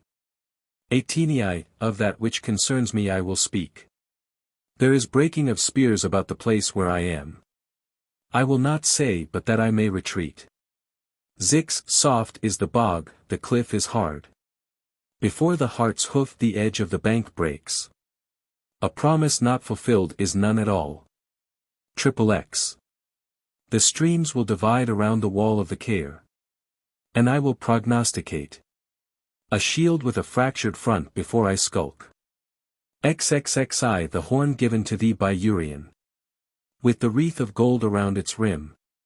Blow in it, if thou art in danger. XXXII, for the terror of death from the base men of Logar. I will not tarnish my honor. I will not dispraise maidens. 33, whilst I was of the age of yonder youth. That wears the golden spurs. I was active in thrusting the spear. 34. Truly thy young man is faithful. Thou art alive, and thy witness is slain. The old man that is now feeble was not so in his youth. 35. Gwen, by the lawn, watched last night. And success did not fail him. The battle progressed on the green embankment. XXXV, Gwen, by the lawn, watched last night. With the shield on the shoulder. As he was my son, he did not retreat. 37. Gwen with the lowering look, troubled is my mind. Thy death greatly provokes my wrath. It is not kindred, only, that will speak of thee. XXXV, Gwen with thigh of wide opening watched last night. On the border of the ford of Morlus. And as he was my son, he did not retreat. XXXX, Gwen, I knew thy inherent disposition. In the assault like the eagle at fall of rivers thou wert. If I were fortunate thou wouldst have escaped. XL. Let the face of the ground be turned up, let the assailants be covered. When chiefs repair to the toil of war. Gwen, woe to him that is over old, for thee he is indignant. XLI. Let the face of the ground be turned up, and the plain be covered. When the opposing spears are lifted up. Gwen, woe to him that is over old, that he should have lost thee. XLII, my son was a man, splendid was his fame. And he was the nephew of Urien. On the ford of Morlus, Gwen was slain. XLIII, the shrine of the fierce overbearing foe. That vanquished the circularly compact army of Logar. The grave of Gwen, the son of Lywwarch Hen, is this. 44. 24 sons have been to me. Wearing the golden chain, leaders of armies. Gwen was the best of them. XLV, 24 sons have been to me. Wearing the golden chain, leaders of battle. Gwen was the best son of his father. 46. 24 sons to me have been. Wearing the golden chain, leading princes. Compared with Gwen they were but striplings. XLVI, 24 sons were in the family of Lywwarch. Of brave men fall of the wrath of war. Their march was a rush, immense their fame. XLVI, 24 were my sons complete. My flesh they have caused to wither. It is well that my budget of misfortune is come. 49 When Pyll was slain, gashing was the wound. And the blood on the hair seemed horrible. And on both banks of the Fraw there was violence. Room might be formed for the wings of shields. Which would hold one standing upright. That were broken in the grasp of Pyll. Lee. The chosen man amongst my sons. When each assaulted the foe. Was fair Pyll, impetuous as a fire through a chimney. Gracefully he placed his thigh over the saddle. Of his horse, on the near and far side. Pyll, impetuous as the fire through a chimney. He was gentle, with a hand eager for battle. He was second to no treasure. He was a bulwark on the course. Fair Pyll. Fearful is his covering of separation. Liv when he stood at the door of his tent. On the dark grey steed. At the sight, the wife of Pyll would recognize a hero. Lv. There was fractured before Pyll a strong skull. Seldom would the silent coward be concealed from him. The weak is satisfied without anything. Lv fair Pyll, widely spread his fame. Am. I not invigorated since thou hast existed. As my son, and joyful to have known thee. 57. The best 3 men under heaven. That guarded their habitation. Pyll, and Seliv, and Sandev. Lvi, a shield I gave to Pyll. Before he slept was it not perforated? To promise it carelessly was to depreciate it. Lix. Should Cymry come, and the predatory host of Logar. And many from distant parts. Pyll would show them conduct. Lx, nor Pyll nor Madog would be long-lived. If they preserved the custom. Would they surrender? They would not surrender. They would never ask for truce. Lxi, behold here the grave of a faultless one and warlike. With the bards his fame went, where would not have gone. Pyll, if longer he had continued. 62. Main, and Madog, and Medal, valiant men. And brothers not refractory. Seliv, Hylan, Lor, and Liver. Lxii, the grave of Gwel is in Rhyvelan. The grave of Saul in Llangollen. Lor protects the pass of Lorien. 64. The grave of Rud, is it not covered with sods? The earth of Amark does not conceal. The grave of Lingwidwi, the son of Lywarch. Lxv far from hence is Aber Llyw. Farther are the 2 Sivdlies. Talon, thou hast repaid my tears today. 66. I have drunk wine from the goblet. He would rush forward against the lance-bearer. Like the wings of the dawn were the gleamings of the spear of Dug. Lxvi, I have repented of the time that I entreated. That thou shouldst not have thy choice. It would have been generous to have life prolonged a month. Lxvi, I know the voice of distress. When he descended into the Congress House. Chief of men, a goblet of wine he deserved. Poems relating to Gwalog ap Linog. 34, Black Book of Carmarthen 32. On a fine night Pen-Gethin heard the shout of a host. When he took a long leap. Unless the ground be guarded he will not cease. 2. Since Kogog is so rich as this in gold. Close to the court of Gwalog. I also shall be wealthy. 3. Accursed be the tree. Which pulled out his eye in his presence. Gwalog ab Linog, the ruler. 4. Accursed be the black tree. That pulled out his eye from its place. Gwalog ab Linog, the chief of armies. Accursed be the white tree. That pulled out his eye from his head. Gwalog ab Linog, the sovereign. 6. Accursed be the green tree. That pulled out his eye when a youth. Gwalog ab Linog, the honorable. 31. 35. Book of Taliesin 11. I in the name of the ruler of heaven, the mighty one. The supporter of his friends shall keep possession of his towns. Splendid his princely spear. Warlike king spear scouting. He will defend the pleasant plain of Linog. The ruthless pushing shafts are broken. Long they will experience the gratitude of Prydain. From the bush of Maw and Iden. 10 They would not take opposition. Friendly the aid of Clydwin. May I be satisfied. He supplied his fleet. From spears until the shafts were heated.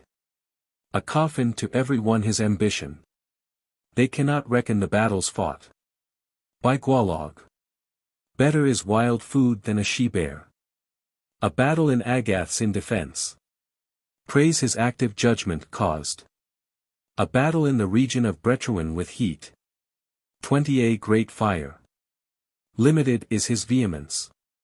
A battle, there was a rule of general benefit. A battle of trembling in Aneirin. A battle in Gododin Aneirin. Bring reproach to the youths. A battle in the wood of Bite at the close of the day. Thou didst not think of thy foes. A battle in the presence of Mabon. He will not mention the contradiction of the saved.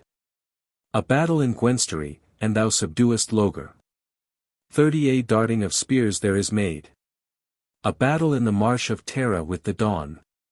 Easily broken, was, the terrible arch. At the first littering of the word.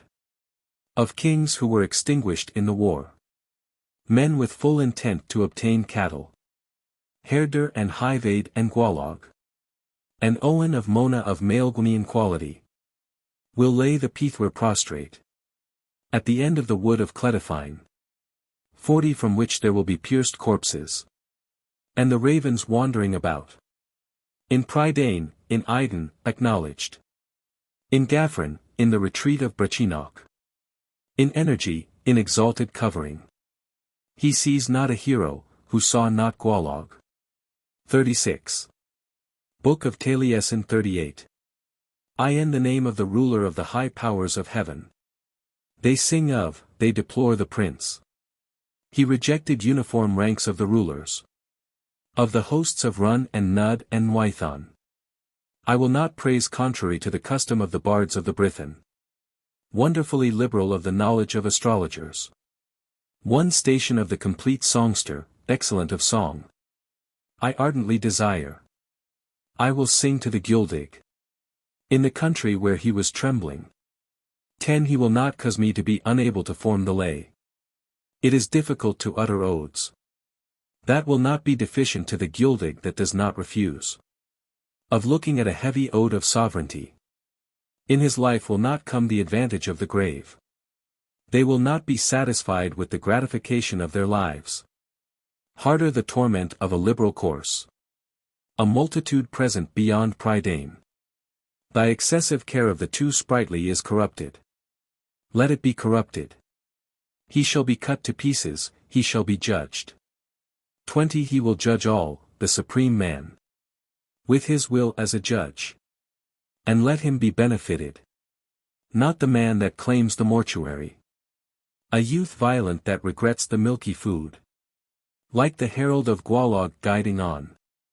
Of a forbearing aspect is the countenance of Gwalog. He inquires of no one what he has done. Is he not my chief? Is there not sold to you thick meat in the end of summer? There will not increase save 6. 30 Sweeter to thee is conversation from elders. Talkative is the privileged orator. Of King Esil the luxuriant circle of the good mead. Like the sun, the warm animator of summer, let him sound the greatest song. I will sing the wise song, the song of the host of harmony. They will be, thou wilt be a druid in summer time, the aspect of the sun. Of Lenog, with a flowing manly robe. Light, a robe of heat, vapor of heat, heat of vapor. Whilst it rose it was contained without disgrace. A sword will destroy the swordsman's horse. 40 His host will not break me to theft. The native country of a slave is not free to him. They will perforate the fronts of shields before the fronts of horses. From his steed of tumult, Moriel shall appear before the host. Fiercely impassioned. They shall pledge the rich plains. From Caer Clud to Caer Caradog. The support of the land of Penpries and Gwalog. The king of the kings of tranquil aspect. Poems relating to Urian Reged. 37, Red Book of Hergest 17. I have freely greeted, I will freely greet, the familiar greeter of Urian Reged. May he diffuse his joy abroad. Gold and silver, how great their consumption and destruction. Even, before they could come between the hands of the scatterer. You have caused loss and sorrow for horses daily. Sinew his brother, dilatory in the conflict, was not skilful. Urien made retaliation for the dishonor of sin in the active, ignominious was their execution. About Ervan, all uncovered precipice, there will come an army. 10 Selev has been captured, he was incensed for what was to come. It will fare worse with the free and the bond on their account. Blades will be reddened, through proud words for the fruit of their trees. The 4 men will maintain the place of 400. With the deepest water. I would bless the corrupt in the enclosure on their account. And whoever obtains it, may he be blessed forever. There will befall a loss from confiding in the claimant.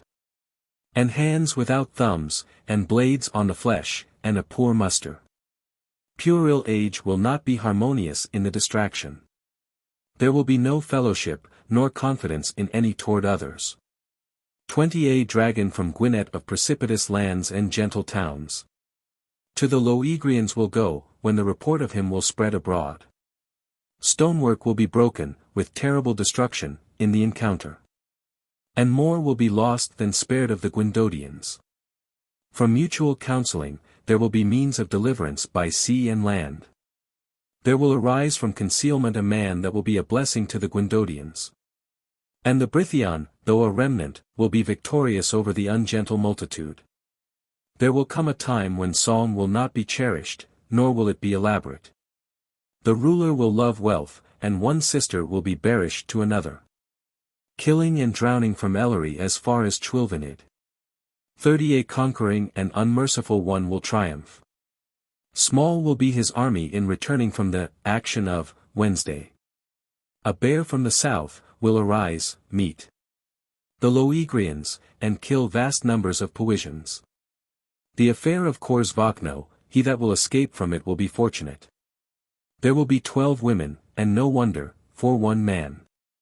The age of youth will fare unbecomingly worse. After the tumultuous extermination, a bearded man in 100 will not be a warrior. Urien of Reged, generous he is, and will be. And has been since Adam. 40 He, proud in the hall, has the most wide-spreading sword. Among the 13 kings of the north. Do I know his name Aneirin the poet with the flowing song? I being Taliesin, from the borders of the lake of Gereniad? May I not, when old, support my sore necessity, if I praise not Urien? Amen. 38, Book of Taliesin 31.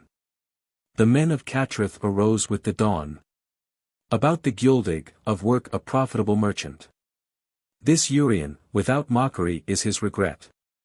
He sustains the sovereignty and its demands. Warlike, the grandeur of a perfect prince of baptism. The men of Prydain hurtful in battle array. At Gwenistrad, continuously offers of battle. Protected neither the field nor woods. The people with shelter, when tribulation comes. 10 Like the wave loud roaring over the beach. I saw valiant men in battle array. And after the morning, battle-mangled flesh. I saw a tumult of 3 limits slain. A shout active in front was heard. In defending Gwenistrad was seen. A mound and slanting ground obstructing. In the pass of the ford the first saw men gory tinted. Dropping their arms before the pallid miserable ones. They join in peace as they were losers. 20 Hand on the cross they wail on the gravel bank of Garanwinion.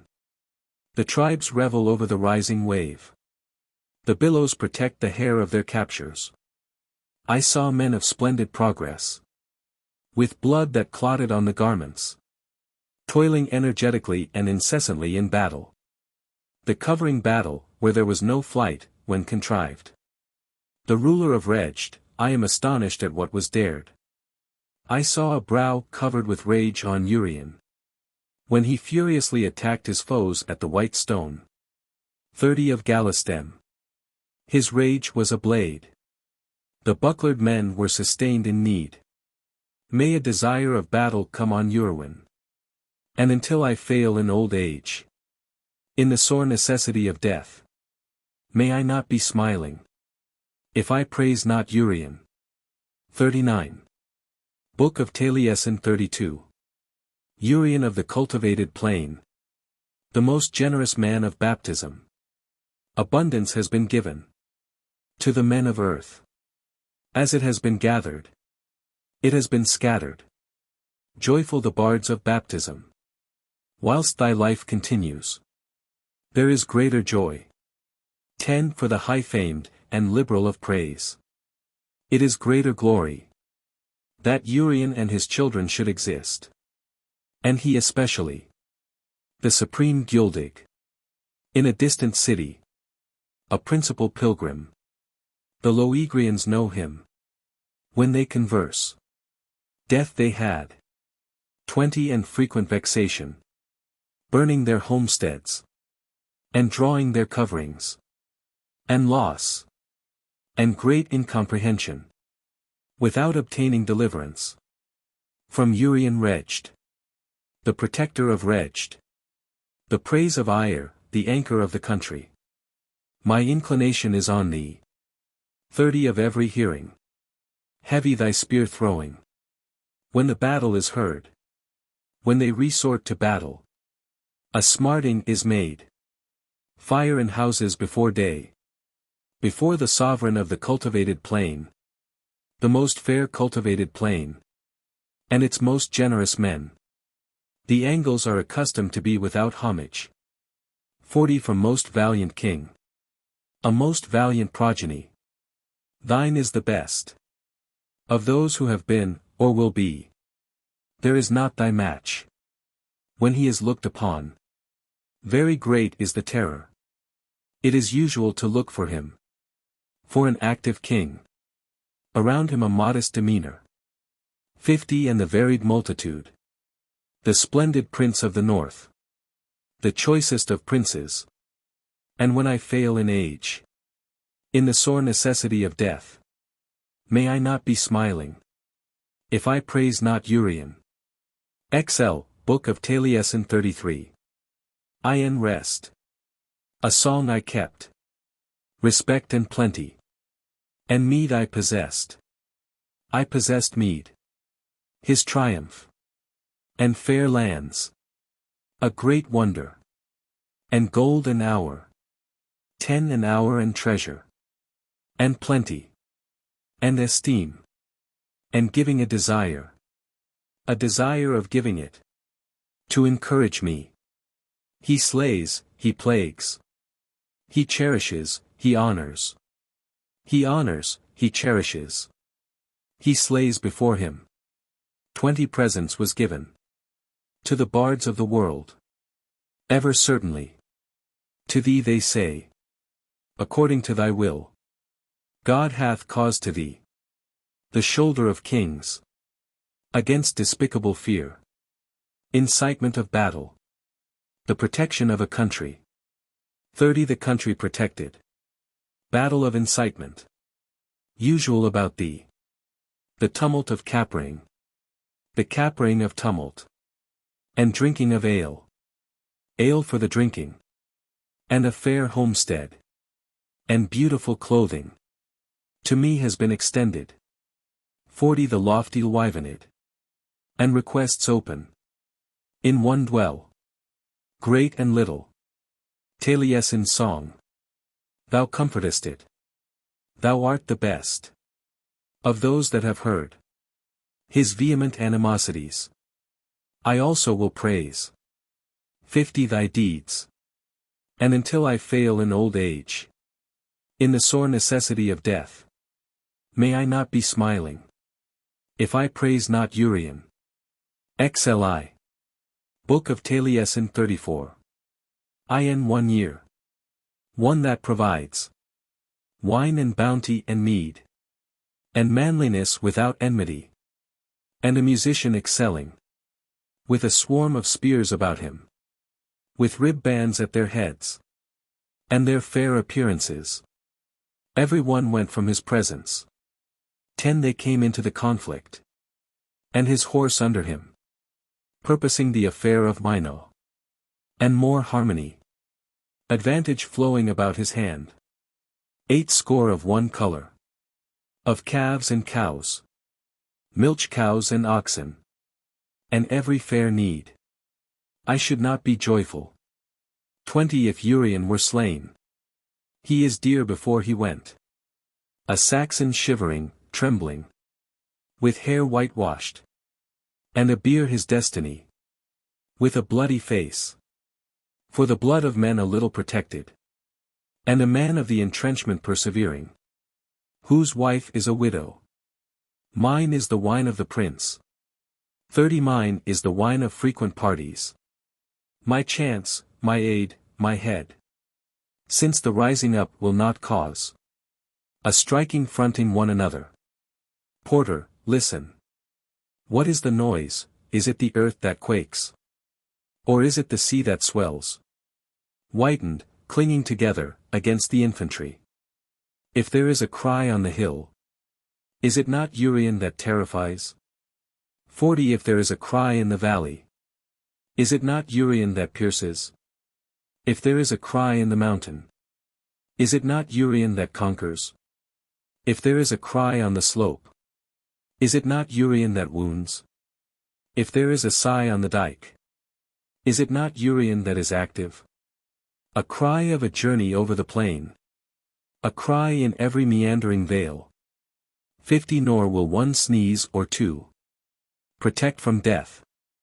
He would not be on famine, with spoils surrounding him. Over querulous, trailing, of a blue tint. Like death was his spear, killing his enemy. And until I fail in old age, in the sore necessity of death, may I not be smiling. 60 If I praise not Urien. 42. Book of Taliesin 36. Extol the career of the kings of Reged. Was I not an expense to thee, though I am thine? They brandished the blade of battle, and spears of battle. Men brandished under the round shield, lights. White gulls trampled. It was not fell fought. A false king is not good. The Guledig will prepare himself against contusions. He will not drive the business of those that seek him. We shall have a nimble horseman, of Gwydyon's fame. 10 A leader of fair promise, wise as dawn. Until Ulf came with violence on his enemies. Until Urien came in the day to Aneirin. He was not an aggressor, there appeared not. The uplifted front of Urien before Powys was not easily treated the heat of the compact elf the tribes. Hyvaid and Gododin and the Lion Prince. Bold in patience, and journey of joint summons. Without pollution he drew blood in his veins. He, that saw Wyvenid humbly will tremble. 20 A conspicuous banner in the second place. A battle in the ford of Alclad, a battle at the Inver. The battle of Selor Bruin. The battle of Hirur. A battle in the underwood of Cadlu, a battle in Abiriod. He interposes with the steel loud, and, great. The battle of Cludvain, the affair of the head of the wood. A tribe attracted of dogs to a plenitude of blood. To destroy supreme felicity is the aim. Of the Angles, a hostile crew. Ruddy stain from the conflict with Ulf at the ford. 30 Better is born the Guledig, forward was born his lord. Pryden's chief proprietor, Harmonious his lord. He bare not clothes, either blue or grey, or red or green, he will not honor the ground. He placed not his thigh over Mole Malor. On horses of the speckled race of More Gradiol. Summer until winter, and gently in hand. On ford, and course exercising them. And a guest under songs and exalting oneself. And until the end of the world was perceived the band. 40 They arrange, they sweep about chainless for an image. Uncowardly about lights did I not mangle. I strove against the fall of spears on shoulders. Shield in hand, Godu. And Reged protecting. Did I not see a man folding cattle? A serpent of enchantment, a comely trampler of the ground. Do I not know a war wherein he was lost? And how much I lose by his perishing? I shall not be extremely angry to possess mead liquor.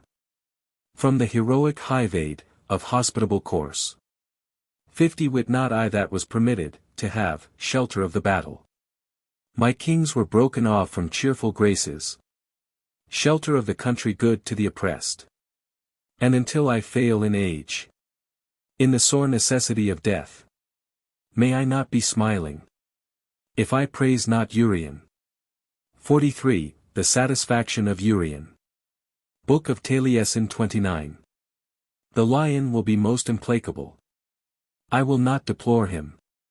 Urien I will approach. To him I will sing. When will come my surety? I shall obtain admission. Of the very best part. Under the flow of melody. It concerns me not much. 10. The everlasting lineage which I see. I will not go to them, I will not be with them. I will not address the north. And the kings of the plain. Though there should be for many. That I should see a mutual pledging. I have no need of affection. Urien will not refuse me. The lands of Wyvenid. Mine is their wealth. 20. Mine are the festivals. Mine is the produce. Mine are the metals. And its rich productions. Meat out of buffalo horns. And good in abundance. From the best prince. The most generous that has been heard of. The chiefs of every language. To thee are all captive. 30. For thee there will be lamentation when thy death is certain. Though I should have preferred him. After being benefited, I would grow old. There was not one that I loved better. Of those, that I knew before. At times I see the amount of what I shall have. Except to God supreme. I will not renounce thy royal sons. 40. The most generous of men. Their spears shall resound in the land of their enemies. And until I fail in old age, in the sore necessity of death, may I not be smiling, if I praise not Urien. 44. The spoils of Taliesin, a song to Urien. Book of Taliesin 27. In manliness he will greet my trouble. Should I be bled, I should evidently get better. Truly I saw no one before, who saw not in me. Every indisposition, he will cultivate his business. I saw a feeding about a lion for plants. I saw leaves of luxuriant growth. I saw a branch with equal blossoms. Did I not see a prince? Most liberal his customs. I saw the ruler of Catrith beyond the plains. 10. Be my oak, i.e. Prince, the gleaming spirit, i.e. lightning, of the Cymry. The value of my cry great will be its advantage to degrees. The chief of men, shield of warriors. The extensive booty of the ashen shaft is my fair on. A shield before a prince, bright his smile. Heroic, aspiring, the most heroic is Urien. A merchant will not oppose me. Tumultuous. The slothful one, brightly shines the blue of the enameled covering, prolific and highly exalted. Every one. A step without skill on the side of the watery fronts of the Morde. A chief excessively active to us he will come of thy will. 20. Active the yellow-grey one in the hall. Full of people. A protector in Eru. Great his energy, his poets, and his musicians. Very fierce is Eel against his enemies. May great strength of men be connected with Brithen. Like the wheeling of a fiery meteor over the earth. Like a wave that governs Wyvenid. Like the harmonious ode of Gwen and Gwydyon. Like more the greatly courteous is Urien. In his early career an intrepid hero. 30. He is such a ruler of kings as Dior. He is one, i.e. unequalled, as a chaser of the swift horses of the multitude. In the beginning of May in Powys, in battle array. He is one, coming when he visits his people. Eagle of the land, extensive thy glance. I would have requested an active courser. Of vigorous trot, the price of the spoil of Taliesin. One is the violent course on the bottom and the summit. One is the gift of a baron to a lord. One is the herd of stags in their flight. 41 is the wolf not covetous of broom. One is the country where a son is born. And of one form and one sound is the battle place of warriors. Of one sound they will evilly yoke. And sinew and nut hail, and an extensive country under him. And if I obtain for myself a smile, he will make the bards ever joyful. Before that I could wish dead the sons of Gwydyon. May the happy country of Urien be filled with blood. XIII, Red Book of Hergest 12. I. Let the furious unwhich lead me on to the front of the mutual conflict. 'Tis better to be killed than parley on terms. 2. Let the furious unwhich lead me on. It was said in the pass of Lech. Donald the son of Pabo will not lurk. 3. Let the furious unwhich lead me on. Like the sullen agitation of the sea was the war-expanding tumult of Urien with the ardent grasp. 4. The eagle of Gal, unwhich, bold and generous, wrathful in war, sure of conquest, was Urien with the ardent grasp. The eagle of Gal, unwhich, the possessor of the energetic soul, the cell of the sea of smooth inlets with green surface. 6. A head I bear by my side. That has been an assaulter between two hosts. The magnanimous son of Sinvark was its possessor. 7. A head I bear by my side. The head of Urien, the mild leader of his army. And on his white bosom the sable raven is perched. 8. A head I bear in my shirt. The head of Urien who governed a court in mildness. And on his white bosom the sable raven gluts. 9. A head I bear in my hand. He that was a soaring eagle, whose like will not be had. His princely breast is assailed by the devourer. X. A head I bear by the side of my thigh. That was the shield of his country. That was a wheel in battle. That was a ready sword in his country's battles. 11. A head I bear on my sword. Better his being alive than that he should go to the grave. He was a castle for old age. 12. A head I bear from the bordering land of Panog. Wide extended was his warfare. Urien the eloquent, whose fame went far. 13. A head I bear on my shoulder. That would not bring on me disgrace. Woe to my hand that my lord is slain. 14. A head I bear on my arm. He that overcame the land of Brynic. But after being a hero, now on the hearse. 15. A head I bear in the grasp of my hand. Of a chief that mildly governed a country. The head, the most powerful pillar of Prydain. 16. A head I bear that supported me. Is there any known but he welcomed? Woe my hand, gone is be that sustained me. 17. A head I bear from the Reu. With his lips foaming with blood. Woe to Reged from this day. 18. My arm has not flagged, my bosom is greatly troubled. Ah! My heart, is it not broken? A head I bear that was my support. 19. The delicate white corpse will be covered today. Under earth and stones. Woe my hand, that the father of Owain is slain. XX. The delicate white corpse will be covered today. Amidst earth and oak. Woe my hand, that my cousin is slain. 21. The delicate white corpse will be covered tonight. Under stones let it be left. Woe my hand, what a step has fate decreed me. 22. The delicate white corpse will be covered tonight. Amidst earth and green sods. Woe my hand, that the son of Sinvark is slain. 23. The delicate white corpse will be covered today.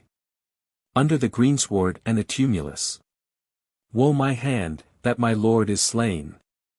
Ziv. The delicate white corpse will be covered today. Under earth and sand. Woe my hand, the step that is decreed to me.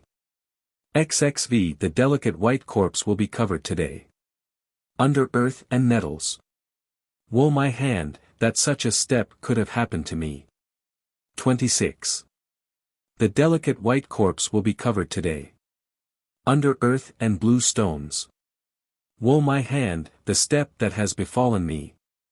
XXVI, a masterfeat of the world the brother has been in pursuit of. For the horns of the buffalo, for a festive goblet. He was the depredator with the hounds in the covert of Reged. XVIII, a masterfeat of the world the brother has eagerly sought. For the equivocal horn of the buffalo. He was the chaser with the hounds with the men of Reged. XIII will be joyless this night. And multitudes will be so, besides. In Aberlew has Urien been slain. XXX. Urdil will be sorrowful from the tribulation of this night. And from the fate that is to me befallen. That her brother should be slain at Aberlew. 31. On Friday I saw great anxiety. Among the hosts of baptism. Like a swarm without a hive, bold in despair. XXXI were there not given to me by run, greatly fond of war. 100 swarms and 100 shields. But one swarm was better far than all. 33 were there not given to me by run, the famous chief. A cantreve, and 100 oxen. But one gift was better far than those. XXXIV, in the lifetime of run, the peaceless ranger. The unjust will wallow in dangers. May there be irons on the steeds of rapine. 35. The extreme I know of my trouble. Is what all will hear in every season of warfare. No one can charge me with anything. 36. Dunod, the leading horseman, would drive onward. Intent upon making a corpse. Against the onset of Owain. XVI, Dunod, the chief of the age, would drive onward. Intent upon making battle. Against the conflict of Pagen. 38. Gwalog, the horseman of tumult, would drive onward. Intent upon trying the sharpest edge. Against the conflict of Elfin. 39. Bran, the son of Melern, would drive onward. Collecting men to burn my ovens. A wolf that looked grimly by the banks of Abers. XL. Morgant and his men would drive onward. Collecting a host to burn my lands. He was a mouse that scratched against a rock. XLI, I pushed onward when Elgno was slain. The blade which Pyll brandished would gleam terribly. If tents were pitched in his country. XLII, the second time I saw, after a conflict. A golden shield on the shoulder of Urien. A second to him there was Elgno hen. 43. Upon the resolution there came a failing. From the dread of a furious horseman. Will there be another compared with Urien? XLIV, decapitated is my lord, his opponents are powerful. Warriors will not love his enemies. Many sovereigns has he consumed. XLV, the ardent disposition of Urien. It is sadness to me. There is commotion in every region. In pursuit of Lovan Laudivro. XLV, gentle gait. Thou art heard afar. There is scarcely another deserving praise. Since Urien is no more. 47. Many a hunting dog and fine-grown hawk have been trained on its flow. Before Urlian became desolate. XLVI, this hearth, deserted by the shout of war. More congenial on its floor would have been the mead, and loquacious drinkers. 49. This hearth, will not nettles cover it? While its defender lived. More congenial to it were those who made requests. This hearth, will it not be covered by the greensward? In the lifetime of Owain and Elfin. Its cauldron boiled the prey. Lee. This hearth, will it not be covered with musty fingers? More congenial around its viand would have been the gashing sword of the dauntless. This hearth, will not the slender brambles cover it? Burning wood used to be on it, which Reged was accustomed to give. This hearth, will not thorns cover it? More congenial on it would have been the mixed group Of Owain's social retinue. Live. This hearth, will it not be covered over by the ants? More accustomed it was to bright torches and harmless festivities. Lv. This hearth, will it not be covered with dock leaves? More congenial on its floor would have been the mead, and loquacious drinkers. Lvi. This hearth, will it not be turned up by the swine? More congenial to it would have been the joy of men, and the circling horns of banquet. 57. This hearth, will it not be scratched up by the fowl? Want would not approach it. In the lifetime of Owain and Urien. 58. This buttress, and that one there. More congenial around them would have been the joy of a host, and the tread of a minstrel. J. Poems relating to Urien and his son Owen. 46. Book of Taliesin 18. A rumour has come to Met from Calchvinit. A disgrace in the south country, a praiseworthy pillage. And he will give to a lion the fierceness of his baptism. Full is his strath of joyful produce. The people are satiated with warfare, the strangers are satiated. A battle of encroachment, during the excessive heat of the country. A wonder of Cymry that relate it. Let the cattle of the son of Idno come to dived. And let no one dare not to come. 10 to pay 100 cows I will give 1 calf. The slaughter of thy foes about thy country. Like fire it heats a vapor where it happens to be. When we made an expedition to the land of Gwydno, there was a corpse delicately fair between the gravel and the pebbles on the bank. When he returned in the autumn from the country of Clydesman, the cow did not low to her calf. Will greet Mabon from another country. A battle, when Owain defends the cattle of his country. A battle in the ford of Alclad, a battle in the Gwen. 20. A battle, in conjunction of tumult to them. A battle against Rodowies of snowy white aspect. Brandishing of spears and black, and bright sheets. A battle on this side of the gleaming guiding heart of oak. A shield in hand, the camp trembling. Saw Mabon on the fair portion of Rydal. Against the kine of Reged they engaged. If they had wings they would have flown. Against Mabon without corpses they would not go. Meeting, they descend and commence the battle. 30. The country of Mabon is pierced with destructive slaughter. When Owain descends for the kine of his father, there broke out lime, and wax, and hawthorn. Is it not fair prey for any one to take a bald cow? Support each other against men with ruddy spears. Against the four-way spreading conflagration. Against the mighty rising. Against gore on flesh. Against a dismal straining. A rumor came to me. 40. From the bright lands of the south. Splendid and liberal chiefs declare that thou shalt not be addressed by vulgar ones. About the ford of the boundary, about the alders his battle places. When was caused the battle of the king, sovereign, prince? Very wild will the kine be before Mabon. From the meeting of Gurgun. The resting place of the corpses of some was in run. There was joy, there will be for ravens. Loud the talk of men after. 50. Battle. Escaped not the shield of Owain. With notched shield and opposing in battle tumult. Cattle would not run about without crimson faces. Crimson were the kine of Bender, and great his grace. Gore surrounding the top of his head.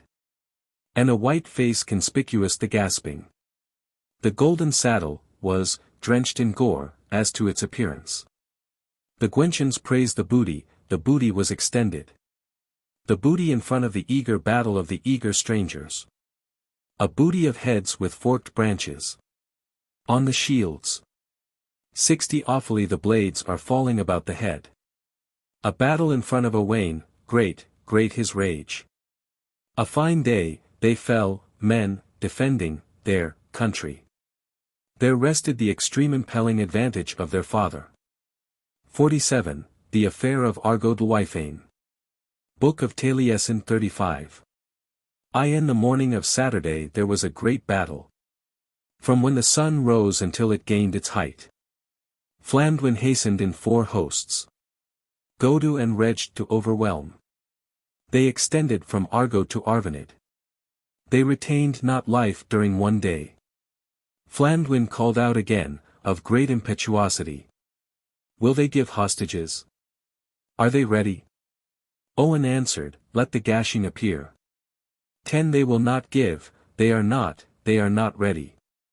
And Sinew, son of Seal, would be an irritated lion. Before he would give a hostage to any one. Urien called out again, the lord of the cultivated region. If there be a meeting for kindred, let us raise a banner above the mountain. And advance our persons over the border. And let us raise our spears over the heads of men. And rush upon Llanddwyn in his army. And slaughter with him and his followers. 20 And because of the affair of Argo Dwyfein, there was many a corpse. The ravens were red from the warring of men. And the common people hurried with the tidings. And I will divine the year that I am not increasing. And until I fail in old age. In the sore necessity of death. May I not be smiling. If I praise not Urien. 48 The Death Song of Owain.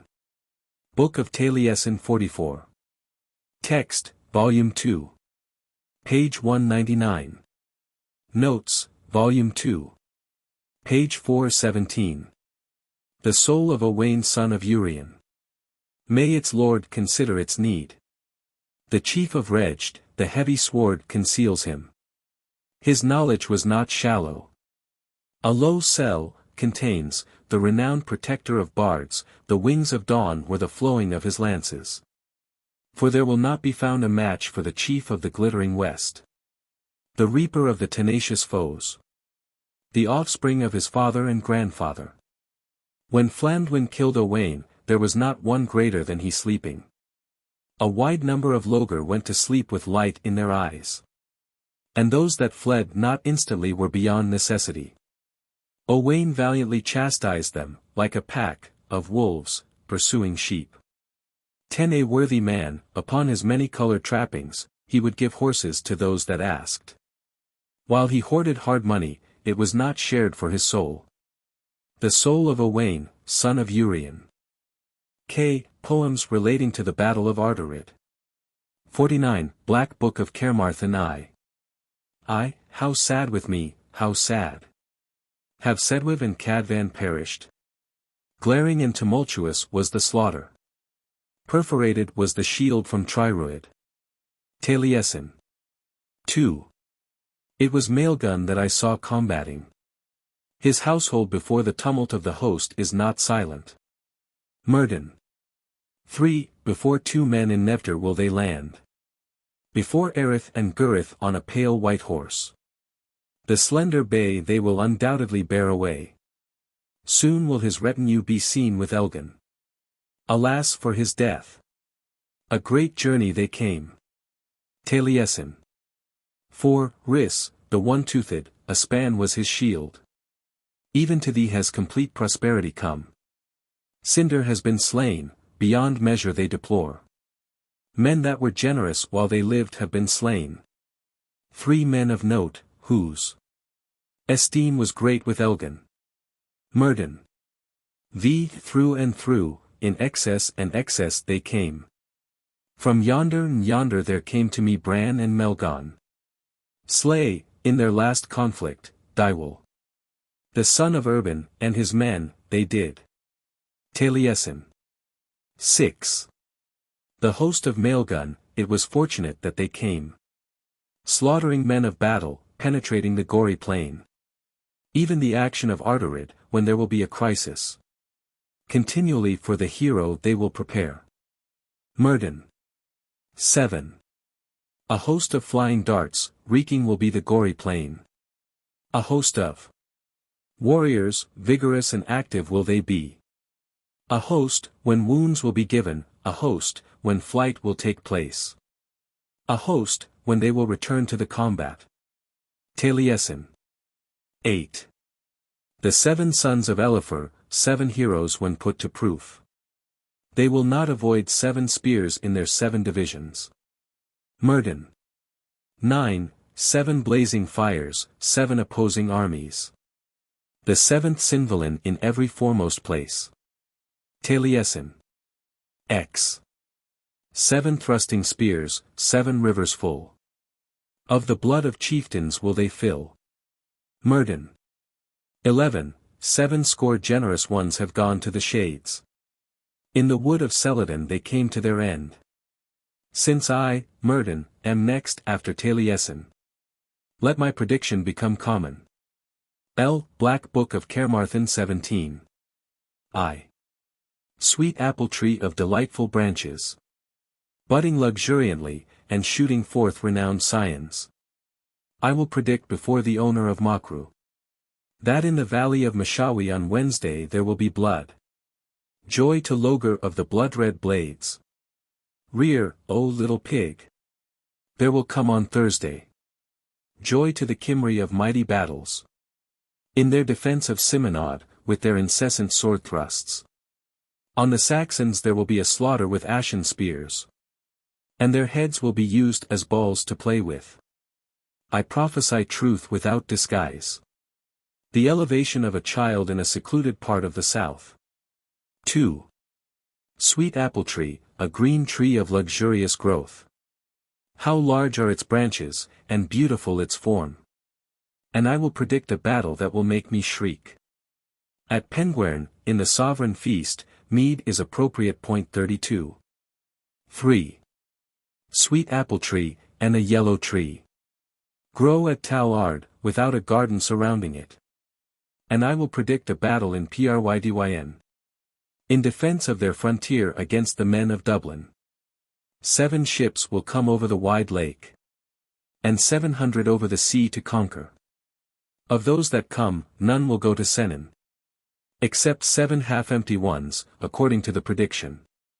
For, sweet apple tree that luxuriantly grows. Food I used to take at base to please a fair maid. When, with my shield on my shoulder, and my sword on my thigh, I slept all alone in the woods of Celadon. Here, O little pig. Now apply thyself to reason. And listen to birds whose notes are pleasant. Sovereigns across the sea will come on Monday. Blessed will the Cymry be, from that design. Sweet apple tree that grows in the glade. Their vehemence will conceal it from the lords of Ridderch. Trodden it is around its base, and men are about it.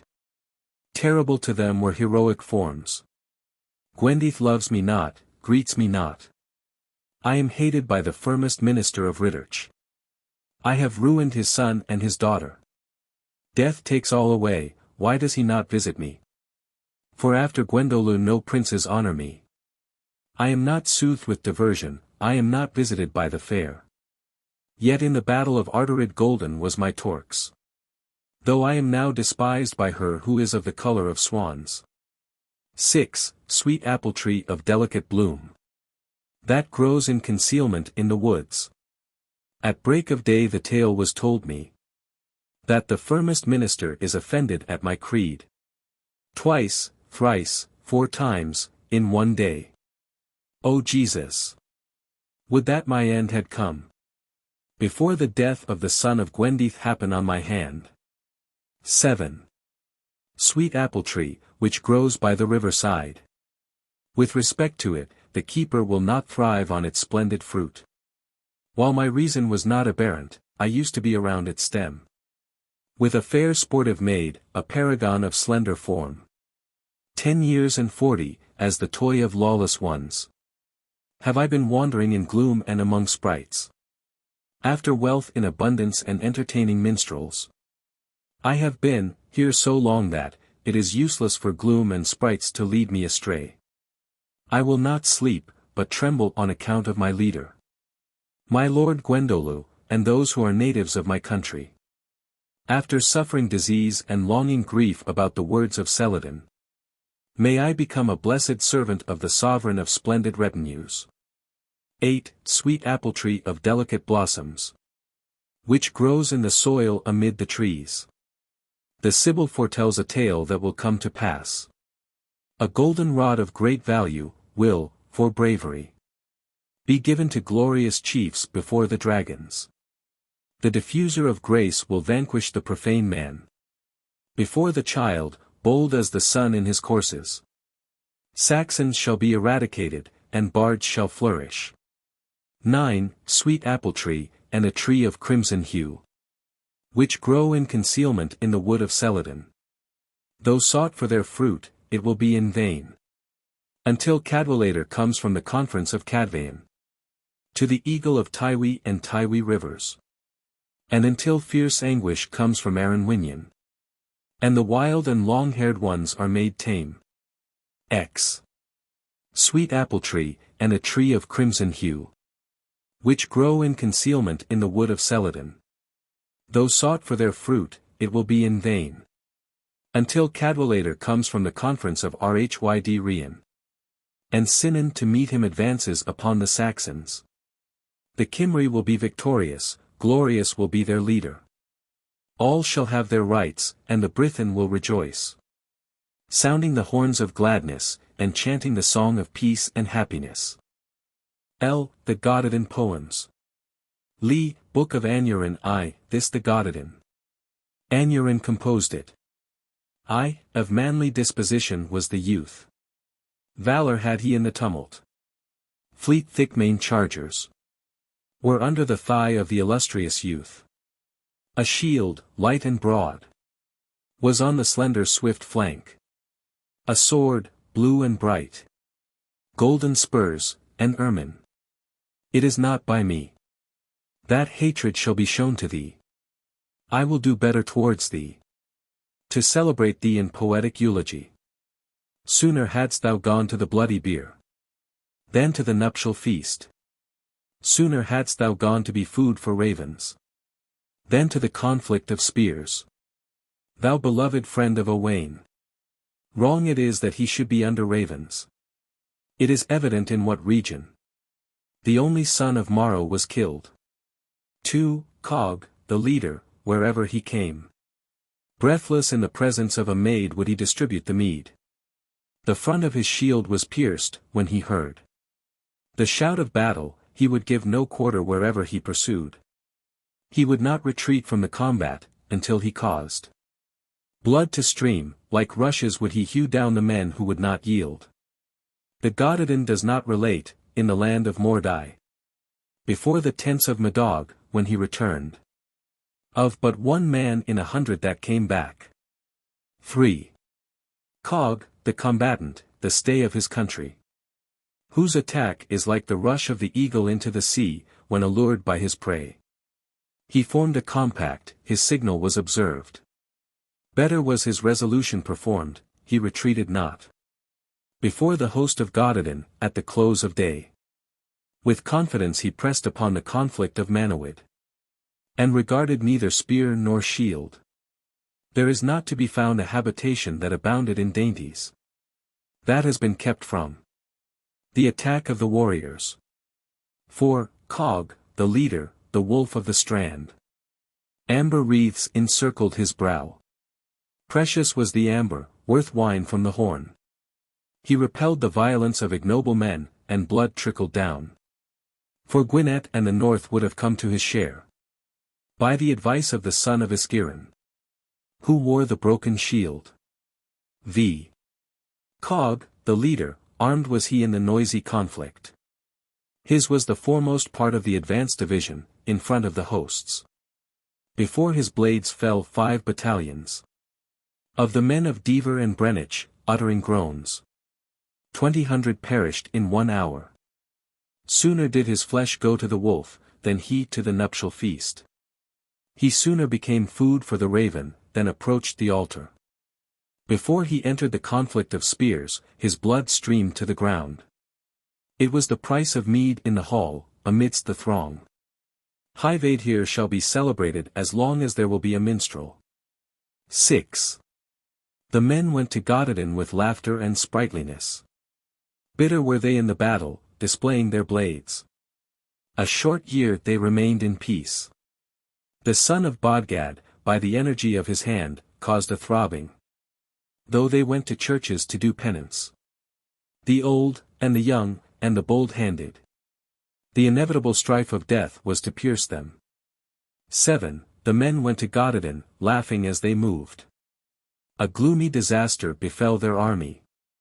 Thou slayest them with blades, without much noise.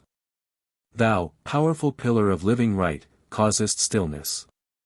8. The men went to Cattraeth, loquacious was their host. Fresh mead was their feast, and also their poison. 300 were contending with weapons. And after sportive mirth, stillness ensued. Though they went to churches to do penance. The inevitable strife of death was to pierce them. 9. The men went to Cattraeth, fed with mead, and drunk. Firm and vigorous, it were wrong if I neglected to praise them. Around the red, mighty, and murky blades. Obstinately and fiercely fought the dogs of war. If I had judged you to be on the side of the tribe of Greenwich, not the phantom of a man would I have left alive. A friend I have lost, myself being unhurt. He openly opposed the terrible chief. The magnanimous hero did not seek the dowry of his father-in-law. The son of Cian of Maine Gwyn. The men went to Cattraeth with the dawn. They dealt peaceably with those who feared them. 100,300 engaged in mutual overthrow. Drenched in gore they served as butts for lances. Their post they most manfully defended. Before the retinue of Mynidog Mwynfor. 11. The men went to Cattraeth with the dawn. Regretted are their absence and their disposition. Mead they drank, yellow, sweet, and snaring. In that year many a minstrel fell. Redder were their swords than their plumes. Their blades were white as lime, their helmets split into 4 parts. Before the retinue of Mynidog Mwynfor. 12. The men went to Cattraeth with the day. Have not the best of battles their disgrace? They made beers a matter of necessity. With blades full of vigor in defense of baptism. This is best before the alliance of kindred. Exceedingly great was the bloodshed and death, of which they were the cause. Before the army of Gododin, when the day occurred. Is not a double quantity of discretion the best strengthener of a hero? 13. The man went to Cattraeth with the day. Truly he quaffed the foaming mead on serene nights. He was unlucky, though proverbially fortunate. His mission, through ambition, was that of a destroyer. There hastened not to Cattraeth a chief so magnificent. As to his design on the standard. Never was there such a host. From the fort of Iden. That would scatter abroad the mounted ravagers. Tudvulch here, near his land and towns. Slaughtered the Saxons for 7 days. His valor remained until he was overpowered. And his memory will remain among his fair associates. When Tudvulch, the supporter of the land, arrived. The station of the son of Silid became a plain of blood. 14. The man went to Cattraeth with the dawn. To them were their shields a protection. Blood they sought, the gleamers assembled. Simultaneously, like thunder, arose the din of shields. The man of envy, the deserter, and the base. He would tear and pierce with pikes. From an elevated position, he slew with a blade. In iron affliction, a steel-clad commander. He subdued in Mordai those that owed him homage. Before earthly armies groaned. 15. Of the battle of Cattraeth, when it shall be related. The people will utter sighs, long has been their sorrow. There will be a dominion without a sovereign, and a murky land. The sons of Godbog, an upright clan. Bore, streaming, long biers. Sad was the fate, just the necessity. Decreed to Tudvulch and Cyvwlch here. Together they drank the clear mead. By the light of the rushes. Though pleasant to the taste, its banefulness lasted long. 16. Before Echishing, the splendid Caer, he shouted. Young and forward men followed him. Before, on the Bloodwee the horn was poured out. In the joyful Mordai. Before, his drink would be Bragget. Before, gold and rich purple he would display. Before, high-fed horses would bear him safe away. Girthlev and he, when he poured out the liquor. Before, he would raise the shout, and there would be a profitable diminution. He was a bear in his march, always unwilling to skulk. 17. And now the early leader. The sun is ascending. The sovereign from which emanates universal light. In the heaven of the Isle of Prydain. Direful was the flight before the shaking of the shield in the direction of the victor. Bright was the horn. In the hall of Iden. With pomp was he invited to the feast of the intoxicating mead. He drank the beverage of wine.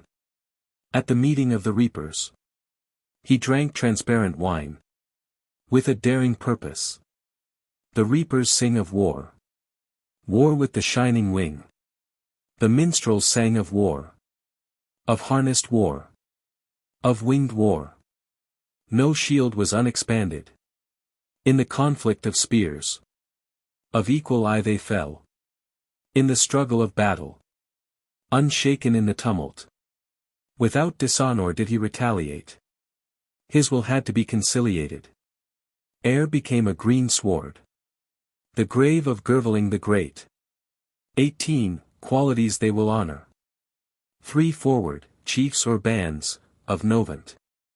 A battalion of 500. 3 chiefs and 300. There are 3 knights of battle. From Iden, arrayed in golden armor.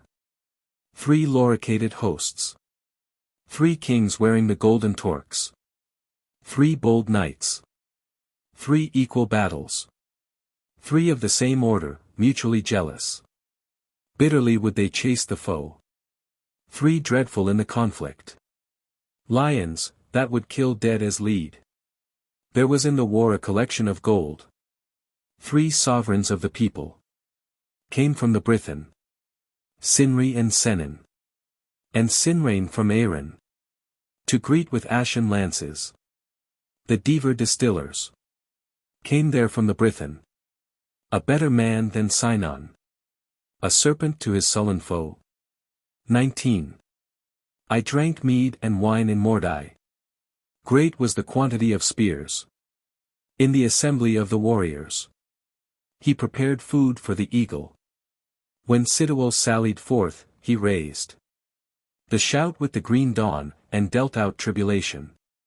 Splintered shields about the ground he left. With darts of awful tearing did he hew down. In the battle, the foremost in the van. The son of Sivno wounded, the astronomer knew it. He who sold his life. In the face of warning. With sharpened blades committed slaughter. But he himself was slain by crosses and spears. According to the compact, he meditated an attack. And admired a pile of carcasses. Of gallant men of toil.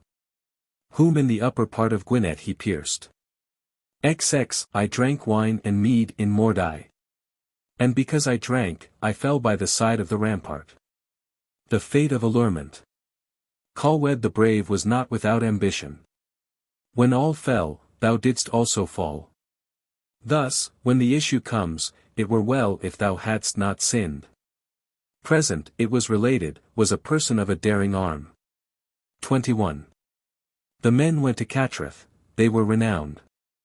Wine and mead from golden cups was their beverage. That year was to them of exalted solemnity. 3 warriors and 300, wearing the golden torques. Of those who hurried forth after the excess of revelling. But 3 escaped by the prowess of the gashing sword. The 2 war dogs of Aerin, and Senin the dauntless. And myself from the spilling of my blood, the reward of my sacred song. 22. My friend in real distress, we should have been by none disturbed. Had not the white commander led forth his army. We should not have been separated in the hall from the banquet of mead. Had he not laid waste our convenient position. He who is base in the field, is base on the hearth. Truly the Gododin relates that after the gashing assault, there was none more ardent than Liviu. 23. Scattered, broken, of motionless form, is the weapon. To which it was highly congenial to prostrate the horde of the Loegrians. Shields were strewn in the entrance, shields in the battle of lances. He reduced men to ashes. And made women widows. Before his death. Grade, the son of Hogi. With spears. He caused the effusion of blood. Ziv-Adon was the hero of the two shields. Whose front was variegated, and motion like that of a war steed. There was tumult in the mount of slaughter, there was fire. Impetuous were the lances, there was sunshine. There was food for ravens, for the raven there was profit. And before he would let them go free. With the morning dew, like the eagle in his pleasant course. He scattered them on either side as they advanced forward. The bards of the world will pronounce an opinion on men of valor. No ransom would avail those whom his standard pursued. The spears in the hands of the warriors were causing devastation. And air was interred under his horses. One who had been energetic in his commands. His blood had thoroughly washed his armor. Bud Van, the son of Blade Van the Bold. XXV, it were wrong to leave him without a memorial, a great wrong. He would not leave an open gap through cowardice. The benefit of the minstrels of Prydain never quitted his court. On the calends of January, according to his design. His land was not ploughed, since it lay waste. He was a mighty dragon of indignant disposition. A commander in the bloody field after the banquet or wine. Gwenabwy, the son of Gwen, of the strife of Catreth.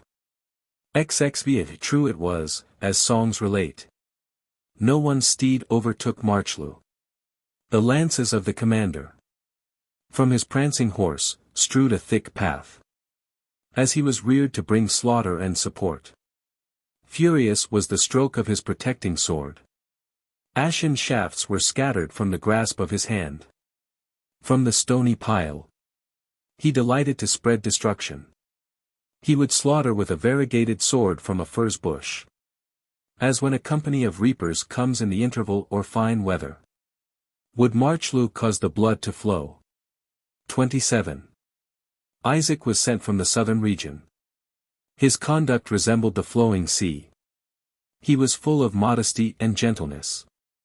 When be delightfully drank the mead. But along the rampart of Offer to the point of Madden. He was not fierce without heroism, nor did he attempt scattering without affecting it.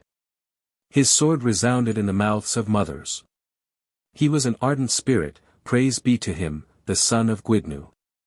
18 Ceredig, lovely is his fame. He would gain distinction, and preserve it. Gentle, lowly, calm, before the day arrived. In which he learned the achievements of the brave. May it be the lot of the friend of songs to arrive in the country of heaven, and recognize his home. 29. Ceredig, amiable leader. A wrestler in the impetuous fight. His gold-bespangled shield was conspicuous on the battlefield. His lances were broken, and shattered into splinters. The stroke of his sword was fierce and penetrating. Like a man would he maintain his post. Before he received the affliction of earth, before the fatal blow. He had fulfilled his in guarding his station. May he find a complete reception. With the Trinity in perfect unity. XXXI when Caradog rushed to battle. Like the woodland boar was the gash of the hewer. He was the bull of battle in the conflicting fight. He allured wild dogs with his hand. My witnesses are Owain the son of Iolad. And Gwyn, and Gwyn, and Gryed. From Catreth, from the conflict. From Bryn Hydwn, before it was taken. After having clear mead in his hand. Green did not see his father. 31. The men marched with speed, together they bounded onward. Short-lived were they having become drunk over the clarified mead. The retinue of Mynidog, renowned in a trial. Their life was the price of their banquet of mead. Caradog and Medog, Pyll and Ewan. Gwon and Gwyon, Gwyn and Sinvan. Perita with steel arms, Gwarder and Eden. A defense were they in the tumult, though with shattered shields. When they were slain, they also slaughtered. Not one to his native home returned. XXXII, the men marched with speed, together were they regaled. That year over Mead, great was their design. How sad to mention them! How grievous the longing for them! Their retreat was poison. No mother's son nurses them. How long the vexation and how long the regret for them! For the brave men of the wine-fed region. Guledig of Gododin, having partaken of the inciting banquet of Mynydog, performed illustrious deeds. And dear was the price he gave for the purchase of the conflict of Cattraeth. 33. The men went to Cattraeth in battle array and with shout of war. With the strength of steeds, and with dark brown harness, and with shields. With uplifted javelins, and sharp lances. With glittering mail, and with swords. He excelled, he penetrated through the host. 5 battalions fell before his blade. Rovon here, he gave gold to the altar. And gifts and precious stones to the minstrel. 34. No hall was ever made so loquacious. So great, so magnificent for the slaughter. Morion procured and spread the fire. He would not say that Senan would not make a corpse. Of one harnessed, armed with a pike, and of widespread fame. His sword resounded on the top of the rampart. No more than a huge stone can be removed from its fixed place. Will Gwyd, the son of Pathan, be moved? 35. No hall was ever so full of delegates. Had not Morion been like Caradog? With difficulty could he have escaped towards Mynog. Fierce, he was fiercer than the son of Farog. Stout was his hand, he set flames to the retreating horsemen. Terrible in the city was the cry of the multitude. The van of the army of Gododin was scattered. In the day of wrath he was nimble and was he not destructive in retaliating? The dependents of Mynydog deserved their horns of mead. 36. No hall was ever made so immovable as that of Sinon of the gentle breast, sovereign of valuable treasures. He sat no longer at the upper end of the high seat. Those whom he pierced were not pierced again. Sharp was the point of his lance. With his enamelled armor he penetrated through the troops. Swift in the van were the horses, in the van they tore along. In the day of wrath, destruction attended his blade. When Sinon rushed forward with the green dawn. 37. A grievous descent was made on his native place. He repelled aggression, he fixed a boundary. His spear forcibly pushed the laughing chiefs of war. Even as far as Ephide reached his valor, which was like that of Elphin. Eithnan the renowned, an ardent spirit, the bull of conflict. XXXVIII, a grievous descent was made on his native place. The price of mead in the hall, and the feast of wine. His blades were scattered about between 2 armies. Illustrious was the knight in front of Gododin. Eithnan the renowned, an ardent spirit, the bull of conflict. XX a grievous descent was made in front of the extended riches. The army dispersed with trailing shields. A shivered shield before the herd of the roaring belly. A dwarf from the bloody field hastened to the fence. On our part there came a hoary-headed man to take counsel. On a prancing steed, bearing a message from the golden-torqued leader. Twrch proposed a compact in front of the destructive course. Worthy was the shout of refusal. We cried, let heaven be our protection. Let his compact be that he should be prostrated by the spear in battle. The warriors of the far-famed Eclud would not contend without prostrating his host to the ground. XL. For the piercing of the skilful and most learned man. For the fair corpse which fell prostrate on the ground. For the falling of the hair from off his head. From the grandson of the eagle of Gwydyon. Did not Gwydyon defend with his spear? Resembling and honoring his master. Moryu of the sacred song defended the wall, and deposed the head of the chief in the ground, both our support and our sovereign. Equal to 3 men, to please the maid, was Bradwen. Equal to 12 was Gwenabwy the son of Gwen. XIII. For the piercing of the skilful and most learned man. He bore a shield in the action. With energy did the stroke of his sword fall on the head. In Logar he caused gashings before 300 chieftains. He who takes hold of a wolf's mane without a club in his hand, must naturally have a brave disposition under his cloak.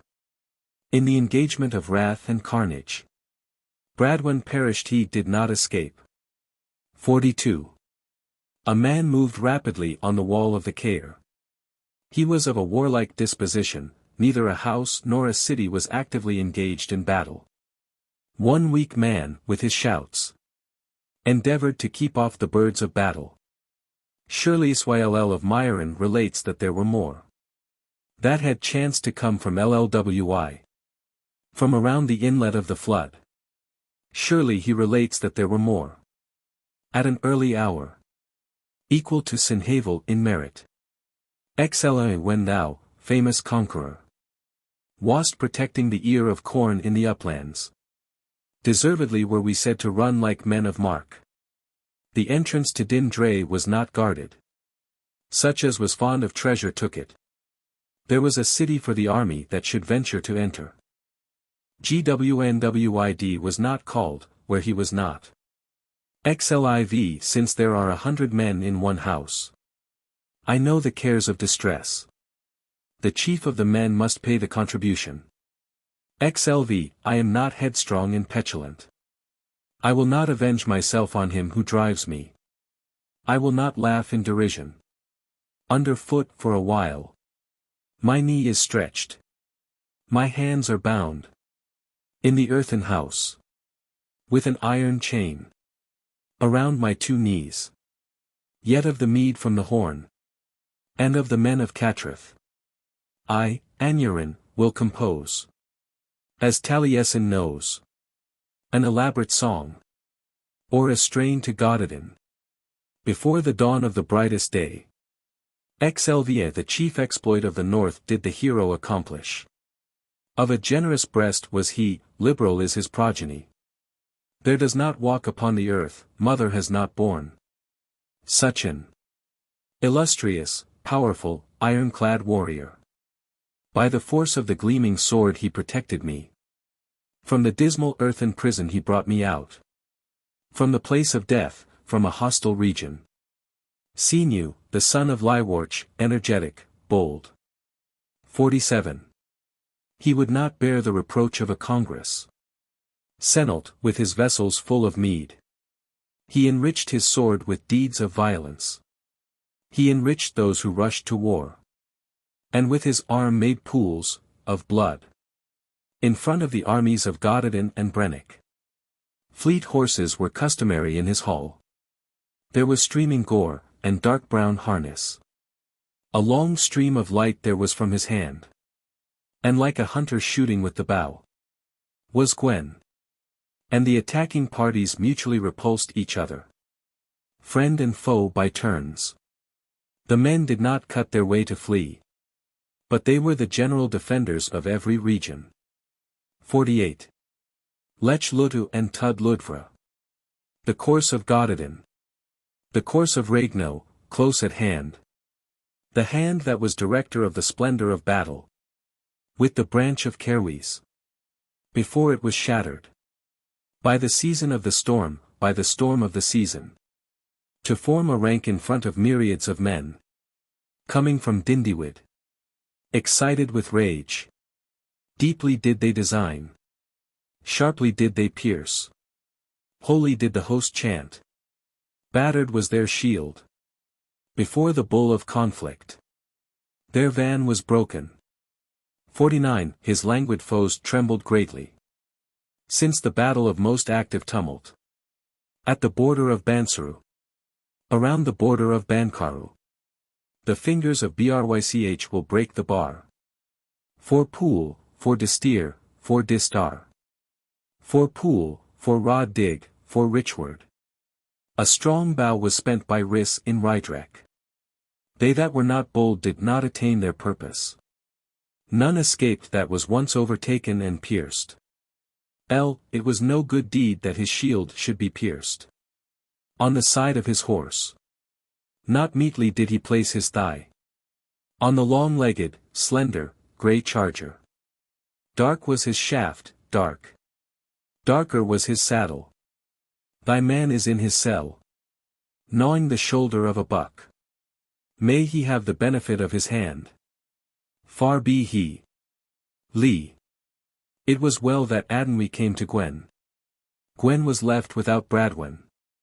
Thou didst fight, kill, and burn. Thou didst not do worse than Moryen. Thou didst not regard the rear or the van of the towering figure without a helmet. Thou didst not observe the great swelling sea of knights that would hew down, and grant no quarter to the Saxons. Gododin, in respect of thee will I demand the dales beyond the ridges of Drum Essid. The slave to the love of money is without self-control. By the counsel of thy son let thy valor shine forth. It was not a degrading advice. In front of Tan Vathan. From twilight to twilight, the edge gleamed. Glittering exterior had the purple of the pilgrim. Gwaz, the defenseless, the delight of the bulwark of battle, was slain. His scream was inseparable from Aneirin. 53. Together arise the associated warriors. To Catrith the loquacious multitude eagerly march. The effect of mead in the hall, and the beverage of wine. Blades were scattered between the two armies. Illustrious was the knight in front of Gododin. Eithnen the renowned, an ardent spirit, the bull of conflict. Together arise the associated warriors.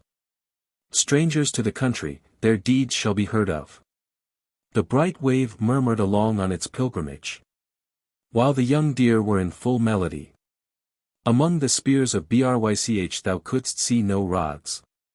Merit does not accord with the rear. Moriel in pursuit will not countenance evil deeds. With his steel blade ready for the effusion of blood. Together arise the associated warriors. Strangers to the country, their deeds shall be heard of. There was slaughtering with axes and blades. And there was raising large cairns over the men of toil. Together arise the warriors, together met. And all with one accord sallied forth. Short were their lives, long is the grief of those who loved them. 7 times their number of Loegrians they had slain.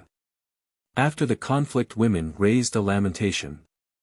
Many a mother has the tear on her eyelash. 57. No hall was ever made so faultless. Nor a hero so generous, with the aspect of a lion of the greatest course. As Sinon of the gentle breast, the most comely lord. The city, its fame extends to the remotest parts. It was the staying shelter of the army, the benefit of flowing melody. In the world, engaged in arms, the battle cry. And war, the most heroic was he. He slew the mounted ravagers with the sharpest blade. Like rushes did they fall before his hand. Son of Clydno, of lasting fame. I will sing to thee a song of praise without limit, without end. From the banquet of wine and mead. They deplored the death of the mother of Hurith. The energetic Idiol honored her in front of the hill. And before Budiger. The hovering ravens ascend in the sky. The foremost spearmen fall. Like a virgin swarm around him. Without the semblance of a retreat. Warriors in wonder shook their javelins. With pallid lips. Caused by the keenness of the destructive sword. Wakeful was the carousal at the beginning of the banquet. Today sleepless is the mother of Reed Dunn, the leader of the tumult. Licks. From the banquet of wine and mead. They went to the strife. Of mail-clad warriors, I know no tale of slaughter which accords so complete a destruction as has happened. Before Catrith, loquacious was the host of the retinue of Miney Dog, the unfortunate hero. Out of 300 but one man returned. LX, from the banquet of wine and mead they hastened. Men renowned in difficulty, careless of their lives. In bright array around the viands they feasted together. Wine and mead and meal they enjoyed. From the retinue of Mynydog I am being ruined. And I have lost a leader from among my trite friends. Of the body of 300 men that hastened to Catrith, alas! None have returned but one alone. LXI, present, in the combat of spears, was impetuous as a ball. And on his horse would he be, when not at home. Yet elusive was his aid against Gododin. Of wine and mead he was lavish. He perished on the course. And under red-stained warriors are the steeds of the night, who in the morning had been bold. 62. Angor, thou who scatterest the brave. Like a serpent thou piercest the sullen ones. Thou tramplest upon those that are clad in strong mail. In front of the army. Like an enraged bear, guarding and assaulting. Thou tramplest upon spears. In the day of conflicts. In the swampy entrenchment. Like Ned Dig in Ar. Who in his fury prepared a feast for the birds. In the tumultuous fight. Upright thou art called from thy righteous deed. Before the director and bulwark of the course of war. Marin, and Mad Yen, it is fortunate that thou wert born. 63. It is incumbent to sing of the complete acquisition of the warriors, who around Catrith made a tumultuous rout. With confusion and blood, treading and trampling. The strength of the drinking horn was trodden down, because it had held mead. And as to the carnage of the interposers, Sibno does not relate, after the commencement of the action. Since thou hast received the communion thou shalt be interred. 64. It is incumbent to sing of so much renown. The loud noise of fire, and of thunder, and of tempest. The noble manliness of the night of conflict. The ruddy reapers of war are thy desire. Thou man of might. But the worthless wilt thou behead. In battle the extent of the land shall hear of thee. With thy shield upon thy shoulder thou dost incessantly cleave. With thy blade, until blood flows, like refined wine from glass vessels. As money for drink, thou art entitled to gold. Wine-nourished was Gwydyn, the son of Lyrai. LXV, it is incumbent to sing of the illustrious retinue. That, after the fatal impulse, filled Aneirin. Their hands satisfied the mouths of the brown eagles. And prepared food for the beasts of prey. Of those who went to Catrith, wearing the golden torques. Upon the message of Mynydog, sovereign of the people. There came and not without reproach on behalf of the Brithen. To Gododin, a man from afar better than Sinon. 66. It is incumbent to sing of so skilful a man. Joyous was he in the hall, his life was not without ambition. Bold, all around the world would idols seek for melody. For gold, and fine horses, and intoxicating mead. Only one man of those who loved the world returned. Cyndelig of Aneirin, the grandson of Enevant. 67. It is incumbent to sing of the illustrious retinue. That went on the message of Mynydog, sovereign of the people. And the daughter of Udavhir, the scourge of Gwynedd. Who was apparelled in purple robes, certain to cause manglings. 68. The warriors celebrated the praise of Nyved. When in their presence fire was lighted. On Tuesday, they put on their dark brown garments. On Wednesday, they polished their enameled armor. On Thursday, their destruction was certain. On Friday, was brought carnage all around. On Saturday, their joint labor did no execution. On Sunday, their blades assumed a ruddy line. On Monday, was seen a pool knee-deep of blood. Truly, the Gododin relates that, after the toil. Before the tents of Madog, when he returned. Only one man in 100 came back. 69. Early rising in the morn. There was a conflict at the Aber in front of the course. The pass and the knoll were in conflagration. Like a boar didst thou lead to the mount. There was treasure for him that was foul of it, there was room. And there was the blood of dark brown hawks. LXX, early rising in an instant of time. After kindling a fire at the arbor in front of the fence.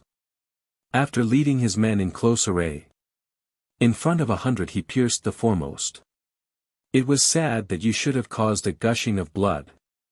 Like the drinking of mead in the midst of laughter. It was brave of you to stay the little man. With the fierce and impetuous stroke of the sword. How irresistible was he when he would kill the foe. Would that his equal could be found. LXXI, he fell headlong down the precipice.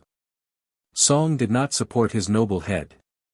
It was a violation of privilege to kill him when bearing the branch.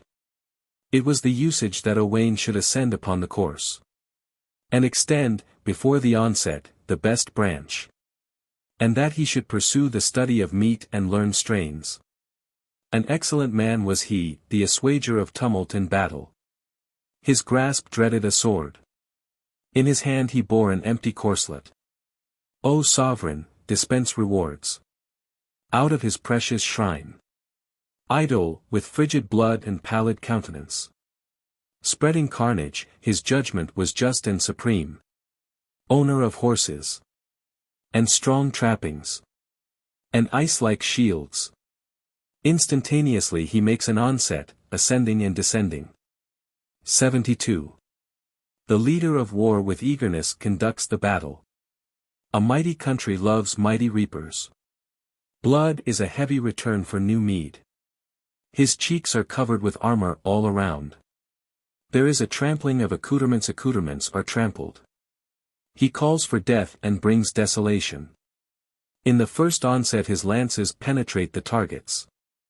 And for light on the course, shrubs blaze on the spears. LXXI, a conflict on all sides destroyed thy cell. And a hall there was to thee, where used to be poured out mead, sweet and ensnaring. GWRYS make the battle clash with the dawn. The fair gift of the tribes of the Loegrians. Punishment he inflicted until a reverse came. May the dependents of Gwynedd hear of his renown. Gwananhan will be his grave. The lance of the conflict of Gwynedd.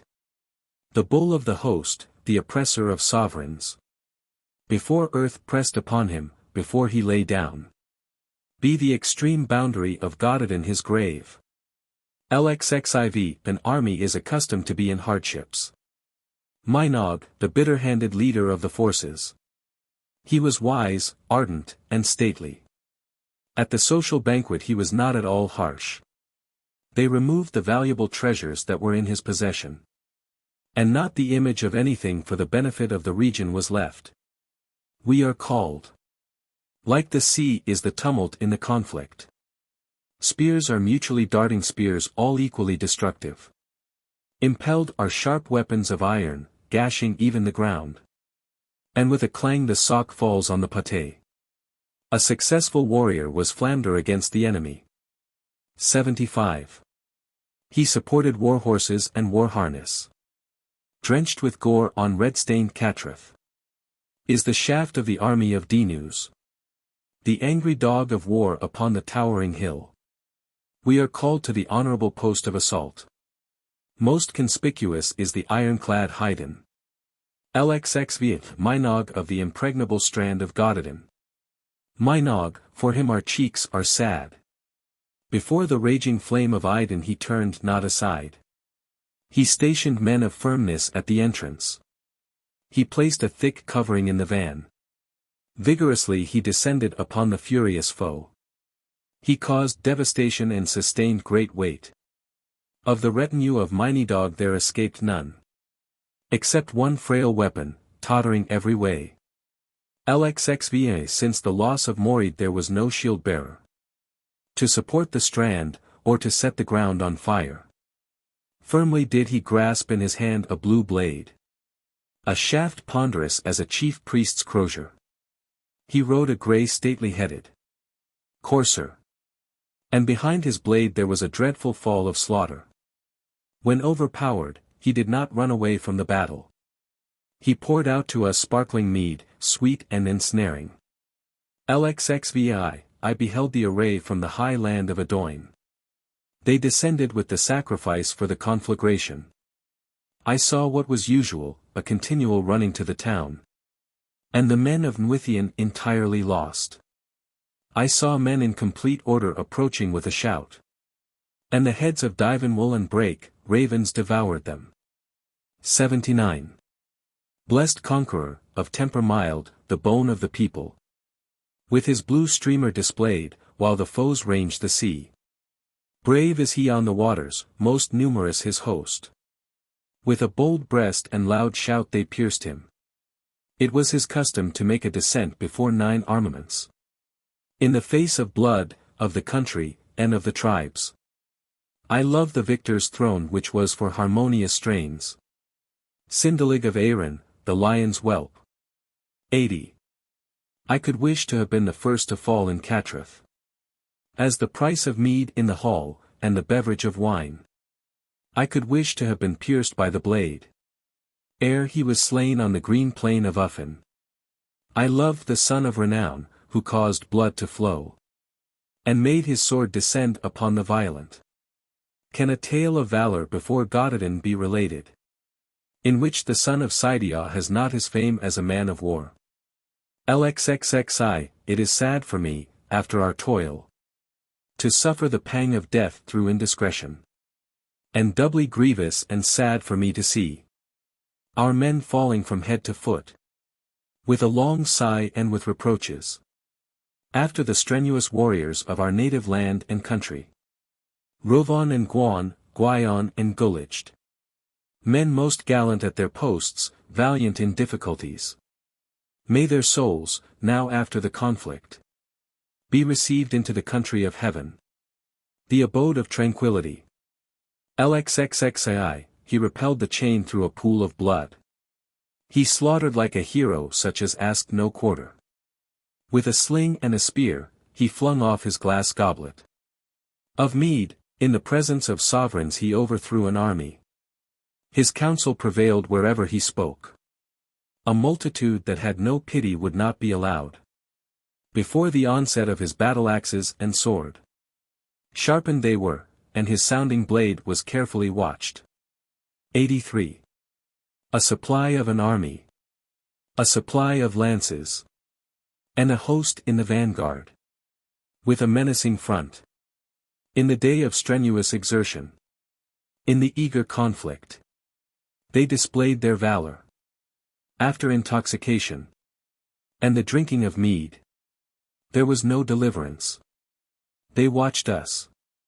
For a while. When it shall be related how the attack of horses and men was repelled, it will be pronounced the decree of fate. 84. Why should so much anxiety come to me? I am anxious about the maid. The maid that is in Ardeg. There is a precipitate running. And lamentation along the course. Affectionately have I deplored. Deeply have I loved. The illustrious dweller of the wood. And the men of Argode. Woe to those who are accustomed to be marshalled for battle. He pressed hard upon the hostile force, for the benefit of chieftains. Through rough woods and dammed up waters. To the festivities at which they caroused together, he conducted it to a bright fire. And to a white and fresh hide. Gear in front the south raised a shout. A brilliant gleam reflected on the pierced shield. Of the Lord of the Spear, a gentle lord. Attached to the glory of the sea. Posterity will accomplish what Geraint would have done. Generous and resolute wert thou. LXXXV instantaneously his fame is wafted on high. Irresistible was Angor in the conflict. Unflinching eagle of the forward heroes. He bore the toil, brilliant was his zeal. He outstripped fleetest horses in war. But he was mild when the wine from the goblet flowed. Before the new mead, and his cheek became pale. He was a man of the banquet over delicious mead from the bowl. LXXXV with slaughter was every region filled. His courage was like a fetter. The front of his shield was pierced. Disagreeable is the delay of the wrathful. To defend Rhywiniog. The second time they raised the shout, and were crushed. By the war horses with gory trappings. An immovable army will his warlike nobles form. And the field was reddened when he was greatly enraged. Severe in the conflict, with a blade he slaughtered. Sad news from the battle be brought. And a New Year's song he composed. Adon, the son of Erve, there was pierced. Adon. The haughty boar, was pierced. One damsel, a maid, and a hero. And when he was only a youth he had the rights of a king. Being lord of Gwydyd, of the blood of Glyd Gwerdog. Ere the turf was laid on the gentle face. Of the generous dead, now undisturbed. He was celebrated for fame and generosity. This is the grave of Garthwise here from the land of Rhywiniog. 87. The coat of Dynagad was of various colors. And made of the speckled skins of young wolves. Whistle. Whistle, the juggling sound. I fain would dispraise it, it is dispraised by 8 slaves. When thy father went out to hunt. With his pole on his shoulder, and his provisions in his hand. He would call to his dogs of equal size. Catch it. Catch it. Seize it. Seize it. He would kill a fish in his coracle. As a noble lion kills, his prey. When thy father went up to the mountain. He would bring back the head of a roebuck, the head of a wild boar, the head of a stag. The head of a spotted moorhen from the mountain. The head of a fish from the falls of Derwenid. As many as thy father could reach with his flesh hook. Of wild boars, lions, and foxes. None would escape except those that were too nimble. 88. If distress were to happen to me through extortion. There would not be to me anything more calamitous. No man has been nursed in a hall who could be braver than he, or steadier in battle. And on the ford of Penquid his horses were the best. Far spread was his fame, compact his armor. And before the long grass covered him beneath the sod. He, the only son of Fervarch, poured out the horns of mead. 89. I saw the array from the headland of Adoin. Carrying the sacrifice to the conflagration. I saw the 2 who from their station quickly fell. By the commands of Nwithon greatly were they afflicted. I saw the men, who made a great breach, with the dawn at Adoin. And the head of Divanwell Vrych, ravens devoured it. XIII, Gododin, in respect of thee will I demand. In the presence of 100 that are named with deeds of valor. And of Gwydyon, the soil of Dwywy of gallant bravery. Let it be forcibly seized in one region. Since the stabbing of the delight of the bulwark of battle. Since earth has gone upon Aneirin. My cry has not been separated from Gododin. XIII. Echo speaks of the formidable and dragon-like weapons. And of the fair game which was played in front of the unclaimed course of Gododin. He brought a supply of wine into the tents of the natives. In the season of the storm, when there were vessels on the sea. When there was a host on the sea, a well-nourished host. A splendid troop of warriors, successful against a myriad of men. Is coming from Dindiwid in Dyvnwydd. Before Doliu in battle, worn out were their shields, and battered their helmets. 92, with slaughter was every region filled. His courage was like a fetter. The front of his shield was pierced. Disagreeable is the delay of the brave. To defend Rhywiniog. The second time they reposed, and were crushed. By the war horses with gory trappings. An immovable army will his warlike and brave nobles form. When they are greatly affronted. Severe in the conflict with blades he slaughtered. Sad news from the battle he brought. And all 100 New Year's songs he composed. Adon, the son of Ervi, was pierced. Adon, the haughty boar, was pierced. One damsel, a maid, and a hero. And when he was only a youth he had the rights of a king. Lord of Gwyd, of the blood of Cilid Gwerdog. Eve the turf was laid on the face of the generous dead. Wisely collected were his treasure, praise, and high-sounding fame. The grave of Glorthan here from the highlands of Rhywinog. XIII, for the piercing of the skilful and most learned man. For the fair corpse which fell prostrate on the ground. Thrice 6 persons judged the atrocious deed early in the morning. And Morion lifted up his ancient lance. And, shouting, unbent his tight-drawn bow. Towards the Gwir, and the Gwyddyl, and Prydian. Towards the lovely, slender, blood-stained body. The sigh of Gwenabwy, the soil of Gwen. 94. For the afflicting of the skilful and most learned man. There was grief and sorrow, when he fell prostrate on the ground. His banner showed his rank, and was borne by a man at his side. A tumultuous scene was beheld in Iden, and on the battlefield. The grasp of his hand prevailed. Over the Gint, and the Gwyddyl, and Pryden. He who meddles with the mane of a wolf without a club in his hand. He must naturally have a brave disposition under his cloak. The sigh of Gwenabwy, the son of Gwen. Lee, Book of Aneirin 2. Here beginneth the Gorchin of Tudvolch. They assemble in arms, the ranks are formed, tumult approaches. In front are the warlike, in front the noble, in front the good. While the trenches are full of motion, around are heard the curved horns, and are seen the curved falchions.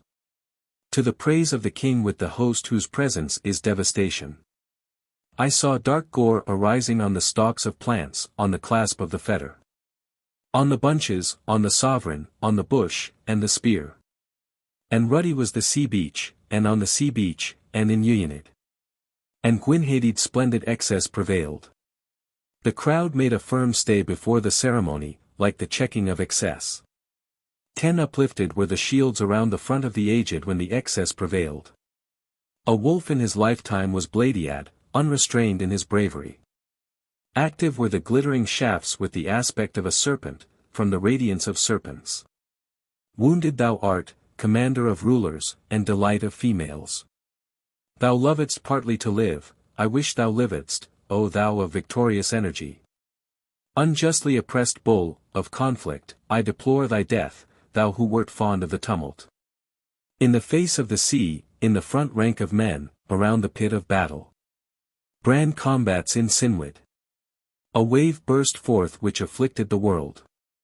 He refused to the tribes of the country, and for the benefit of the infantry. 24 multitudes, for military troops of the world. The shields were in splinters, and the blade in the hair of one from the square. The man who poured the expressed meat out of the blue horns. A man of quality, surrounded with purple, the stay, or armies. It was the performance of Tudvolch of severe aspect, whose standard was of the color of the blood of grapes. By reason of mead free drunk, a multitude went over the boundary. In the action at the goal, for the preservation of law. Sinan, the energetic chief from Mona, acted justly as regards the higher orders. Tudvolch and Cyvwlch made breaches in the heights of Caers. With Mynidog disastrous did their wassels prove. 30 a year of longing for the men of Catrith is cherished by me. Their steel blades, their mead, their vehemence, and their fetters. They assemble in arms, the ranks are formed, do I not hear the tumult? And so it in death. 53. Book of Aneirin 4. Here now beginneth the Gorchin of Sinvalin. Were I to praise, were I to sing, the Gorchin would cause high shoots to spring. Stalks like the collar of Trwyth. Monstrously savage, bursting and thrusting through. When he was attacked in the river. Before his precious things. Carn Gaffin burst through. Before the cairns of Rirhun. 10 those that delighted in war. Whose bones were short, their horsemen shorter. Gilvac burst through. The assaults of heroism. Fury against the Angles is just. It is right to kill. It is right to crush those who are crushing. Before the congenial splendor, there will be light for furthering the project. And ability to descend to every daring enterprise. 20 through nail, through snare, through trapdoor, and fetters. And gold spread abroad. And deep sorrow will happen to Gwynest the Yellow. His blood will be around him. Concealed will be the froth of the splendid yellow mead. Again there will be blood around him. Before the battles of Cynfallen. 30 from the indignation of Cynfallen. The uplifted pillar of wrath. Food provider for the birds. With pendant stirrups. Will the graceful ones return. Under the thigh of the heroes. As swift as sprites move. On a pleasant lawn. Sovereign of the land of song. It is mine to lament him. 40 until I come to the silent day. The foe asked for a long-handled weapon. More powerful than the highly honored lays. Is the Gwydyon of Cynfallen. The Gwydyon of Cynfallen, to make the region weep. A man of fortitude from Gwynedd has departed his country. The brave are lamented. Let the care of Ed Din deplore. The dread and illustrious men clothed in splendid blue. 50 brilliant is thy ruddy gem, is it not precious? Flowing panegyric is due to the horses. Of Ithinen are they not splendid? The Gwydyon of Cynfallen on Gododin. Has he not, for a man, performed a reasonable part? His heavy spear, adorned with gold, he bestowed on me. Be it for the benefit of his soul. His son Tegvin shall be honored. In numbering and in partitioning, the grandson of Cadvan. The pillar of ardency. 60 when weapons were hurled over the heads of battle wolves. Soon would he come in the day of distress. 3 men and 300 to the conflict of Catrith went forth.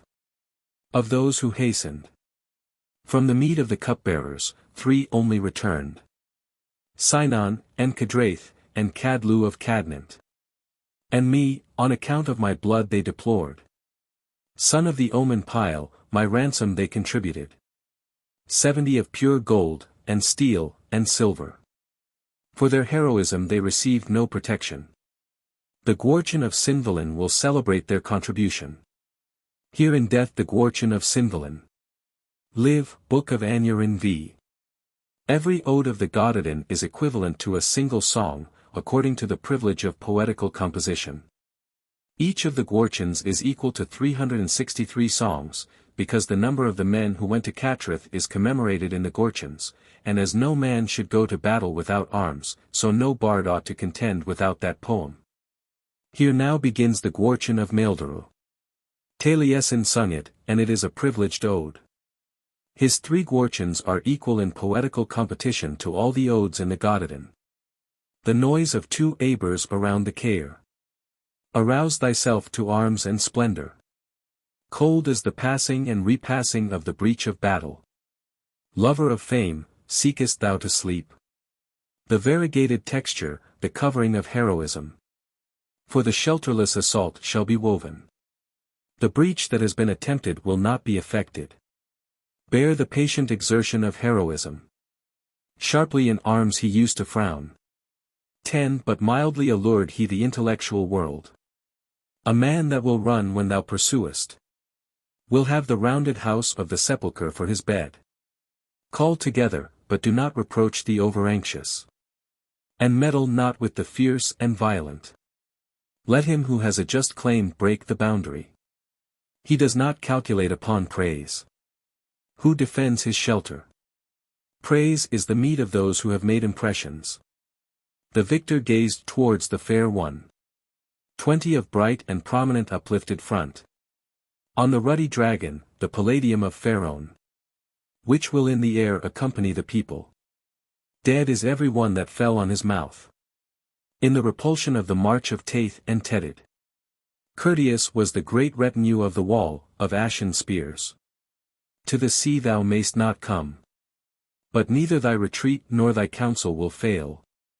Thou magnanimous soul in the defense of his boundaries. No more can they extricate themselves. 30 Extricate themselves before the barrier of Aiden. Senan, the fair wall of excellence. Placed a sword on the entrenchment of warriors. Victorious was the chief. In dispossessing the sovereign. The inconstant. Grey-headed chief of ministers. Whose counsels were deep. The mutually sweet will not produce the mutually bitter. I have mutually wished. 40 I do mutually wish for the repose of Yuli. The fair aspect of which is filled with deep interest. On the course on a serene morning. It allures me, it plays upon my strong desire. I will ask the men for a dwelling. In order to lessen the loss. Happiness was lost and recovered. The northern run, chieftain, thou hast cause to withdraw. The fat one in returning thou wilt cause to return to me. They call more for large trees than for honeysuckles. 3 lines untranslated. Let the sovereign stand firm between the looks of Dremrud. The ruddy glancer, whose purpose cannot be viewed for a sufficient time. Whose purpose cannot be viewed for a sufficient time. By those who with impunity plough the noisy sea. First to be satisfied is the pale one. The eccentric, whose throne is of complete form. Before he was covered, Goundalu. 60 was a tall man of great worth like Maeldaru. I will extol him who wields the spear. Whose course is like that of the ruler of the mount. The pervader of the land, by whose influence I am moved. With active tumult did he descend to the ravine between the hills. Nor was his presence a running shadow. Whatever may befall the high land. Disgrace shall never happen to the assembled train. It is well that Adenwy came, Adenwy to those that were left. What Bradwin did, thou hast done, thou didst kill and burn. Thou didst not keep the rear or the van. I know the aspect of thy helmet. I have not seen from sea. To see a worse knight than Odger. 300 golden-torqued ones hastened along. To engage in the conflict, a sally ensued. And though they were killed, they also killed. And unto the end of the world honored they shall be. And of those who went in mutual amity. Alas! Except one man none escaped. 300 wearing the golden torques. Fond of valorous toil, and headlong in the course. 300 haughty ones. Unanimous, and equally armed. 300 prancing horses. Did with them hasten. 3 chiefs and 300. Alas! None returned. 4, furious in the battle, unreceding in distress. In the conflict there was no peace if he acted vigorously. In the day of wrath, shunning was no part of his work. The aspect of a boar had Bladig son of Eli. Wine was quaffed in brimful vessels of glass. And the day of battle, exploits did he achieve. On Arvil before he died. Ruddy-tinted carnage used to attract him. Vigorously in the front of battles would he cause the crimson fluid to flow. Powerful as an instrument in battle. And splendidly covered with mail. Report informs me that the dexterous blade will not be manifested to the diffident. 6. He would reduce men to ashes and make wives widows before his death. Braint, son of Blagi, with spears would he cause blood to flow. 7. Great is the design of him who conceals his vigorous attack. His weapon he will conceal like a hidden treasure. When all ascended, thou descendest. Sinew Gwyn, the blood of the dead how didst thou shed? 3 years and 4. Thou, guardian, didst put on magnificent raiment. And to protect thee. Though a youth, it was not right for me, for thou didst not retreat. Present narrates that he was carried away with the arms. 8. When he repaired to his native country, his fame was spread abroad. He poured out the wine, the golden-torqued man. He would give a gorgeously fine suit to a brave person. And check 100 men, courteous hero. And send away the progeny of a foreign knight. The only son of Cian from beyond Banog. Never did in Gododin tread on the surface of the fosse. While he was, any one more ardent than live. 9. Anger, the scatterer of the brave, serpent with the piercing pike.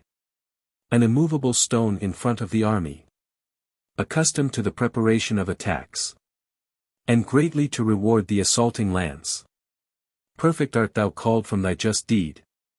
Leader, director, and bulwark of all that are of the same language. Tudvulch, the subduer in battle, the destroyer of cares. X. Anger, the scatterer of the brave, serpent with the piercing pike in the front of the army. Perfect art thou called from thy just deed. Faithful art thou called from thy faithful deed. Leader, director, and the bulwark of every tribe. Marin, son of Madiath, it is well that thou art born. 11. Gwalowi secured a grey wolf, whose roaring was as that of water. Angor, the scatterer of the brave, an immovable stone in the front of the army. Ruddy radiance, and horses, and men were in front of Gododin. Whence so rapidly ascends the address. Of the bard of the Cymry, Todorth, in front of Garth Marin. 12. His shield, with endurance, he would not lower. Before the face of any one, wrong he would not encourage. Urgent were the requests for horses in the entrance. The gold of the heroes, the crowd of holly lances covered it with gore. While his comrade was pierced, he pierced others. Disgrace to thee he would not bring.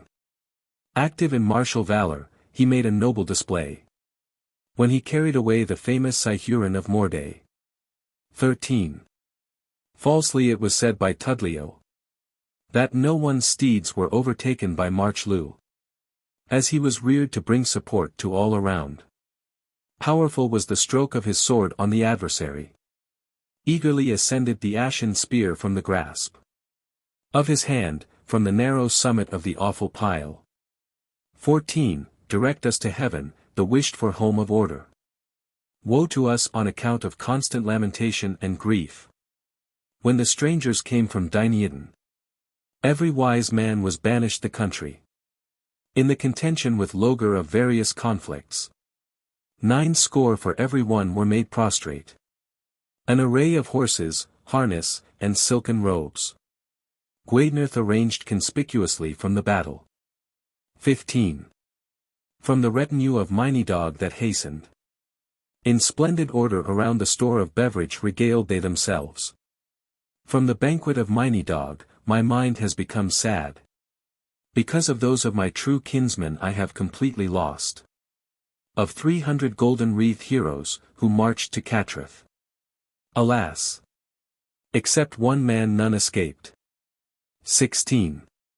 The retinue of Gododin rode on. Swan-colored horses with quivering manes and drooping harness. And in front of the host, the throng descended. In defense of his generalship, and the mead of Iden. By the advice of Mynydog. The shields were moved about. The lances fell upon fair brows. While the men were languidly dropping like fruit from the tree. They bore no reproach, men that did not skulk. 17. Have I not drunk mead on the march? A banquet of wine before Catrith as a preservative? When he made slaughter with his unyielding lance. In the conflict it was no inglorious sight to see where thou wert. A monster wagged no frightful object to thee while effecting deliverance. Terrible and shielded Medog elved. 18. When they fairly met, there was no escaping for life. Dialgar of Arvon fetched bright gold at the request of the Brithen. High-mettled were the horses of Sinon. 19. Lech Ludu, and Tud Louvre. The course of Gododin. A hand. A hand. A council. A council. A tempest over the sea. A vessel from beyond sea. The host of Hydilion, the host of Mydlion, a degenerate host. Moving from Dindiwit. Battered was the shield before the bull of conflict, the van was broken. XX golden-mailed warriors were there on the walls of the Cair. Slow was the excess, but the tumult of battle was not dilatory. One feeble man with his shouts kept away the birds of the region, like Peloid Mirine. No one living will relate what happened at Liv, about the banks of Llwch Livenad. No one living will relate of any one to whom in the day of conflict Sinival was not equal in merit. XXI no achievement today around Niemann. The same covering envelopes men of the noblest descent. A numerous host engaged in battle which is worth relating. The son of Mwython killed of the golden-torqued ones. 100 chieftains, as far as it is related, the vehemence was greater than when 100 men went to Catreth. He was like a mead-fed hero with a large heart. He was a man of hosts, energetic was he in his coat of mail. He was a man of conflict, fierce was he on the ridge of Caval. No man among 1,000 brave warriors handled a spear, or a shield, or a sword, or a dagger. Who was a braver man than Neem the son of Mwython? XXII, while there was a drop, they were like 3 lions in purpose. In the battle 3 brave, prompt, active lions.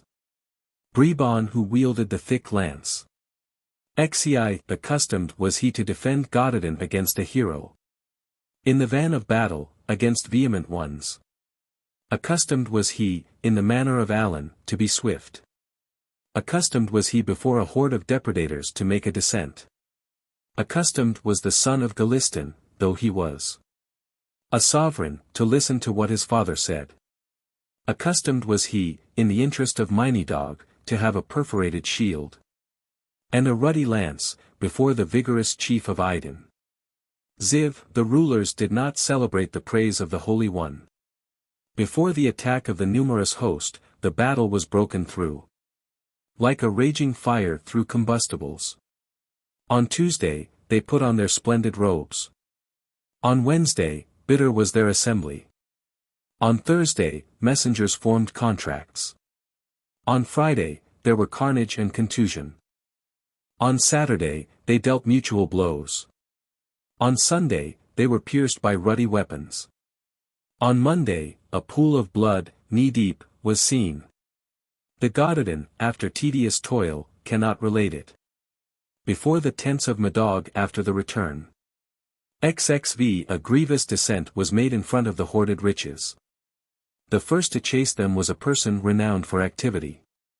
Gwananon, honored in the mead banquet, whose prowess I will extol. And next to him the brave-minded and heroic Aethanin the renowned, the son of Bod. XXV men of excess went with them, who had been revelling in wine and mead.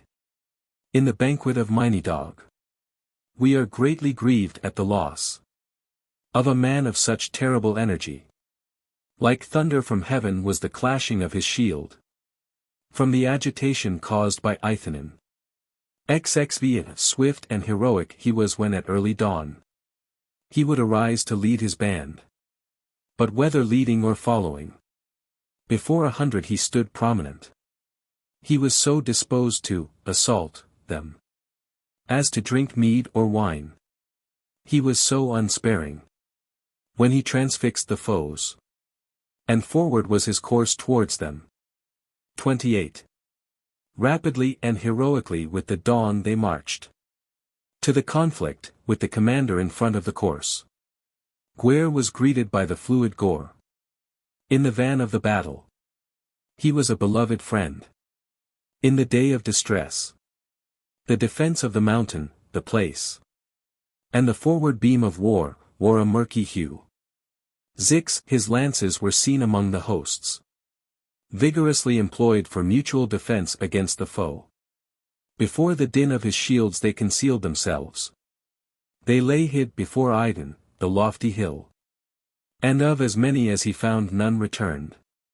Of him the truth is related and sung. Obstinately would he pierce armor, when he caused a trembling. And he whom he pierced, would not be pierced again. Repeated are the lamentations that his presents are gone. His friends were as numerous as bees. And before he was covered under the sward of the earth, he caused the mead to flow. XXX. 5 lines untranslated. The Gododin will not relate at the early dawn of any to whom Sinival was not equal.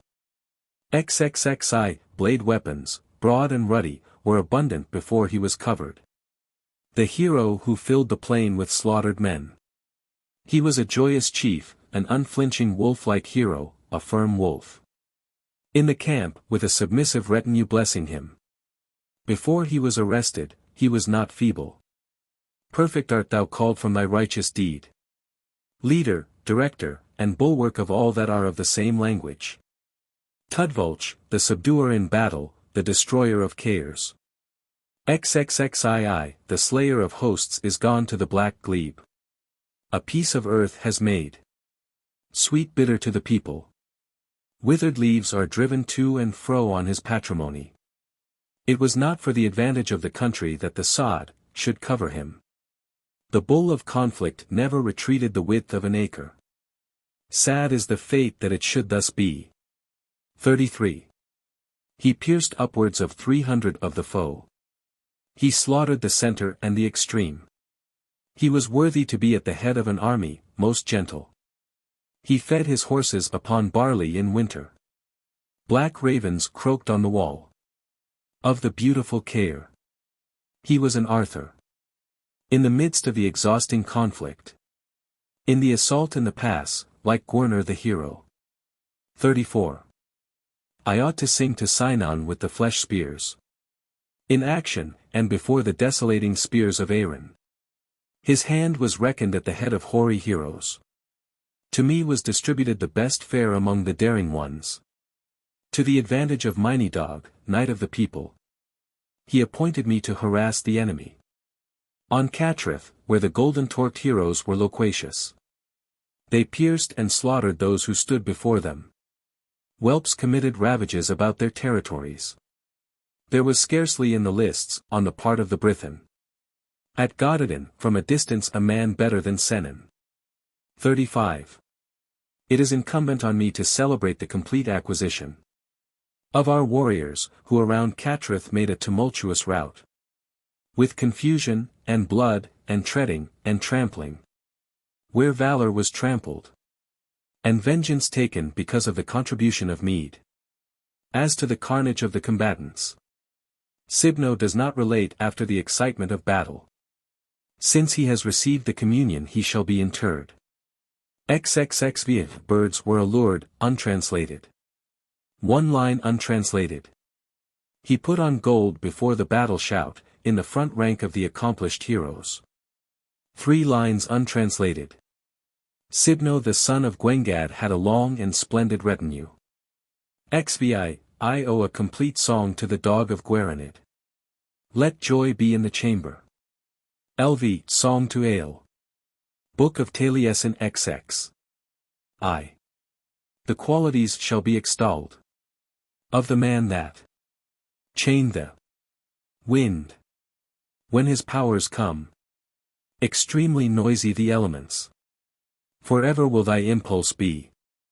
Thou dost pervade the tide of darkness and day.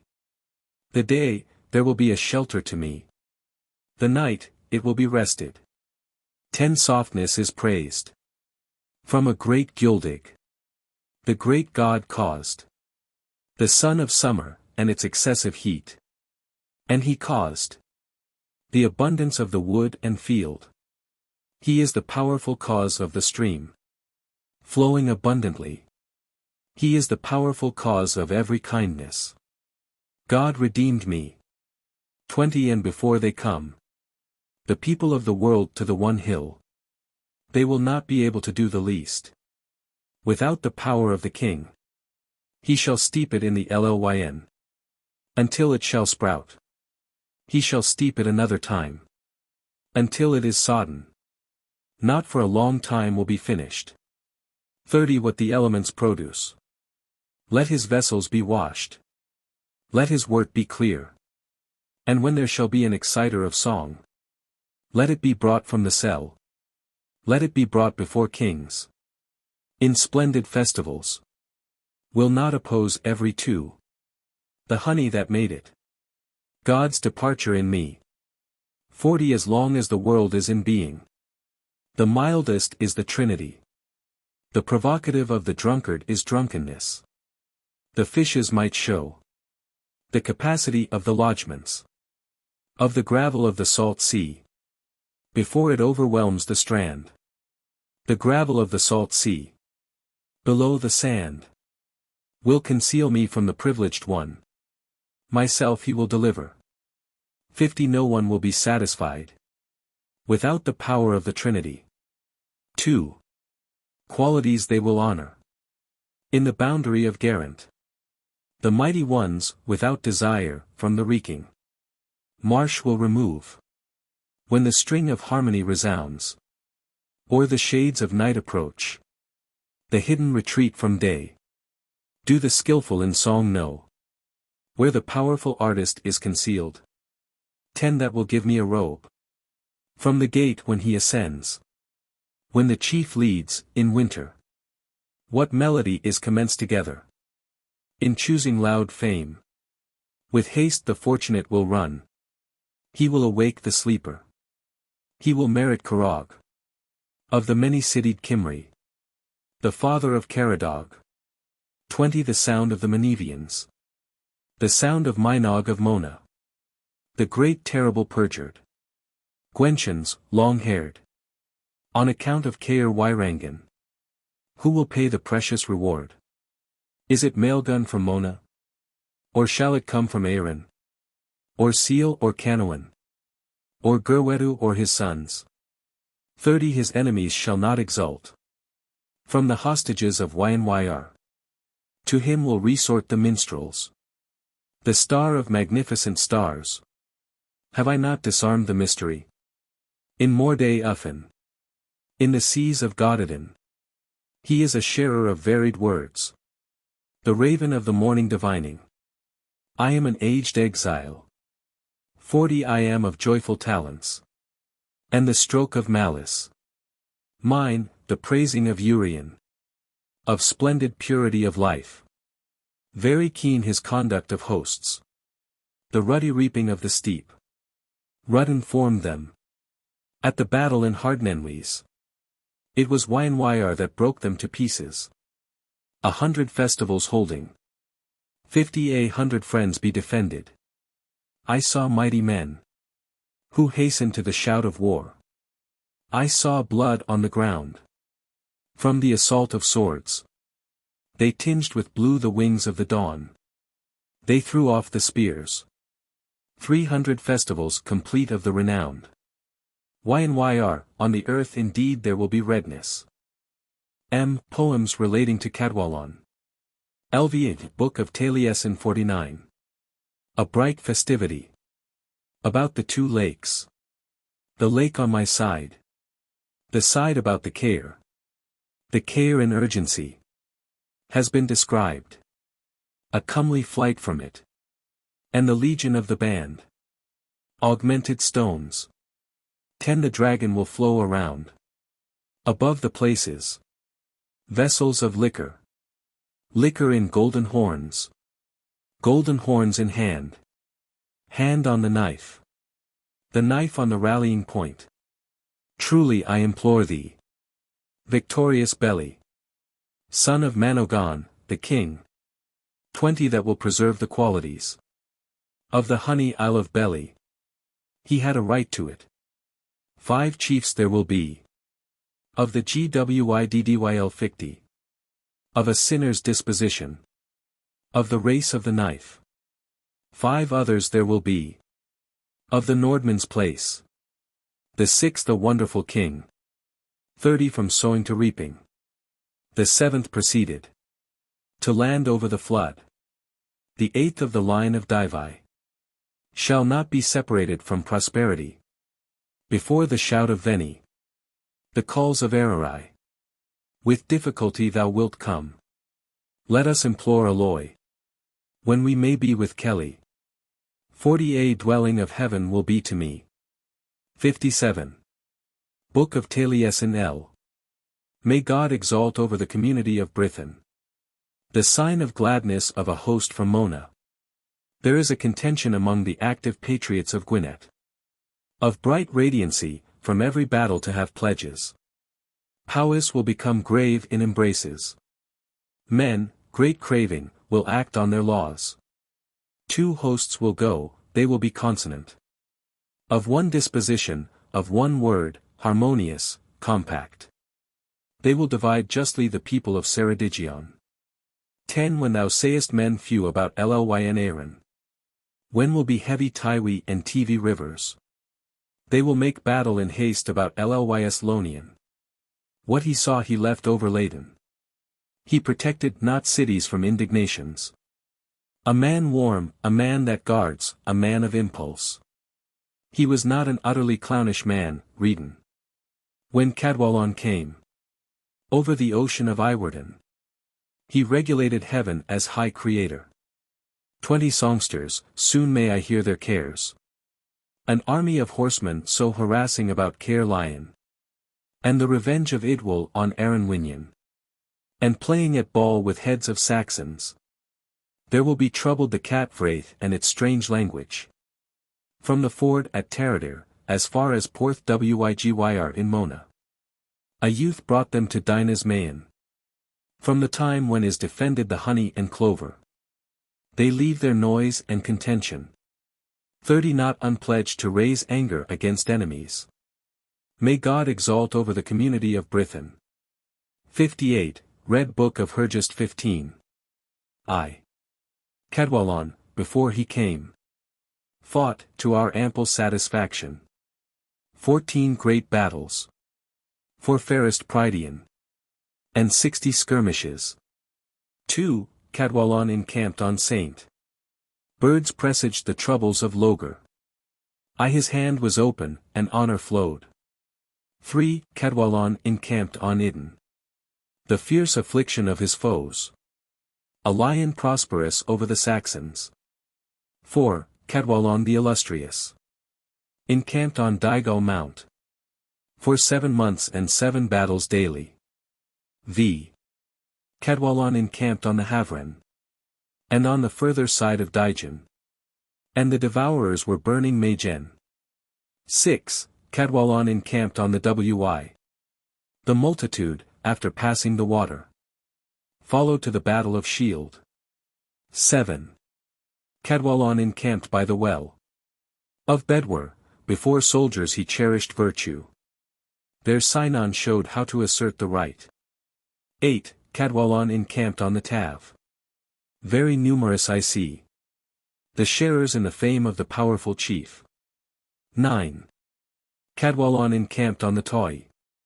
He had the hand of slaughter in the breach. Illustrious was he, eager he sought the conflict. X. Cadwallon encamped beyond the Caer of Q, with an army urgent in tumult.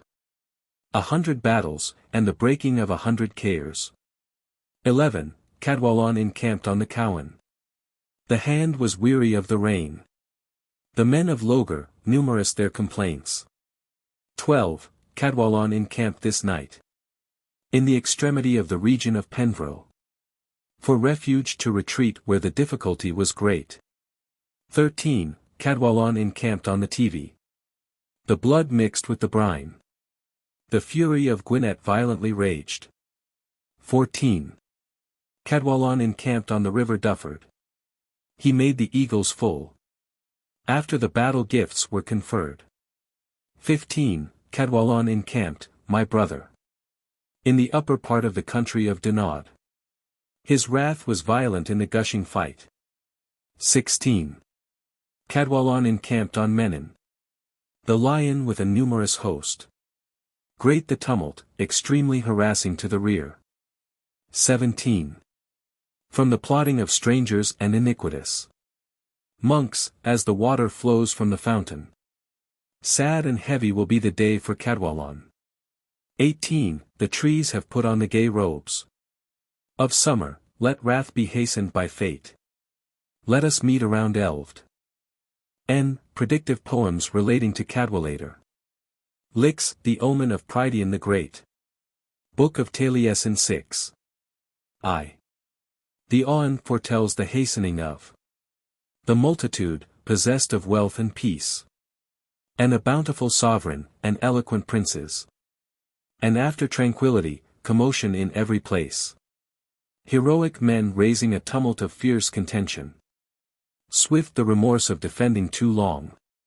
The contention of men even to Caerweir, the dispersion of the Almen. They made great rejoicing after exhaustion. And the reconciling of the Cymry and the men of Dublin. 10 The Gwyddyl of Iwerden, Mona, and Pyrwydyn. Cornwall and Clyde mend their compact with them. The Brithen will be outcasts, when they shall have done. Far will be foretold the time they shall be. Kings and nobles will subdue them. The men of the north at the entry surrounding them. In the midst of their front they will descend. 2. Myrddin foretells these will meet. In Aber-Peridon, the stewards of the kings. And though there be no right of slaughter they complain. 20 Of one will of the mind they will refuse. Stewards their taxes would collect. In the treasures of Cymry, there was not that they would pay. One that is a proprietor says this. There will not come one that will pay in slavery. The great son of Mary declareth, when if did not break out. Against the chief of the Saxons and their fondness. Far be the Cychmyn to Gurthern of Gwynedd. He drove the Almen to banishment.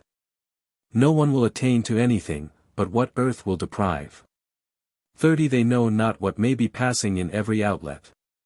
When they bought Thanet, through lack of discretion. With Oren Hein who were in their career. Their prosperity has been derived from us without honor. After a secret, the captive was worked upon at the Inver. Drunkenness will be pleased with much liquor of mead. Poverty will bear with the death of many. Terrors will bear with the tears of women. An enervated chief will excite a wailing. The sorrow of the world will bear with much irritation. 40 When the Seicmw of Thanet are our kings. May the Trinity ward off the blow that is intended.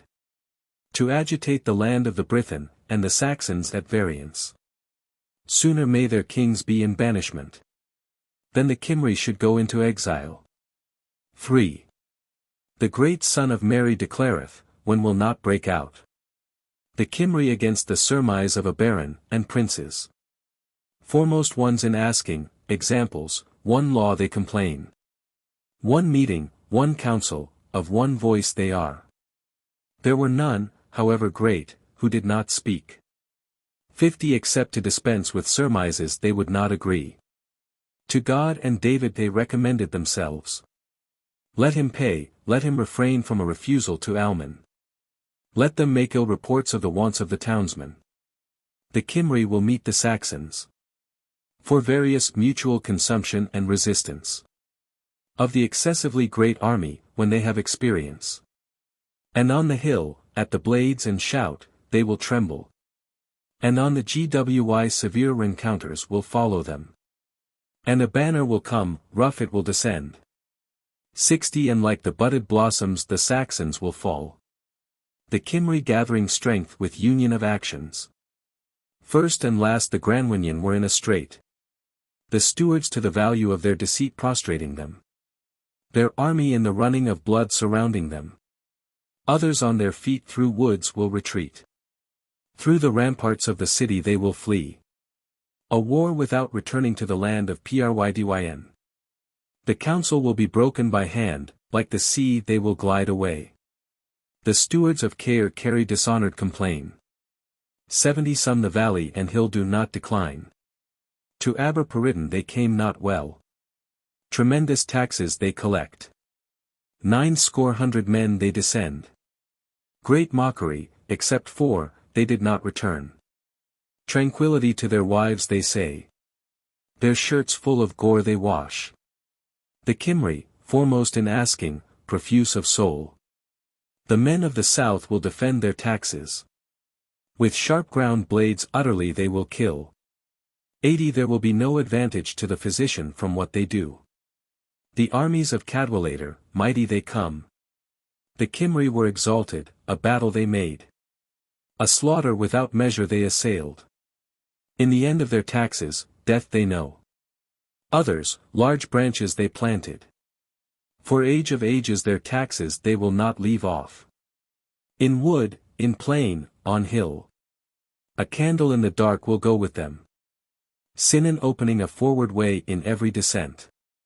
90 Saxons against the Brithen, woe they will sing. Cadwallader a pillar with his princes. Though prudence utterly attending to them. When they drop their covering over their support. In affliction, and the crimson gore on the cheeks of the Alman. At the end of every expedition spoil they lead. The Saxon on journey as far as Caer Wyn formerly who sooner skulked. Happy they, the Cymry, when they say. The Trinity delivered us from the former trouble. Let not dived or glywyssyg tremble. 100 The praise of stewards will not affect kings. Nor shall the counsels of the Saxons obtain what they say. Meads shall not cause drunkenness with us. Without the payment by fate of what we have. From orphaned sons and others a few. Through the intercession of David and the saints of Prydian. As far as the stream of Arlago they will flee out. 4. The Awen foretells, the day will come.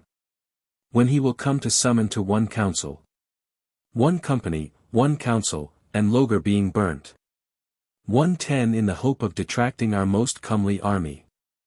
And the song of another country will flee always. He knows not a hiding place for my goods, and where will be a shelter. They raise a barking, like a bear from the mountain. To pay flattery their country will bleed. Again shall come the toil of spears, fierce and sharp. The friend shall not spare the body of his companion. Again shall come the head of a salmon without brains. Again shall come widowed women and spare horses. Again shall come a terrible shout from the assault of the warriors. 120 and many hands unequal before scattering armies. The messengers of death met together. When stood carcasses according to their origin. The tax will be avenged and the value daily. And the many messages on the false army. V. The Cymry have prevailed through the rencounter. Completely unanimous, of one voice, of one faith. The Cymry have prevailed to cause battle. And the tribes of many a country they will collect. And the holy banner of David they will raise. 130 to lead the Gwyddyl through the dark blue sea. And the faction of Dublin with us stood. When they come to the battle, they will not deny themselves. They will ask the Saxons what they seek. How much of debt from the country they hold. Whence is their root when they settled? Whence their generation? From what land did they come? Since the time of Gwydyon they trample upon us. Truth will not be obtained in the land of discord. Did they not trample entirely on the privilege of our saints? 140 Did they not entirely break through the miracles of David? The Cymry will keep themselves, when they visit. The Alman will not go from the places they stand on. Until they shall have paid 7 times the value of what they did. And death shall scatter to the value of their wrong. The kin of Garmon will pay of honor. In 4 years and 400. Valiant men long-haired, the Lord will incite. And a driving of the Saxons from Iwerden there will be.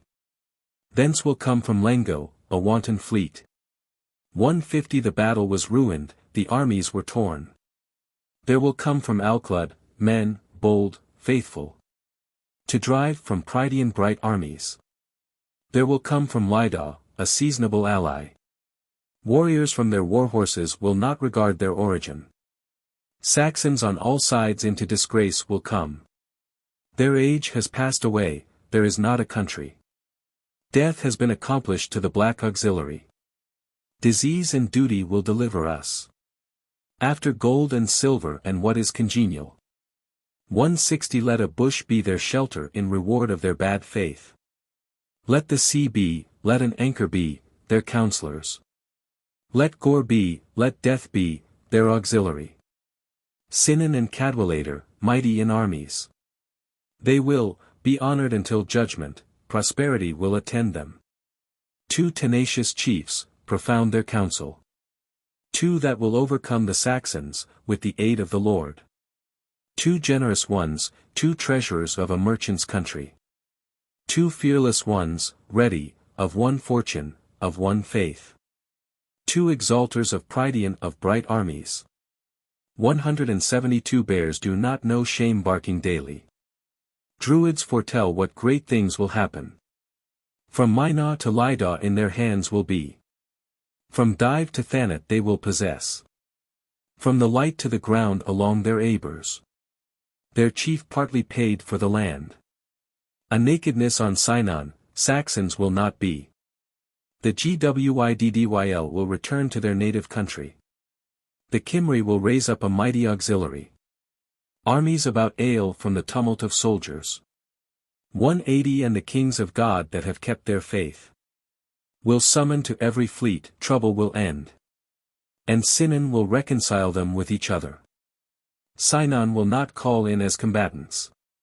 Save the Seckman of Cadwallader, and his merchants. Like a Cymro, joyful of speech he will be. About the afflicted all swarms will cease. When the carcasses stand according to their race. Even to Abersantwick it will be noised. That the Almen are about to emigrate abroad. 191 after another, breaking afresh upon their race. The Saxons at anchor on the sea always. The Cymry venerable until doomsday shall be supreme. They will not seek books nor be covetous of poets. The presage of this isle will be no other than this. We will praise the King that created heaven and earth. May David be a leader to the combatants. Why our angelic care for God be is. He will not die, he will not run away, he will not exhaust. He will not fade, he will not fail, he will not bend, he will not tremble. LX. Book of Taliesin 47. The Aon foretells the hastening of the multitude, possessed of wealth and peace. And a bountiful sovereign, and eloquent princes. And after tranquility, commotion in every place. The 7 sons of Beli arose. Caswallon, and Lud, and Sestudden. Diud, Plo, call Iago from the land of Prydwen. A country boiling will be made as far as Balaon. Tired out their nails, ready for journeying their reins. 10 borderers of a ravaging country. The Cymry lost all their bounty. In the alliance of the sovereign's servants. Limanog will appear. Who will be an ambitious man. To subdue Mona. And to ruin Gwynedd. From its extremity to its center. From its beginning, from its end. And to take its pledges. 20 persevering his face. He will submit to none. Whether Cymry or Saxons. A person will come from concealment. That will make an universal stain of red. And a battle of strifes. Another will come. Far extending his armies. A triumph to the Brithen. LXI, Book of Taliesin 53. Truly there will be to me a Roman friend. Possibly from the son of another man he will cause. Before him that he heard the expanding tumult. And an army and flow of blood on his enemy. And let horses sound, and the multitude, be, merciful. They would cut, they would greatly assemble in the sword of conflict. Ravens and eagles adore blood. The ruddy path of the violent bear is fearless. Let Cadwallader rise ardent and gleaming. On the face of the embattled hosts of vigorous countries. 2. Truly there will be to me a day share of frailties. A vow of prophecy in the first beginning. Years victorious, an excess of extensive rights. When winter overspreads, sharp the steering of ships. Confined the flow of harmony, courteous, respiring. Glorious the appearance of the torrent on the top of the waves. The swans resort round the morsel on the face of the surges. Bear and lion empty the bright pools. The boundary depends upon crimson spears. Too much is sought chastisement, a caution to the fronts. Before his ranks and great possessions. Creeds fall, collars are broken by the crowds in front. To the combat of Cadwallader, of splendidly reed fame. There arose a dragon from the south. By a free youth he was slain on a Thursday. 3. Truly there will be to me bounteous heroism. A royal eulogy of fame of great abundance. A path thick, abundant, broad its form. Until there be 7 languages to the king of Gwynedd. Until exhausting tumult passes away. A king fond of a sleepless covering. Violence on angles, and a journey to banishment. Through a sea will glide their offspring. 4. Truly there will be to me one having a right to Mona. Glorious the protection of the dragon to the people of the Brithen. Chief of armies, a respecter of breastplate men. Deep, the prophecy divine of the Druids. They would pitch their tents on Tren and Taranhan. They would lie in ambush, to take Mona. Far to go away be it a length from Iwarden. Fair the honor to liberate the Caesarians. Predict a scene of unlovely discord. I know when a battle was caused over wine and mead. A bear from Deheubarth barking at Gwynedd. Defending too long wonderful superfluity. Its fortified uplands were prepared. On the calends of winter placing lands. The mutual reflection on shields in the shout of the sword. To the combat of Cadwallader on the Lord of Gwynedd. 6. Truly it will come, this will come to pass. All Logar will lose their possessions by us. Seeing the aspects of the speckled white men. Between the shafts of arrows and white iron. A shouting on the sea, a lance-darting trembling of slaughter. They will languish in the ocean, beyond the broad lake. Sea and isles will be their gain. 7. Truly there will come to me from beyond Hafren. Repelled of Prydian, a king of destiny. A mild ruler of armies, numerous his progeny. A kingdom suitable, hateful from ice. The common people of the world truly will be joyful. They possess energies, a tribe of rich men. The flash flamed over the region of Hafren. Let the Cymry be collected splendidly. To the combat of Cadwallader, be joyful. The chief minstrels with the glory of the battle. 8. Truly he will come. With his host and ships. And searing shields. And changing lances. And after a valiant shout. His will be done. May the circle of Prydian be inflamed there. The dragon will not hide himself. However many may come. Not light the praise. Of conquering dived. He will bear likewise. Over the effusions of Reged. The Creator, possessor of treasure. Generous, daring his flow. Immense his battle. By airing the skin. Of Cadwallader, an active work. O, poems connected with Powys. 62, satire of Sinan Garwin son of Brochweel. Book of Taliesin 23. Sinan, the exciter of battle. Bestowed on me treasure. For not false the glory. Of the stout hunting dogs of the domain. 100 steeds of equal pace. Silver their covering. 100 legions in green. Of one front running together. 100 urchins in my bosom. 10 and a battalion of cats. A sword with sheath of stone. A fist cell better than any. 100 Sinan had. Hateful not to see. From the valles of Cadail. In battle they were not shaken. To the battle on Wy there resorted. Spears innumerable. The Gwenchins were slain. 20 with the gore-drenched blade. A battle in Mona, great, fair. Hovering over, and praised. Over the Menei, there went. Horses and confident ones. A battle on the hill of Dived. Slaughter stings in motion. Nor were seen. The kind before the countenance of any one. Let the son of Brochwale boast. 30 he will declare his wish. Let Cornwall greet.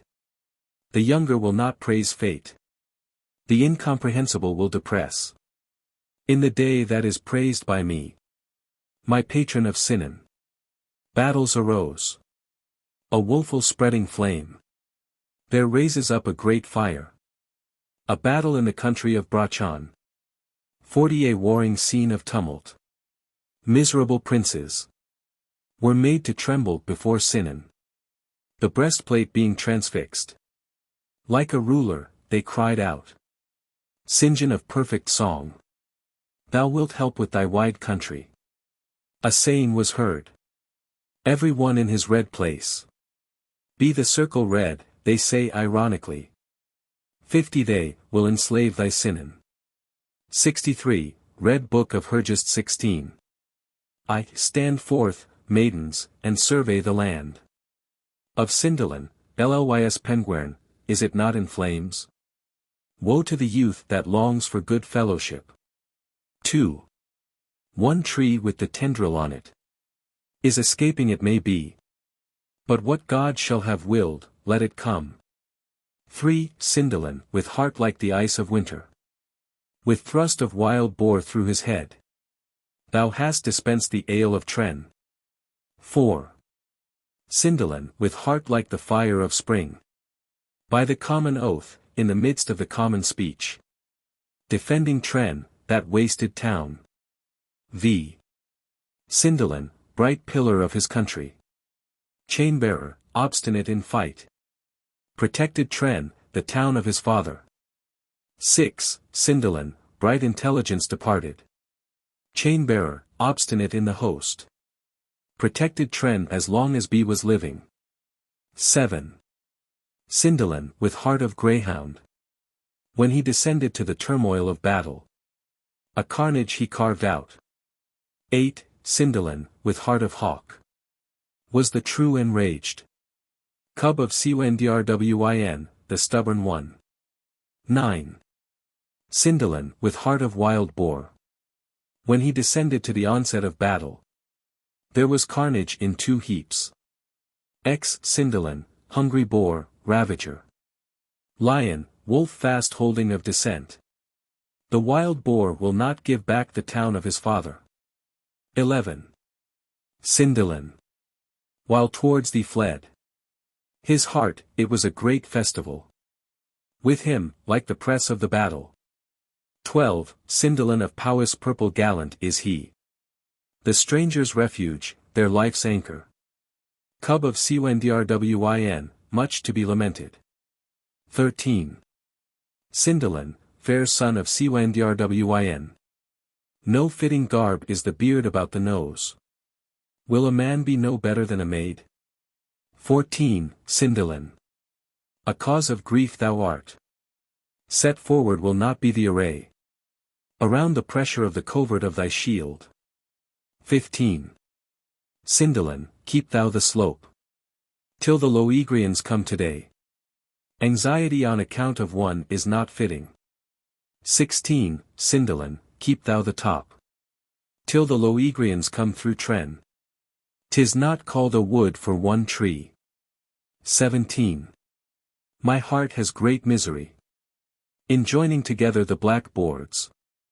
Fair is the flesh of Sindalan, the common grief of 100 hosts. 18. The hall of Sindalan is dark. Tonight, without fire, without bed. I'll weep a while, afterwards I shall be silent. 19. The hall of Sindalan is dark. Tonight, without fire, without candle. Except God, who will give me patience. XX. The hall of Sindalan is dark. Tonight, without fire, without light. Let there come spreading silence around thee. XXI. The hall of Sindalan. Dark. Its roof, after the fair assemblage. Alas, it makes not well its end. XXII. The hall of Sindalan. Art thou not without seemliness? In the grave is thy shield. As long as he was living there was no break in the shingle. XXII. The hall of Sindalan is forlorn. Tonight, since there has been no one owning it. Ah! Death will not leave me long. 24. The hall of Sindalan is not pleasant. Tonight, on the top of Carrec Hytwyth. Without lord, without company, without feast. XXV, the hall of Cinderlan is gloomy. Tonight, without fire, without songs. Tears are the trouble of my cheeks. 26. The hall of Cinderlan is gloomy. Tonight, without family. XXVI, the hall of Cinderlan pierces me. To see it, without roof, without fire. Dead is my chief, myself alive. 28. The hall of Cinderlan lies waste. Tonight, after warriors contended. Elven, Cinderlan cock. Zix, the hall of Cinderlan is piercing cold. Tonight, after the honor that befell me. Without the men, without the women it sheltered. XXX. The hall of Cinderlan is still. Tonight, after losing its elder. The great merciful God. What shall I do? XXXI, the hall of Cinderlan. Dark is its roof. Since the destruction by the Loegrians. Cinderlan and Elven of Powys. 32. The hall of Cinderlan is dark. Tonight, of the children of Cwndrwyn. Sinon and Gwyon and Gwyn. 33. The hall of Cinderlan pierces me. Every hour, after the great gathering din at the fire. Which I saw at thy fire hearth. 34. The eagle of Ely, loud his cry. He has swallowed fresh drink. Heart blood of Cinderlan fair. XXXV, the eagle of Ely screams aloud. Tonight, in the blood of fair men he wallows. He is in the wood, a heavy grief to me. 36. The eagle of Ely I bear. Tonight, bloody is he, I defy not. He is in the wood, a heavy grief to me. XVI, the eagle of Ely, let him afflict. Tonight the vale of illustrious Myser. Brochwheel's land, long let him affront it. 38. The eagle of Ely keeps the seas. He will not course the fish in the Aber. Let him call, let him look out for the blood of men. XXXX, the eagle of Ely traverses the wood at dawn to feast. His greed, may his boldness prosper it. XL, the eagle of Penguern with the grey horn beak. Very loud his echoing voice. Eager for the flesh. XLI, the eagle of Penguern with the grey horn beak. Very loud his call of defiance. Eager for the flesh of Cinderlan. 42. The eagle of Penguern with the grey-born beak. Very loud his clamour. Eager for the flesh of him I love. XLI, the eagle of Penguern. From afar is his call. Tonight, for the men of blood is his lookout. Truly will Tren be called the ruined town. XLIV, the eagle of Penguern. From afar let him call. Tonight, for the blood of men let him look out. Truly will Tren be called the town of flame. XLV, the churches of Bassa. There rests. Tonight, there ends, there shrinks within himself. The shelter in battle, heart of the men of Argode. XLVI, the churches of Bassa are enriched. Tonight, my tongue hath done it. Ruddy are they, overflowing my grief. 47. The churches of Bassa are close neighboring. Tonight to the air of Cwndrwyn. Graveyard of Cinderlan fair. XLVII, the churches of Bassa are lovely. Tonight, their clover hath made them so. Ruddy are they, overflowing my heart. 49. The churches of Bassa have lost their privilege. Since the destruction by the Loegrians. Of Cinderlan and Elven of Powys. The churches of Bassa are to make an end. Tonight, the warriors are not to continue. He knows who knoweth all things, and I here know. Lee. The churches of Bassa are still. Tonight, and I am to cry. Ruddy are they, overflowing is my lament. Ai, the white town in the bosom of the wood. There has ever been of its lustihood. On the surface of the grass, the blood. Lii the white town in the countryside. Its lustihood, its grey thoughtfulness. The blood under the feet of its warriors. Liv the white town in the valley. Joyful its troop with the common spoil. Of battle, its people, are they not gone? Lv. The white town between Tren and Trodwyd. More common was the broken shield. Coming from battle than the evening ox. Lv the white town between Tren and Traval.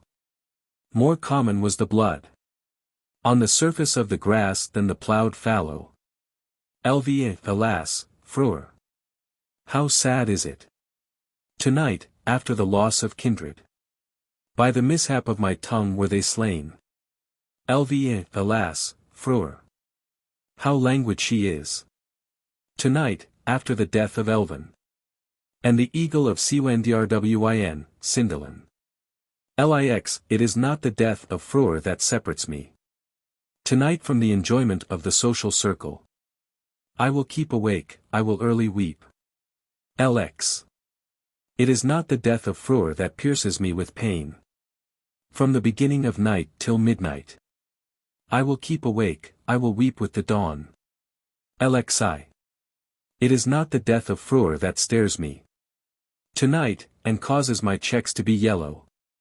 And the red tears to flow over the bedside. 62.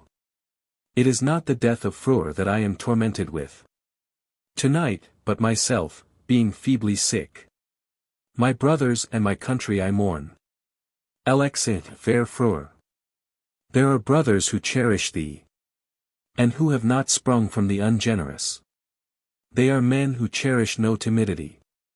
Lxiv, fair Freur. To thee have been brothers.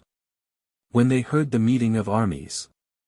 Their confidence would not fail them. Lxv. I and Freur and Medlin. While there may be battle in every place.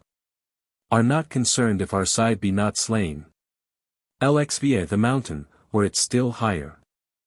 I will not covet, there to lead my life. Light of valuable things is my clothing. 67. Parallel with the Averwi. The Tren enters the Tridentwy. And the Twrch falls into the Marchenwy. Lxvi parallel with the Elwydden. The Tridentwy flows into the Tren. And the Giru flows into the Olwen. 69. Before my covering was made of the hide. Of the hardy goat, intent I was on carnage. I was made drunk with the mead of Briam. 70. Before my covering was made of the hide. Of the hardy goat, the young goat to the holly.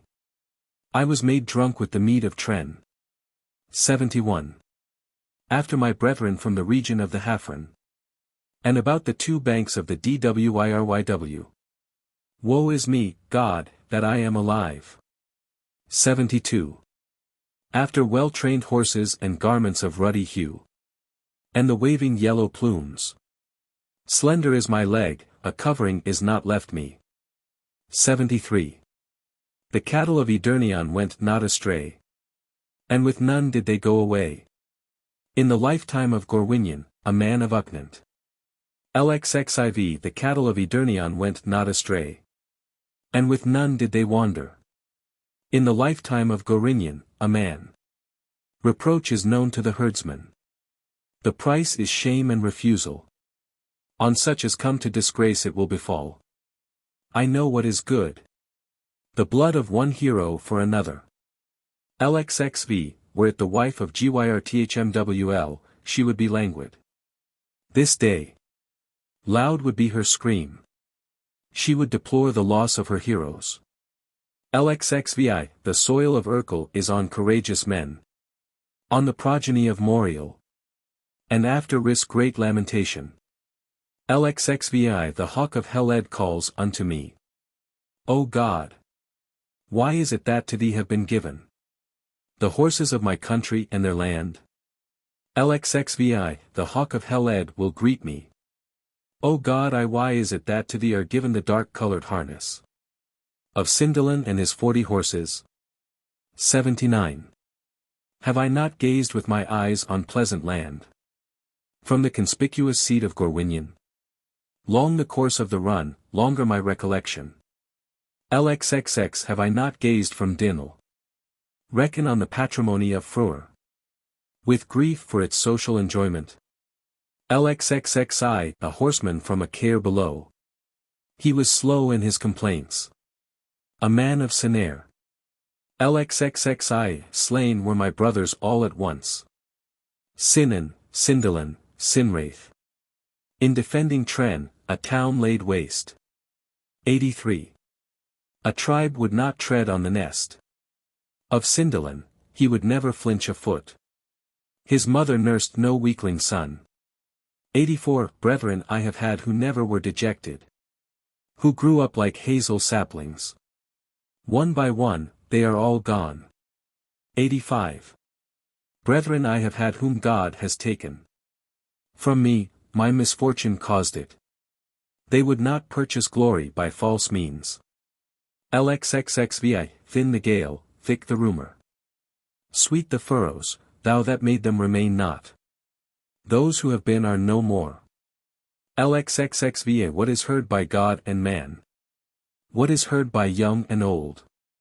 Disgrace of beards, let the flyer loose. LXXXVA, while it lives the flyer will fly. With garments waiting for the battlefield. And with blue blades the chief was enlivened. 89. I wonder the bright fort is no more. After its defenders notoriously skillful. In the lair of the boar there is breaking of pignuts.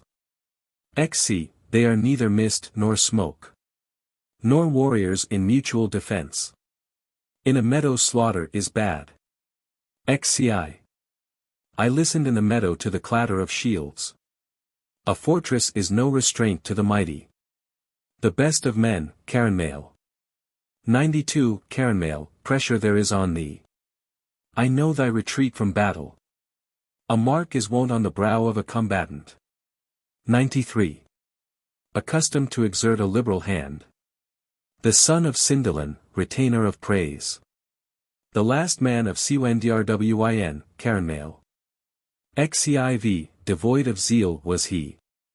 And his patrimony was sequestrated. Who sought Caranmail for a judge. 95. Caranmail, intimate with exertion. Son of Sindalan of ready fame. Was not a judge, though he would wist to be. XCV, where Caranmail put on the corslet of Sindalan. And pushed forward his ashen spear. A Frank should not deprive him of his head. XCVI, the time when I fared on rich viands. I would not lift my thigh. For a man that complained of a sore disease. XCVI, the brothers I also have had. That would not complain of pestilential diseases. One was Elvin, Sindalan another. 99. Hair is not gracefully worn, is it not becoming? A man in the heat of conflict. My brethren were not clamorous. See, but for death and its fearful afflictions. And the pang of the blue blades. I will not be clamorous either. CI. The plain of Maodin, is it not covered with frost?